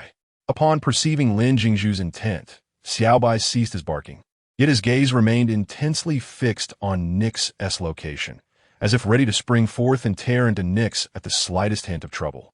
Chapter 62. Growing older, how could the Western deity possibly appear beside Go and Jingshu? Could it be that they have uncovered something? Yang Jin murmured to himself. He absent-mindedly kicked the little black creature, which emitted a couple of soft whines before obediently lying down on the ground. Poor little black creature. Hearing the sound, Auntie hurried out of the room. Upon seeing the shattered pieces of the plate, she rushed to Yang Jin's side. Are you all right? Did you get hurt? No, Mom. I just slipped a bit and accidentally broke this bowl. Yang Jin replied with an embarrassed smile. He tossed the collected shards into the trash bin and began to sweep the floor. I'll do it. I don't want the shards to hurt you. No need, Mom. I can manage. Lin Jingshu observed this scene, a smile unconsciously gracing his face. Nixis, with a hint of confusion, pointed at Yang Jin and asked Lin Jingshu, Is it your partner? He sensed the essence of Clotho emanating from Yang Jin. Huh, Mom, this. Lin Jingshu had not anticipated such a question and, not consulting Lin Jingshu, redirected her inquiry to herself. Mother, a Jin is my relative, not Sister Jingshu's partner. Though unsure why Nixis held such a belief, Lin Jingshu felt it necessary to clarify for her cousin. She leaned closer to Nixis and whispered, Mom, he is my boyfriend, but we must not let Donatos know, or he'll be upset. Upon hearing this, Nixis, though puzzled as to why her daughter chose not to inform her son about her relationship, decided that this matter was best left to the children. Thus, Nixis nodded in understanding. Lin Jingshu only caught the part about not letting Donatos know, missing the rest entirely. Sister Jingshu, what did you say not to let me know? I won't tell you. It's a secret. Fine, if you won't say. Then I shall turn my head away and continue gazing at that familiar and warm place. After some time, Lin Jingshu finally turned back. Mother, shall we return? Is it that time already? It's getting late. Tomorrow, Sister Jingshu and I have training. It will be best to return and rest early. All right. I'll heed your advice, Donatos. Nixis nodded, grasping the wrists of both young ones as the starry sky twinkled above, and their figures vanished from the spot. Yuan Gong, having sensed that divine aura, had chased after them but found them missing. Yang Jin lifted his gaze to the place where they had just been and lowered his head, pondering deeply. When the group returned to the rooftop of the dormitory, Lin Jingshu was still elated from having just seen his relatives, but upon turning around, he was taken aback. Yuan Gang was sitting on the steps not far away, staring intently in their direction. Suddenly, Yuan Gang's gaze fell upon Lin Jingshu and Lin Jingshu beside Nixis, causing him to freeze momentarily. Nixis glanced at Yuan Gang, asking, Donatos, is he also your friend? Oh no, I forgot about Instructor Yuan. I was so focused on leaving the training camp to see a Jin that I got caught. Lin Jingshu and Lin Jingshu exchanged wry smiles, acknowledging the situation.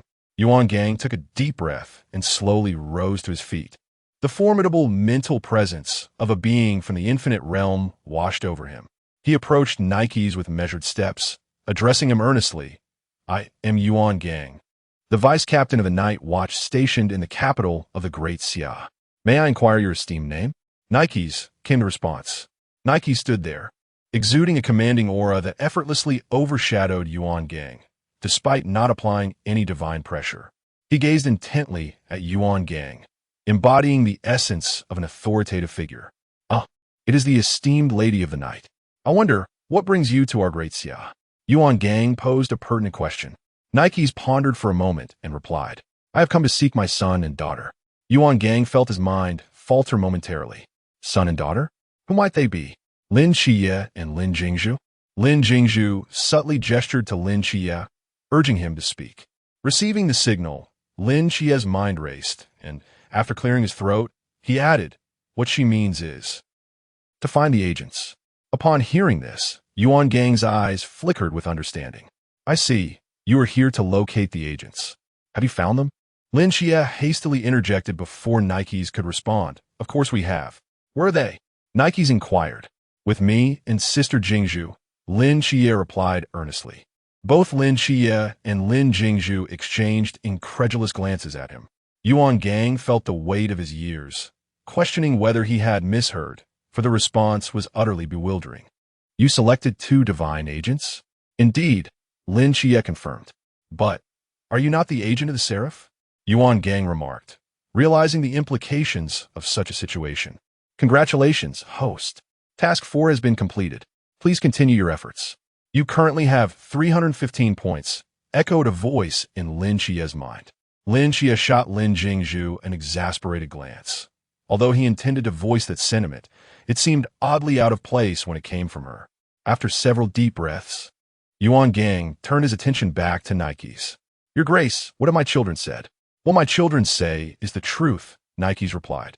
After a lengthy pause, Yuan Gang finally spoke. Your Grace, since the agents have been found, I kindly ask you to leave the borders of Great Xia. He hesitated momentarily at the mention of the agents, glancing at Lin Jingshu and Lin Jie beside Nikes, feeling a surge of frustration. Upon hearing Yuan Gang's words, Nikes turned to her two children. Lin Jie quickly added, Yes, the agents have been found. It is time for you to return home. Very well, Nikes agreed without hesitation. Donatus, Clotho, remember to visit often. With that, Nikes' figure gradually faded into the night. Watching her complete disappearance, Yuan Gang turned to the two individuals poised to flee. Now, both of you must provide a thorough explanation. One deity has chosen two agents, and one person serves as the agent for two deities. Are you attempting to confound me with riddles? Explain the situation to me clearly. Yuan Gang deliberately gripped the straight knife in his hand, fixating his gaze upon Lin Jie and Lin Jingshu. It was Lin Jingshu who first spoke. Instructor Yuan, I was peacefully slumbering in my dormitory when suddenly I sensed an aura of divinity. As you know, I am quite sensitive to such energies. Consequently, I sat down and summoned the Ice Lotus, only to arrive here in this predicament. Initially, Nikes had suggested that I choose one, but since I happened to collide with it, I was inadvertently included as well. The word inadvertently stirred Yuan Gang's frustration, as encountering a divine agent was a rare occurrence. Yet Lin Jingshu spoke of it, as if it were as commonplace as cabbage. Chapter 63. Tongue twister. She then turned to inquire of Lin Jie beside her. Is that what you meant? Indeed, Instructor Yuan. I, too, was in the midst of slumber when Nyx suddenly appeared and brought me to this rooftop. We conversed briefly, and she likewise suggested I become a divine agent. Just as she finished speaking, Sister Jingshu arrived. Upon seeing us both, she deemed us agreeable and appointed us as agents. Yes, that is precisely the case. Very well, let's set aside the matter of selecting two divine agents for the time being. Why does she call you Thanatos and you Clotho? As I understand it, Nyx's offspring, the god of death Thanatos, has an elder sister among the three fates, named Clotho. What do you have to say about that? Wait, what is going on? In the original text, Yuan Gang did not seem to inquire about this name. Lin Jingshu cast frantic glances at Lin Jie. Let Lin Jie handle it. No, I truly cannot fabricate an answer for this. Lin Jie could only brace herself and approach Instructor Yuan. How can we possibly know the thoughts of the deities? All right, since Nyx has appointed you as agents, what is your task? Lin Jie, with utmost seriousness, replied, A bracelet. One of hers has gone missing, and she has asked us to assist in its recovery. Is it a request for an item retrieval? That's manageable. However, do you two truly believe you were chosen by a deity?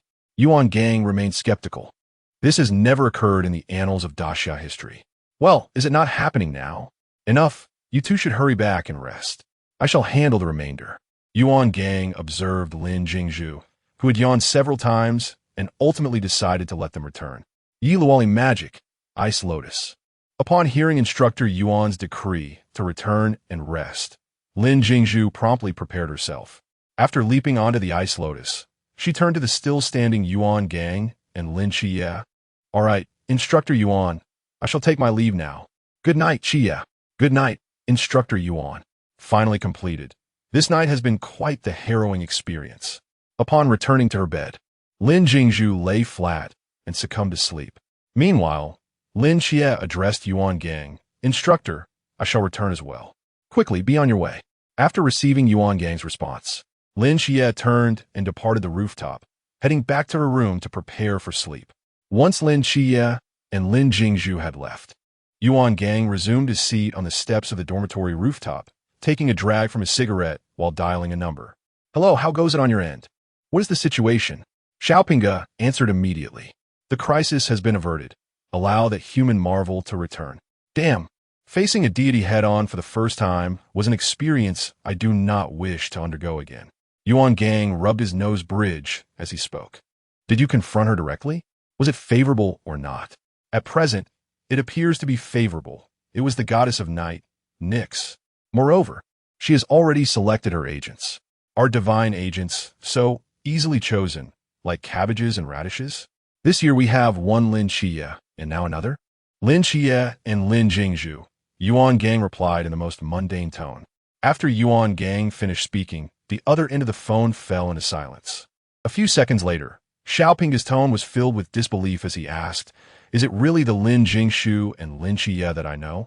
"Indeed, it is the Lin Jingshu and Lin Chia you are familiar with.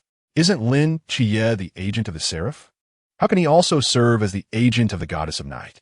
Can one deity select two agents? Can a single individual represent two deities?" Xiaoping bombarded the phone with a series of questions, his voice brimming with shock and confusion. Given the current circumstances, it appears to be possible, especially since Lin Chia has emerged as both the agent of the seraph, Michael, and the goddess of night, Nyx. Similarly, the goddess of night, Nyx, has two representatives, Lin Jingshu and Lin Chia. Wait, this is a bit convoluted, Xiaoping mused, feeling as if his mind was on the verge of overload. All right, I will discuss this matter with the commander. Let's end the call for now. After hanging up, Xiaoping resolved to give his mind a moment of respite. The warm autumn sun gradually faded, giving way to the biting winds of winter, signaling a seasonal transition. At this moment, over 200 recruits were jogging around the training ground of the boot camp. Lin Jingshu had spent 5 months in this camp, transforming from a state of utter exhaustion to one where she could now carry small weights while running. As she jogged, she pondered when she would speak to Instructor Yuan about the missile issue. On a January morning, the cold air pierced through clothing like countless icy needles, striking the skin. Bai Li, panting, rubbed his cheeks with his hands to alleviate the biting chill. It was truly tormenting to have to rise early for a run in the depths of winter. After 5 months of rigorous training, Bai Li had visibly slimmed down. In fact, it was not just him. All the recruits had shed their former pride and lethargy, replaced by resilience. They now resembled finely honed blades, ready to reveal their sharpness when the moment called for it. Once all the recruits completed their run, the instructor finally spoke up, allowing them to disperse for meals. "Ashu, Chima has arrived. Are you going to find him?" "Chimama is here. Of course, I must go." "Is he currently in Instructor Yuan's office?" "Yes." "Ashu, Chima just went in. This gives me a perfect excuse to discuss this matter with Instructor Yuan. 7 night, you all go ahead and eat. I have something to attend to, so I will leave first." "Ah, Sister Jingshu." Lin Chia sighed, watching Lin Jingshu jog away. "Where is Sister Jingshu?" "Sister Jingshu has an urgent matter and won't be eating for now." "All right, then let's hurry and grab a bite."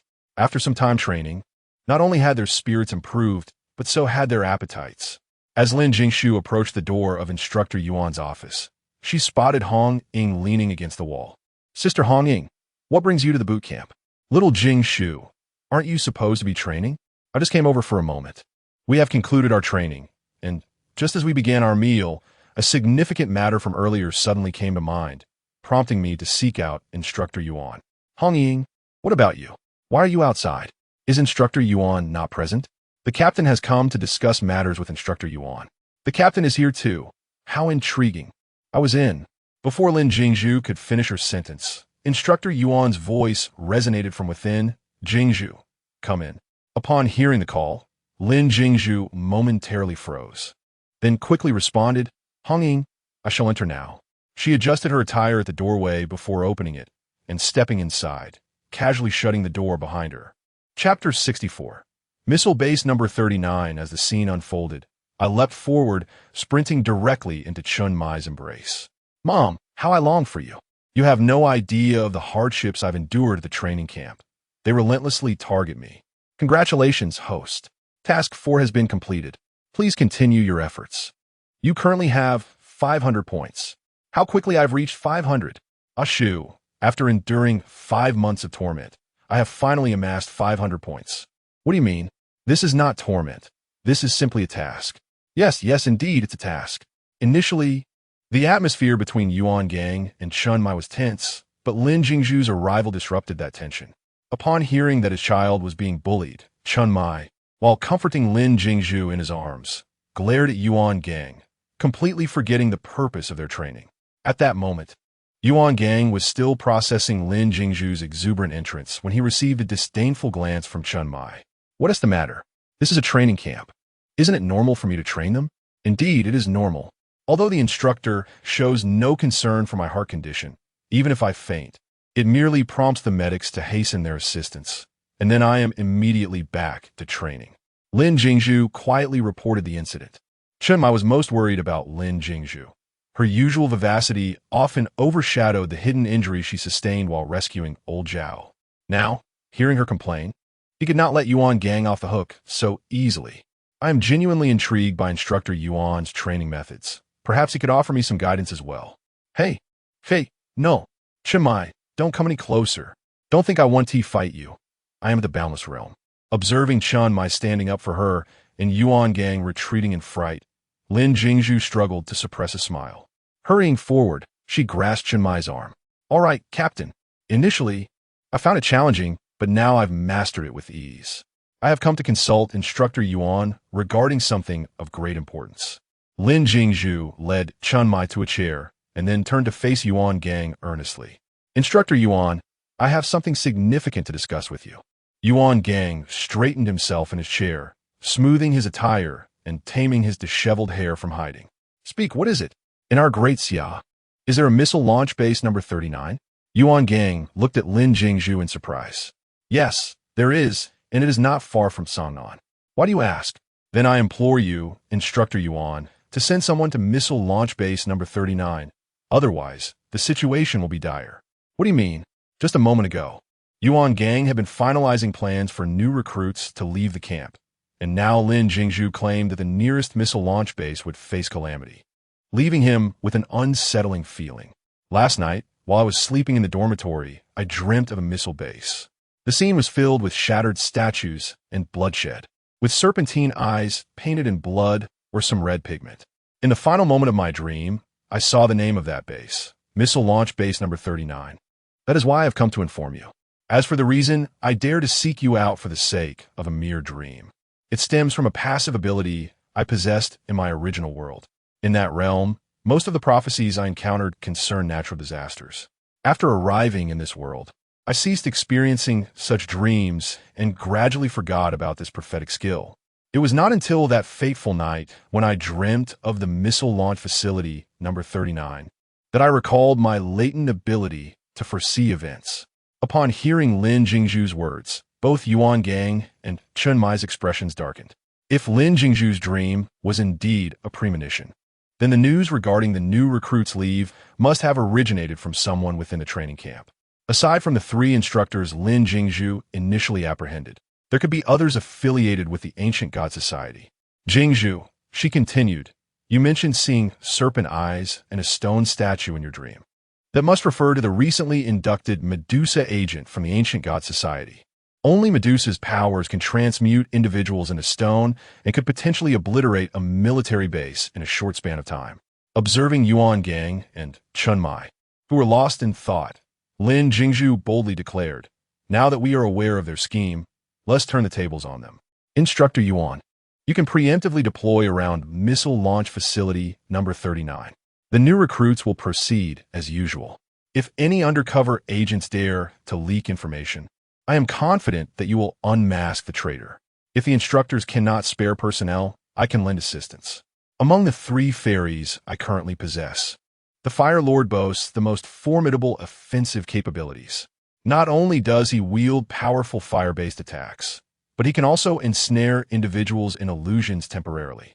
Should you require it, I can summon the Fire Lord. Upon hearing Lin Jingshu's words, Yuan Gang and Chun Mai experienced a sudden clarity. Yes, now that we are privy to his plan, we will indeed use it to our advantage. Jingshu, I urgently need your assistance. Within the training camp, aside from the instructors, I trust no one. However, the instructors must ensure the safety of the new recruits, so only 2 can be dispatched. I must trouble you to summon that fairy to aid us, Yuan Gang stated. Then turned to Chun Mai, and I also need the assistance of Team 136. The familiar and piercing whistle resonated throughout the training camp. The new recruits swiftly surged from the dormitory, racing toward the training grounds. In less than 3 minutes, everyone had assembled below the drill platform, standing in orderly formation. Instructor Hong gazed at the lined-up recruits and nodded slightly. Well done. After 5 months of intense training, you finally exhibit the demeanor of soldiers. I have an announcement. The first half of this training session, focused on physical conditioning, will conclude early. From today onward, our training will pivot towards tactics, firearms, in the realm of forbidden ruins. Upon hearing Instructor Hong's remarks, the young recruits in the audience bore expressions that unmistakably conveyed, at last, I have emerged from the shadows. Among the most exhilarated were Bailey Pang Pang and Lin Jingshu, with the latter exclaiming, "Did you hear that, Sister Jingshu? The physical training has finally come to an end." Bailey Pang Pang was so overwhelmed with emotion that tears nearly brimmed in his eyes. After absorbing Instructor Hong's words, Lin Chia let out a long, relieved sigh. Although physical training is of paramount importance for the night watchman, the relentless cycle of strenuous drills can be exhausting even for the most resilient. The prospect of an early conclusion to their training was indeed a monumental blessing for all. Observing the ecstatic faces in the crowd, Instructor Hong resumed speaking. Moreover, after thorough discussions among the instructors, we have decided to grant you a holiday before the commencement of the next training phase. Starting today until the second day of the Lunar New Year, you will enjoy a total of 4 days off. Chapter 65. Holiday, if the conclusion of physical training, as proclaimed by Instructor Hong, was a thrilling piece of news. Then the announcement of a holiday sent the recruits into a frenzy. A holiday? Could it be true that we, at the training camp, are granted a respite? Does this mean we can return home to celebrate the new year? The excitement was palpable at this moment. A celebratory tune must be played. 7 Night, we have a holiday. 7 Night, Sister Jingshu. Don't say a word. Let us pack our things and head to Guangzhou and Shenzhen together. I'll treat you to a feast. Before Bailey Pang Pang could finish his exuberant declaration, Instructor Hong swiftly interjected. However, no one is permitted to leave Songnan. Any violation will result in immediate dismissal from night watch duties. Bailey Pang Pang glanced at Instructor Hong and then at Chi Wu. Do you think Instructor Hong is targeting me? Lin Chi Wu chuckled, giving Bailey Pang Pang a reassuring pat on the shoulder. I don't think so. It merely coincides with the timing. 7 Night, may I stay with you? Bailey Pang Pang blurted out, only for Chow Yuan to chime in immediately. I want to stay with 7 Night too. Lin Chi Wu shrugged. Don't count on me. I don't have a place to stay either. Not to worry, little 7 Night. You can come stay at my place. At that time, Pang Pang and Chow Yuan, you both can join us. Lin Jingshu warmly invited everyone. Xiao Jiu, buy me a few houses. Of course, a shoe. Any specific requirements? Nothing too particular. A villa or a flat will do, preferably in the city. Buy a few more and ensure they're newly developed. Avoid those from a decade ago. Understood. Is that all right, Sister Jingshu? Absolutely. Jingshu, would you like to come stay with me as well? Lin Jingshu suddenly turned to the side and asked Shun Qingzhu. Shun Qingzhu was initially inclined to decline. Qingzhu, I have plenty of properties. You can bring Li Jia, Li Liang, and Deng Wei along to stay. It would be great to discuss strategies or abilities with little 7 Night, Pang Pang, and Chow Yuan. Plus, our outing this time is no trivial matter. It's safer for us to band together. Lin Jingshu approached Shun Qingzhu, resting her arm on his shoulder as she spoke in a whisper. Confronted with Lin Jingshu's unexpected closeness, Shun Qingzhu's mind momentarily blanked. Feeling the gentle brush of her hair against his cheek, a warmth inexplicably coursing through him. At that moment, his heart raced wildly within his chest, as if the very air resonated with the thunder of his heartbeat. What do you think? Lin Jingshu, noticing Shun Qingzhu's hesitant expression, succinctly outlined the primary reason for the holiday. Regaining his composure, Shun Qingzhu nodded in agreement. Thank you, Sister Jingshu. Not at all. It's no trouble. Having everyone together will only make it livelier. Everyone, return to the dormitory to gather your belongings. Assemble at the training ground within 30 minutes, where transportation will be provided to take you out. Do you understand? Instructor Hong spoke once more. Understood. The recruits replied in unison. with Instructor Hong's command to disperse. The orderly formation of recruits swiftly scattered in all directions. Everyone was filled with excitement and joy as they hurried towards the dormitory building. Although returning home was not an option, the absence of training was already a considerable relief. Lin Xie urged her companions to quickly gather their belongings.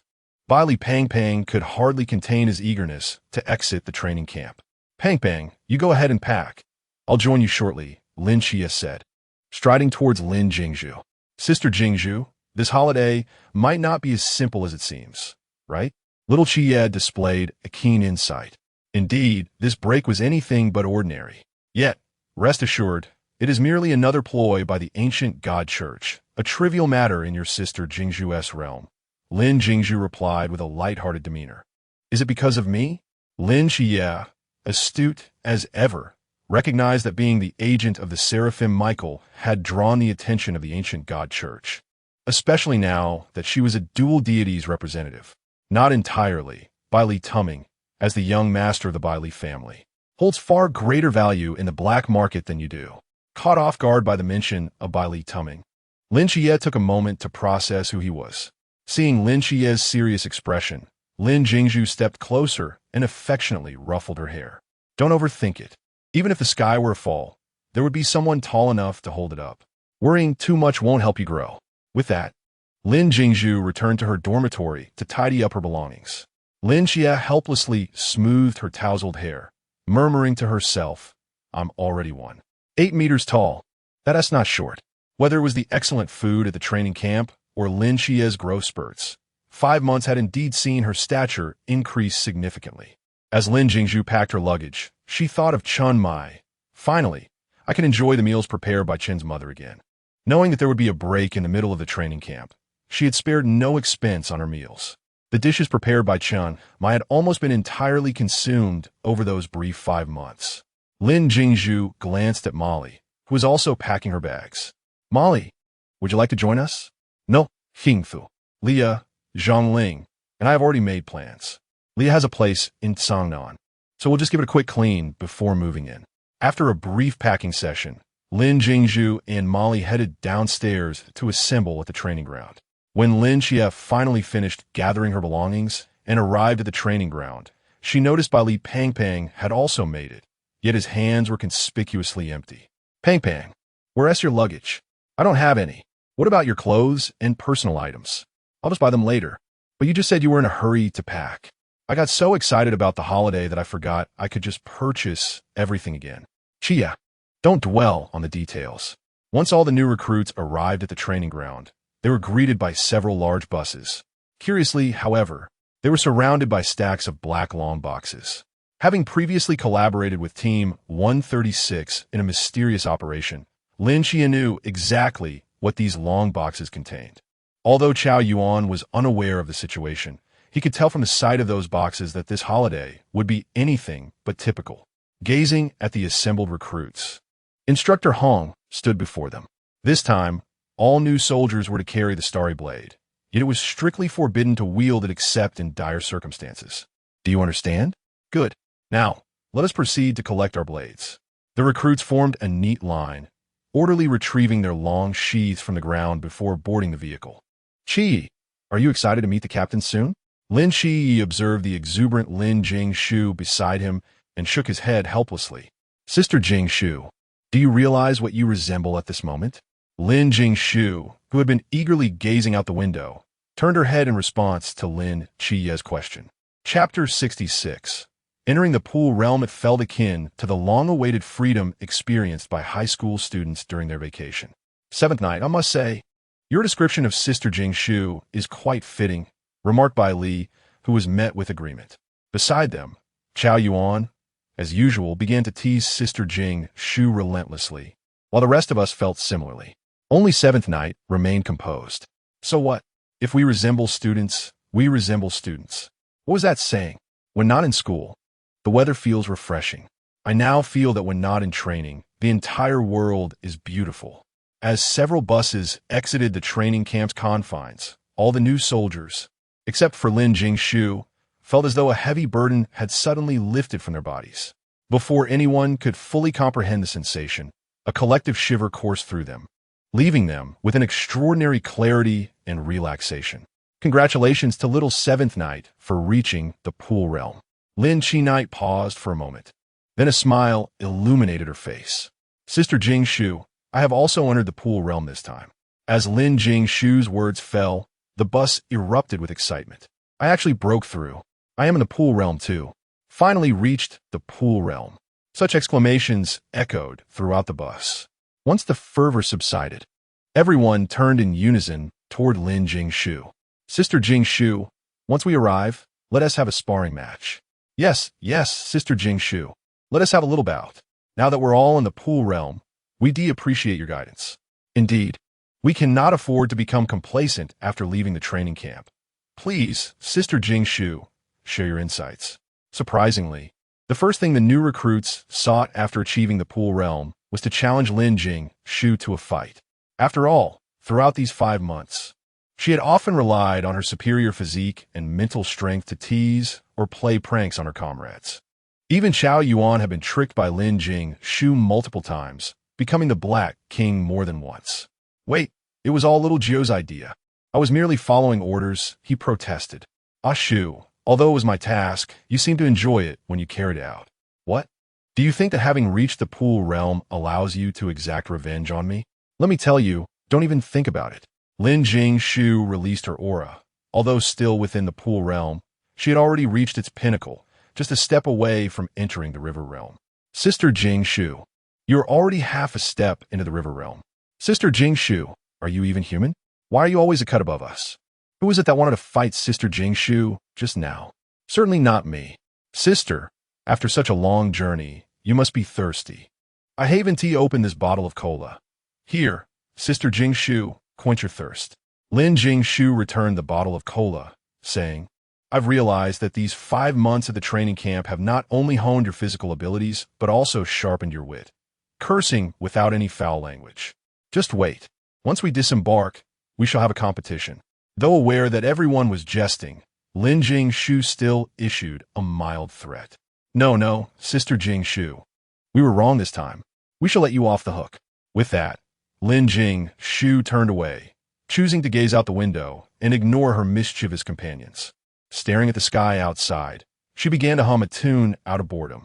As the flames ignited, I set forth, undeterred by the multitude of foes that could not impede my path. With my heart devoted to my homeland and a fiery spirit that cannot be extinguished, I pressed on. Among those closest to Lin Jingshu, it was Lin Jingshu who first caught the melody hummed by her. Sister Jingshu, what song is that? I've never heard it before. It sounds quite lovely. I'm not sure. I stumbled upon it inadvertently, but it resonated with me, she replied. You've certainly never heard this song, for it does not belong to your world. I wonder how things are going with Instructor Yuan. I hope all is well. Nevertheless, I must express my gratitude to the Sanjiu Music Domain, the 39th Training Camp, and the 39th Missile Base, for without them, I would have remembered. Task 1. Tease Han Xiaoyan, 15 points. Task 2. Return home with Lin Jingshu to visit relatives, 15 points. Task 3. Go out for a midnight snack. Order a bowl of braised beef noodles for Shun Qingzhu with extra ribs, vegetarian chicken, shredded meat, egg, dried tofu, and noodles, 15 points. Task 4. Eliminate LV Liang, 10 points. After a half-hour journey, the bus finally came to a safe halt at the bus station in Songnan City. All right, this is the main bus station of Songnan. Where would you like to go? You can take the bus yourself from here, Lin Jingshu announced. Stepping off the bus, she stretched her arms. Little Jingshu, I'm sorry, I seem to have dropped your medal. As compensation, let us make sure you visit home often. Then I can go see Ajin. Now, allow me and Jingshu to guide you on a one-day tour of Songnan. Lin Jingshu approached the group and took their luggage into her space. Come on, hand me your bags. Once we've eaten, drunk, and played well, I will take you back. Come on, little Jingshu, share what's fun in Songnan, for you know I'm not from here, she whispered quietly to Lin Jingshu. Sister Jingshu, it seems you've forgotten I've been blind for 10 years. My apologies, I overlooked that detail. But fear not, I have technology. Lin Jingshu opened her phone and began searching for delightful places in Songnan. Suddenly, she realized she hadn't informed Hong Ying that she wouldn't be returning home just yet. Please hold on, I need to make a phone call. Hong Ying, where are you? Do you need me to come pick you up with the captain? No need for that, Hong Ying. Chia and I, along with some friend from the training camp, are planning to explore Tsangnan, so we want to be returning for dinner. Besides, the main objective this time is Chia and that chubby Bai Li. I've invited Bai Li to stay at my home, to spare him from the trouble of finding a hotel. After all, as a young master of the Bai family, he would certainly prefer the most luxurious accommodations, which are typically located in the city center. If the ancient divine church were to arrive, it could lead to unnecessary complications. It's best he stays at my place. Jingshu, may I ask, where exactly is your home? Hong Ying inquired cautiously. After all, since Lin Jingshu arrived in this world, she had been residing with Yang Jin, leading her to subconsciously assume, Hong Ying, what are you thinking? How could I possibly take them to find a Jin? Rest assured, I still possess sufficient funds to purchase several villas. Coincidentally, there's a villa not far from the office, which would facilitate any necessary assistance in the future. Lin Jingshu immediately discerned the unspoken words of Hong Ying. That's wonderful, truly wonderful. I will inform the captain about your absence for lunch. Enjoy yourself, Sister Hong Ying. Goodbye. After reporting in, Lin Jingshu turned her attention to discussing where to dine for their first meal. Thus, Lin Jingshu, relying on the highly rated establishments on her phone, led everyone to indulge in a delightful feast. Subsequently, they set out to embark on their adventures together. Chapter 67. El Yang's determination reading. What's the matter? Lin Jingshu suddenly received a call from Hong Ying in the midst of their activity. Jingshu, hurry back. Instructor Yuan has arrived. Instructor Yuan is here. It must pertain to the matters at the number 39 missile launch base. All right, Hong Ying, Qi and I will return immediately. Qi, let us go. Instructor Yuan and the others are waiting for us at the office. Lin Jingshu turned to look at Chao Yuan and the others. Qingzhu, Pang Pang. Here is the address and the key. When you're done exploring and feel tired, just head over. We have some matters to attend to at the office, and we'll return once we finish. Shen Qingzhu stepped forward to take the key. Okay, you all go ahead and get busy. Chun Mama, Qi and I are back. Did you miss us? As Lin Jingshu stepped through the door of the peace office, she eagerly called out to Chun Mai. Redding, Xiaonan, I brought you gifts. Come take a look. Upon entering, Lin Jingshu lifted her head and noticed the living room was filled with people. Hello, Instructor Yuan. Lin Qi and Lin Jingshu casually found a spot to sit. Judging by the atmosphere, it seemed they were about to discuss something important. Jingshu, this time you have made a significant contribution. Lin Jingshu had barely settled when Yuan Gang unexpectedly remarked. Thanks to your foresight during this operation, we were able to act with such ease. Following your guidance, we preemptively set our plans in motion, not only thwarting the schemes of the ancient god church, but also capturing the agent of Medusa, the serpent woman.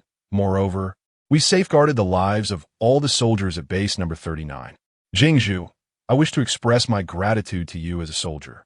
Thank you for saving hundreds of lives. Yuan Gang stood and saluted Lin Jingshu. Lin Jingshu immediately straightened and returned the salute. It was my duty. After her response, Yuan Gang continued. Our team has just finished interrogating the serpent woman. We will need to wait a while for specifics about their mission.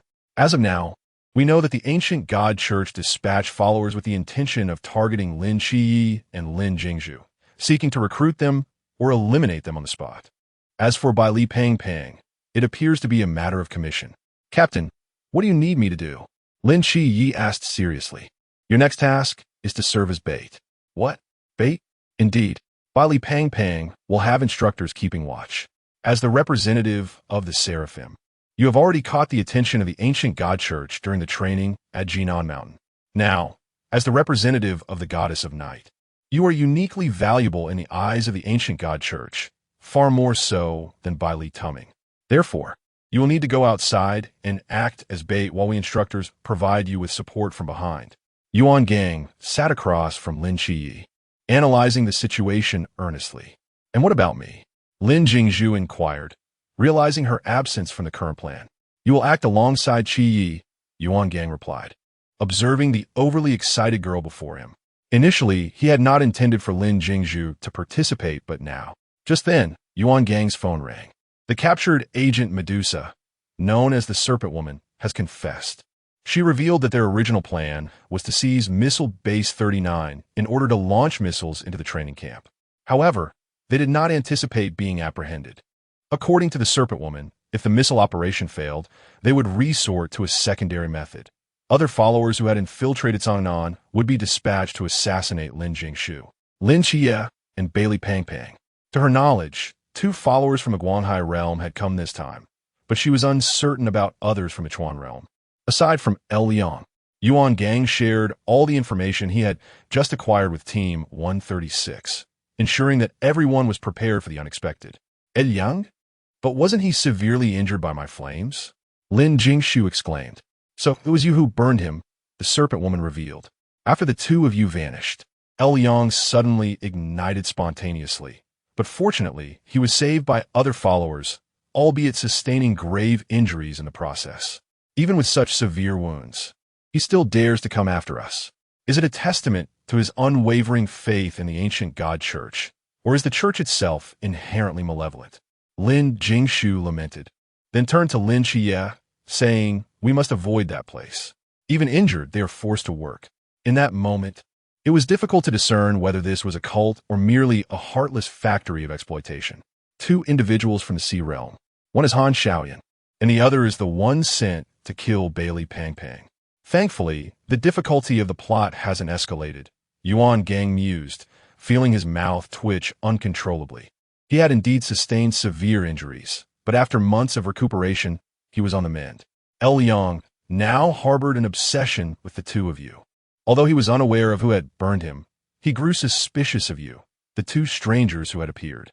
The Serpent Woman also noted that El Liang insisted on participating in this operation despite not being part of the original plan, claiming he needed to personally eliminate you to quell his resentment.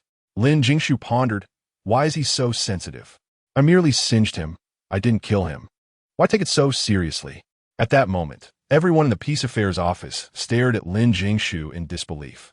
I wonder if this is a result of the world's consciousness correcting itself, or if he is genuinely aggrieved, Lin Jingshu thought to herself.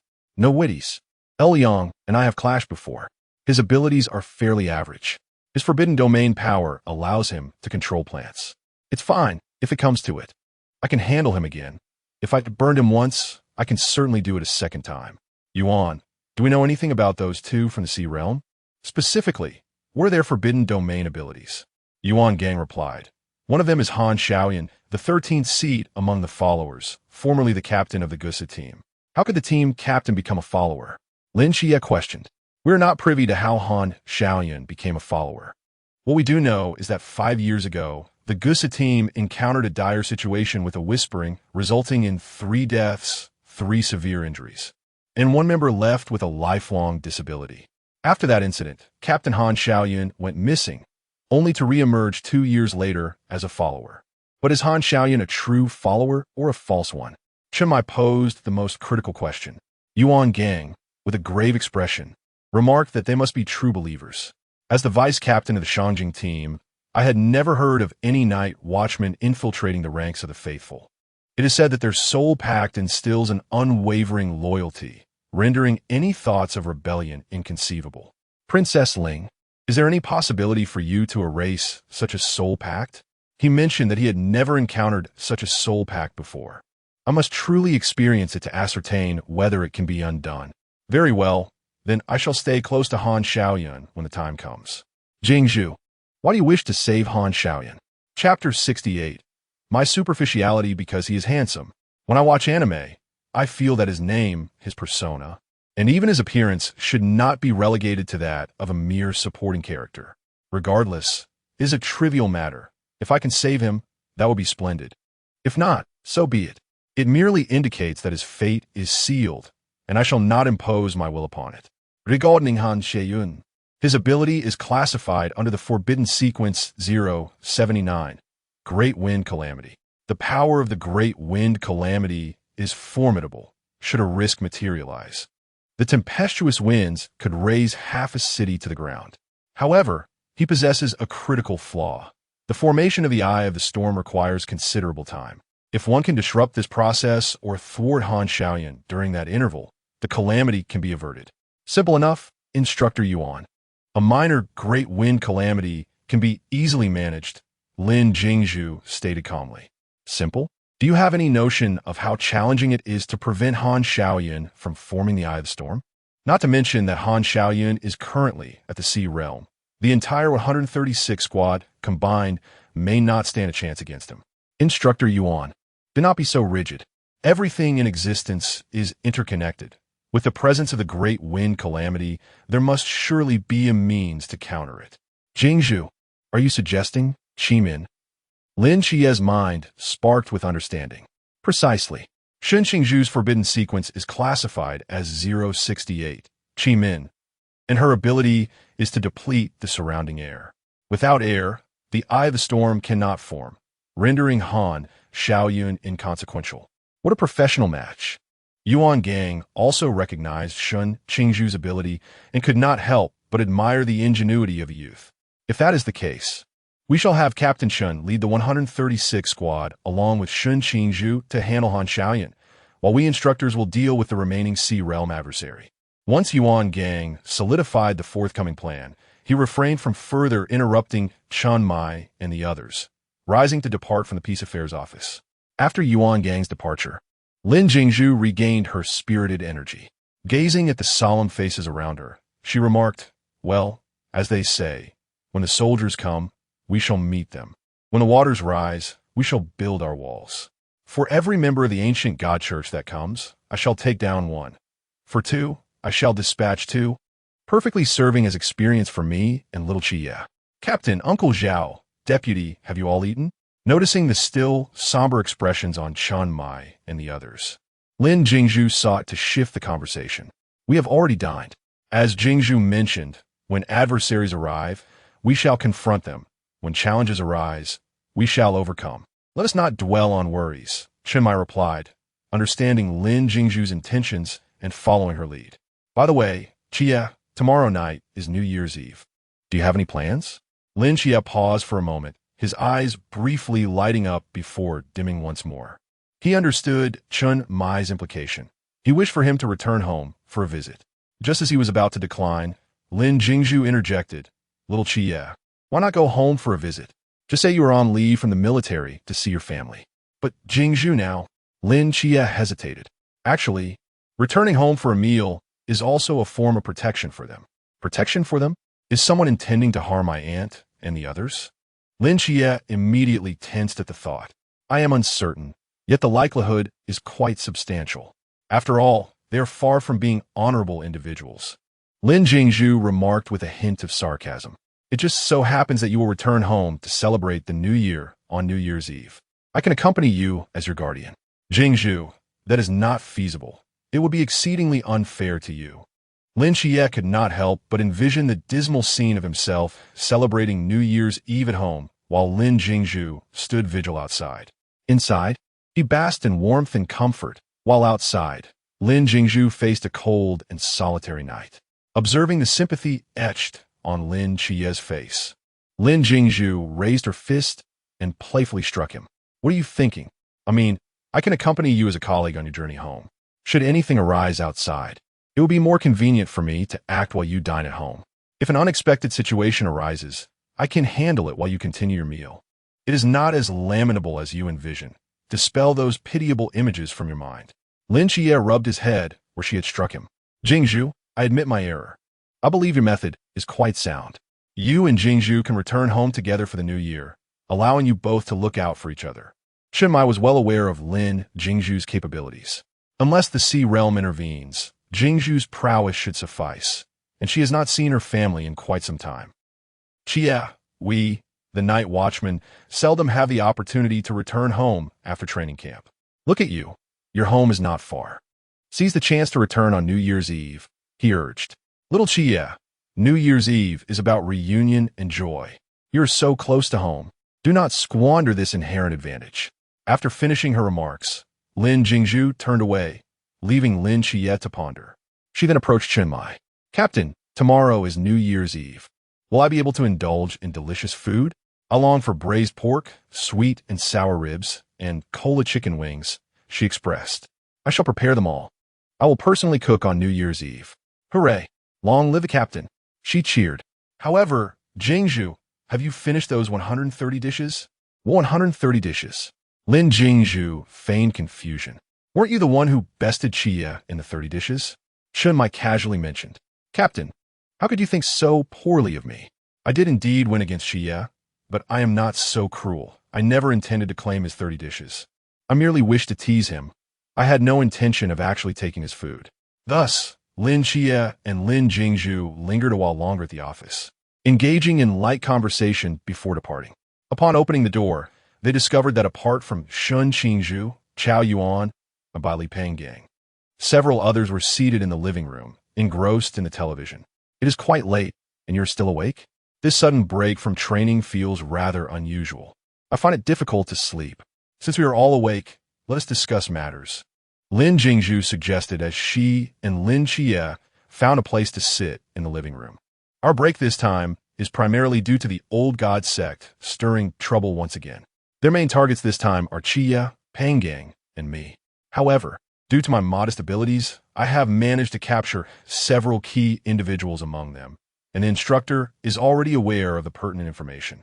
This time, we are being pursued by two formidable figures from the maritime realm. We have devised a method to suppress one of them. As for the other, although we remain uncertain, there is no need for excessive concern, as we are fortified by the presence of powerful allies. Rest assured, Sister Jingshu, I, having endured countless assassination attempts throughout my life, am not one to succumb to fear, Bai Li Pangang declared with pride. Chapter 69.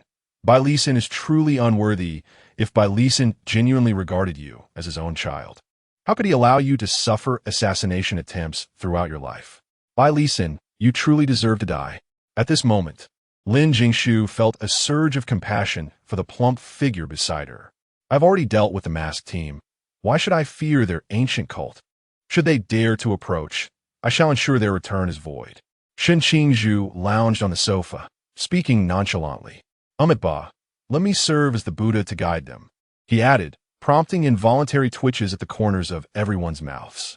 However, Qingzhu, we genuinely require your assistance this time. What do you need from me? Speak freely. The known individual from the sea realm possesses the forbidden ability of great wind calamity, and your Qi Min can precisely counter it. When the time comes, Qingzhu, you shall act alongside us. If he dares unleash great wind calamity, a mere snap of your fingers will certainly leave him dumbfounded. Excellent. I am eager to test the strength of a sea realm expert. By the way, you are a young master of the Bai family, so you must have bodyguards, right? Where are they? Your current situation is precarious. The ancient cult has even dispatched individuals from the sea realm, indicating their murderous intent towards you is quite significant. Did your father not send any bodyguards? Lin Xie inquired. My bodyguard will not arrive until tomorrow, so I merely need to endure for one more day, Bai Pangang explained. I believe Bai Lisin is deliberately wishing for Bai Pongpong's demise. One day is ample time for Bai Pangang to perish multiple times. He is truly unworthy. Lin Jingshu silently cursed. Fear not, Pangang. You have instructors behind you. Nothing will happen. All right, it's late, and we have concluded our discussion. Let us return to our rooms for rest. Just as they were about to rise from the living room to retire to their respective chambers, Lin Xie suddenly halted.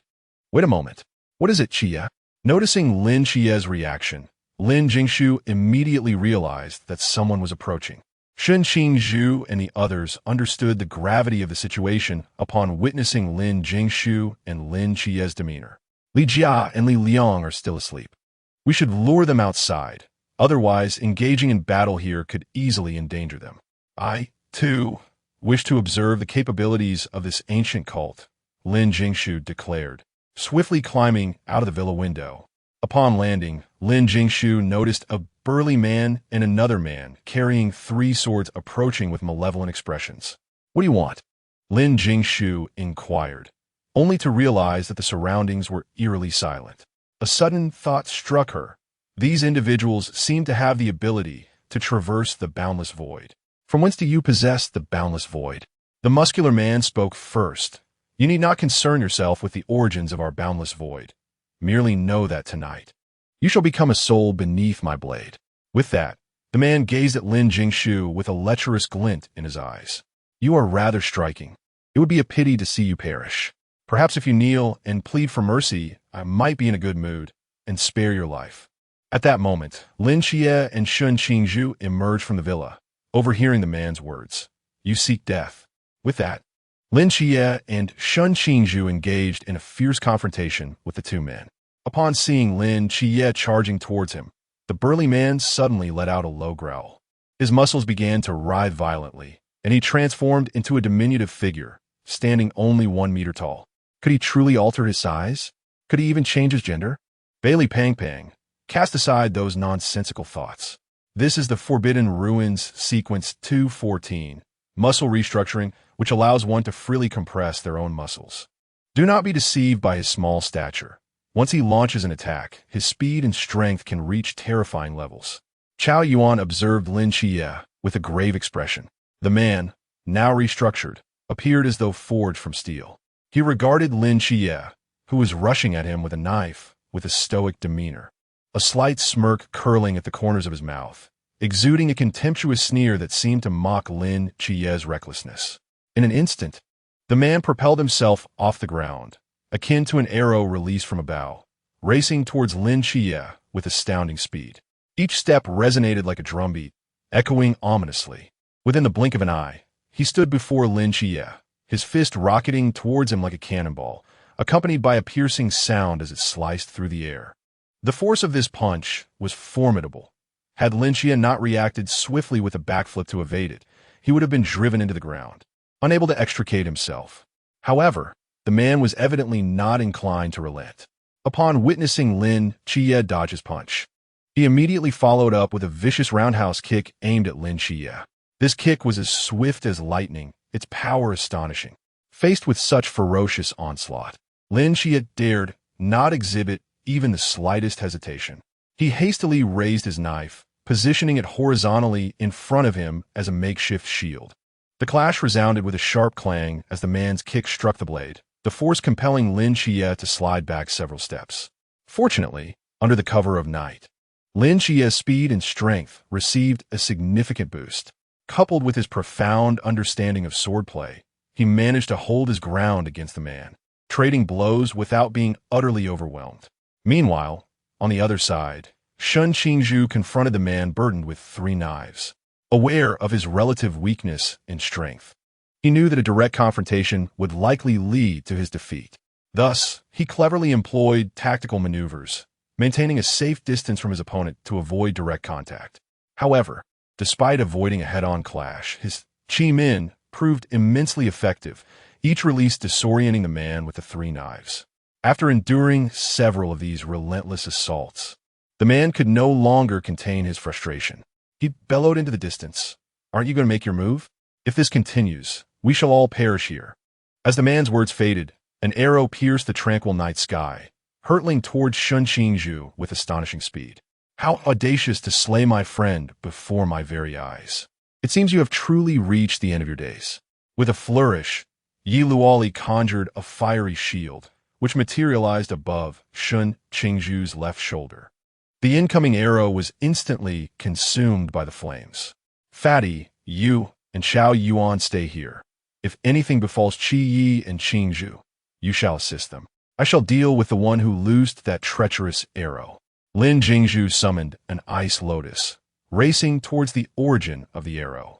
Chapter 70. Midnight snack. At a distance of several hundred meters, a woman wielding a bow and arrow stood atop a building. What was that? Flames? Very well.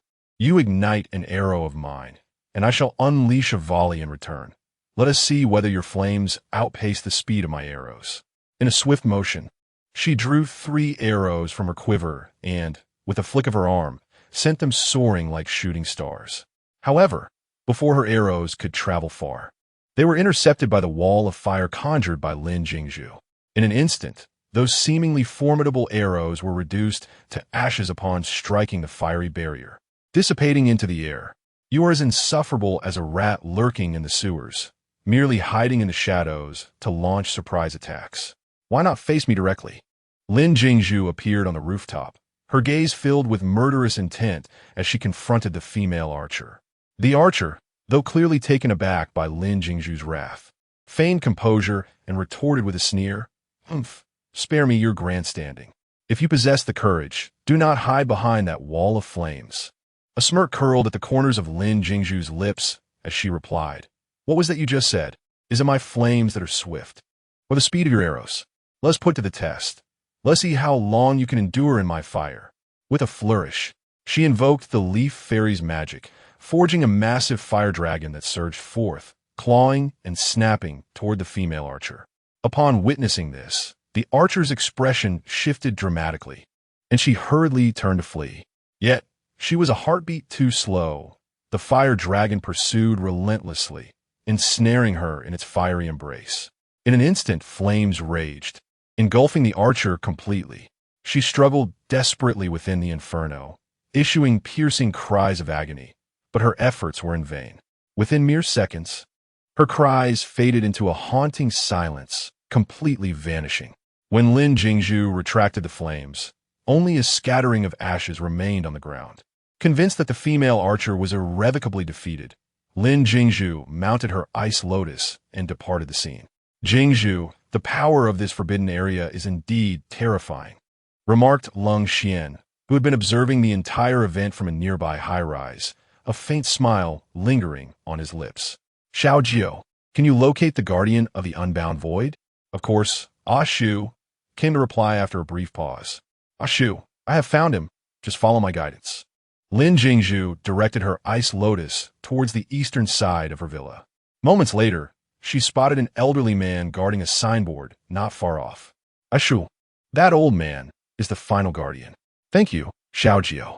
At that moment, the balding elder was scanning the vicinity anxiously, casting glances toward the villa and then outside the unbound void, his expression fraught with concern.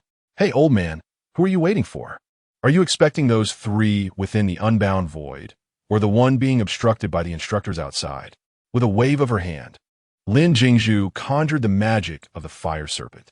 In that fleeting moment, a colossal serpent engulfed in flames suddenly erupted from Lin Jingshu's hand, racing directly towards the old man.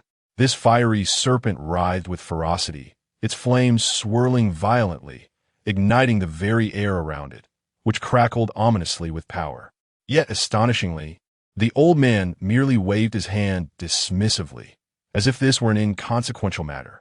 In an instant, the serpent, as if encountering its natural enemy, extinguished its flames and dissipated into wisps of blue smoke.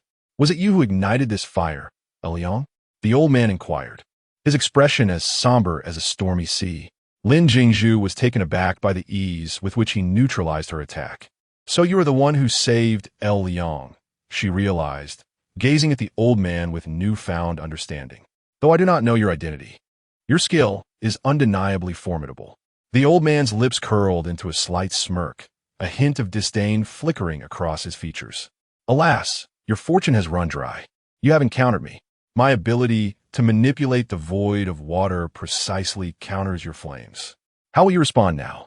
With that, he waved his hands, causing the surrounding air to become thick with moisture, the faint sound of flowing water echoing ominously. "Humph, old man, do not forget that I am a novice. Lacking the power of the void, I have other means at my disposal." As Lin Jingshu spoke, the ice lotus beneath her feet gradually dissipated into the air. With a deliberate motion, she withdrew her straight sword from the depths of her space. The blade, entirely obsidian, glimmered with a chilling radiance, as if it could sever anything in its path. The old man's earlier confidence evaporated upon witnessing Lin Jingshu approach with her weapon. His countenance transformed into one of sheer terror. "Wait, we can negotiate," he stammered, retreating in an attempt to distance himself from her. However, Lin Jingshu offered him no opportunity for discussion. Her speed was akin to lightning, and in the blink of an eye, she stood before the old man. With a swift motion, she swung her sword, its gleam resembling a meteor streaking across the night sky, vanishing almost instantly. In that very moment, the blade inflicted a grievous wound upon the old man, crimson blood gushing forth and pooling onto the ground, forming a scarlet stain. With a cold gaze fixed upon him, Lin Jingshu taunted, "Old man, it is no wonder you guard the sign of the boundless void. It seems your capabilities are limited solely to water." The old man glanced down at the gaping wound in his chest, blood relentlessly flowing from it. He appeared to want to utter something, but ultimately, he could only close his eyes in resignation, exhaling his last breath. Before departing, Lin Jingshu cast a skill upon the old man's body to prevent any possibility of resurrection. Upon her return, she discovered that the battlefield had also reached its conclusion. Lin Xie's opponent had fared better, suffering only a few additional cuts. The situation for Shun Qingzhu has indeed been quite dire, leaving her in a rather unrecognizable state. Upon seeing Lin Jingshu return, Lin Xie and Shun Qingzhu hurriedly inquired, "Sister Jingshu, are you all right? Is everything fine? Has the one who launched the sneak attack been dealt with?" "Sister Jingshu, with your prowess, you are worth two," she replied. "I have eliminated both the assailant and the guardian of the Wujia Void. With these two accounted for, I believe we have vanquished the entirety of their little faction. After battling for such a duration, I feel as though all the sustenance within me has been depleted. Shall we go out for a late-night snack together?" Chapter 71. By Li Pang. "You truly deserve this." Lin Jingshu warmly invited everyone. "Sister Jingshu, this." Lin Xie was evidently struggling to keep up with Lin Jingshu's exuberant train of thought. "What is the matter? Just now, when I dispatched that old gatekeeper, I saw flames soaring not far away. The instructor must still be engaged in combat. Since we have nothing pressing to do, what is wrong with grabbing a late-night snack? There are no rules against eating after a battle. I'm in a good mood now. I'll treat everyone, so just say whether you're in or not. We're all strapping young lads, and after a fight, we've surely burned through much of our energy." At that moment, Lin Jingshu's words indeed stirred a pang of hunger. "Sister Jingshu, I want to eat, but is there really any place open this late?"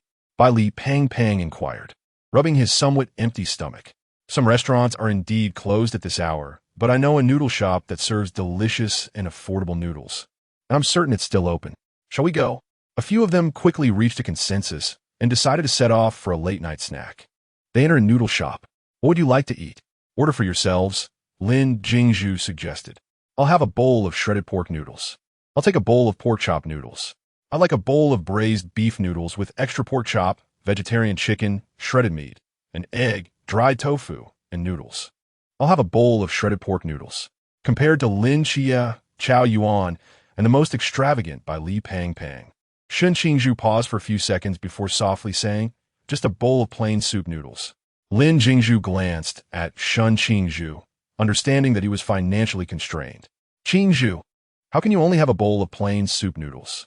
In a few days, you'll need to step up when we face that sea realm. If you don't eat enough now, how will you muster the strength then?" "Boss, please swap that plain soup noodles for something like what that little chubby fellow ordered." "Congratulations, host. Task 3 has been completed. Please keep up the good work. You currently have 515 points. Sister Jingshu, you don't need to." Shun Qingzhu attempted to decline. "Have you ever heard that saying? When asking someone for help, one must maintain a good attitude. None of us can handle that sea realm. Even if Instructor Yuan could spare some time to fight him, he would still be powerless against the restrictions of that forbidden domain. Therefore, we must rely on you." After saying this, Lin Jingshu exchanged glances with Lin Xie, who quickly understood and came over to persuade Shun Qingzhu. "Let's go, bro. We need to find a place to sit." Sister Jingshu is right. Instructor Yuan said that if that great storm unleashes fully, half of Songnan will be reduced to rubble. So you're truly vital. By the way, since we're out for a late-night snack, should we bring something back for Li Jia and the others? Lin Jingshu suddenly remembered the others who were still in the villa, blissfully unaware of what was happening. Shun Qingzhu thought for a moment and said, "No need. It's so late, they're probably sound asleep, and bringing something back would be a waste." All right. After everyone placed their orders, they settled down at a small table outside the door. "Sister Jingshu, are the noodles really that good?" Bali Pang asked quietly, leaning closer to Lin Jingshu after surveying the surroundings. "In our current predicament, we simply cannot afford to dine in those extravagant hotels. The smaller the place, the safer it is. Judging others by their appearance is quite misguided. Once this matter concludes, we can indulge in whatever we desire, but for now, let's endure these few days." Soon, a steaming bowl of noodles was placed upon the table. At this hour of the night, nothing felt more comforting than a hot bowl of noodles. "How much do I owe you?" Lin Jingshu inquired. Braised pork noodles are 10 yuan. The large pork chop noodles are 12, and the extra ingredients amount to 42. The total is 116 yuan. Lin Jingshu handed the proprietor 2 100 yuan notes. Certainly.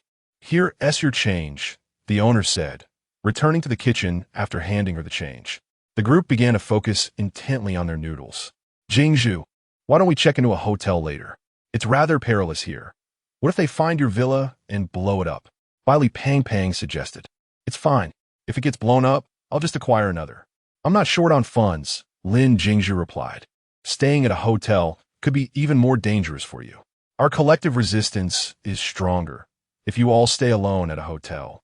And Chia may not be able to come to your aid in time. By the way, Jingshu, what business does your family engage in? Perhaps we could explore some collaboration. I have no family.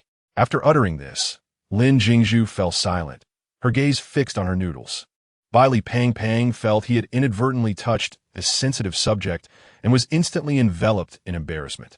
Jingshu, I'm sorry, I didn't know, he stammered, finding it difficult to enjoy his bowl of noodles. It's all right, Pang Pang. Just eat your noodles. Once you finish, rest up. We'll need our energy for what lies ahead. At the table, Shun Qingzhu and Chao Yuan exchanged glances, their expressions conveying disapproval toward Wiley Pang Pang. Wiley Pang Pang assumed Lin Jingshu was quietly grieving, yet the truth was quite the opposite.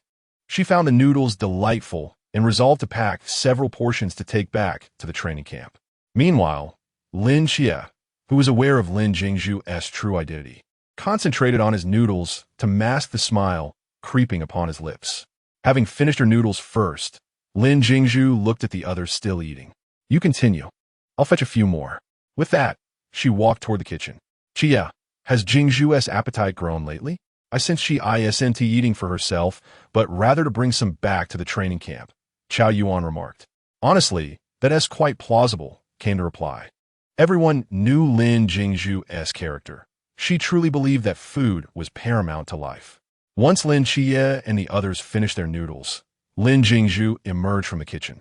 Let us return home.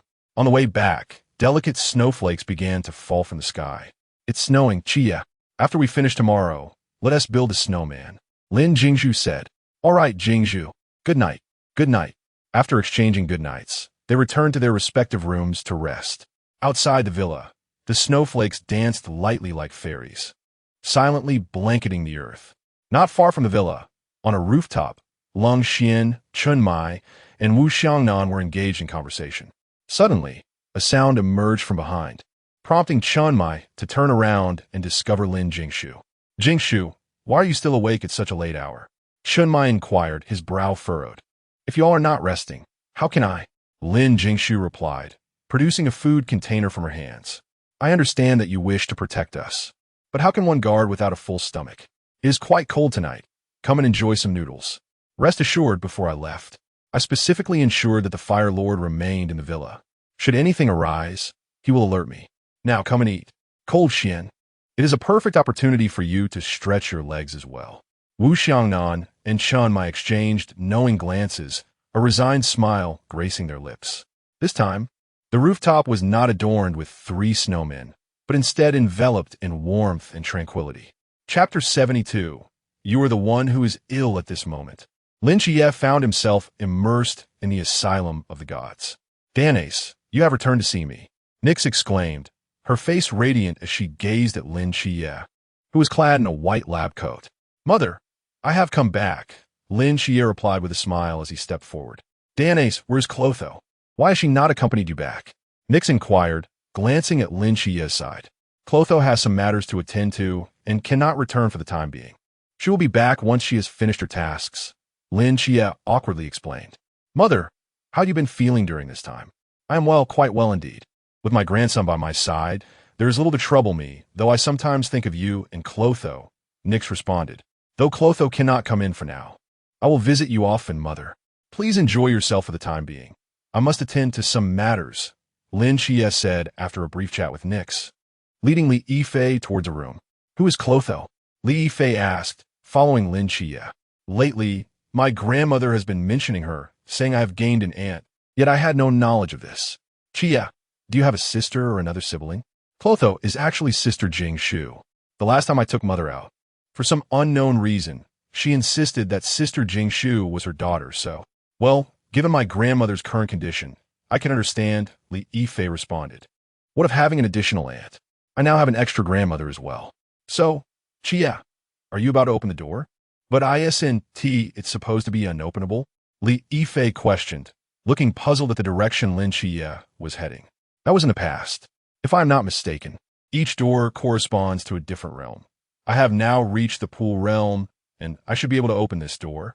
Lin Chia stated as he paused at the entrance to the second room. What might be behind this door? Li Yifei asked. I do not know. Perhaps there is a new patient, Lin Chia replied. What? Am I to have yet another grandmother? Li Yifei gaspot. Lin Chia mischievously retorted, not necessarily. It could be a grandfather instead. At that moment, Li Yifei felt the weight of despair about her future. Am I destined to be a grandchild? Lin Chia chuckled. Others would envy your position as a grandchild of the divine. You ought to appreciate your fortune. Indeed, others find it difficult even to meet the divine. Yet I am able to see them daily.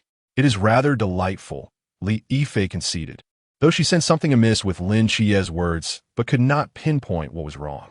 Taking a deep breath, Lin Chia placed his hand gently on the doorknob and pressed down lightly. With a crisp sound, the runes on the door dissipated and the door slowly creaked open. Indeed, my assumption was correct. Each door corresponds to a realm. These 6 doors correspond to the pool realm, river realm, sea realm, infinite realm, and Klein realm. Lin Xie remarked as he and Li Yifei peered into the gradually opening room. Inside, they beheld a young man draped in a deep blue robe, quietly seated. His gaze fixed intently upon Lin Xie. Had it not been for the knowledge that the occupants of this room were alive, one might have mistaken him for a statue. The young man, though possessing an ordinary appearance, had eyes that were as profound as an abyss. What is happening? Why does this man's gaze exude such clarity and wisdom? Is he not a patient from a mental institution? Lin Xie pondered silently. Just as he was lost in thought, the man seated before him spoke. You have arrived. Lin Xie, taken aback, inquired, Do you know I was coming? The man nodded slightly. Indeed, I am aware. At that moment, Lin Xie felt the situation had become even more intricate. He was no longer convinced that this was a mere lunatic. Meanwhile, the information about the patient began to materialize on the wall. To think, this man is a legendary sorcerer from English mythology.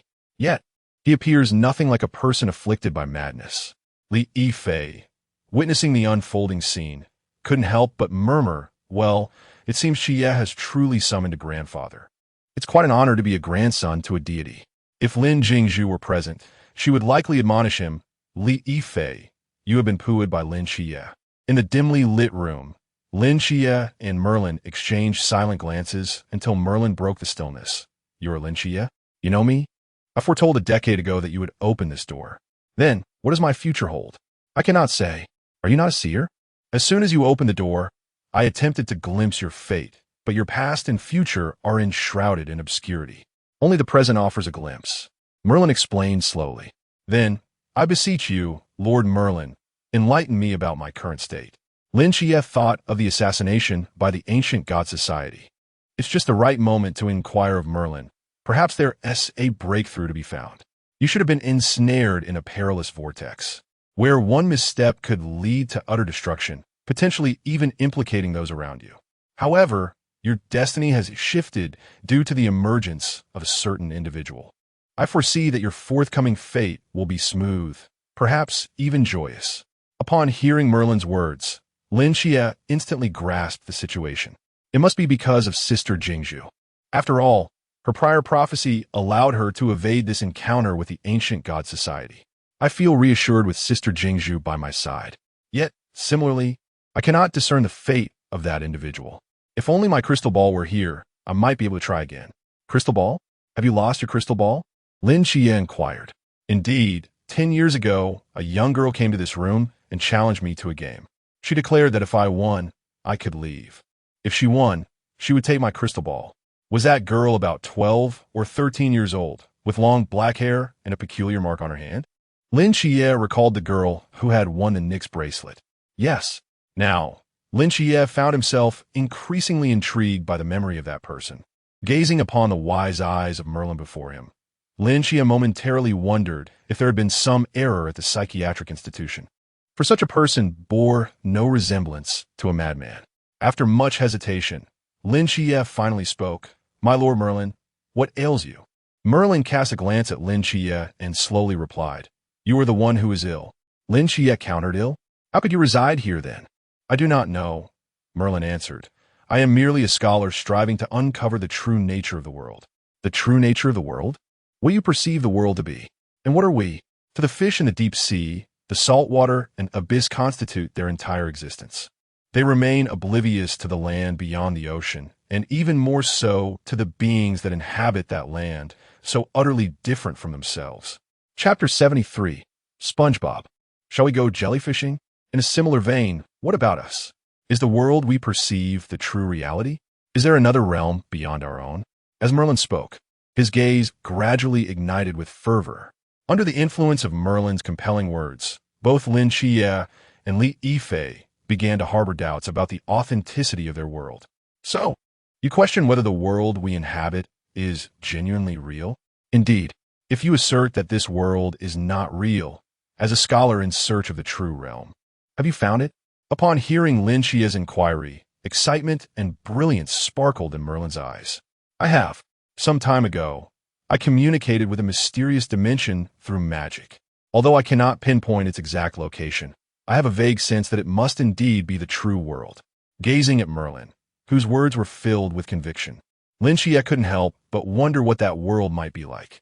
"It appears to be beneath the sea, adorned with a variety of small abodes, some shaped like pineapples, others like stones. There seems to be a peculiar yellow square residing within." As Merlin reminisced, his body began to twitch involuntarily, the wisdom and calmness in his eyes replaced by a frenzied fervor. Suddenly, with a twist, Merlin transformed into a pink starfish. Seizing his staff, which morphed into a fishing net, he dashed to Lin Xia's side, exclaiming, "SpongeBob, let's go jellyfishing." Now transformed into Patrick Star, Merlin circled Lin Xia several times before swiftly exiting the room. Lin Xia and Li Yifei stood in bewilderment, utterly perplexed by the unfolding events. As for Lin Xia's sentiments, Lin Jingshu was blissfully unaware. In the morning, Lin Jingshu slowly opened her eyes and sat up. Outside her window, a thick layer of white snow blanketed the world, resembling a dreamlike winter wonderland. Lin Jingshu decided to venture outside to build a few snowmen. However, as she stepped off her bed, she noticed a gray mouse lurking in the corner of her room. Could this possibly be a species of aunching fish? When did it arrive? Surely it hasn't been here all night. I can't believe I've shared a room with a mouse all night. The mere thought of it made Lin Jingshu feel quite uneasy. Although she was aware of the mouse's presence, she feigned ignorance. Where could that mouse have come from? I just cleaned this villa. Upon hearing her voice, the mouse darted away from the corner. Lin Jingshu chose to disregard it and proceeded to wash up before heading downstairs to prepare for her snowman-making endeavor. Once downstairs, she discovered that Shun Qingzhu and Lin Xia had already risen, seated on the sofa, engaged in conversation. "Good morning, Jingshu." "Good morning, Xia and Qingzhu. What brings you up so early?" "Our biological clocks have adjusted from our time at the training camp. We typically awaken at this hour." "That makes sense. Let us go outside. It's snowing perfectly for us to build a snowman."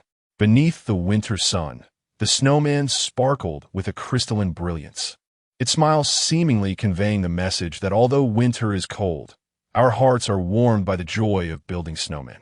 Lin Jingshu, Xia, and Zhuai were initially admiring the snowman when they heard a voice and turned to find Chao Yuan, Bai Li Pang and Li Jia also awake. "Awake? Let's go eat," Li Jia announced. "You have no idea how intense last night was," Bai Li Pang whispered as he recounted the events of the previous evening while munching on his food. "I cannot believe we went to bed early and narrowly escaped danger. With me around, those ancient cult members are easily manageable," Lin Jingshu reassured them. "By the way, tonight is New Year's Eve, and I shall be returning home with Xia." "Going home? Jingshu, you too have," Bai Li Pang exclaimed, glancing back and forth between Lin Xia and Lin Jingshu in astonishment. "What were you thinking, Pang?" When Xia joined the night watch, he told his family he was enlisting. I'll accompany him home under the pretense of being his comrade. In reality, I am there to protect him, Lin Jingshu explained slowly. After all, the ancient cult has its tendrils everywhere, and if they were to harm Chie's family, it would be troublesome. Therefore, I will not be able to protect you all tonight. You will have to rely on yourselves, Lin Jingshu added, suddenly recalling Li Jia, Li Liang, and Deng Wei. If a confrontation were to arise tonight, their combat prowess would surely be formidable. According to Instructor Yuan, 2 formidable entities from the Sea Realm would be present, one targeting Chia and the other aiming for Pang Pang. I have a spare house. You should stay there tonight. Once the matter is resolved, you can return, she said. It was not that Lin Jingshu looked down on Li Jia and Li Liang. It was simply that the combat strength of Sea Realm entities could not be matched merely by numbers. Li Jia and Li Liang understood Lin Jingshu's good intentions, exchanging glances before expressing their gratitude. Thank you, Li Jia said as he accepted the house key she offered. Ah, it's nothing.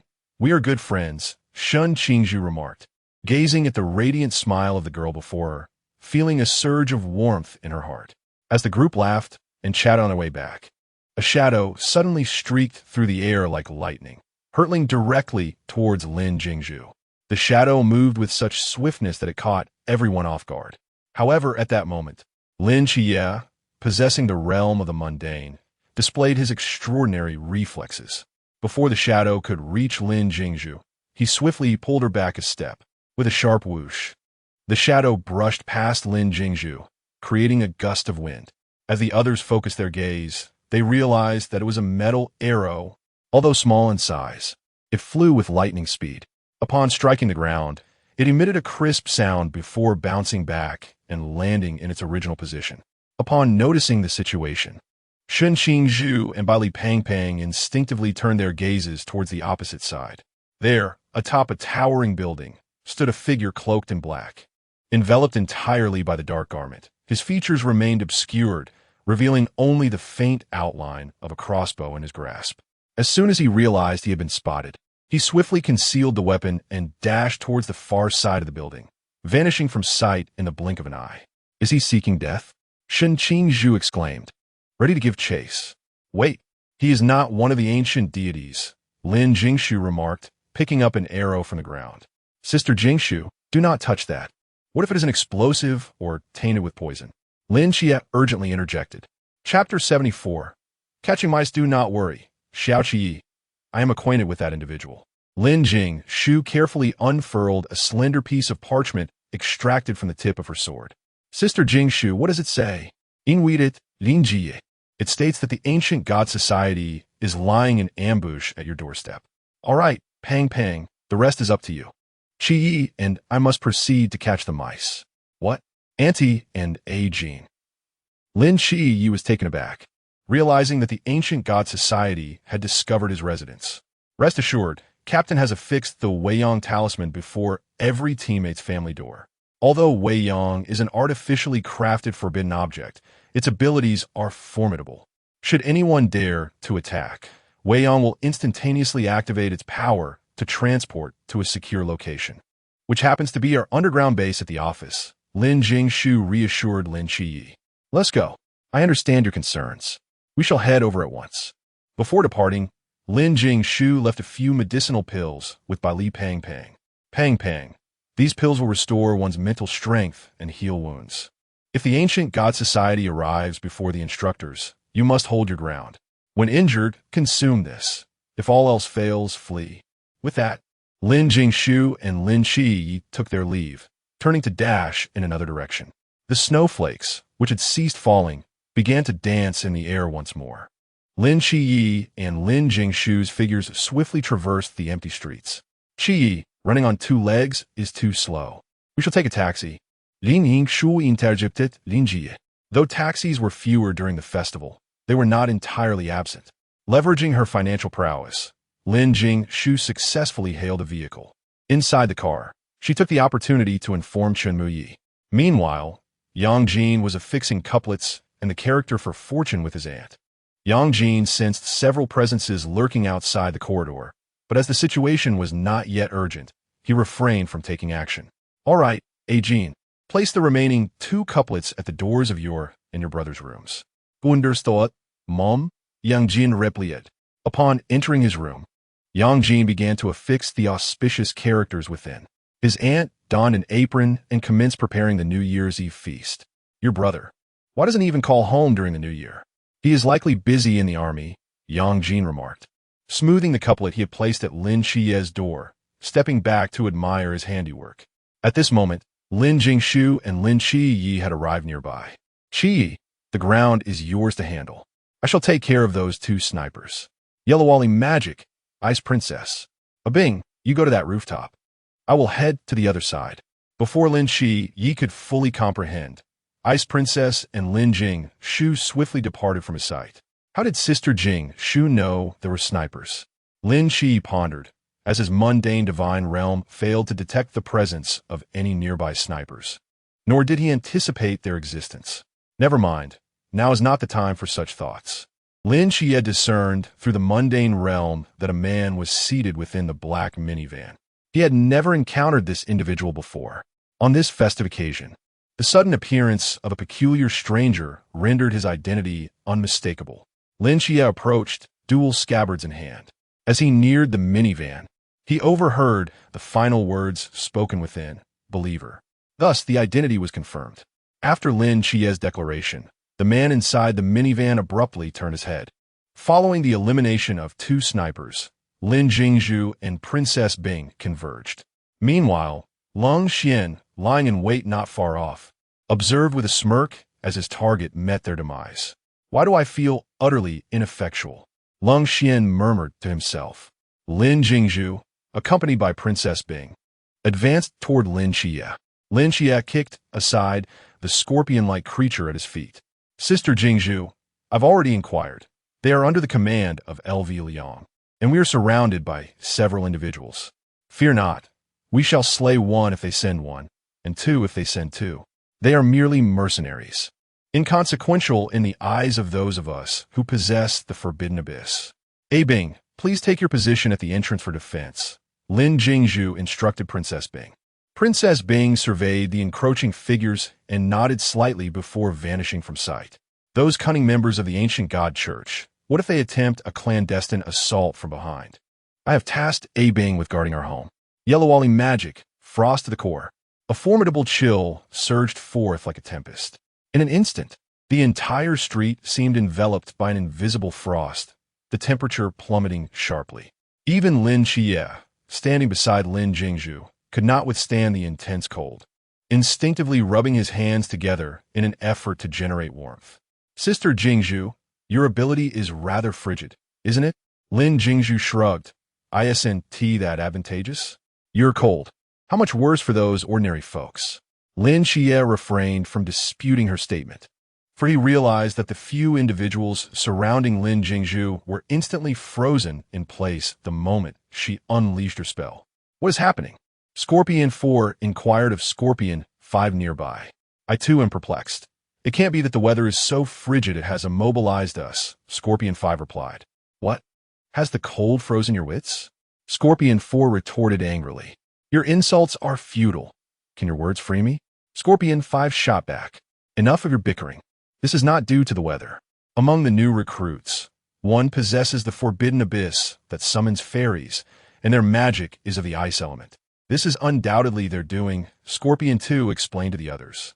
Ah, we have an astute one among us. Indeed, it is I.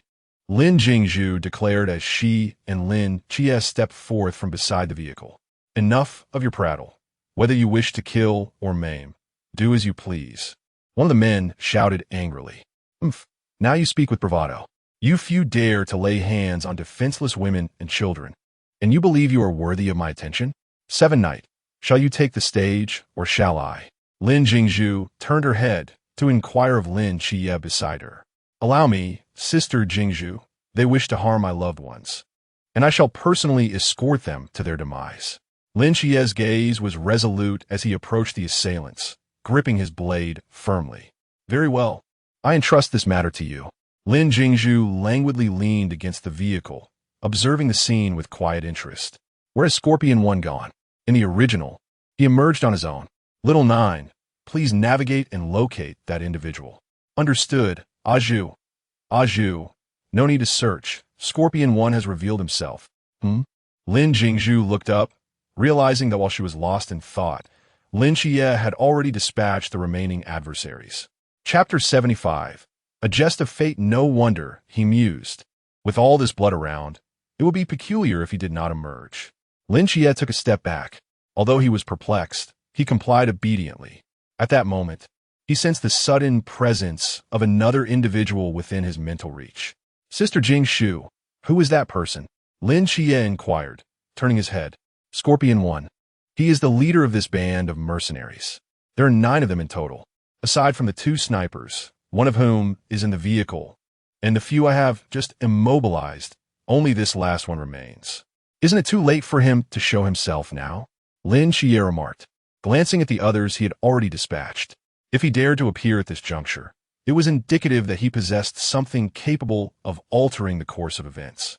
Otherwise, with all his companions slain, he would be the last one standing, daring to reveal himself, either a fool or armed with a secret weapon. At that moment, Scorpion 1 stepped into their line of sight. You are quite astute, young lady. Indeed, I possess something that can turn the tide. As he spoke, Scorpion 1 produced a silver insignia. Blood boiling, he murmured softly. The silver insignia in his grasp began to tremble violently, emanating an eerie aura. Instantly, the blood from the corpses on the ground seemed to be drawn towards the insignia, swirling toward his hand. A forbidden object? Lin Xie voiced his confusion, observing the scene before him. Blood boiling, sequence 209. It can absorb the blood of all deceased beings within a designated area for a short duration, thereby augmenting the strength they possessed in life. This is a treasure I risked my life to acquire. Those imbeciles have no inkling. At this juncture, Scorpion 1 generously elucidated his abilities to Lin Xie. How generous of mercenaries to explain their powers to the enemy in advance. Lin Jingshu silently scoffed. Young lady, you possess remarkable strength and intelligence. Would you consider joining the Ancient God Society? Once I eliminate this divine agent, I shall ascend to a higher position, and I guarantee you will flourish under my guidance. Scorpion 1 began to entice her, attempting to undermine the Night Watchers. Lin Jingshu straightened herself, gazing at Scorpion 1. I appreciate your offer, but you have yet to slay the divine agent, and you are already daydreaming. Upon hearing her sarcastic retort, Scorpion 1's expression turned icy. Very well. I initially thought you to be clever and was inclined to nurture talent. Since you are so ungrateful, I shall send you to your doom. Without hesitation, he plunged the blood-stained insignia into his palm. As the insignia pierced his flesh, a remarkable transformation began to unfold within Scorpion 1. Veins bulged, and his eyes gradually became veiled in crimson, revealing a hint of madness and murderous intent. Simultaneously, his aura began to swell ominously. After undergoing a series of transformations, Scorpion slowly lifted his head, his gaze fixated unwaveringly on Lin Xie. Lin Xie furrowed his brow slightly, yet showed no signs of retreat. He gripped the dagger tightly, bracing himself for Scorpion Yi's frenzied assault. Sister Jingshu, be cautious, Lin Xie whispered, casting a sidelong glance at Lin Jingshu. What is there to fear? Even with the enhancement from forbidden objects, he remains an ordinary person. A person devoid of inherent abilities cannot achieve greatness solely through external means. Yellow-Wally magic, ice-sealing technique. Just as Scorpion, he had propelled himself off the ground, charging towards the duo with lightning speed. An unexpected turn of events unfolded. He was suddenly enveloped by an overwhelming chill, instantly freezing into an ice sculpture. Lin Xie, initially on high alert, looked on in shock at the frozen form of Scorpion E. Fortunately, mere seconds later, Scorpion E broke free from his icy prison. Though his movements were somewhat stiff, he swiftly regained his freedom. I must admit, your abilities are indeed formidable, but you are merely at the pool stage while I am at the river stage. You cannot contend with me. You may freeze me, but I can certainly break free. I am eager to see whether you can freeze me more times than I can escape. Standing amidst the scattered ice shards, Scorpion E taunted Lin Jingshu. Is the rhetoric of your ancient god sect uniformly indoctrinated? The last person who spoke to me in such a manner has turned to ashes. Very well. Since you have issued the challenge, let's test it, Lin Jingshu replied with a smile.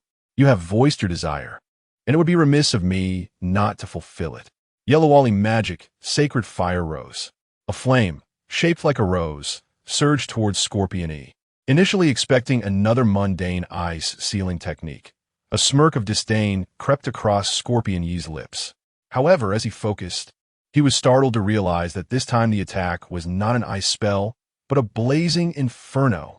Within mere seconds, the stationary Scorpion, he found himself engulfed by the raging flames. At long last, he managed to break free from the fire, yet his body was now shrouded in flames. Resembling a blazing fireball, his eyes were filled with a fierce, murderous intent, locked onto Lin Jingshu in the distance. You little wench, I swear I will end you today. Scorpion E roared in a fit of rage, his voice reverberating through the air, laden with unbridled malice. Before his words had fully dissipated, he charged towards Lin Jingshu like a burning meteor. The enhancement from forbidden objects had granted Scorpion E astonishing speed, akin to lightning, leaving no time for reaction. In the blink of an eye, he was upon Lin Jingshu, engulfed in flames and lunging at her. Lin Xie positioned himself protectively in front of Lin Jingshu, prepared to resist, but was abruptly yanked back by her behind. As the night deepened, Xiaoqi warned, "Be careful, or you might set your hair ablaze." While the two conversed, Xie had already approached, raising his blade menacingly towards them. However, in a sudden turn of events, the enchanted barrier known as the fire wall emerged, intercepting his strike with an immense surge of flames. The intense heat incinerated his weapon, reducing it to molten iron in an instant. Qi Yi, do not hesitate. It is your moment to act, urged Xiao Qi. With Xie Yi now disarmed and engulfed in flames that tormented him excruciatingly, his strength had waned significantly. This was the perfect opportunity for you. Go forth. Chapter 76. The Smurf's Lin Xie understood that Lin Jingshu aimed to enhance his combat experience. Thus he nodded and advanced with his blade. Meanwhile, he mused, Sister Jingshu, your ability to manipulate the forbidden ruins is truly remarkable. With such a power, who would still wish to practice swordsmanship? Clutching two starry blades, Lin Xie's figure darted forth with equal swiftness. Faced with Lin Xie wielding the starry blades, Scorpion 1 dared not engage directly, opting instead to evade and seek opportunities for a sneak attack. However, just as Scorpion 1 was about to reach Lin Xie, his subordinates would ignite a wall of flames, forcing Scorpion 1 into a defensive position, unable to launch an assault. Ultimately, leveraging the inherent advantage of possessing blades, Lin Xie successfully dispatched Scorpion 1. Xiao Jiu. It seems that Lin Xie's mental institution can only accommodate the mysterious, not people. You claim that I possess the bloodline of a nine-tailed fox in this world, which, in a sense, could be deemed mysterious as well. If Lin Xie were to eliminate me, would I be admitted to his mental institution? Ashu. Should Lin Xie indeed bring about your demise, you would surely be taken in. After all, the protagonist in this world is the mightiest. Be it his abilities, intellect, or fortuitous advantages, he reigns supreme, truly worthy of the title of protagonist. After sheathing his blade, Lin Xie turned his gaze towards Lin Jingshu, expressing his gratitude. He could sense that had it not been for Lin Jingshu employing her Forbidden Ruins ability, Scorpion 1's strength could have inflicted significant harm upon him. No need for thanks. By the way, do not forget our spoils. Lin Jingshu pointed to the silver medallion adorning Scorpion 1's attire. As Lin Jingshu's words faded, a melody suddenly emanated from Lin Xie's pocket. Beyond the mountains, beyond the seas, there exists a group of Smurfs.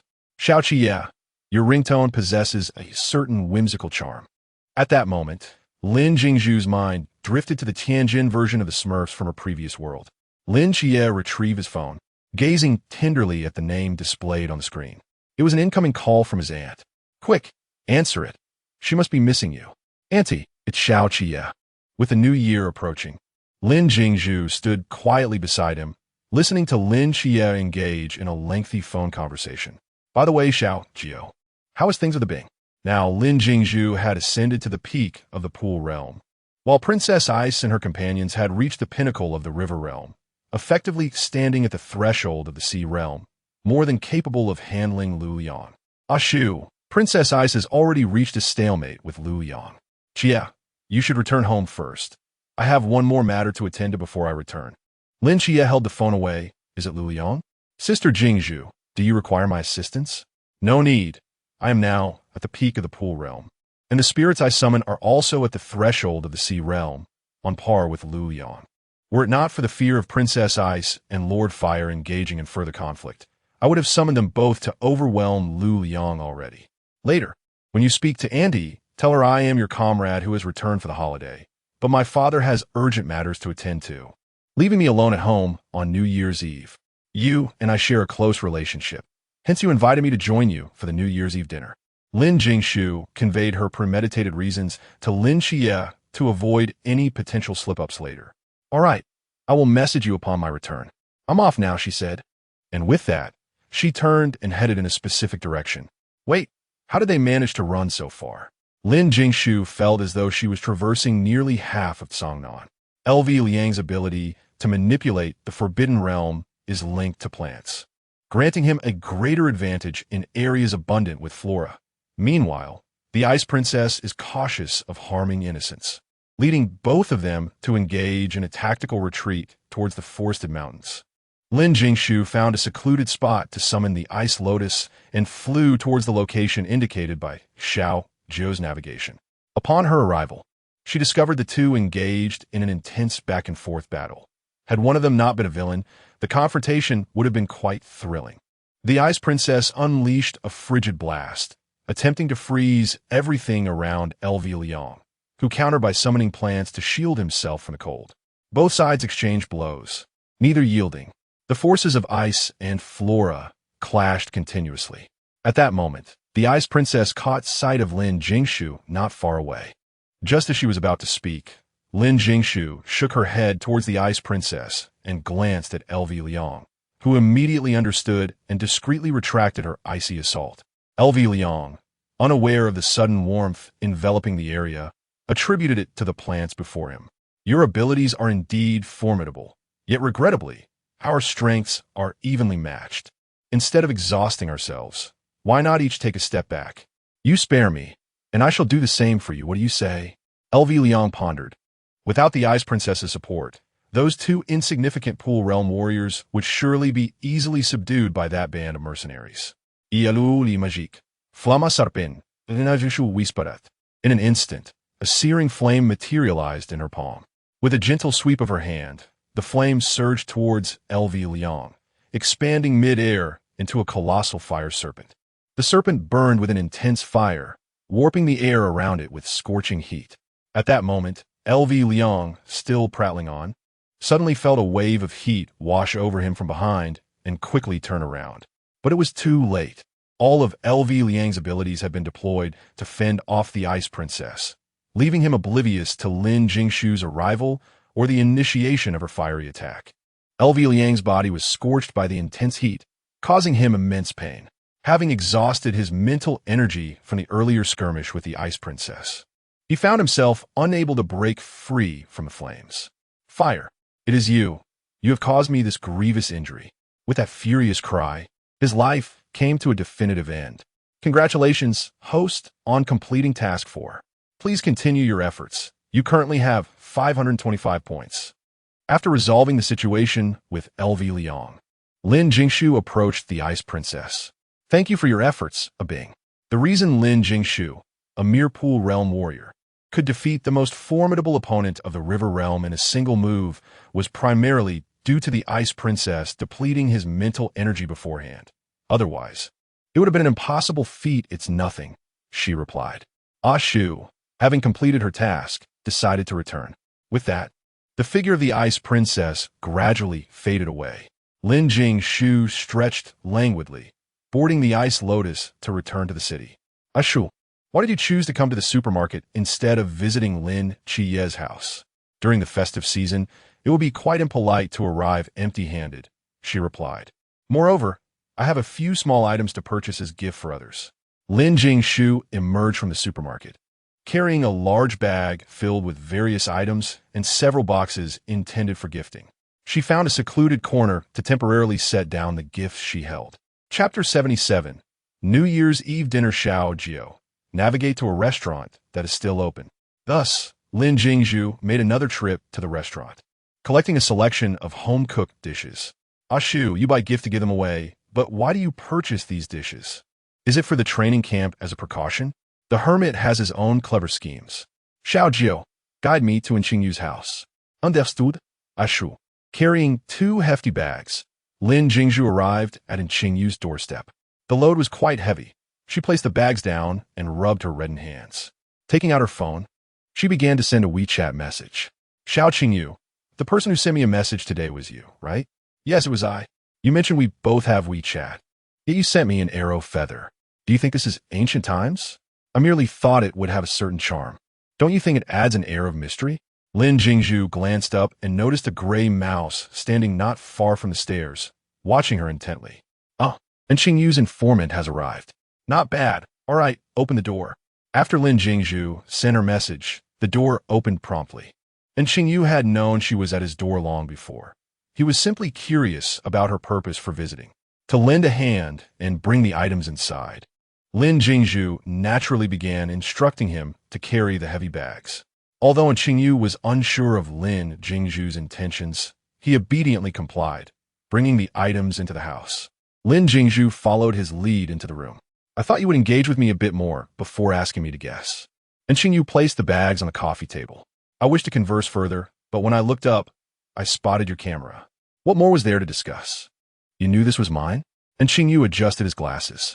And Qingyu had never shared his secrets with anyone. Yet Lin Jingshu surprisingly unveiled the truth in a single statement. Was it difficult to guess? This morning, upon waking, I found a gray mouse in my room. You see, mice are not uncommon, but gray ones are rare. Moreover, I had just cleaned my villa. I refused to believe that after a thorough cleaning, one could appear the very next day. As Lin Jingshu spoke, she began unpacking the contents of the bags. Honestly, I hadn't realized it until just now. Seeing the same mouse in different locations within a single day is no mere coincidence. Care to introduce yourself? Lin Jingshu feigned eagerness to listen. After that incident at the second school, I awakened a certain ability. I can obtain powers by dissecting mysterious corpses. This mouse is one of them. I dissected the head of a Nanda, serpent demon, and learned their abilities. The offspring of the assimilated Nanda, serpent demon, is this mouse, my fish species. No wonder. Well, I've shared my story. Now it's your turn. How did you find me? Do you have something to discuss? And Qingyu gazed at Lin Jingshu, a flicker of profound meaning passing through her eyes. How I found you is inconsequential. What truly matters is whether you know what day it is today, Lin Jingshu inquired. And Qingyu pondered for a moment before responding, It is New Year's Eve. Precisely. That is why I have come to wish you a happy new year. And Qingyu felt as though her intellect had been thoroughly subdued by Lin Jingshu, her lips twitching slightly as she replied, Thank you. And I wish you a happy new year as well. Indeed, during this festive season, one must indulge in delightful delicacies. I have brought some exquisite treats for you to enjoy as your New Year's Eve dinner, Lin Jingshu declared, retrieving the dishes she had purchased from a restaurant. Observing Lin Jingshu's ability to conjure food from thin air, and Qingyu's eyes sparkled with curiosity. Well, I have no further business here. I must return to enjoy my own New Year's Eve dinner. Farewell, little goldfish. With that, Lin Jingshu turned and swiftly departed, offering Qingyu no opportunity to speak. Shu, why are you running off so hastily after delivering his New Year's Eve dinner? Lin Jingshu mused to herself. What if Qingyu were to pursue me with further inquiries about my earlier comments? I have indeed revealed quite a bit, but as long as I refrain from clarifying, he can only remain curious. Therefore, to safeguard my little secrets, I must certainly make my exit swiftly. Upon reaching the entrance of Lin Chie's residence, Lin Jingshu retrieved her previously acquired gifts from the supermarket and began to dial his number. Hello, Sister Jingshu, have you arrived? I am downstairs at your house and can come up now. All right, I shall be right there. After hanging up, Lin Jingshu ascended the stairs with her belongings in tow. Why has Sister Jingshu purchased so many items? I can't arrive empty-handed if I am here to enjoy a meal. Hello, Annie. Hello. Brother Jean, I apologize for the intrusion. Congratulations, host. Task 2 has been completed, and you now have 540 points. Ah, it is you, my dear. I heard from our little Chia that you were his comrade from military service. What a coincidence. Wang Feng beamed at Lin Jingshu as she entered. Upon hearing that her son's comrade was coming over for dinner, she felt relieved, thinking how wonderful that Chia has made friends and is not being bullied. However, when Lin Chia explained that it was a girl he had previously met, Wang Feng began to suspect that he might have brought his girlfriend home, yet was too shy to admit it. How serendipitous. Your father is Chia's teacher, and he has become your comrade in arms. Lin Chia coughed awkwardly at his aunt's words. Indeed, it is all a matter of fate. As she observed the items Lin Chia had brought in, Wang Feng grasped Lin Jingshu's hand, saying, "Why are you spending money on gifts? It is the new year. After all, I consider this as my advance gift to you." All right, the dishes are ready. Come and taste how your aunt's cooking has turned out." As night fell and the lights began to twinkle, the group gathered around a table laden with delectable dishes, ready to embark on this grand New Year's Eve feast. Lin Jingshu took her seat beside Yang Jin, the steaming dishes exuding delightful aromas. The braised fish, resplendent in its crimson hue, symbolizes abundance year after year. The dumplings, resembling ingots, represent the invitation of wealth and prosperity. Wang Feng was the first to raise her drink, gazing at Yang Jin, who sat beside her, along with Lin Qiyi and the seemingly new girlfriend, Lin Jingshu. In the coming year, may we continue to flourish. The others echoed her sentiments, their glasses gently clinking together, the crisp sound resonating throughout the cozy room. As everyone began to savor the culinary delights, Wang Feng picked up a piece of rib and placed it into Lin Qiyi's bowl, smiling as she remarked, "Little Qi, do indulge a bit more. Let us see if your aunt's culinary skills have waned." Chapter 78. Jealousy. Lin Qiyi delicately lifted a piece of rib and praised, "How could it possibly be a regression? Auntie's cooking is simply the finest." Upon hearing Lin Qiyi's words, Lin Jingshu cast a mischievous smile in his direction. Having spent over 5 months in companionship with Lin Jingshu, he instantly discerned that she was concocting some mischief. Although he was unaware of her true intentions, he was certain they were not benign. In an attempt to silence her with food, Lin Qiyi hurriedly placed a rib in Lin Jingshu's bowl, saying, "Sister Jingshu, do have a taste. My auntie's cuisine is unparalleled." Seated at the head of the table, Wang Feng looked on with a sense of gratification at Lin Qiyi's actions. However, Yang Jin's countenance was far from pleasant at that moment. Suddenly, Yang Jin, sitting beside Lin Jingshu, spoke up, "Sister, I too would like to have that rib." His voice was somewhat subdued, tinged with a hint of dissatisfaction. Lin Jingshu, fully aware of Yang Jin's subtle sentiments, smiled faintly and unhesitatingly transferred the rib from her bowl to his. "Ashu, do you think Yang Jin is feeling jealous? Perhaps. After all, he is my chosen boyfriend, and I must indulge him." Indeed, after receiving the rib from Lin Jingshu, Yang Jin's expression visibly softened, the previously taut corners of his mouth gradually relaxing.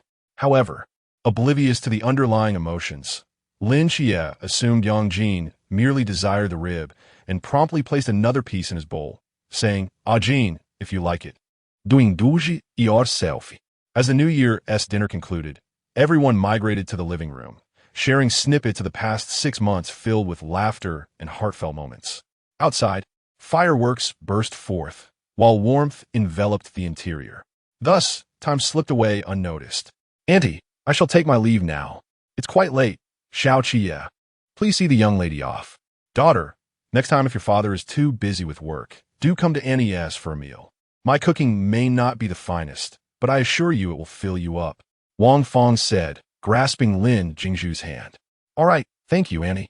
Ajin, goodbye." Lin Jingshu smiled, turning to wave gently at Yang Jin. His gaze followed her intently, revealing a profound sense of loss and reluctance. Yet, he did not allow these emotions to affect his response, obediently replying, "Goodbye, sister."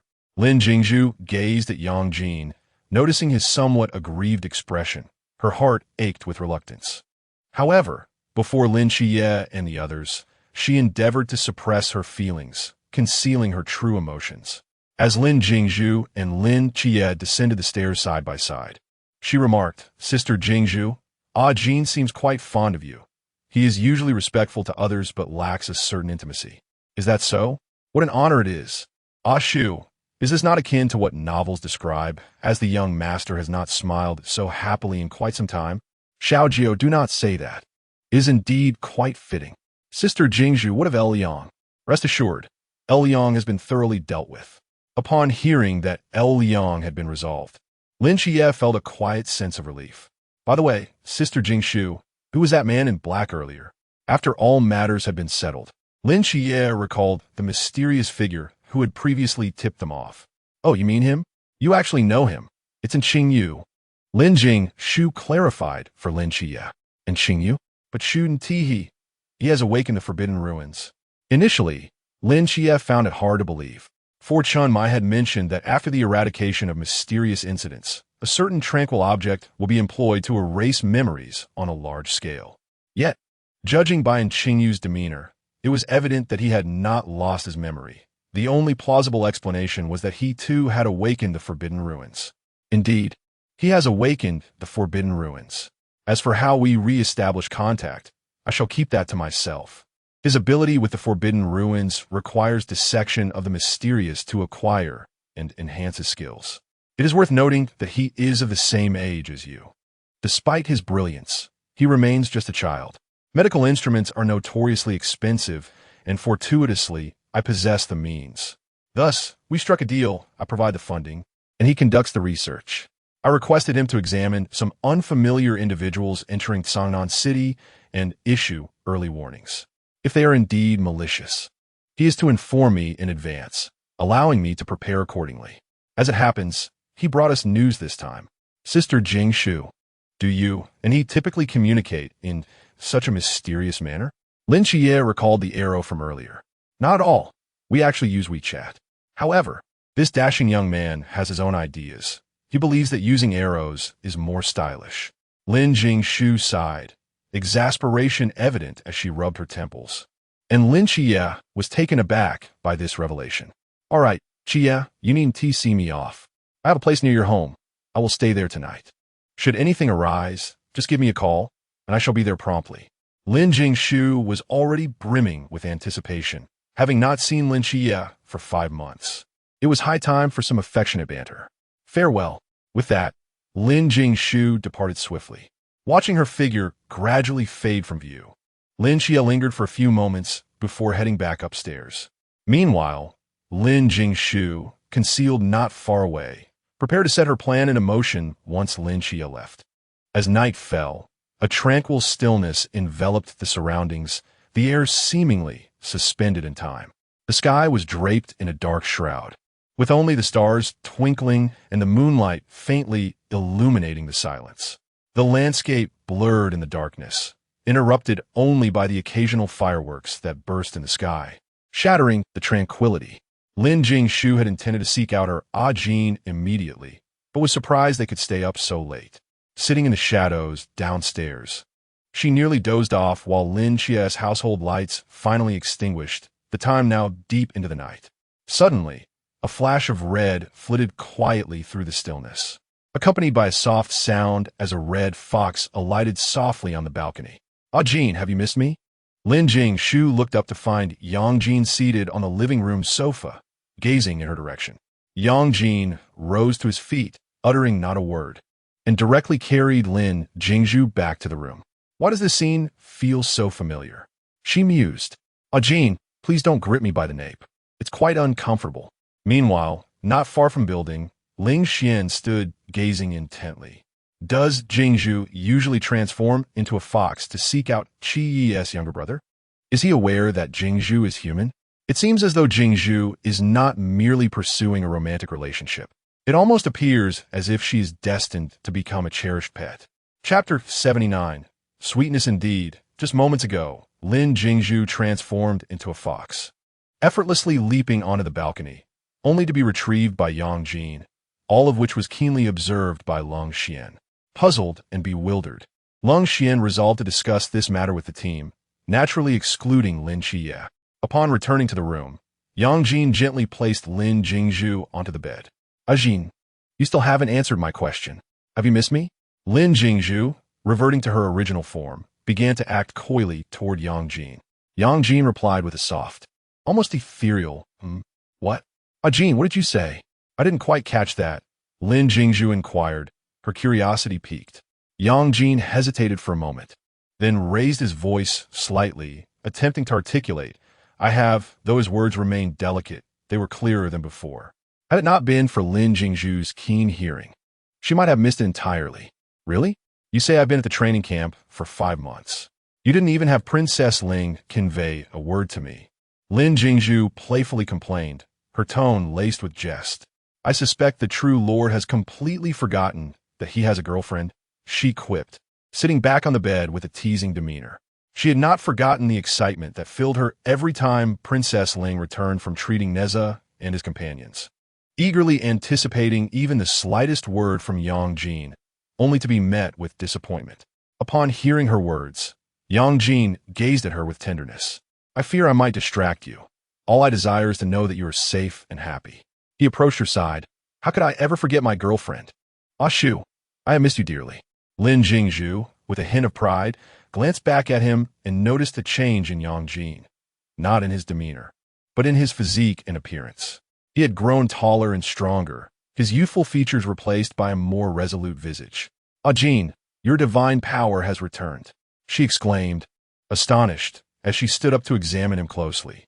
Indeed, Ah Shu, I have consumed all the soul-nurturing pills you left for me, and my realm has nearly been restored. He replied, That's splendid. Lin Jingshu exclaimed, throwing herself into Yang Jin's embrace. These muscles, this physique. Oh my, you've certainly been well taken care of. Yang Jin joged awkwardly. Ah Shu, please, he said, swiftly capturing her wandering hands to halt her playful antics. Yet, Lin Jingshu showed no intention of stopping. She lifted her head, her bright eyes fixed on Yang Jin, a faint smile gracing her lips. Ah Jin, now that you have regained your divine status, it seems I am no longer bullying a minor, am I? Lin Jingshu whispered, her voice tinged with mischief. As she spoke, she gradually leaned closer to Yang Jin, the distance between them diminishing. In Lin Jingshu's gaze, Yang Jin's face gradually magnified, a subtle blush appearing upon his cheeks, his eyes betraying an unmistakable shyness. Ashu. Yang Jin's voice was somewhat hushed, as if he wished to articulate something, yet was interrupted by Lin Jingshu. Ah Jin, we are in a romantic relationship. It has been 5 months since we last met. Absence makes the heart grow fonder. Lin Jingshu's tone grew increasingly tender, her breath quickening, intertwining with Yang Jin's, creating an atmosphere thick with ambiguity. Ah Jin, you wouldn't refuse me, would you? The last words escaped Lin Jingshu's lips, almost whispered against Yang Jin's ear, her breath gently caressing his earlobe, causing him to tremble involuntarily. Woof, woof, woof, woof. Ah, kiss him, how sweet. At that pivotal moment, the voice of Xiao Lai shattered the intimate ambience. Yang Jin suddenly stepped back. Ah Shu, let us discuss serious matters first. A blush still lingered on his face, his gaze wandering restlessly. I was so close to Yang Jin's lips, just a mere inch away. It drives me mad.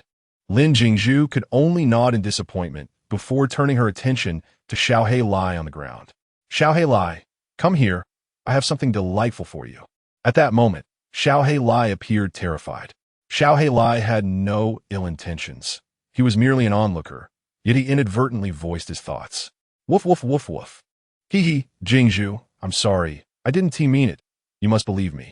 As he spoke, he hurriedly scurried behind Yang Jin for cover. Woof, woof, woof.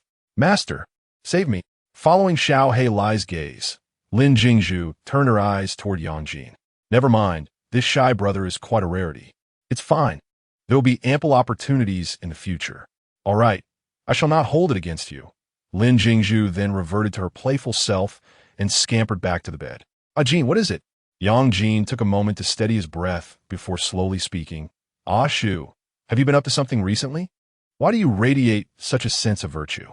Virtue? Lin Jingshu pondered for a moment. I sensed the intentions of the ancient God Church beforehand and informed Instructor Yuan. The initial aim of the ancient God Church was to seize Missile Base 39. Does that count? Lin Jingshu recalled this matter instantly. It should count. However, it has been a long time since anyone has garnered such virtue. Why has it been so long? I'm not certain when it began, but the heavenly path ceased to bestow virtue, and most people thereafter attained divinity through their own merits and cultivation. Such occurrences of attaining divinity through virtue have not transpired again. However, this may indeed be your opportunity. Attaining divinity through virtue? Is that still possible? Lin Jingshu inquired, astonished.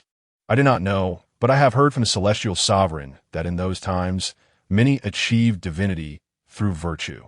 Lin Jingshu nodded in a daze. Suddenly, Yang Jin recalled something and asked, also, previously I sensed that you and your brother visited the training camp to see us. But who is that foreign deity by your side? Why has she appeared among you? Lin Jingshu lazily stretched her limbs. That figure is Nyx, the goddess of night from ancient Greek mythology. The goddess of night? How could she suddenly manifest beside you and your brother? Yang Jin had heard a bit about this Greek goddess. After all, she is one of the 5 primordial deities of Greece and holds a prominent position within the Greek pantheon. In truth, my knowledge of her is somewhat limited. I only know that when the mist descended, the Greek gods, in an effort to preserve their divine powers, began to offer sacrifices, and coincidentally, they chose Nyx's offspring. Chapter 80. Happy New Year. As you may know, most of Nyx's children are not of virtuous nature, akin to deities of death, destruction, and specters. Zeus, seizing upon this, sacrificed nearly all of Nyx's offspring. For a mother, the loss of her children is tantamount to her own demise. The details of what transpired afterward remain unclear to me. Some say she perished, while others claim she descended into madness.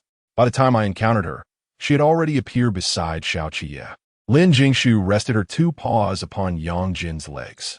Shortly after the training concluded, I suddenly sensed a divine presence and followed it, discovering Nyx engaged in conversation with Xiao Qiye.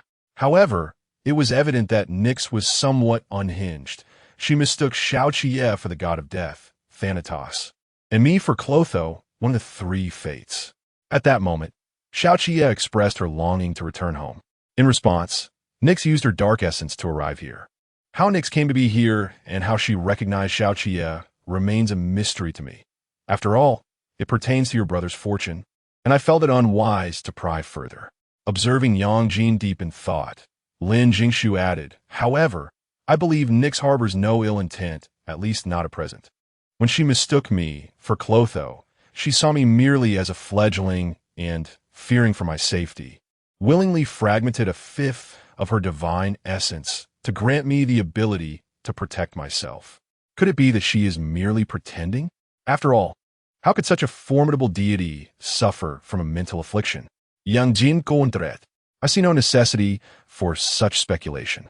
Firstly, Xiao Qiye and I are mere novices, yet she was able to bestow a 5th of her essence upon a complete stranger who posed no threat. That seems implausible. Moreover, she appears to be quite obedient to Xiao Qiye. After we finished observing your return, we encountered the chief instructor, and Xiao Qiye effortlessly navigated the situation with just a few words, even telling Nyx, "It is time for you to go." Nyx obediently nodded and vanished. If Nyx truly harbored ulterior motives, what could they possibly be? She relinquished her essence and complied with a mortal's command. All right, Ajin, there is no need to overthink it. The path will reveal itself when we reach the mountains. Lin Jingshu consoled him. Yang Jin, absorbing her comfort, realized that overthinking was futile.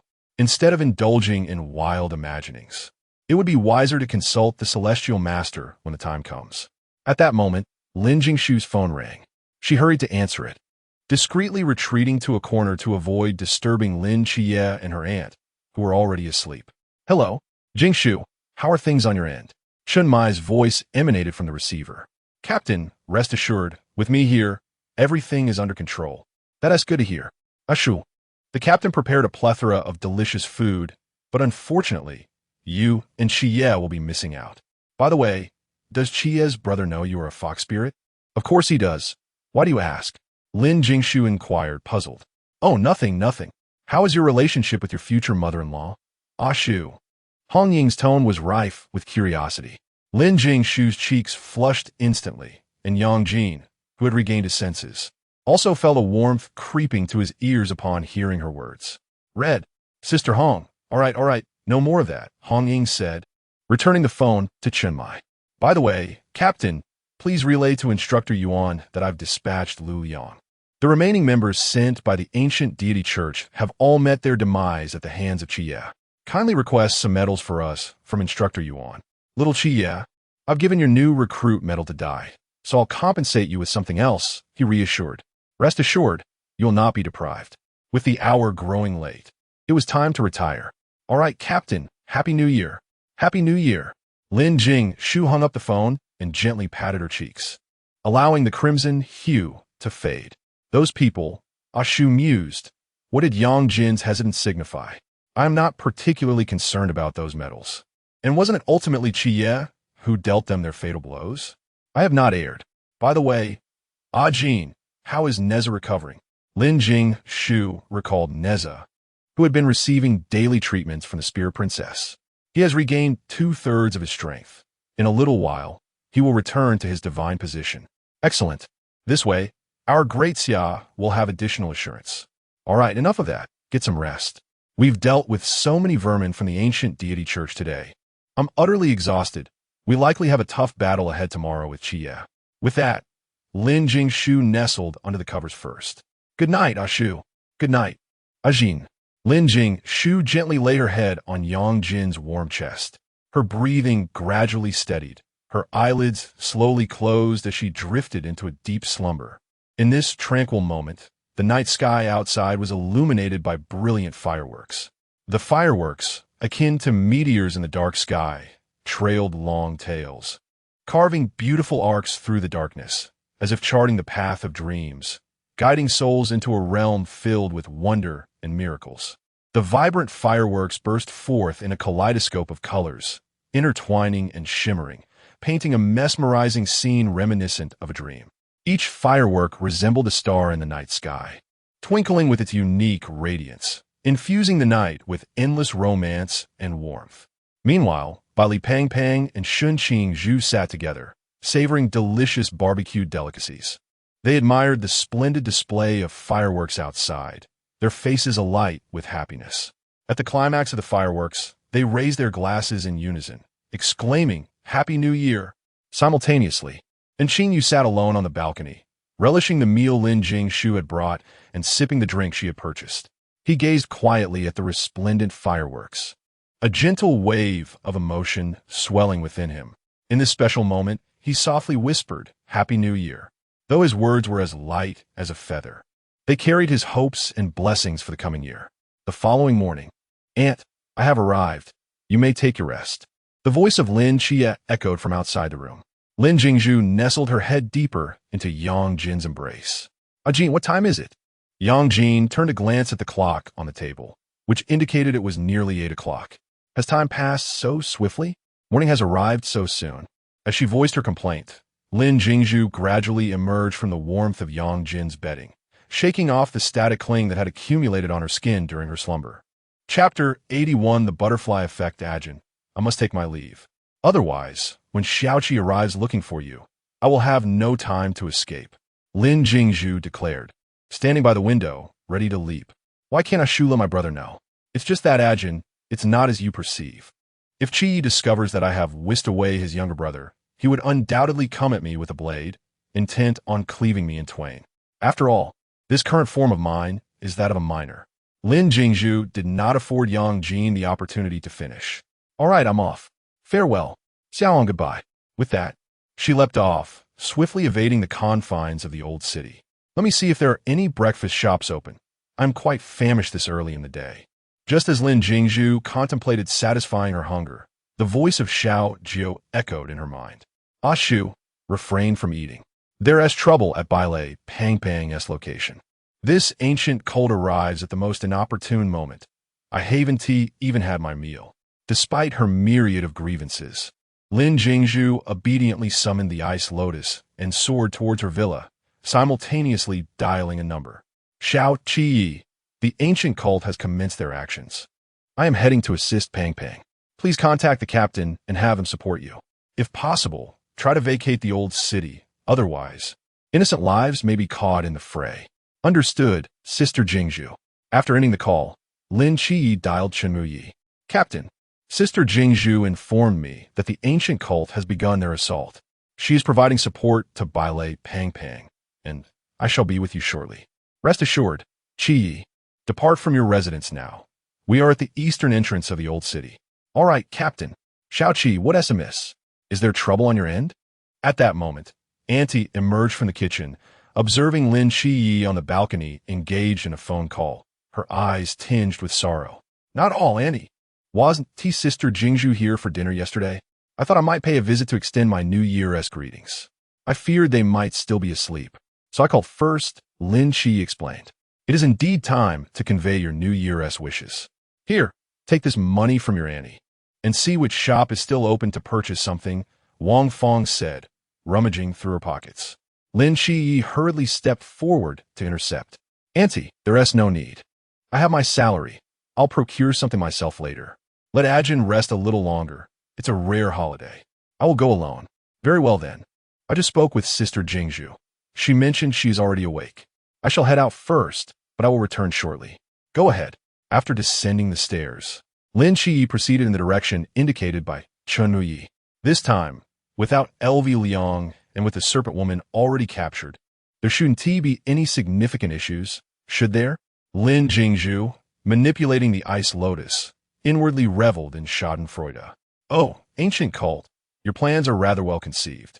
Regrettably, I have encountered a bug that has caused your plans to unravel completely. At that moment, a fireball hurtled towards Lin Jingshu from the ground. Ashu, be cautious of the fireball below. Upon hearing Xiao Jio's warning, Lin Jingshu found the fireball was less than a meter away from her. In that instant, the ice lotus beneath her was shattered by the fireball, and Lin Jingshu was violently thrown to the ground. Struggling to rise, she beheld the golden-haired, blue-eyed man before her. Who are you? Why are you attacking me? Lin Jingshu regarded him warily. Oh no, how did a Sea Realm individual come here? Is that rotund one actually here for me? I am the 11th seat of the Believers. It is a pleasure to meet you, Miss Lin. What nonsense is this? The 11th seat of the Believers? In the original story, aren't there only Lu Liang, Han Xiaoyun, and the serpent woman among them? Where did this 11th seat come from? Could it be the butterfly effect I inadvertently caused? It seems my influence is quite significant. A mere rookie from the Pool Realm has compelled the ancient God Church to dispatch a Sea Realm individual to eliminate me. Lin Jingshu scoffed derisively. Miss Lin, if you are willing to join us, then we shall be friends. How could friends take each other's lives? The man stated with a smile, standing not far from Lin Jingshu. Dreaming of having me join your ancient God Church. In that case, I apologize, Miss Lin. The 11th seat took the initiative, unleashing a searing fireball from his palm that rushed toward Lin Jingshu, distorting the very air it traversed. Miss Lin, my flame is destined to conquer your ice system. You cannot defeat me. Whether I can win is not for you to decide. Yellowwally magic, Ice Princess. In an instant, the Ice Princess materialized beside Lin Jingshu. Observing the oncoming fireball, she let out a soft snort and waved her hands, erecting a crystal-clear ice wall before her.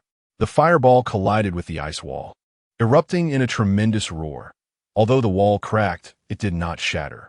Seizing the moment while the 11th seat prepared another attack, the Ice Princess deftly leaped forward, her hands sweeping to unleash a torrent of ice spikes that rained down upon the 11th seat. With remarkable swiftness, the 11th seat ignited into a blaze, enveloped by a formidable shield of fire.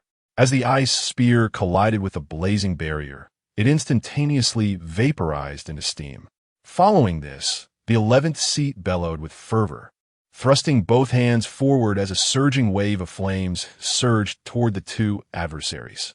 The Ice Princess, accompanied by Lin Jingshu, swiftly retreated to evade the onslaught. It is futile. My rank surpasses yours, and you stand no chance of victory, she declared. Gritting her teeth, the Ice Princess summoned an intense chill, striving to suppress the flames with formidable low temperatures. Concurrently, numerous ice spears whirled at high velocity within the storm, directed toward the 11th seat. Chapter 82. Arrival in the Chuan realm. With a sudden flourish of his hands, the 11th seat conjured a towering wall of flames that surged into existence. The ice spikes launched by the Ice Princess collided with the fiery barrier, only to be consumed by the inferno dissipating into vapor. This won't do. The Ice Princess's realm is inferior to that of the 11th seat. Regardless of her formidable strength, she cannot unleash her true power, she thought. As her attacks began to wane, beads of sweat dotting her forehead. Meanwhile, the 11th seat remained relentless, summoning a colossal fireball to hurl towards her. Upon witnessing this, the Ice Princess furrowed her brow, once again casting a spell to erect a massive ice wall in a bid to thwart the fireball's advance. However, due to the exhaustion from their earlier skirmish, her mental energy was nearly depleted. As the fireball collided with the ice wall, flames erupted and spread wildly, swiftly melting the barrier. It seems I must summon the Fire Lord. Hopefully, they will not engage in conflict, she mused. At that moment, Lin Jingshu suddenly felt a surge of mental energy, a refreshing current coursing through her body, revitalizing her nearly exhausted reserves. Congratulations, host, on your ascension to the Chuan realm. You have been awarded 200 points and may now choose a new Yi Luo Li spirit as your companion. Shixi Yanju Duons Fait Pas Jinwo, Jingzi. You leveled up so quickly, even faster than Lin Chia. Perhaps it is due to my extraordinary talent. But that can wait. First, I must defeat this 11th seat. Lin Jingshu thought, a hint of a smile gracing her lips. As she experienced this transformation, the Ice Princess felt the shift in the battlefield as well. You have been promoted, so what? You still cannot defeat me, she remarked coolly, casting a sidelong glance at the 11th seat while conjuring a massive ice spear to hurl at him. The 11th seat dodged to the side, the ice spear grazing his shoulder as it flew past, leaving a deep mark on the ground. The two engaged once more, their powers colliding in a dazzling yet perilous display of ice and fire. Suddenly, the Ice Princess seized the opportunity to cast an ice-binding spell, freezing the ground beneath the 11th seat, the ice swiftly creeping upwards and restricting his movements. Taking advantage of this, the Ice Princess unleashed a barrage of ice spikes aimed directly at him. The 11th seat struggled desperately to break free from her binding spell, but the ice seemed to cling to him as though it were a part of his own being. No matter how hard he fought, he could not shake it off. In the end, he could only watch helplessly as the ice spikes hurtled toward him, piercing him without mercy. Afterward, the 11th seat lay with wide eyes, filled with disbelief. Lin Jingshu approached him to confirm his demise, sighing in relief once she ascertained he was truly gone. With those eyes wide open, he seemed to be trying to intimidate someone. While his flames were indeed formidable, they were merely a borrowed power. In contrast, our Ice Princess was the sovereign of ice. One was a mere imitation, while the other was the essence itself. The disparity was evident. Let this be a lesson for the next life. Be sure to investigate thoroughly before stepping into the limelight. Lin Jingshu directed a scornful remark at the deceased 11th seat. She rose, brushing off non-existent dust from her trousers. Bing, you're simply extraordinary. Lin Jingshu gazed at the Ice Princess with starry eyes. The Ice Princess smiled and replied, It is not that I am exceptionally strong. Rather, your realm has ascended most opportune. All right, I must take my leave. Someone is approaching from that direction. She added, Is everything all right, Instructor Yuan? Has the situation with the plump one concluded? After their conversation, Lin Jingshu turned towards the direction indicated by the Ice Princess and soon spotted Yuan Gang running toward them. I have just slain the sea realm over there. The plump one mentioned you were out of contact, so I hurried over. Who was it? The 11th seat of the ancient god church. The 11th seat? The sea realm. Yuan Gang exclaimed. Astonishment etched across his face as he beheld the lifeless body of the 11th seat on the ground. You now possess the ability to encircle and annihilate. What did you level up? As Yuan Gang pondered Lin Jingshu's newfound strength to confront the sea realm, he turned to observe her closely, realizing that she had indeed ascended to the river realm. Just moments ago, Lin Jingshu had remarked with ease. At that moment, Yuan Gang's expression conveyed, Are you a freak? How is it that this realm seems as simple to you as sipping water? If you are already in the river realm, will you not reach the sea realm by the time you graduate from the training camp? Instructor Yuan, you exaggerate. How could that be possible? Although she spoke otherwise, Lin Jingshu's demeanor clearly expressed, Indeed, I am that formidable. By the way, Instructor Yuan, how is Chiye faring? Let us hope the butterfly effect does not harm Chiye and the others. Captain Shun and Team 136 have already engaged Han Xiaoyan. I directed Lin Jingshu to assist when I took over the situation with the plump one. Yuan Gong scrutinized Lin Jingshu thoroughly, confirming she bore no injuries before he slowly spoke. What? It has already begun?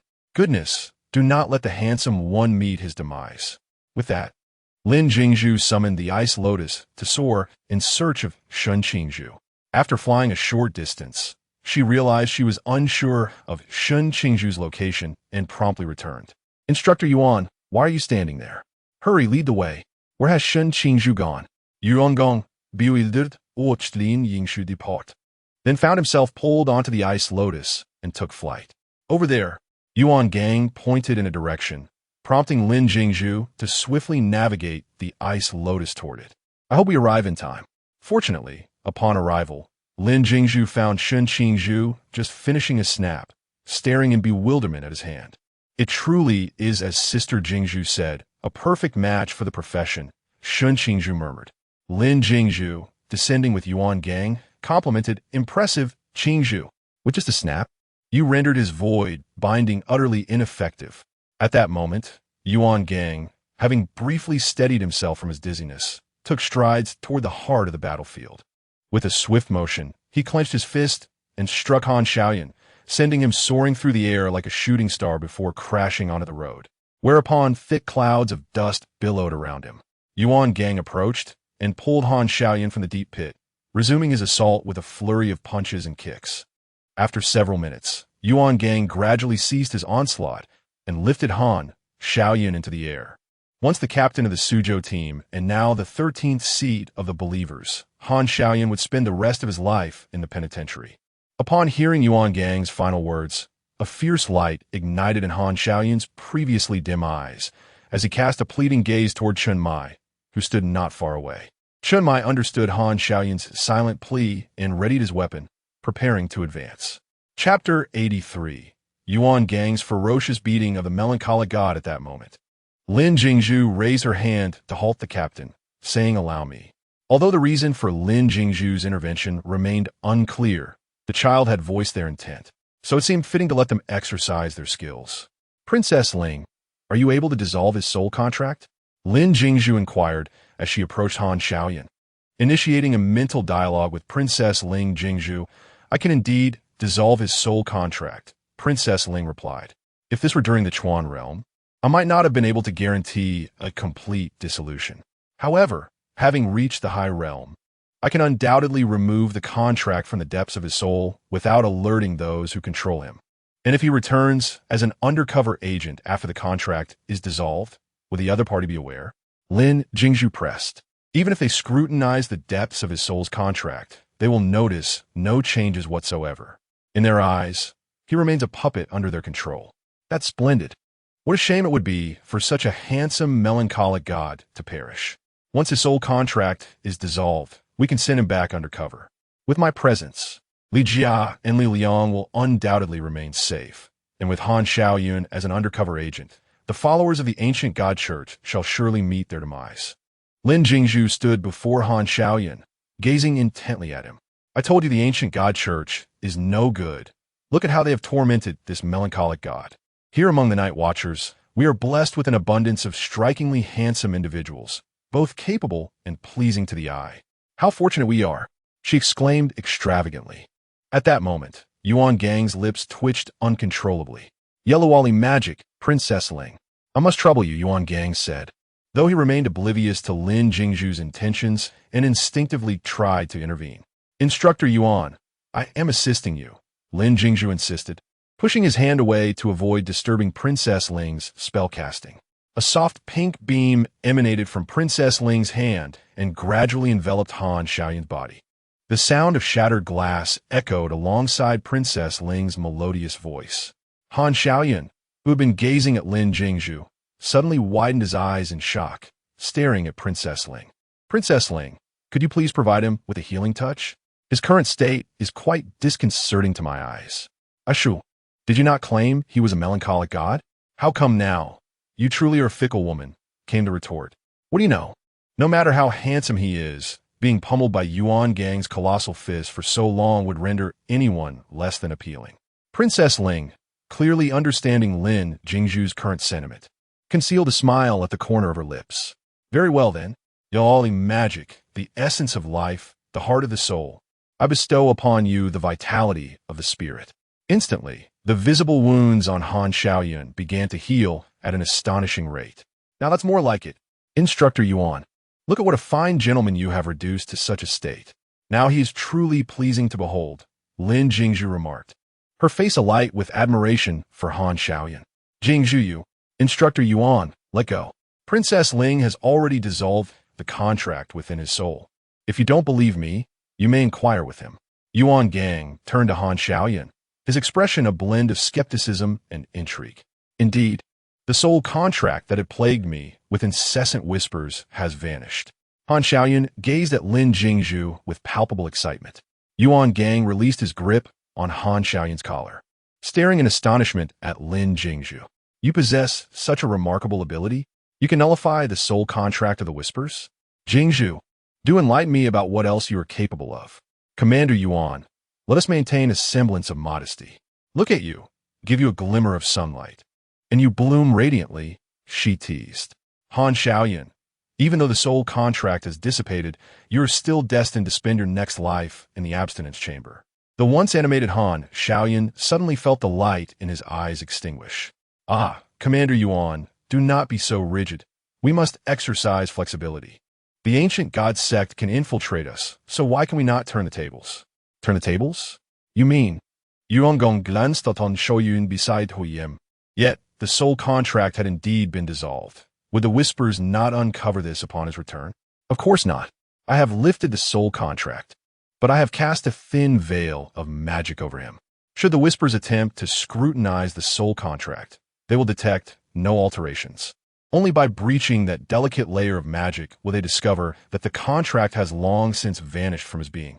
The only ones capable of perceiving this enchantment are the celestial beings summoned by Jingshu. The spirit princess elucidated softly while standing nearby. Well then, Jingshu, my task is complete, and I shall take my leave. Very well, farewell, spirit princess. What do you say? Shall we take a gamble? The ancient god sect has slain your comrades. Do you not yearn for vengeance? Lin Jingshu inquired of Han Xiaoyun. Undoubtedly, from the day my comrades perished, there has been no longer a Captain Han Xiaoyun of the Gusu squad, only a puppet consumed by a desire for revenge, yet rendered powerless. Now that I have an opportunity for retribution, I shall not let it slip away. At this moment, Han Xiaoyun turned to face Yuan Gang. I am aware of my heinous sins. My hands are stained with the blood of countless night watchmen, and I deserve to die. Yet, I wish to slay the whispers myself. Once I have vanquished them, you may do as you please. I shall not protest. Yuan Gang regarded the resolute Han Xiaoyun before him and let out a resigned sigh.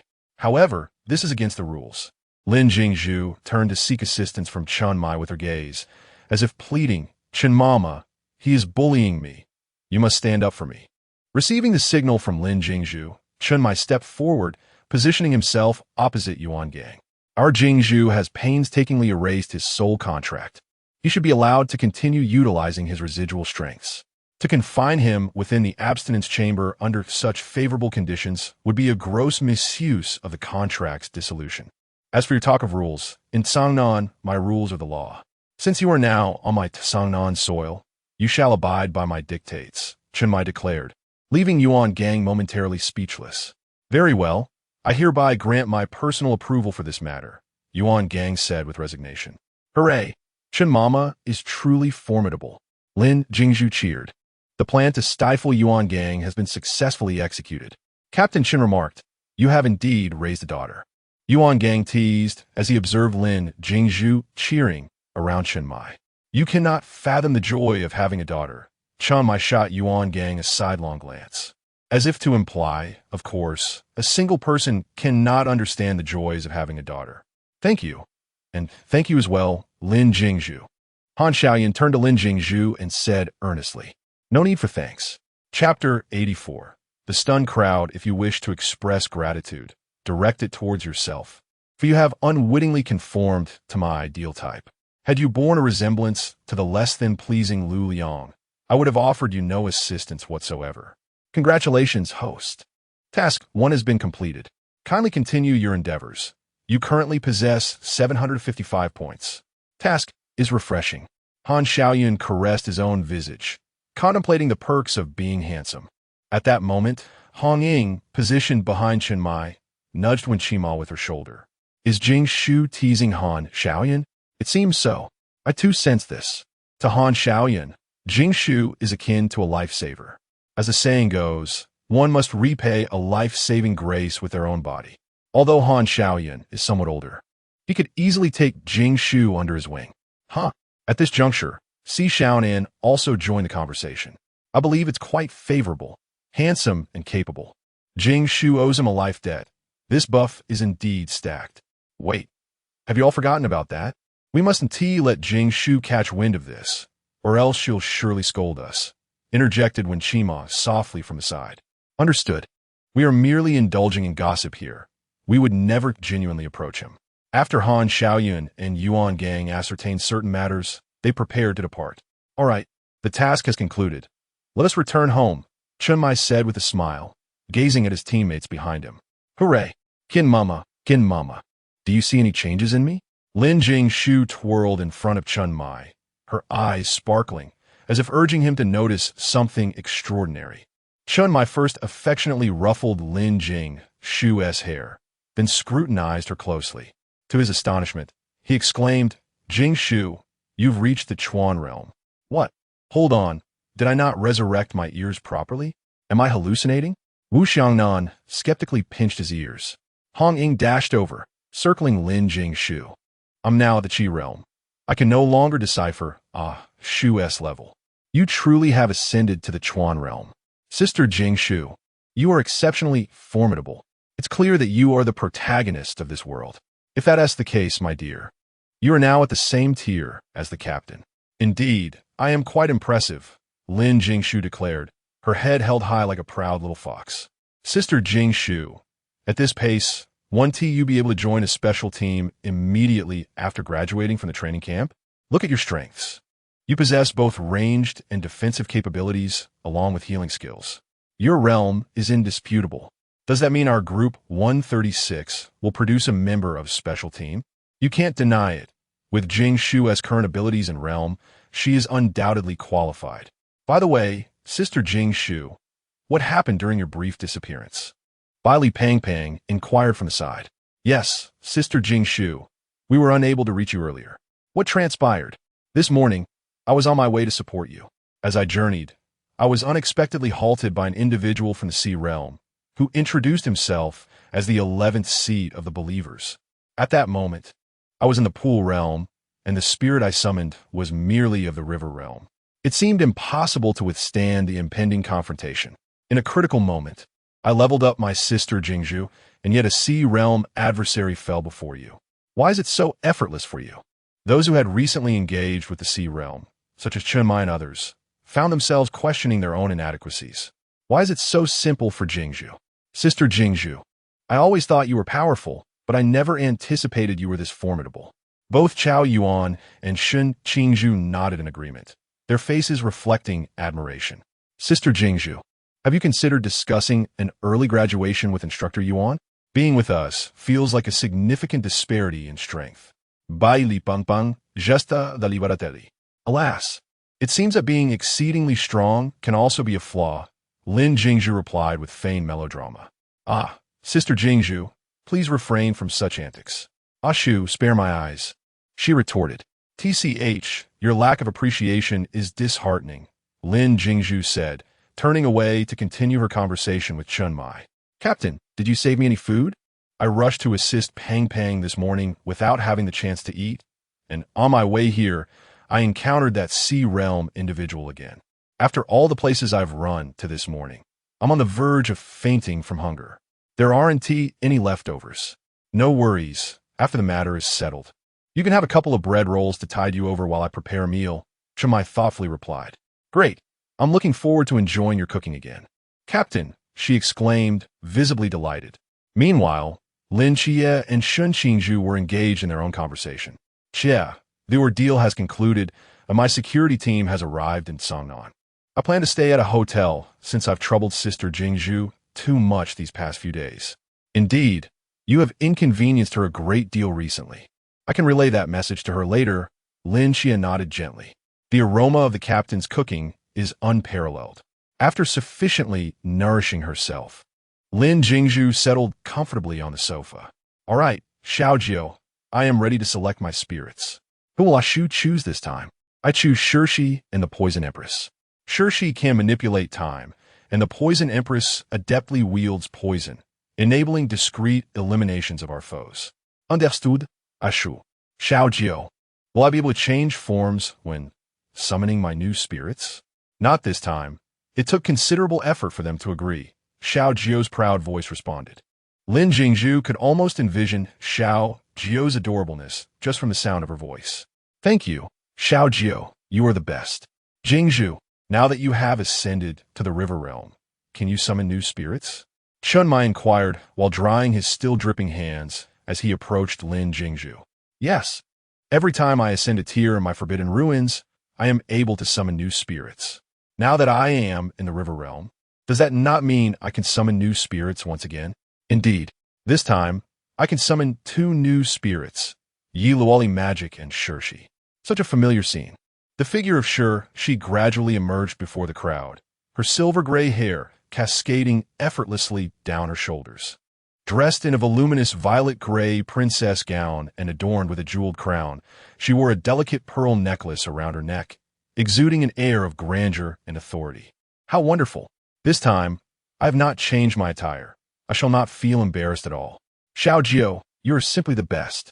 Keeping it low-key. She lifted her gaze slightly towards the members of Team 136 and greeted them. Hello, everyone. I am Shi, the guardian of the laws of time. The laws of time? Jingshu, you are truly formidable. Chapter 85. Lin, distributing flyers. 7 nights, Jingshu. Will there be a cost if you invoke the laws of time? Wu Xiangnan inquired solemnly. After all, with the precedent set by the mass squad leader Wang Mian, it was prudent to ask. Cost? None. Does the consumption of mental energy count? Is it merely the depletion of mental energy? Indeed, however, with my current prowess in the Chuan realm, I can only trace back a maximum of 30 minutes. Beyond that, my mental strength falters. That is already quite remarkable. Consider that when the 8-headed serpent landed in the East China Sea, Wang Mian traversed an hour at the expense of several years of his life. Yet you, still in the Chuan realm, can effortlessly revert half an hour without any loss. That is truly impressive. Ashu, I retract my previous statement. Earlier, I confidently asserted that you would surely join a special squad. Now, I dare to envision you assembling one. Indeed, with Jingshu's mastery of time, ice, fire, and healing, if a special squad were to be formed, she would undoubtedly lead it. Remarkably, while others possess but a single domain or law of power, Jingshu already encompasses several. Well, how Jingshu will proceed remains contingent upon her own choices. Captain, come and witness my temporal prowess. But won't we forget what occurred before the time reversal? If I apply the time reversal to just one individual, others can record or observe the event without issue. Lin Jingshu surveyed the group and ultimately fixed her gaze upon Lin Qiyi. I recall that the temporal anarchist, Wang Mian, seemed ineffective against you. I wonder if my time laws will yield different results. Would you care to test it? Certainly. I am eager to ascertain the effects. Lin Jingshu approached and handed Lin Qiyi a stack of flyers. Sister Jingshu, what does this mean? Am I to distribute these flyers? Lin Qiyi asked, perplexed as he held the bundle. What are you thinking? Little Qiyi, this is for you to toss into the sky shortly, so that she can properly utilize the time reversal. Otherwise, how would I exemplify it? I could strike you, then have she rewind time to heal your wounds? Am I suffering from a severe ailment? Lin Jingshu shot Lin Qiyi an exasperated glance. If you truly wish to distribute them after the test, you may step out and earn a little extra, yes? No, Sister Jingshu. Lin Jingshu then turned to the others beside Lin Qiyi and instructed, Captain, please step back. Do not remain so close to Qiyi, lest I fear the radiation may affect you. Once Chunmai and the others retreated to a distance of 3 meters, Lin Jingshu acquiesced. She looked once more at Lin Qiyi and then at Shi. Are you prepared? I am ready, Sister Jingshu. Very well. Upon hearing Lin Jingshu's words, Lin Qiyi forcefully tossed the flyer high into the air. The moment the flyer departed from his grasp, Shi, standing beside Lin Jingshu, began to recite an incantation swiftly. Yi Luoli magic, celestial stars afloat. Positioned within the sands of time, rewind the clock. In an instant, the flyer that had just been thrown into the air by Lin Qiyi was drawn back by an invisible force, as if the entire scene were being played in reverse, ultimately landing neatly back in Lin Qiyi's hand. How about that, Qiyi? Lin Jingshu inquired. Sister Jingshu, your temporal magic holds no sway over me. Wow, truly the protagonist. You are indeed formidable. Perhaps it is because you belong to the divine ruins, which is quite normal. Wu Xiangnan adjusted his glasses and remarked earnestly. Lin Jingshu turned to Shi, expressing her gratitude. Thank you, Shi. No need for thanks. I shall take my leave now. All right, you have now met our first new fairy. Let us welcome the second. Yi Luoli magic, poisonous evening crimson. Before them stood a figure clad in a flowing purple gown paired with striking red high heels, exuding an elegant and statuesque aura. The gown was intricately detailed, adorned with scale-like embellishments that enhanced its mystique. Poison Lady Yu, Lin Jingshu gasped in astonishment. As her gaze rose, she beheld a woman whose deep-set eyes sparkled like stars, her gaze bright and animated, her lips a luscious crimson. You're poison. Since the fairy realm has been severed from the human world, all fairies influenced by humanity have returned to normal. The wounds of Pang Zun, my poison, and the radiation from those two siblings are now resolved. That's splendid. A beauty like Sister Shifeng shouldn't have to wear those mysterious masks. All right, cease the flattery. Aren't you going to introduce me to your friends? Prompted by poisonous evening crimson, Lin Jingshu suddenly remembered her most pressing task. She turned to introduce the team leader. This is the Poison Lady, Poisonous Evening Crimson, the master of toxins. Using poison? This ability, when wielded skillfully, can be quite formidable. Due to Sister Shifeng's potent venom, let us simply demonstrate a minor toxicity. Lin Jingshu suggested, Sister Shifeng, please utilize your poisonous threads to corrode the floor slightly. Anything more might pose a significant threat to my friends. Certainly. Yeluoli Manjik, Poisonos Tirits. Before them, Poisonous Evening Crimson unleashed purple threads from her hands, targeting the floor as indicated by Lin Jingshu. In less than half a second, the once sturdy and aesthetically pleasing wooden floor was corroded into a large hole, which continued to expand outward. Lin Jingshu cast the spell of the Spirit Princess to restore the damage. This is Sister Shifeng's ability. I assure you, in this world, even deities may not withstand my sister's poison. And Jingshu, you're earlier. It is because the Spirit Princess and Sister Shifeng hail from the same realm, familiar with each other's techniques, naturally possessing strategies to counter them. However, if you remain here, it poses a significant danger. Chenmai nodded in agreement with Lin Jingshu's assertion. Indeed, the toxic fumes emanating from the recently corroded floor could be sensed even from a distance. Had these toxins been directed at him, he would undoubtedly have succumbed within half a minute. The recently unleashed spell exhibited formidable power. Even I, possessing the divine ruins, felt an overwhelming urge to steer clear, sensing the peril it presented. If even the divine ruins reacted this way, it is evident that this poison is beyond anyone's ability to neutralize. Chenmai silently nodded, lost in contemplation. Chapter 86. Remembering wealth and prosperity Ashu. At present, I wish to convey but one sentiment. In times of wealth and prosperity, do not forget one another.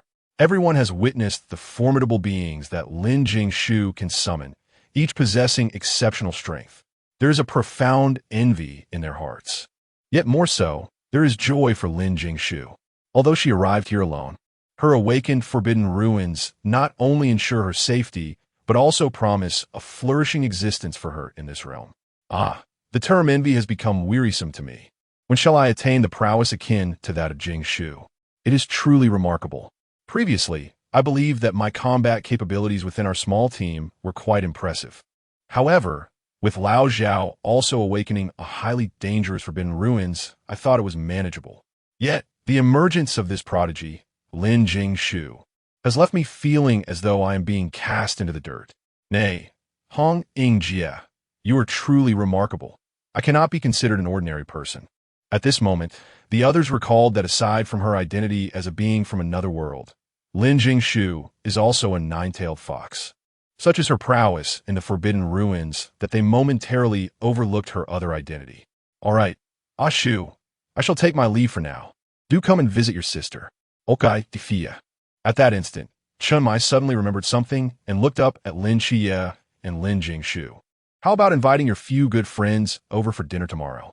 Previously, we did not gather you all since you were targets.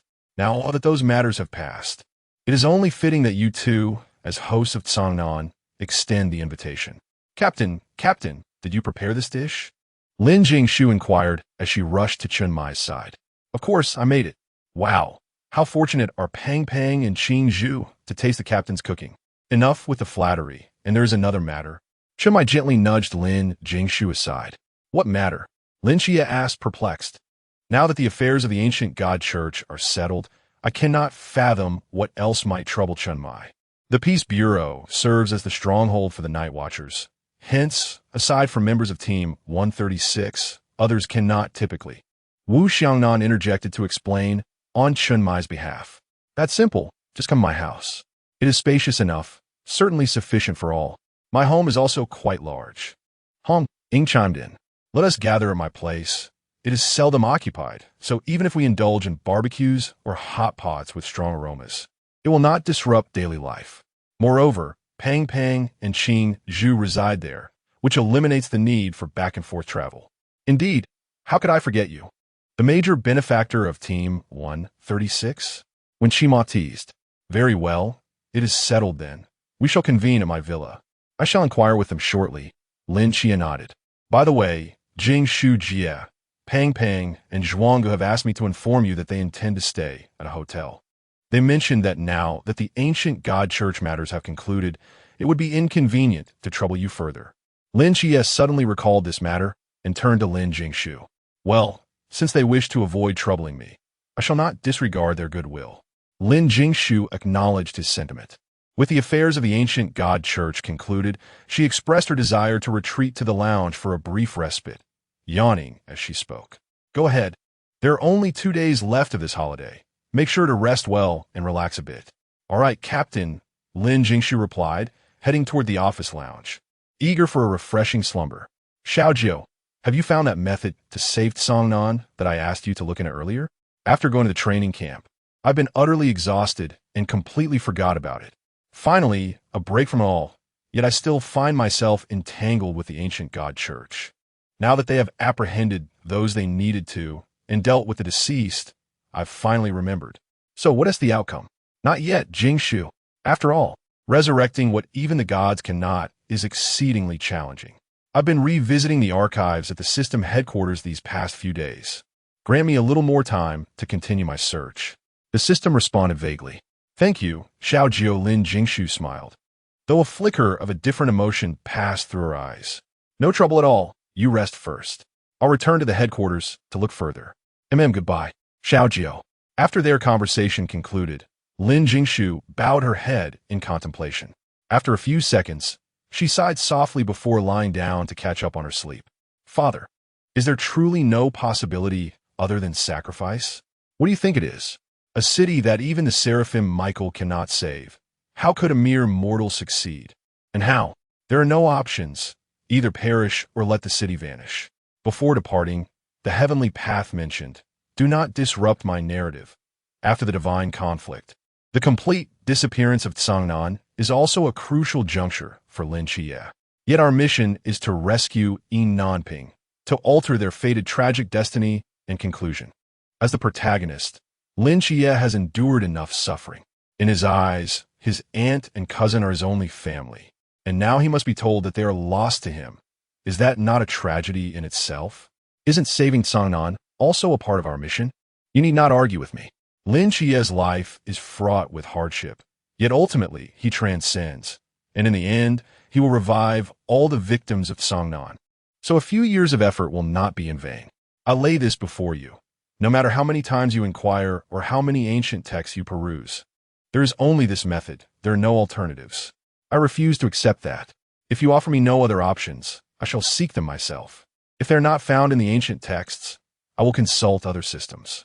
In the myriad worlds, there must exist a means to save a city, a method that does not demand a life in exchange for success. After stating this, a charming young man turned in anger and departed. The man left behind slowly turned, gazing thoughtfully in the direction of the retreating figure. The visage of this man bore a striking resemblance to that of the young man who had just departed, with only a few years of age and a more resolute demeanor setting him apart. After a considerable time, the words floated through the air, seemingly dissolving into the atmosphere, yet perhaps finding refuge within someone's heart.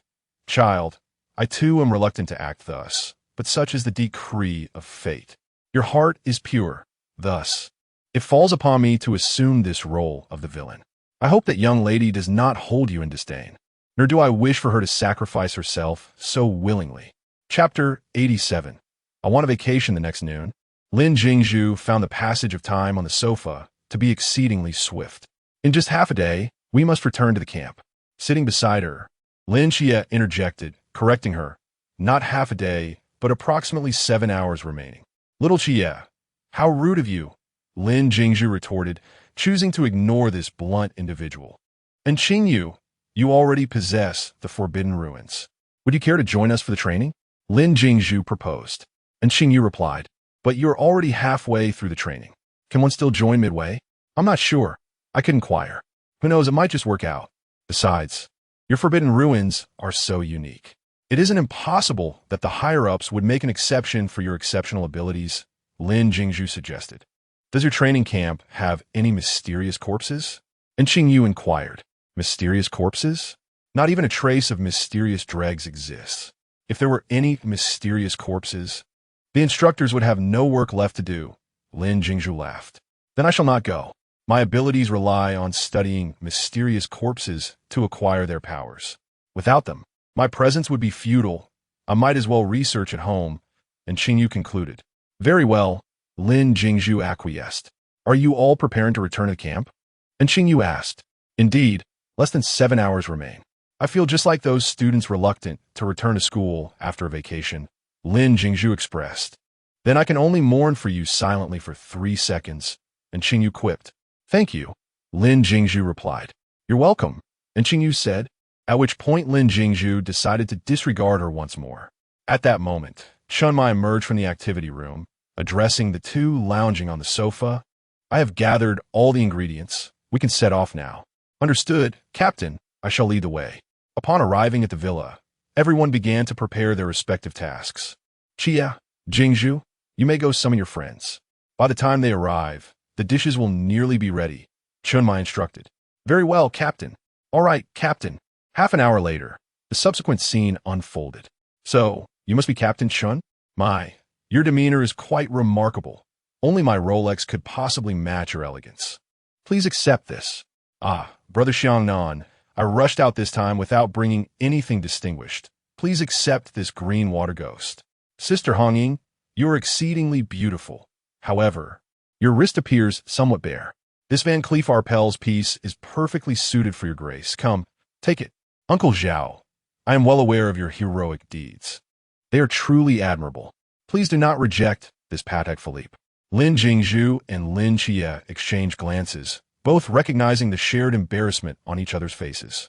Chunmai glanced at the watch that had suddenly appeared on his wrist, and then at the crowd surrounding Bai Li, discreetly moving closer to Lin Jingshu and her companions. Jingshu, Xie, what is the situation with this little chubby fellow? Don't mind him. He is the young master of the Bai Li family. His customary greeting involves presenting gifts. So there is no need for surprise, Lin Jingshu explained. At this moment, Hong Ying and Zhao Kongqing joined the chat group, observing the nonchalant demeanor of the 5 or 6 individuals present. Had they already experienced this once before? Lin Xie said helplessly. On the very first day of our training camp, he was already busy making friends and handing out gifts. He was reprimanded by Instructor Hong for being too loud. When Instructor Hong arrived, his booming voice startled by Li Pangpang, who immediately shrank behind Sister Jingshu for cover. That scene was simply exquisite. Chimai, along with Hong Ying and Zhao Kongsheng, glanced at Lin Jingshu and then at Bai Li Pangpang not far away, and the sight was somewhat amusing. Let's not dwell on Bai Li Pangpang. Shun Mama, Sister Hong Ying, Uncle Zhao, allow me to introduce you to my good friends. This is Chao Yuan, and this is Shun Qingzhu. Also, we have Deng Wei, Li Jia, and Li Liang. I had intended to invite Molly as well. She is my roommate, but I suddenly realized I hadn't added her on WeChat, so I have no idea where she is now. Alas, what a miscalculation. If only I had added her in advance. Finally, Bai Li Pongpong's gift-giving session came to an end. Chimai cleared his throat and took charge. All right, my meal is ready. Please take your seats and savor my culinary skills. Everyone settled down. This is absolutely delicious. Chia, Sister Jingshu, your usual meals must be extraordinary. Can I join Team 136 in the future? Shingu exclaimed. It's really delightful.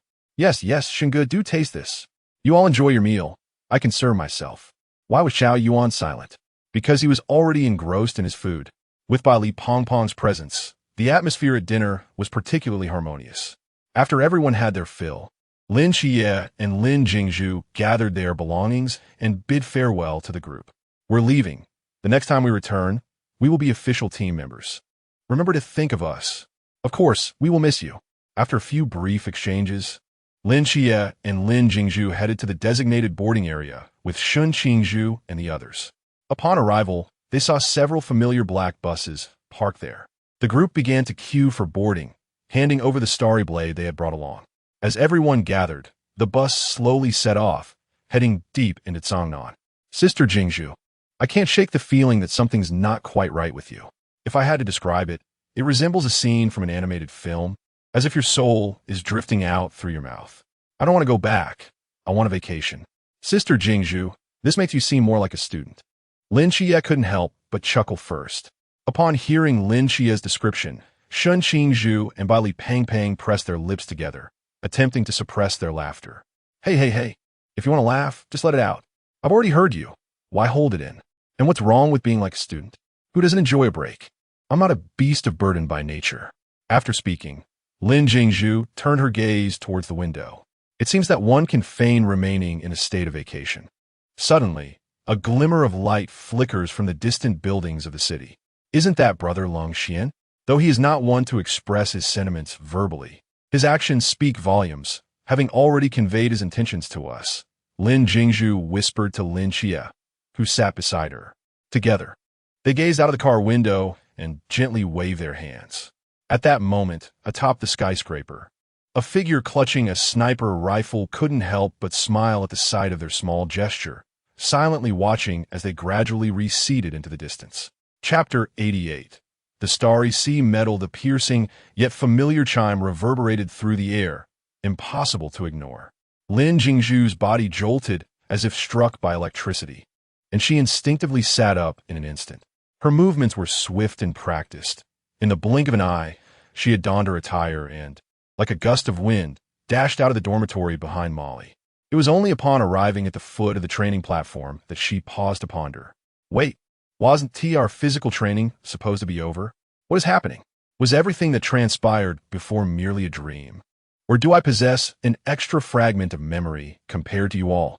Molly had grown accustomed to Lin Jingshu's penchant for humor during such moments. That was not a dream, nor do you have an additional memory. I suspect the instructors have something in store for us, she replied. Lin Jingshu then followed Molly's gaze to the training platform above. There not only was instructor Hong present, but nearly all the instructors from the training camp had gathered, standing behind Yuan Gang with calm expressions as they observed the crowd. Unlike previous training sessions and speeches, today, all the instructors appeared impeccably dressed, with most adorned with medals of various sizes and colors pinned to their chests. Ah, they are here to present medals. I wonder if I might earn a Starshine medal. Lin Jingshu mused, recalling that the first event following the holiday in the original work was the awarding of medals. Indeed, you're the vice captain of Team 006. Wow, look at all those medals. The deeper colored ones, the most exquisite, must be the starry medals. I adore them. When will I ever receive a starry medal? Lin Jingshu pondered. contemplating the consequences of attempting to pilfer a medal from Instructor Yuan if caught. Her gaze, akin to two blazing flames, fixated intensely on the gleaming medals adorning Yuan Gang. Perhaps Lin Jingshu's gaze was too fervent, as even the usually stern Yuan Gang seemed unable to maintain his composure, the corners of his mouth twitching slightly. Aware of her stare, he turned his head to meet her gaze, subtly signaling her to temper her enthusiasm. He then took a deep breath and addressed the assembly below. Today, morning training is canceled. The reason for gathering you all here is singular, to bestow medals upon a select few among you. Yuan Gang's declaration stirred a wave of excitement. Although the recruits did not audibly murmur, their expressions conveyed a myriad of emotions, as if questioning, what is happening? Who is it? All eyes converged on Lin Jingshu and Lin Chia. Yuan Gang continued. For those unfamiliar with the classification of the Night Watchers medals, allow me to provide a brief introduction. Our Night Watchers medals differ from those of conventional military forces. They are categorized into 4 types, with the difficulty of attainment ranging from easy to challenging: the Spark Medal, the Starshine Medal, the Starry Medal, and finally, the Starry Sea Medal. Yuan Gang, while speaking, lifted a pale red medal from his chest slightly higher, declaring, "This is the Spark Medal, the most readily attainable of all. It is generally awarded upon the successful completion of significant covert operations or after ensuring the safety of a large number of civilians." After uttering these words, Yuan Gang reattached the Spark Medal to his chest and removed another badge of a soft blue hue. This is the Starlight Medal, which is considerably more challenging to acquire. Typically, it is bestowed only after vanquishing high-risk entities or mitigating large-scale disasters. Finally, Yuan Gang retrieved the Deep Blue Medal, which had captured Lin Jingshu's admiration. This is the Starry Medal, awarded solely for defeating entities of immeasurable danger or for quelling events capable of causing societal upheaval. After reaffixing the Starry Medal, Yuan Gang continued. As for the Sea of Stars Medal, it represents the highest honor bestowed upon the Night Watchman, with fewer than 10 individuals in the entire Great Xia possessing it. The criteria for obtaining this medal remain elusive, even to the upper echelons of the Night Watch. Upon witnessing the exquisite and stunning Starry Medal, the new recruits expressed great curiosity about the Sea of Stars Medal and raised their hands to inquire, "Instructor, if there are no specific criteria, how can one ascertain eligibility for the Sea of Stars Medal?" Yuan Gang glanced at the inquisitive recruit, his gaze sweeping across the assembly as he began to speak. "When everyone believes you are deserving of this medal, the higher-ups of the Night Watch will naturally award it to you. If I were to mention a standard, it would be that in the past 5 years, the only individual to receive the Sea of Stars Medal is the captain of the mass squad, Wang Mian. He earned this honor by sacrificing his lifespan to traverse time, returning to the hour preceding the arrival of the deity-class entity, Yamada no Orochi, in the East China Sea 5 years ago. He ordered the evacuation of all coastal residents and led the massed squad in a fierce battle against Yamada no Orochi for half an hour, holding out until a human powerhouse intervened. He saved countless lives along the coast, and his remarkable contributions warranted the Sea of Stars Medal. If you ever feel your own contribution surpass his, you may also apply for it. After hearing Yuan Gang's explanation, the audience fell into a contemplative silence. The captain of the mass squad had possessed extraordinary capabilities and had even sacrificed his own lifespan to attain the Sea of Stars Medal, leaving the others feeling that they might never have the opportunity to witness such a feat in their lifetimes. In contrast to the somber mood of the crowd, Lin Chi was inwardly astonished. "I never realized that what the vice captain referred to, Wang Mian's confrontation with Yamada and no Orochi, occurred 5 years ago. At the time, we were only told a massive tsunami. I had no idea it was such a harrowing reality." He felt a burgeoning respect for Wang Mian, the individual responsible for such a grand act. Meanwhile, Lin Jingshu reacted entirely differently, her mind flooded with expletives. "Yamada no Orochi, you're certainly living a good life, aren't you? It is precisely because of this abomination that the Blue Rain team has been reduced to just one remaining member, leaving behind such scars on the vice captain. Yamada no Orochi, you are truly despicable. Indeed, This nation is universally detestable across all realms. In one world, it discharges nuclear waste, while in this dimension, the deities remain in action. Those so-called divine beasts and monsters are equally repugnant. High heaven, Susanoo, await your reckoning. Jingshu, what troubles you? Molly softly inquired of Lin Jingshu. Meanwhile, Bailey Fat, standing nearby, sensed an overwhelming aura of menace. Chapter 89. Terrifyingly powerful Lin Jingshu came back to her senses and smiled at Molly and Bailey Pang, saying, "It's nothing, I just suddenly recalled an annoying piece of trash, and it made me quite upset. Jingshu, don't be angry. Trash is not worth our ire. Trash is always trash. Why should we allow it to spoil our mood?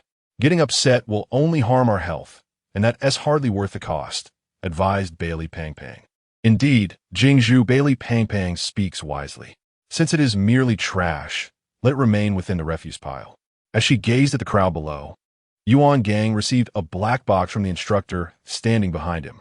Now, I shall announce the first recipient of the medal. Lin Jingshu, having foreseen the plans of the ancient God Society, saved the lives of hundreds of soldiers at Missile Base number 39. She also captured the Serpent Woman of the ancient God Society, gaining insight into most of their strategic decisions, thereby indirectly rescuing several new recruits and safeguarding the future of the Night Watchers. Furthermore, she single-handedly eliminated the 11th and 16th ranks of the Believers. Therefore, I hereby award her the Starry Medal. The Starry Medal. She single-handedly defeated the 11th and 16th ranks of the Believers. Is Jingshu truly that formidable? What realms do the 11th and 16th ranks belong to? I previously heard that the 16th rank is at the threshold of the Sea Realm, so the ranks above must surely be at or beyond the Sea Realm. The Sea Realm?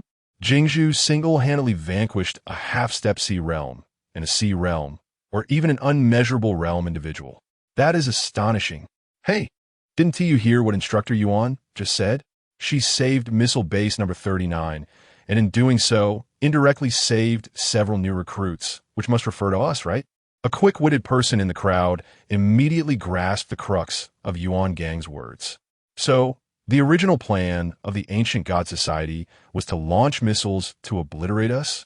That must be the case. Otherwise, what purpose would the missile base serve?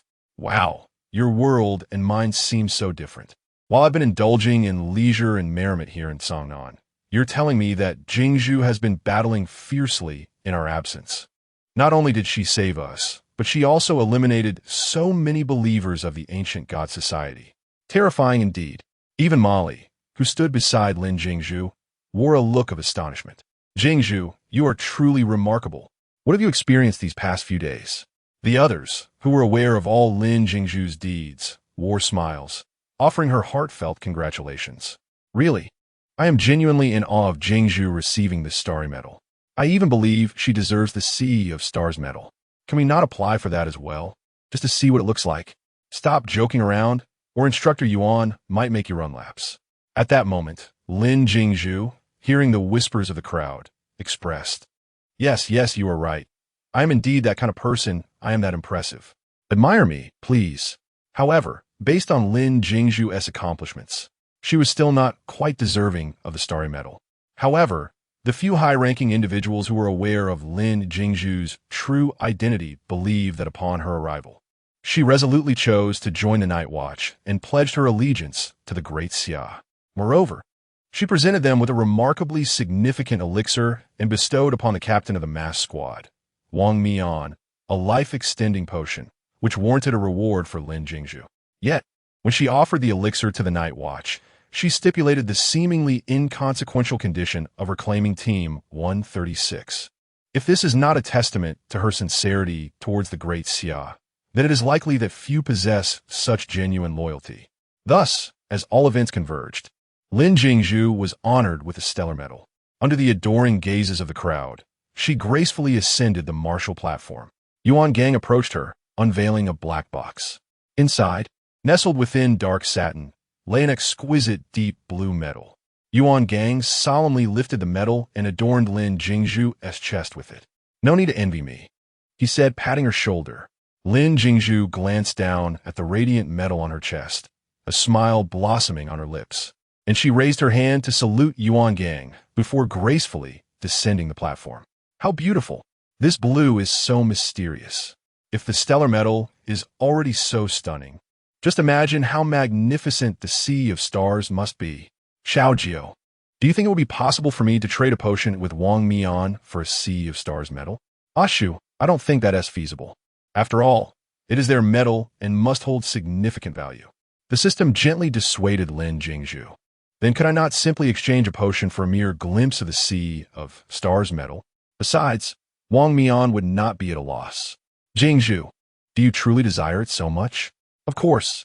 I can't speak for other girls, but I adore exquisite and beautiful things. Just look at this metal. It is both intricate and splendid, with achievements to boot. How could that not be delightful? All right. Sister Jingshu, as a new recruit to earn a stellar medal, you are undoubtedly the first. Congratulations, Sister Jingshu. Congratulations to all. Once Lin Jingshu stood tall, Yuan Gang announced the name of the second recipient, Lin Xie. During the holiday, he had lured the followers of the ancient god church as bait and subsequently slain numerous of them, as well as mercenaries and criminals who had fled from the fasting facility. He fought valiantly alongside Team 136, severely wounding the 13th seat of the followers, Han Xiaoyan. Thus, he was awarded the Starlight Medal. One Starlight Medal.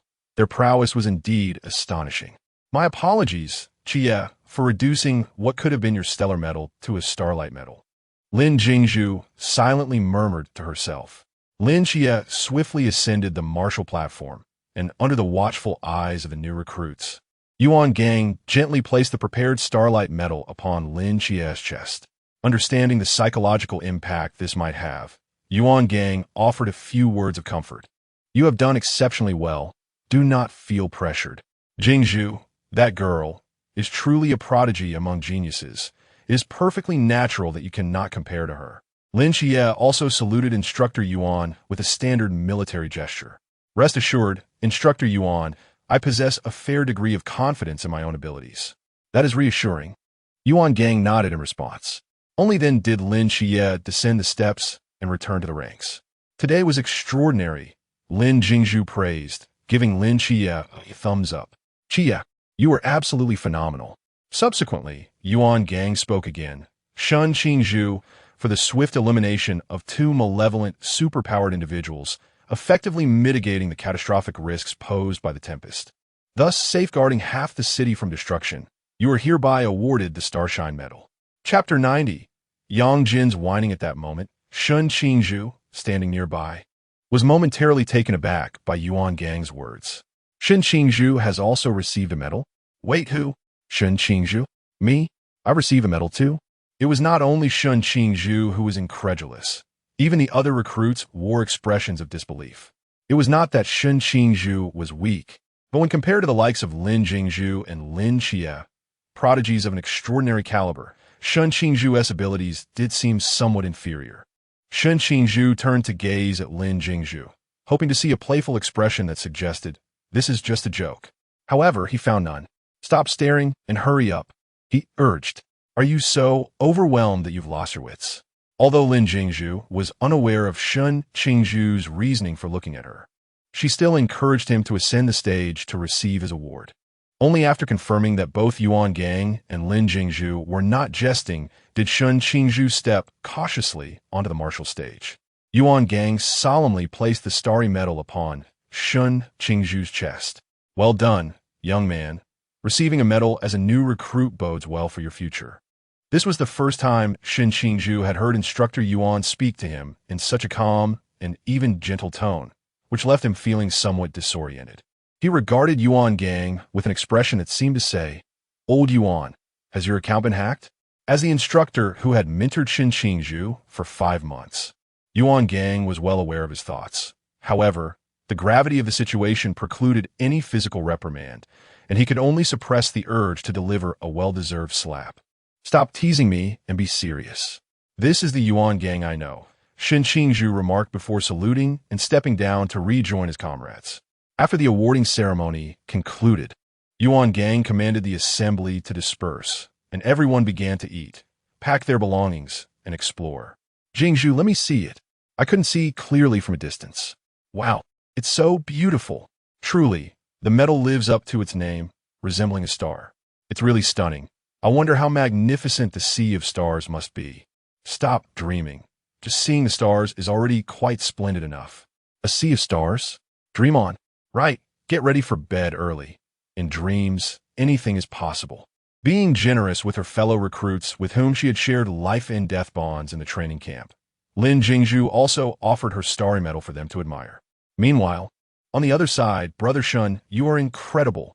I just heard Instructor Yuan say that you saved half of Sangnan. Truly, Brother Shun is remarkable.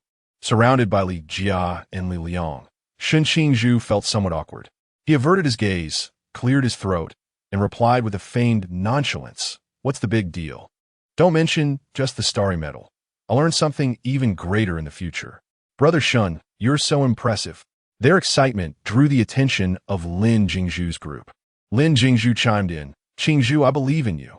Hearing her words and seeing her radiant smile, Shen Qingzhu momentarily lost his composure. Upon regaining his senses, his heart raced like a tempest, and he felt a flush creeping to his ears and cheeks. Initially intending to provoke a reaction, Li Pang found himself echoing the sentiments of the charismatic Zhuang Gu upon hearing Lin Jingshu's words. I believe in you. At that moment, Shen Qingzhu had lost interest in Li Pang's remarks, merely nodding vacantly twice before turning to leave with Li Jia and the others. As expected of Zhuang, always so impressive, Li Pang teased, observing Shen Qingzhu's retreating figure. Jingshu, what about me? Lin Jie. Upon hearing Lin Jingshu praise Shen Qingzhu, couldn't help but wonder why she did not commend him despite his own achievement of the Star Radiance medal. An inexplicable pang of bitterness welled up within him, a sensation that was not painful yet disconcerting.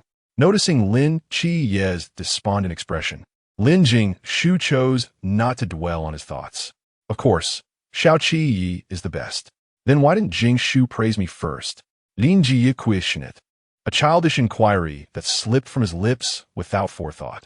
Wasn't it the voice from Qingzhu that drew my attention? I merely reacted instinctively.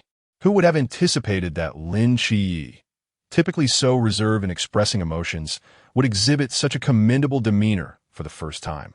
Quite a novelty indeed. Our Xiao Qiyi is exceptional, after all. You are an unprecedented dual representative of the gods, truly a rare gem.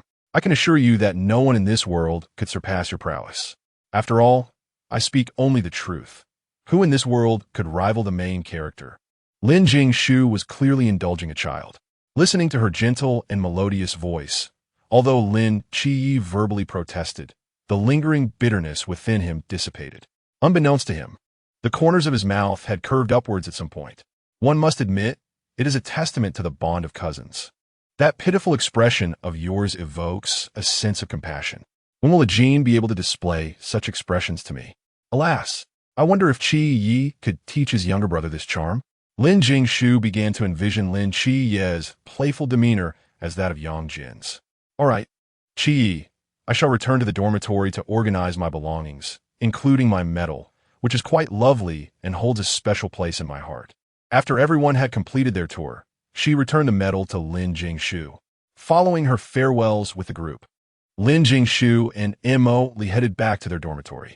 Jingshu, you have faced such perilous situations these past few days. You single-handedly vanquished 2 disciples. Let me see if you have sustained any injuries. No sooner had Lin Jingshu entered the dormitory than Mo Li whisked her around for a thorough examination. Montak Li, stop spinning me around. I feel dizzy. Rest assured, just take a look at me. Once Lin Jingshu regained her balance, she shook her head to dispel the dizziness and gazed steadily at Mo Li. Do you notice any changes in me? Mo Li, puzzled, scrutinized her. Your complexion seems a bit paler, and there are no visible wounds. What is it? Chuanjing. Mo Li's voice suddenly escalated as she continued to mumble. Jingshu, have you arrived at Chuanjing? Molly exclaimed in astonishment, sensing the aura radiating from the person before her. Indeed, I am in Chuanjing. The celestial being I summon hails from Haijing. As for the believers, such matters are trivial. I have not sustained any injury at all. By the way, Molly, your mention of this reminds me. Quick, WeChat. Do you recall the meal I prepared previously? Our captain mentioned yesterday that he would like to treat my dear friends to dinner. I intended to invite you, only to realize that I do not have your WeChat information and am unaware of your whereabouts. You cannot imagine. You have truly missed out on a fortune. Chapter 91. Daydreaming. Previously, Lin Jingshu had shared the exquisite meals she prepared for Chunmai with the other recruits at the training camp. The new recruits were already well aware of their captain's culinary prowess, and they speculated about who might be assigned to Team 136 after graduation, pondering who would be fortunate enough to partake in such lavishness. All right, as long as you're unscathed, meals can wait. WeChat now buzzed as Molly approached the table, casually tearing off a notepad sheet and inscribing a series of numbers before handing it to Lin Jingshu. Lin Jingshu glanced at the note, tucked it away in her pocket, ensuring its safety. Once the training concluded, she resolved to add Molly at the earliest opportunity. Otherwise, she feared missing any important matters. Lin Jingshu examined the star medal she had earned once more before carefully placing it in her pocket. I must seize the opportunity to witness Wang Mian's Sea of Stars medal. I wonder what it looks like. At that moment, a knock echoed on the dormitory door. Lin Jingshu exchanged a glance with Molly.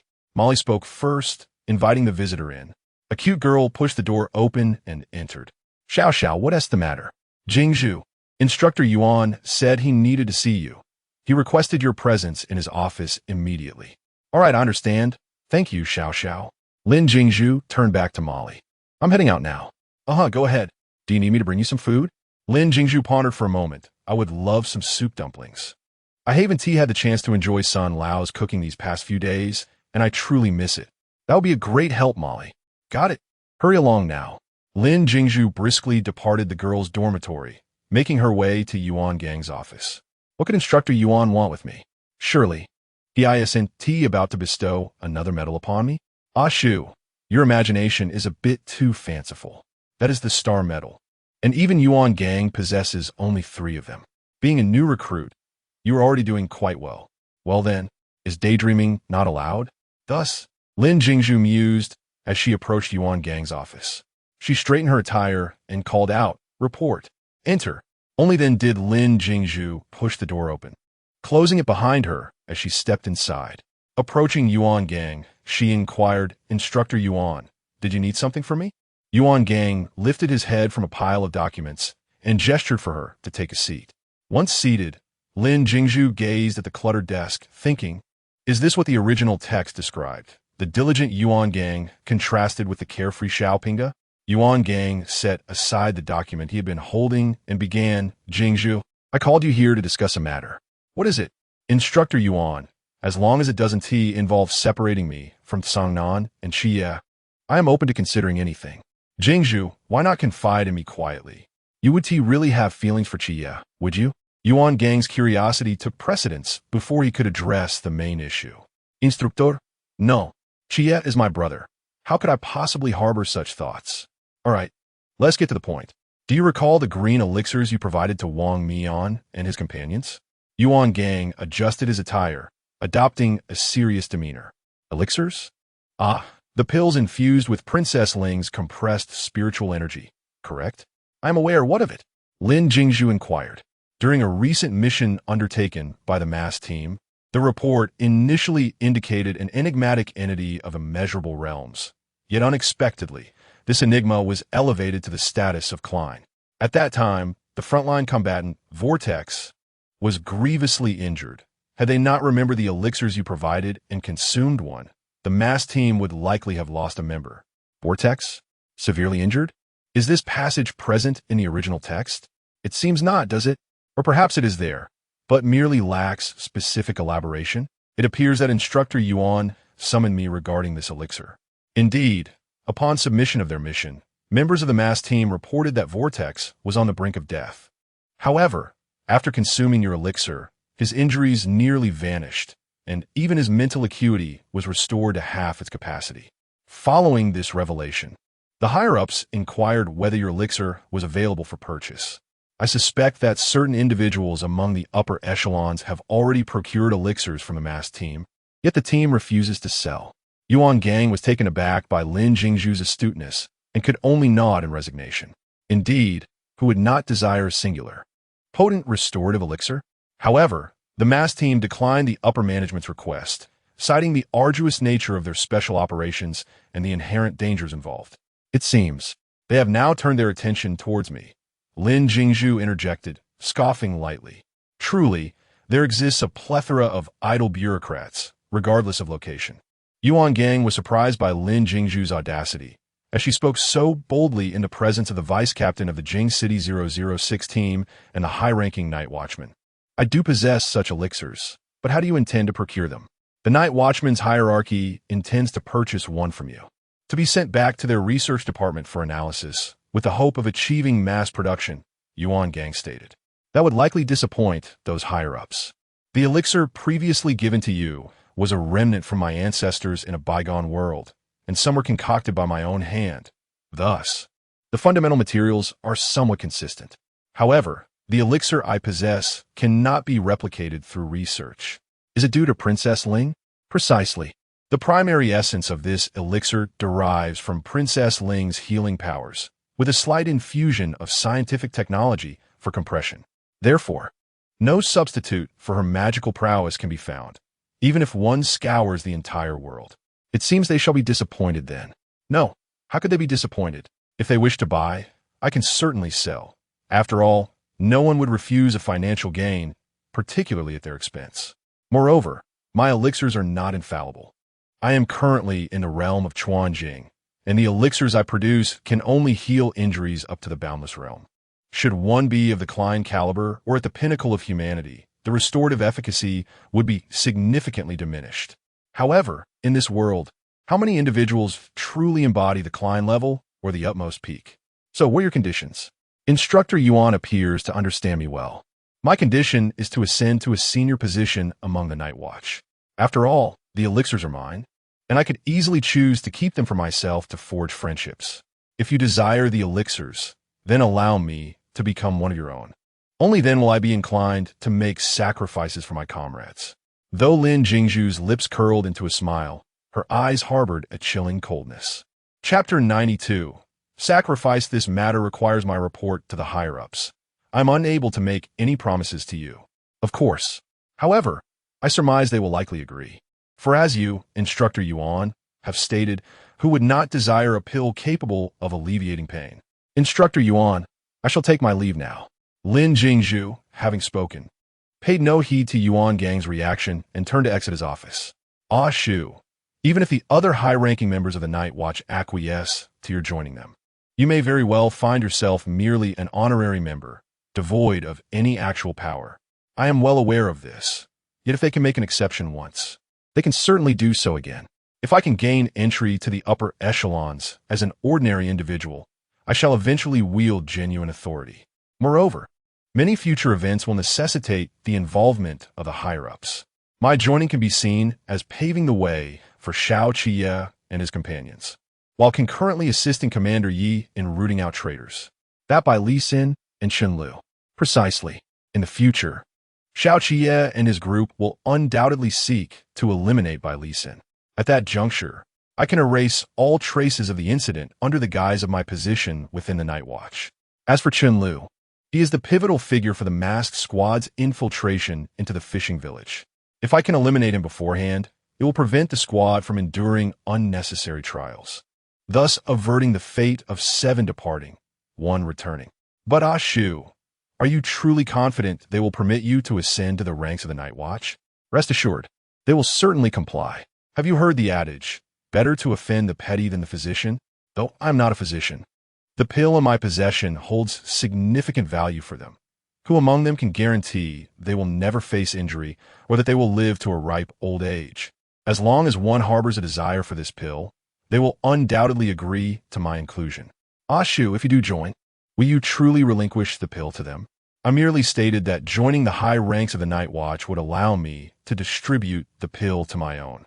However, I never specified who my own truly are. I can offer the pill to Zhou Ping, to Yi Fan, to the Phoenix Squad, to the Mass Squad. Yet, for individuals like Bai Li Xin, it would be a waste of my resources. They may as well perish. Ah Shu, you are quite ruthless. Do you not intend to exploit them and then discard them? And what of it? To be utilized by me is their privilege. Lin Jingshu strolled across the expansive training ground, her gaze sweeping over the new recruits who were vigorously pouring forth their sweat not far away. Look at these recruits. They are like the embers of the night watch, igniting their youth and passion, she remarked softly, her tone tinged with nostalgia. Upon hearing this, 809 followed Lin Jingshu's line of sight and beheld the fervent scene on the training ground. Some recruits were deeply engrossed in practicing their swordsmanship, each strike imbued with fierce intensity. Others were ardently engaged in physical conditioning, their garments drenched in perspiration, while a few daring souls were embroiled in spirited sparring matches with instructors, neither side yielding an inch. These new recruits unreservedly expend their last vestiges of mental fortitude, continuously challenging and transcending their own limits. They harbor but a singular aspiration, to avoid being a burden to their comrades in the forthcoming battles, and instead, to stand shoulder to shoulder, safeguarding this land together. As 809 gazes upon this scene, a surge of respect wells up within him. Though these recruits are yet youthful, their displayed resilience and determination are profoundly admirable. Reflecting upon the so-called elite, 809 suddenly comprehends the deeper meaning behind Lin Jingshu's words. While those in power may possess authority and status, a segment of them resembles mere shells of humanity, occupying their positions without merit or contribution. In stark contrast, these quietly striving recruits embody true hope. Xiaojiu, have you found that method to save Song Nan that I asked you about before? We only have 6 months left, Lin Jingshu inquired. The system did not anticipate Lin Jingshu would raise the question again. 809 rummaged through all existing and classified records in the archives of the central system, yet found nothing of relevance. Even if there were something, it would not meet the conditions of the god-slaying world. Ashu, I found something, but Lin Jingshu's tone radiated joy. That's wonderful. I knew you were the best, Xiaojiu. As long as we have a method, I can save the captain and the others. Quickly, tell me, what is the method? Ashu, should we not proceed with the rescue? Lin Jingshu sensed the underlying tension in Xiaojiu's voice. What is wrong? Why not save them? Ashu, the only method I discovered involves sacrificing your entire nine-tailed fox bloodline to save Song Nan. Other methods are either non-existent or inapplicable to the current circumstances of the god-slaying world. Let's not save them, shall we? Although Song Nan will fade away, by the time the grand conclusion arrives, Lin Shiyi will resurrect them all. It merely requires a few years' wait. However, if you were to sacrifice your nine-tailed fox bloodline, you would surely perish. Upon hearing the proposed solution from the system, Lin Jingshu gradually halted her steps, standing there in a daze. She never anticipated such a condition. Honestly, I should have foreseen this. When you asked me to sacrifice one of my tails to save Zhao Kongcheng's life, I found it perplexing. Now, in hindsight, everything is clear. Lin Jingshu spoke with a hint of tranquility. I am Sore Akshu. The heavenly Tao mentioned during its negotiations with the main system that one must not disrupt its narrative. The main system, constrained by circumstances, could only endow you with this nine-tailed fox bloodline, ensuring that you could remain unharmed while not compromising the storyline. Yet if you wish to save Song Nan, you would indeed be risking your life.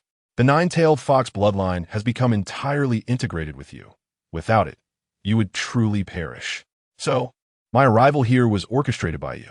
Indeed, during the transaction between the heavenly Tao and the main system, the intention was to rescue those children burdened by fate, leading to a collaboration with the central system.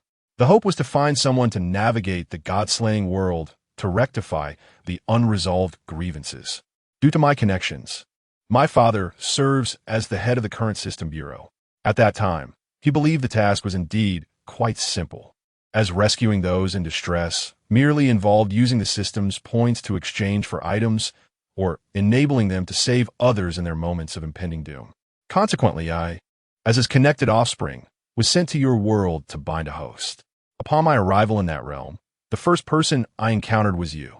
I had never before seen such a stunning young woman, nor had I witnessed a girl driven to such madness, a madness that led to her demise by a tablet.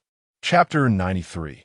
The fragile university student. By a twist of fate, I bound you until we reached the god-slaying world, after which my father informed me that the mission had been altered.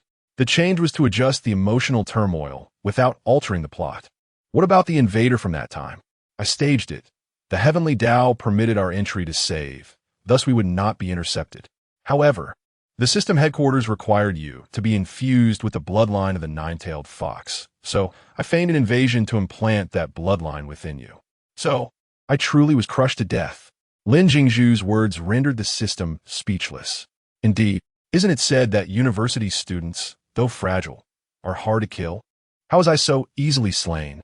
Lin Jingshu voiced a profound existential query. Zhu, it seems your focus is misplaced. Should you not blame us for drawing you into this predicament?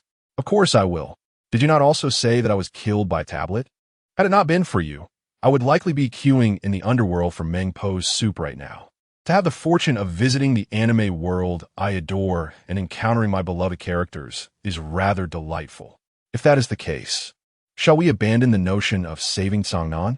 The system quickly seized the opportunity to dissuade Lin Jingshu from her desire to rescue Songnan. Rest assured, I am not yet at the point of sacrificing myself for others. Previously, I saved Zhao Kongsheng because he was indeed one of the greatest unresolved matters in the god-slaying realm. Another crucial reason was that I only lost a tail during the rescue, and it wasn't particularly painful, so I was willing. If you truly expect me to exchange my life for another, that is simply unthinkable. That is reassuring. Now, hurry back to your dormitory, Zhu. Emoli has likely brought you some soup dumplings. They would be unappetizing if they cooled down. My soup dumplings. The mention of the dumplings instantly reignited Lin Jingshu's hunger, having not eaten since the early morning. She cast aside her previous concerns, her thoughts solely occupied by her beloved dumplings. After the conclusion of the physical training in the first half of the year, the new recruits' training became remarkably diverse. Tactical guidance, principles of forbidden realms, practical combat, and even a comprehensive study of world mythologies. If the prior physical training was akin to military drills, the following subjects marked the official commencement of classes post-drill. Xiaojio. Why do I feel as if I returned to high school? This is even less enjoyable than high school. At least there, I had a grasp of language, mathematics, and foreign languages. But with mythology, it's a struggle just to remember the deities of the great Xia, let alone the histories and origins of others. It's absurd. Zhu, there's no choice. This is a world inhabited by deities. What if one day you engage in battle with a foreign god, yet you do not even know their name or abilities? How awkward would that be? Can I opt out of learning? Xiaojio, you're here, right? ISNT, that's sufficient. The repository of knowledge, Geo? However, that would be considered cheating, wouldn't it? Before the conclusion of your training, there is always an examination, in addition to the combat-oriented assessments. There will also be written tests. You cannot genuinely expect me to provide you with the answers, can you? We'll see when the time comes. After all, it's sufficient that you're here when it matters. At this moment, Lin Jingshu seemed entirely lost in a reverie, showing no interest whatsoever in the myths being recounted by the instructors on stage. Bored, she rested her chin on her hands and mused. If only he spoke more about Erlang Shun, I might find it somewhat intriguing. But what is this nonsense? The cursed dance of India, the chaotic Greek deities, it's absurd. Listening to their gossip is far less engaging than the tales of our own esteemed deities from the great Xia. For the vast majority, sitting in class, listening to the instructors, was a delightful reprieve from the previous physical training. Yet, for a select few, such as Shun Qingzhu and Lin Jingshu, it was nothing short of torturous. As Lin Jingshu began to drift further into her daydream, Instructor Gu's gaze swept across the crowd, ultimately landing on her. Lin Jingshu. Shu, stop daydreaming. The instructor is calling on you to answer a question. Wow, what? Teacher? No, instructor. Noticing that Lin Jingshu was clearly not paying attention, Instructor Gu felt an impulse to reprimand her. I ask you, what is the essence of mental power? The essence of mental power? Lin Jingshu answered with startling honesty. This left Lin Chia, who had intended to pass her a note, utterly helpless. Instructor Gu took a deep breath. You go outside and run 5 laps. All right, instructor. Lin Jingshu obediently stood up and left the classroom, only to begin frolicking outside. Upon hearing the commotion, Shen Qingzhu raised her head in confusion and witnessed the entire scene unfold. Observing Lin Jingshu joyfully running outside, a spark of inspiration struck Shen Qingzhu, and she raised her hand. Instructor Gu, standing at the podium, was filled with surprise, thinking that Shen Qingzhu was finally ready to answer. He promptly called on her. You tell us, what is the essence of mental power? Naturally, he was destined for disappointment. Shen Qingzhu stood tall and enunciated clearly, I do not know either. Instructor Gu, having exercised immense patience, could bear it no longer. Get out of here. Run 15 laps. All right then. Without a moment's hesitation, Shen Qingzhu dashed out of the classroom, as if fearing the instructor might change his mind. After a moment of silent self-reassurance, Instructor Gu lifted his gaze once more to select another respondent, eventually fixing his attention on Lin Xie. Lin Xie is a diligent student. He will surely provide an answer. Lin Xie, what is the essence of mental power? Lin Xie stood up and declared, the essence of mental power is the supernatural force generated by consciousness in specific circumstances. Finally, there was someone who could provide an answer. Instructor Gu nodded appreciatively. Well done. The reason I pose this question to everyone is to emphasize the significance of theory in the process of unraveling the mysteries, which is equally as crucial as practical experience. We must consistently adopt the mindset of a learner to truly grasp the essence of the world. Upon hearing the final words of Instructor Gu, Lin Xie felt as if he had received a hidden signal. A moment of inspiration flashed through his mind. Instructor Gu had spoken at length, only to turn and realize that Lin Xie had yet to take his seat, regarding him with a look of curiosity. After a moment of contemplation, Lin Xie spoke. Instructor Gu, your knowledge must be profound, is it not? Indeed, I am a professor at Hucking University. What do you think? Chapter 94. The Acrobatics Igniter. Upon hearing the true profession of Instructor Gu, Lin Xie secretly exhaled in relief. Surely, Instructor Gu can resolve that issue, right? Instructor Gu, may I pose a question to you? The fact that a student was willingly engaging with a teacher brought a smile to Instructor Gu's face. Adjusting his glasses, he replied, please go ahead. Instructor Gu, what are your thoughts on our world? Lin Xie recounted Merlin's words verbatim. However, once Lin Xie finished, an eerie silence enveloped the classroom. The previously clear-eyed instructor Gu now wore an expression of bewilderment. Surely not, he murmured uncertainly. Upon hearing his response, Lin Xie's eyes sparkled with curiosity. Why is that? Do you possess evidence that could refute my theory? Instructor Gu gazed at Lin Xie with a complex expression, yet he earnestly bowed his head in contemplation. He deliberated for an entire 5 minutes, transitioning from seriousness to uncertainty, then to confusion. Xie, your question is profoundly intricate. I am unable to provide an answer at this moment. Allow me some time to further investigate, and I shall return with a response. To reassure Lin Xie, Instructor Gu added, grant me a little time, and I will surely deliver an answer. His eyes brimmed with a fervent desire to unravel Lin Xie's inquiry. Lin Xie nodded and resumed his seat. Meanwhile, on the other side of the training ground, Lin Jingshu and Shen Qingzhu, who had been punished to run laps, were leisurely strolling. Qingzhu, how did you manage to get out? Lin Jingshu asked, perplexed, as she observed Shen Qingzhu appear almost simultaneously with her. The original text indeed states that Shen Qingzhu was punished to run laps for refusing to attend class, but now that I'm here, he still dares to be brazen? Shen Qingzhu jogged over to Lin Jingshu's side, walking in unison with her. I genuinely cannot grasp those theoretical lessons, and I was quite troubled about how to escape them. Just as I noticed you being punished by the instructor, I intentionally provoked him, and consequently, I was also sentenced to run laps. You truly live up to your reputation as a bold one, Lin Jingshu teased. I never expected that, even though I diverted some attention from Shen Qingzhu, he still ended up out here. How unwilling must he be to attend class? With such audacity to emerge, how many laps did the instructor impose on you? 16 laps. Shen Qingzhu replied calmly. 16 laps. That is 10 more than I had to endure. How unfortunate for you. I couldn't care less how many laps I have to run. I simply refuse to sit in that classroom and listen to those lectures. If given the choice, I do much prefer to run a few more laps. That certainly suits you. So, let's commence our run. Lin Jingshu chuckled softly, inviting Lin Jingshu to join her on their path of running.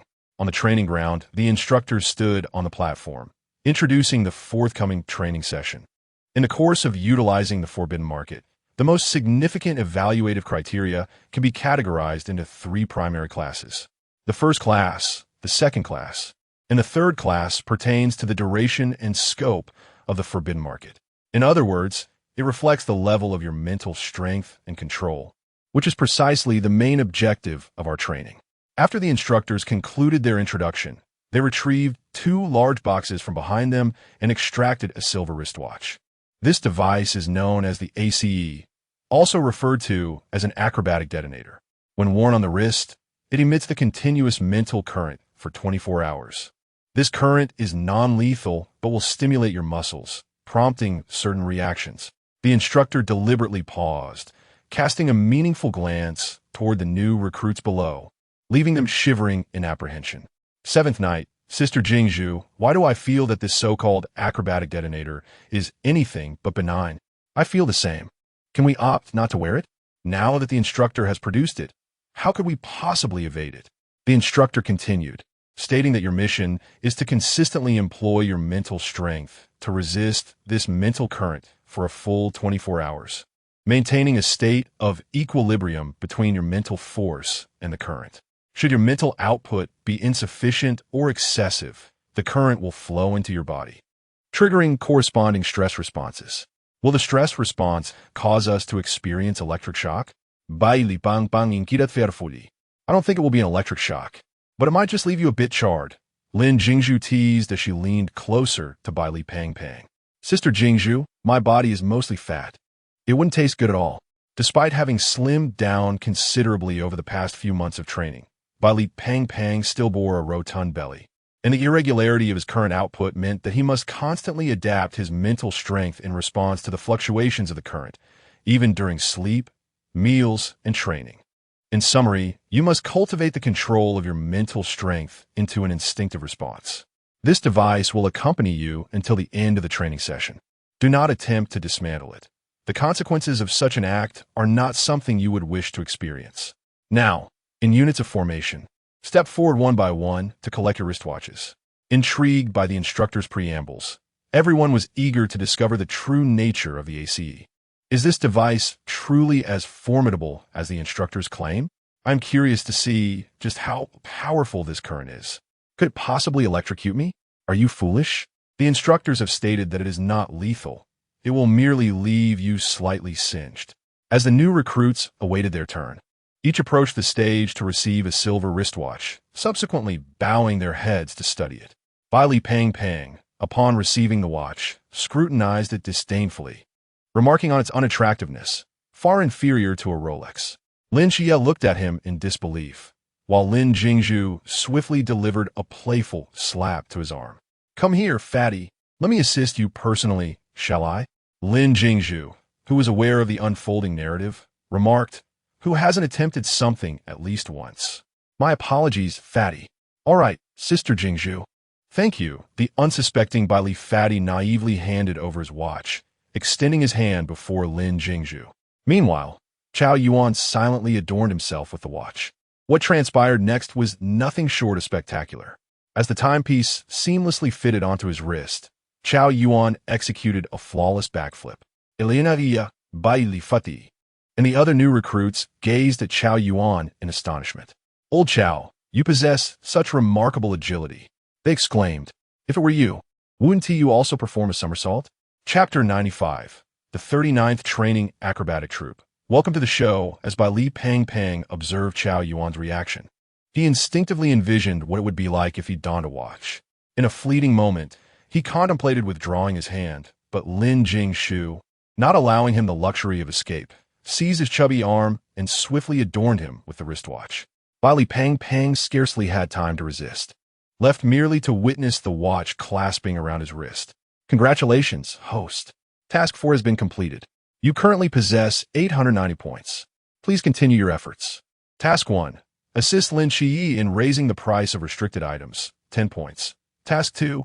Observe Lin Qi during a misfire, 10 points. Task 3. Encourage Lin Shi to act cute, 15 points. Task 4. Amused by Li Pang Pang, 10 points. Goodness.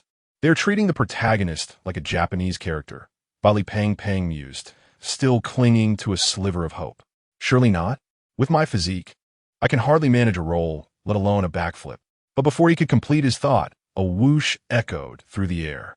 His portly form abruptly sprang from the ground, executing a breathtaking 720-degree aerial twist before landing gracefully and immediately commencing a series of backflips across the training ground. Chao Yuan had initially believed his own backflip was the epitome of awkwardness, yet witnessing Bai Li Pang Pang's series of acrobatics made him reconsider his own performance. After all, he had merely executed one backflip, while Bai Li Pang Pang seemed to be on the verge of flipping out of the training arena. Indeed, Bai Li Pang Pang continued to tumble further and further away, gradually vanishing from sight. Help! Sister Jingshu, Qi, save me. Does Pang Pang even need our assistance? Lin Shi pondered aloud, observing the rapidly retreating figure performing backflips en route to the dining hall, his tone imbued with profound contemplation. I doubt there's any cause for concern. After all, the dining hall is full of Elder Sun and the others. What is there to fear? It's merely a matter of Elder Sun giving him a light beating. Lin Jingshu replied nonchalantly. At this moment, all the recruits had successfully donned their wristwatches, and mere seconds later, the previously quiet and solemn training ground erupted into a cacophony of excitement. It was as if every recruit had transformed into an acrobat, performing front flips, back flips, one-handed handstands, and even climbing trees. The training camp had instantaneously morphed into a grand acrobatic amusement park. Xiao Qi, you must try this watch, Lin Jingshu exclaimed, having enjoyed the lively spectacle and ready to witness the next act. Lin Shi gazed at the other recruits, now transformed into acrobats, and then glanced at the wristwatch in his hand, questioning the authenticity of this training camp. After a moment of contemplation, he gradually adorned himself with the watch. In an instant, Lin Shi launched into a front flip. Compared to his peers, his movements flowed with an elegant grace. That was beautiful. Shi, do it again. Do it again. At this moment, Lin Jingshu resembled an audience member captivated by a circus performance, enthusiastically urging Lin Xie to showcase another act. Meanwhile, Lin Xie, who had finally achieved a precarious balance with the electric current, gazed at Lin Jingshu with an expression of exasperation. Sister Jingshu, look, we're all ready now. It's your turn. With a mischievous grin, he approached her. Sister Jingshu, you just gave Fatty a wristwatch, but he is currently tied up with something and can't put it on you himself. Allow me to assist you. As Lin Xie advanced towards her, Lin Jingshu's face turned pale with fear. Don't come any closer, little Xie. I warn you. Be careful, or I'll report you to the captain. Seeing this, Chao Yuan stepped forward, intending to aid Lin Xie. No, I don't need both of you. I can manage on my own, Lin Jingshu exclaimed, noticing Chao Yuan's approach and inwardly lamenting. As expected, the official comments are accurate. She finally placed the wristwatch on her wrist. The moment it conformed to her skin, a violent surge of electricity coursed through her body. Lin Jingshu was thrown into 2 backward flips before she could regain her composure. No wonder it's called the acrobatic detonator. Who wouldn't think we were a particularly skilled circus troupe? At that moment, the instructor observed the chaotic scene below, his lips twitching in amusement. It seems there are even more people flipping this year than in previous years. Instructor, if you wish to laugh, just go ahead. Holding in is uncomfortable for us to witness. One might think you have Parkinson's, someone quipped. Lin Jingshu, do you believe I should bring you another ACE wristwatch? No, I apologize. Lin Jingshu quickly pleaded, retreating behind Lin Xie. The instructor did not reprimand her further, instead watching the new recruits continue their synchronized flips. He waved his hand, declaring disperse. Go eat. Finally, he generously allowed everyone to leave, though perhaps not out of true kindness. Upon hearing the words go eat, the excitement was palpable, yet their bodies seemed unresponsive to the command. Chia, let's go check on Fatty. I wonder how he is faring now. With that, she took Lin Xie's hand and dashed towards the cafeteria. During this lunch, Lin Jingshu remarked, this meal comes with a side of entertainment. How delightful. Sitting nearby, Bai Li Fatty appeared pale, yet was voraciously swallowing. Despite his evident hunger, his plate remained untouched. How tragic, he lamented, and Lin Jingshu, savoring a piece of meat, chewed slowly. Sister Jingshu, how could you be so cruel? Tempted by her food, Wily Fatty could no longer resist. He swiftly reached for a piece of meat, intending to devour it, but instead executed a neat backward flip, causing the meat to plummet to the ground with a thud. Staring at the fallen morsel, Wily Fatty felt as though his life had descended into darkness. Chia, I'm starving. He gazed at Lin Chia with a look of utter despondency.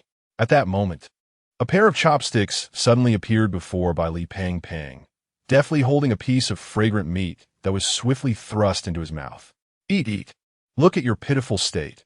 One might think we are subjecting you to cruelty, Lin Jingshu gently remarked, a hint of playful mockery gracing her lips. It turned out that after teasing Bai Pang Pang, Lin Jingshu promptly switched to a new pair of chopsticks, carefully picking up a morsel of meat, intending to feed the little fellow. However, Bai Pang Pang's actions were astonishingly swift. Before Lin Jingshu could offer the food, he had already taken matters into his own hands, though his attempt at self-sufficiency ultimately proved fruitless.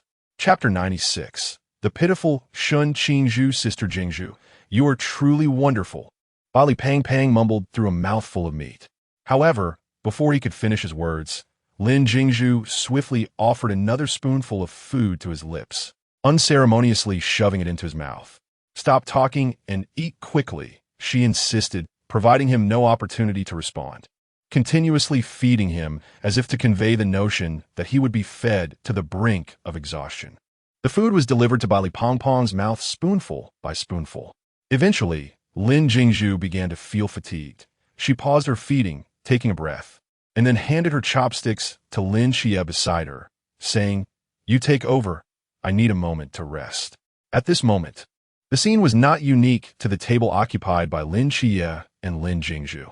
If one were to speak of the most exaggerated spectacle, it would undoubtedly be at Shun Qingzhu's table.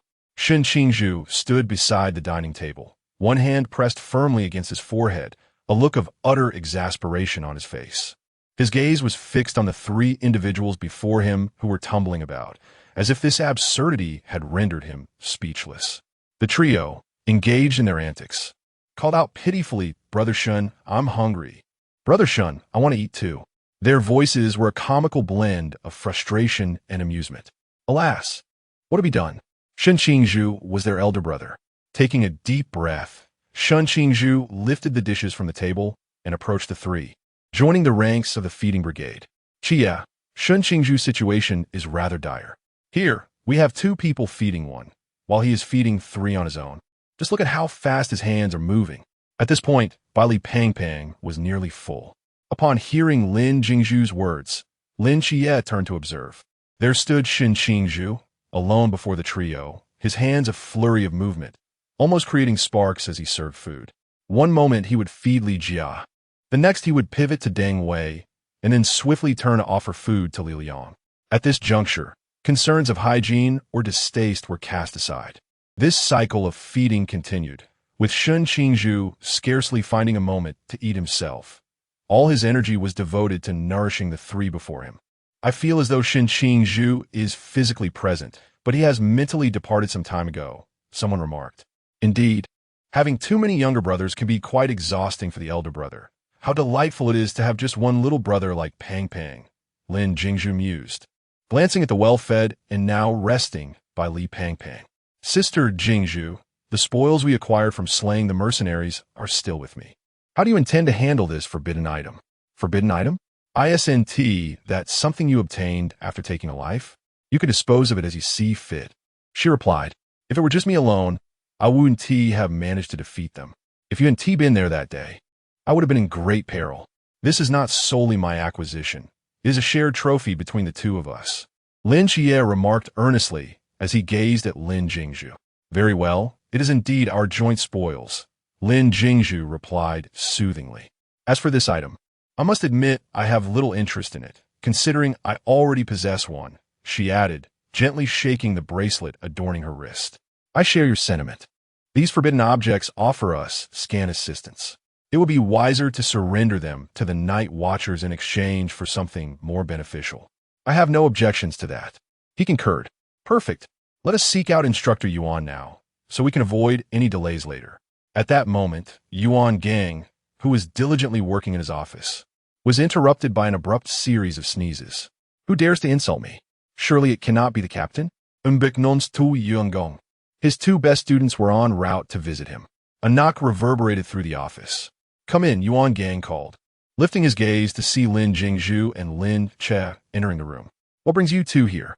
Lin Xie approached Yuan Gang and saluted. Report. I wish to discuss a matter with you, Instructor Yuan.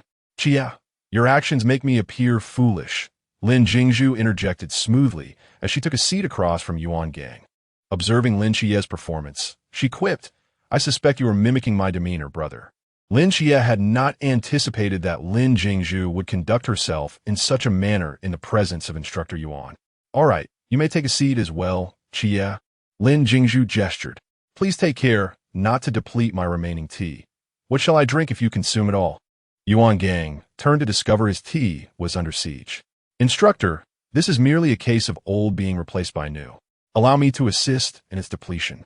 Do not be so miserly, Lin Jingshu retorted as she forcefully broke off a substantial piece of tea. She then retrieved a cup from her spatial storage, placed the tea leaves inside, and without hesitation, utilized the water from the head instructor's office to brew the concoction. She then began to savor the tea. Instructor Yuan, your tea is quite delightful. Do share another package with me later, Lin Jingshu declared. Since you have bestowed sunshine upon me, I shall shine all the brighter. Yuan Gong, startled, quickly snatched the tea cake from Lin Jingshu's reach and stored it in a drawer beside him. Are you a bandit? Whatever happened to the gentle and polite demeanor you displayed upon your arrival at the training camp? How have you transformed into this? Well, have the instructors corrupted your character? Instructor, I was merely unfamiliar with you all at first, hence the need for politeness. Now that we are well acquainted, such formalities are no longer necessary. Just look at the rapport I share with our Mother Chin. Yuan Gang's lips twitched at the thought of 037, Black Wu Chang, being affectionately referred to as Mother Chun. He could not suppress a chuckle. Clearing his throat to regain composure, he turned to Lin Xie. You mentioned you wished to discuss something. What is it? Speak freely. Lin Xie retrieved a silver insignia from his pocket and placed it upon the table. Upon encountering this nameplate, Yuan Gang's expression shifted subtly.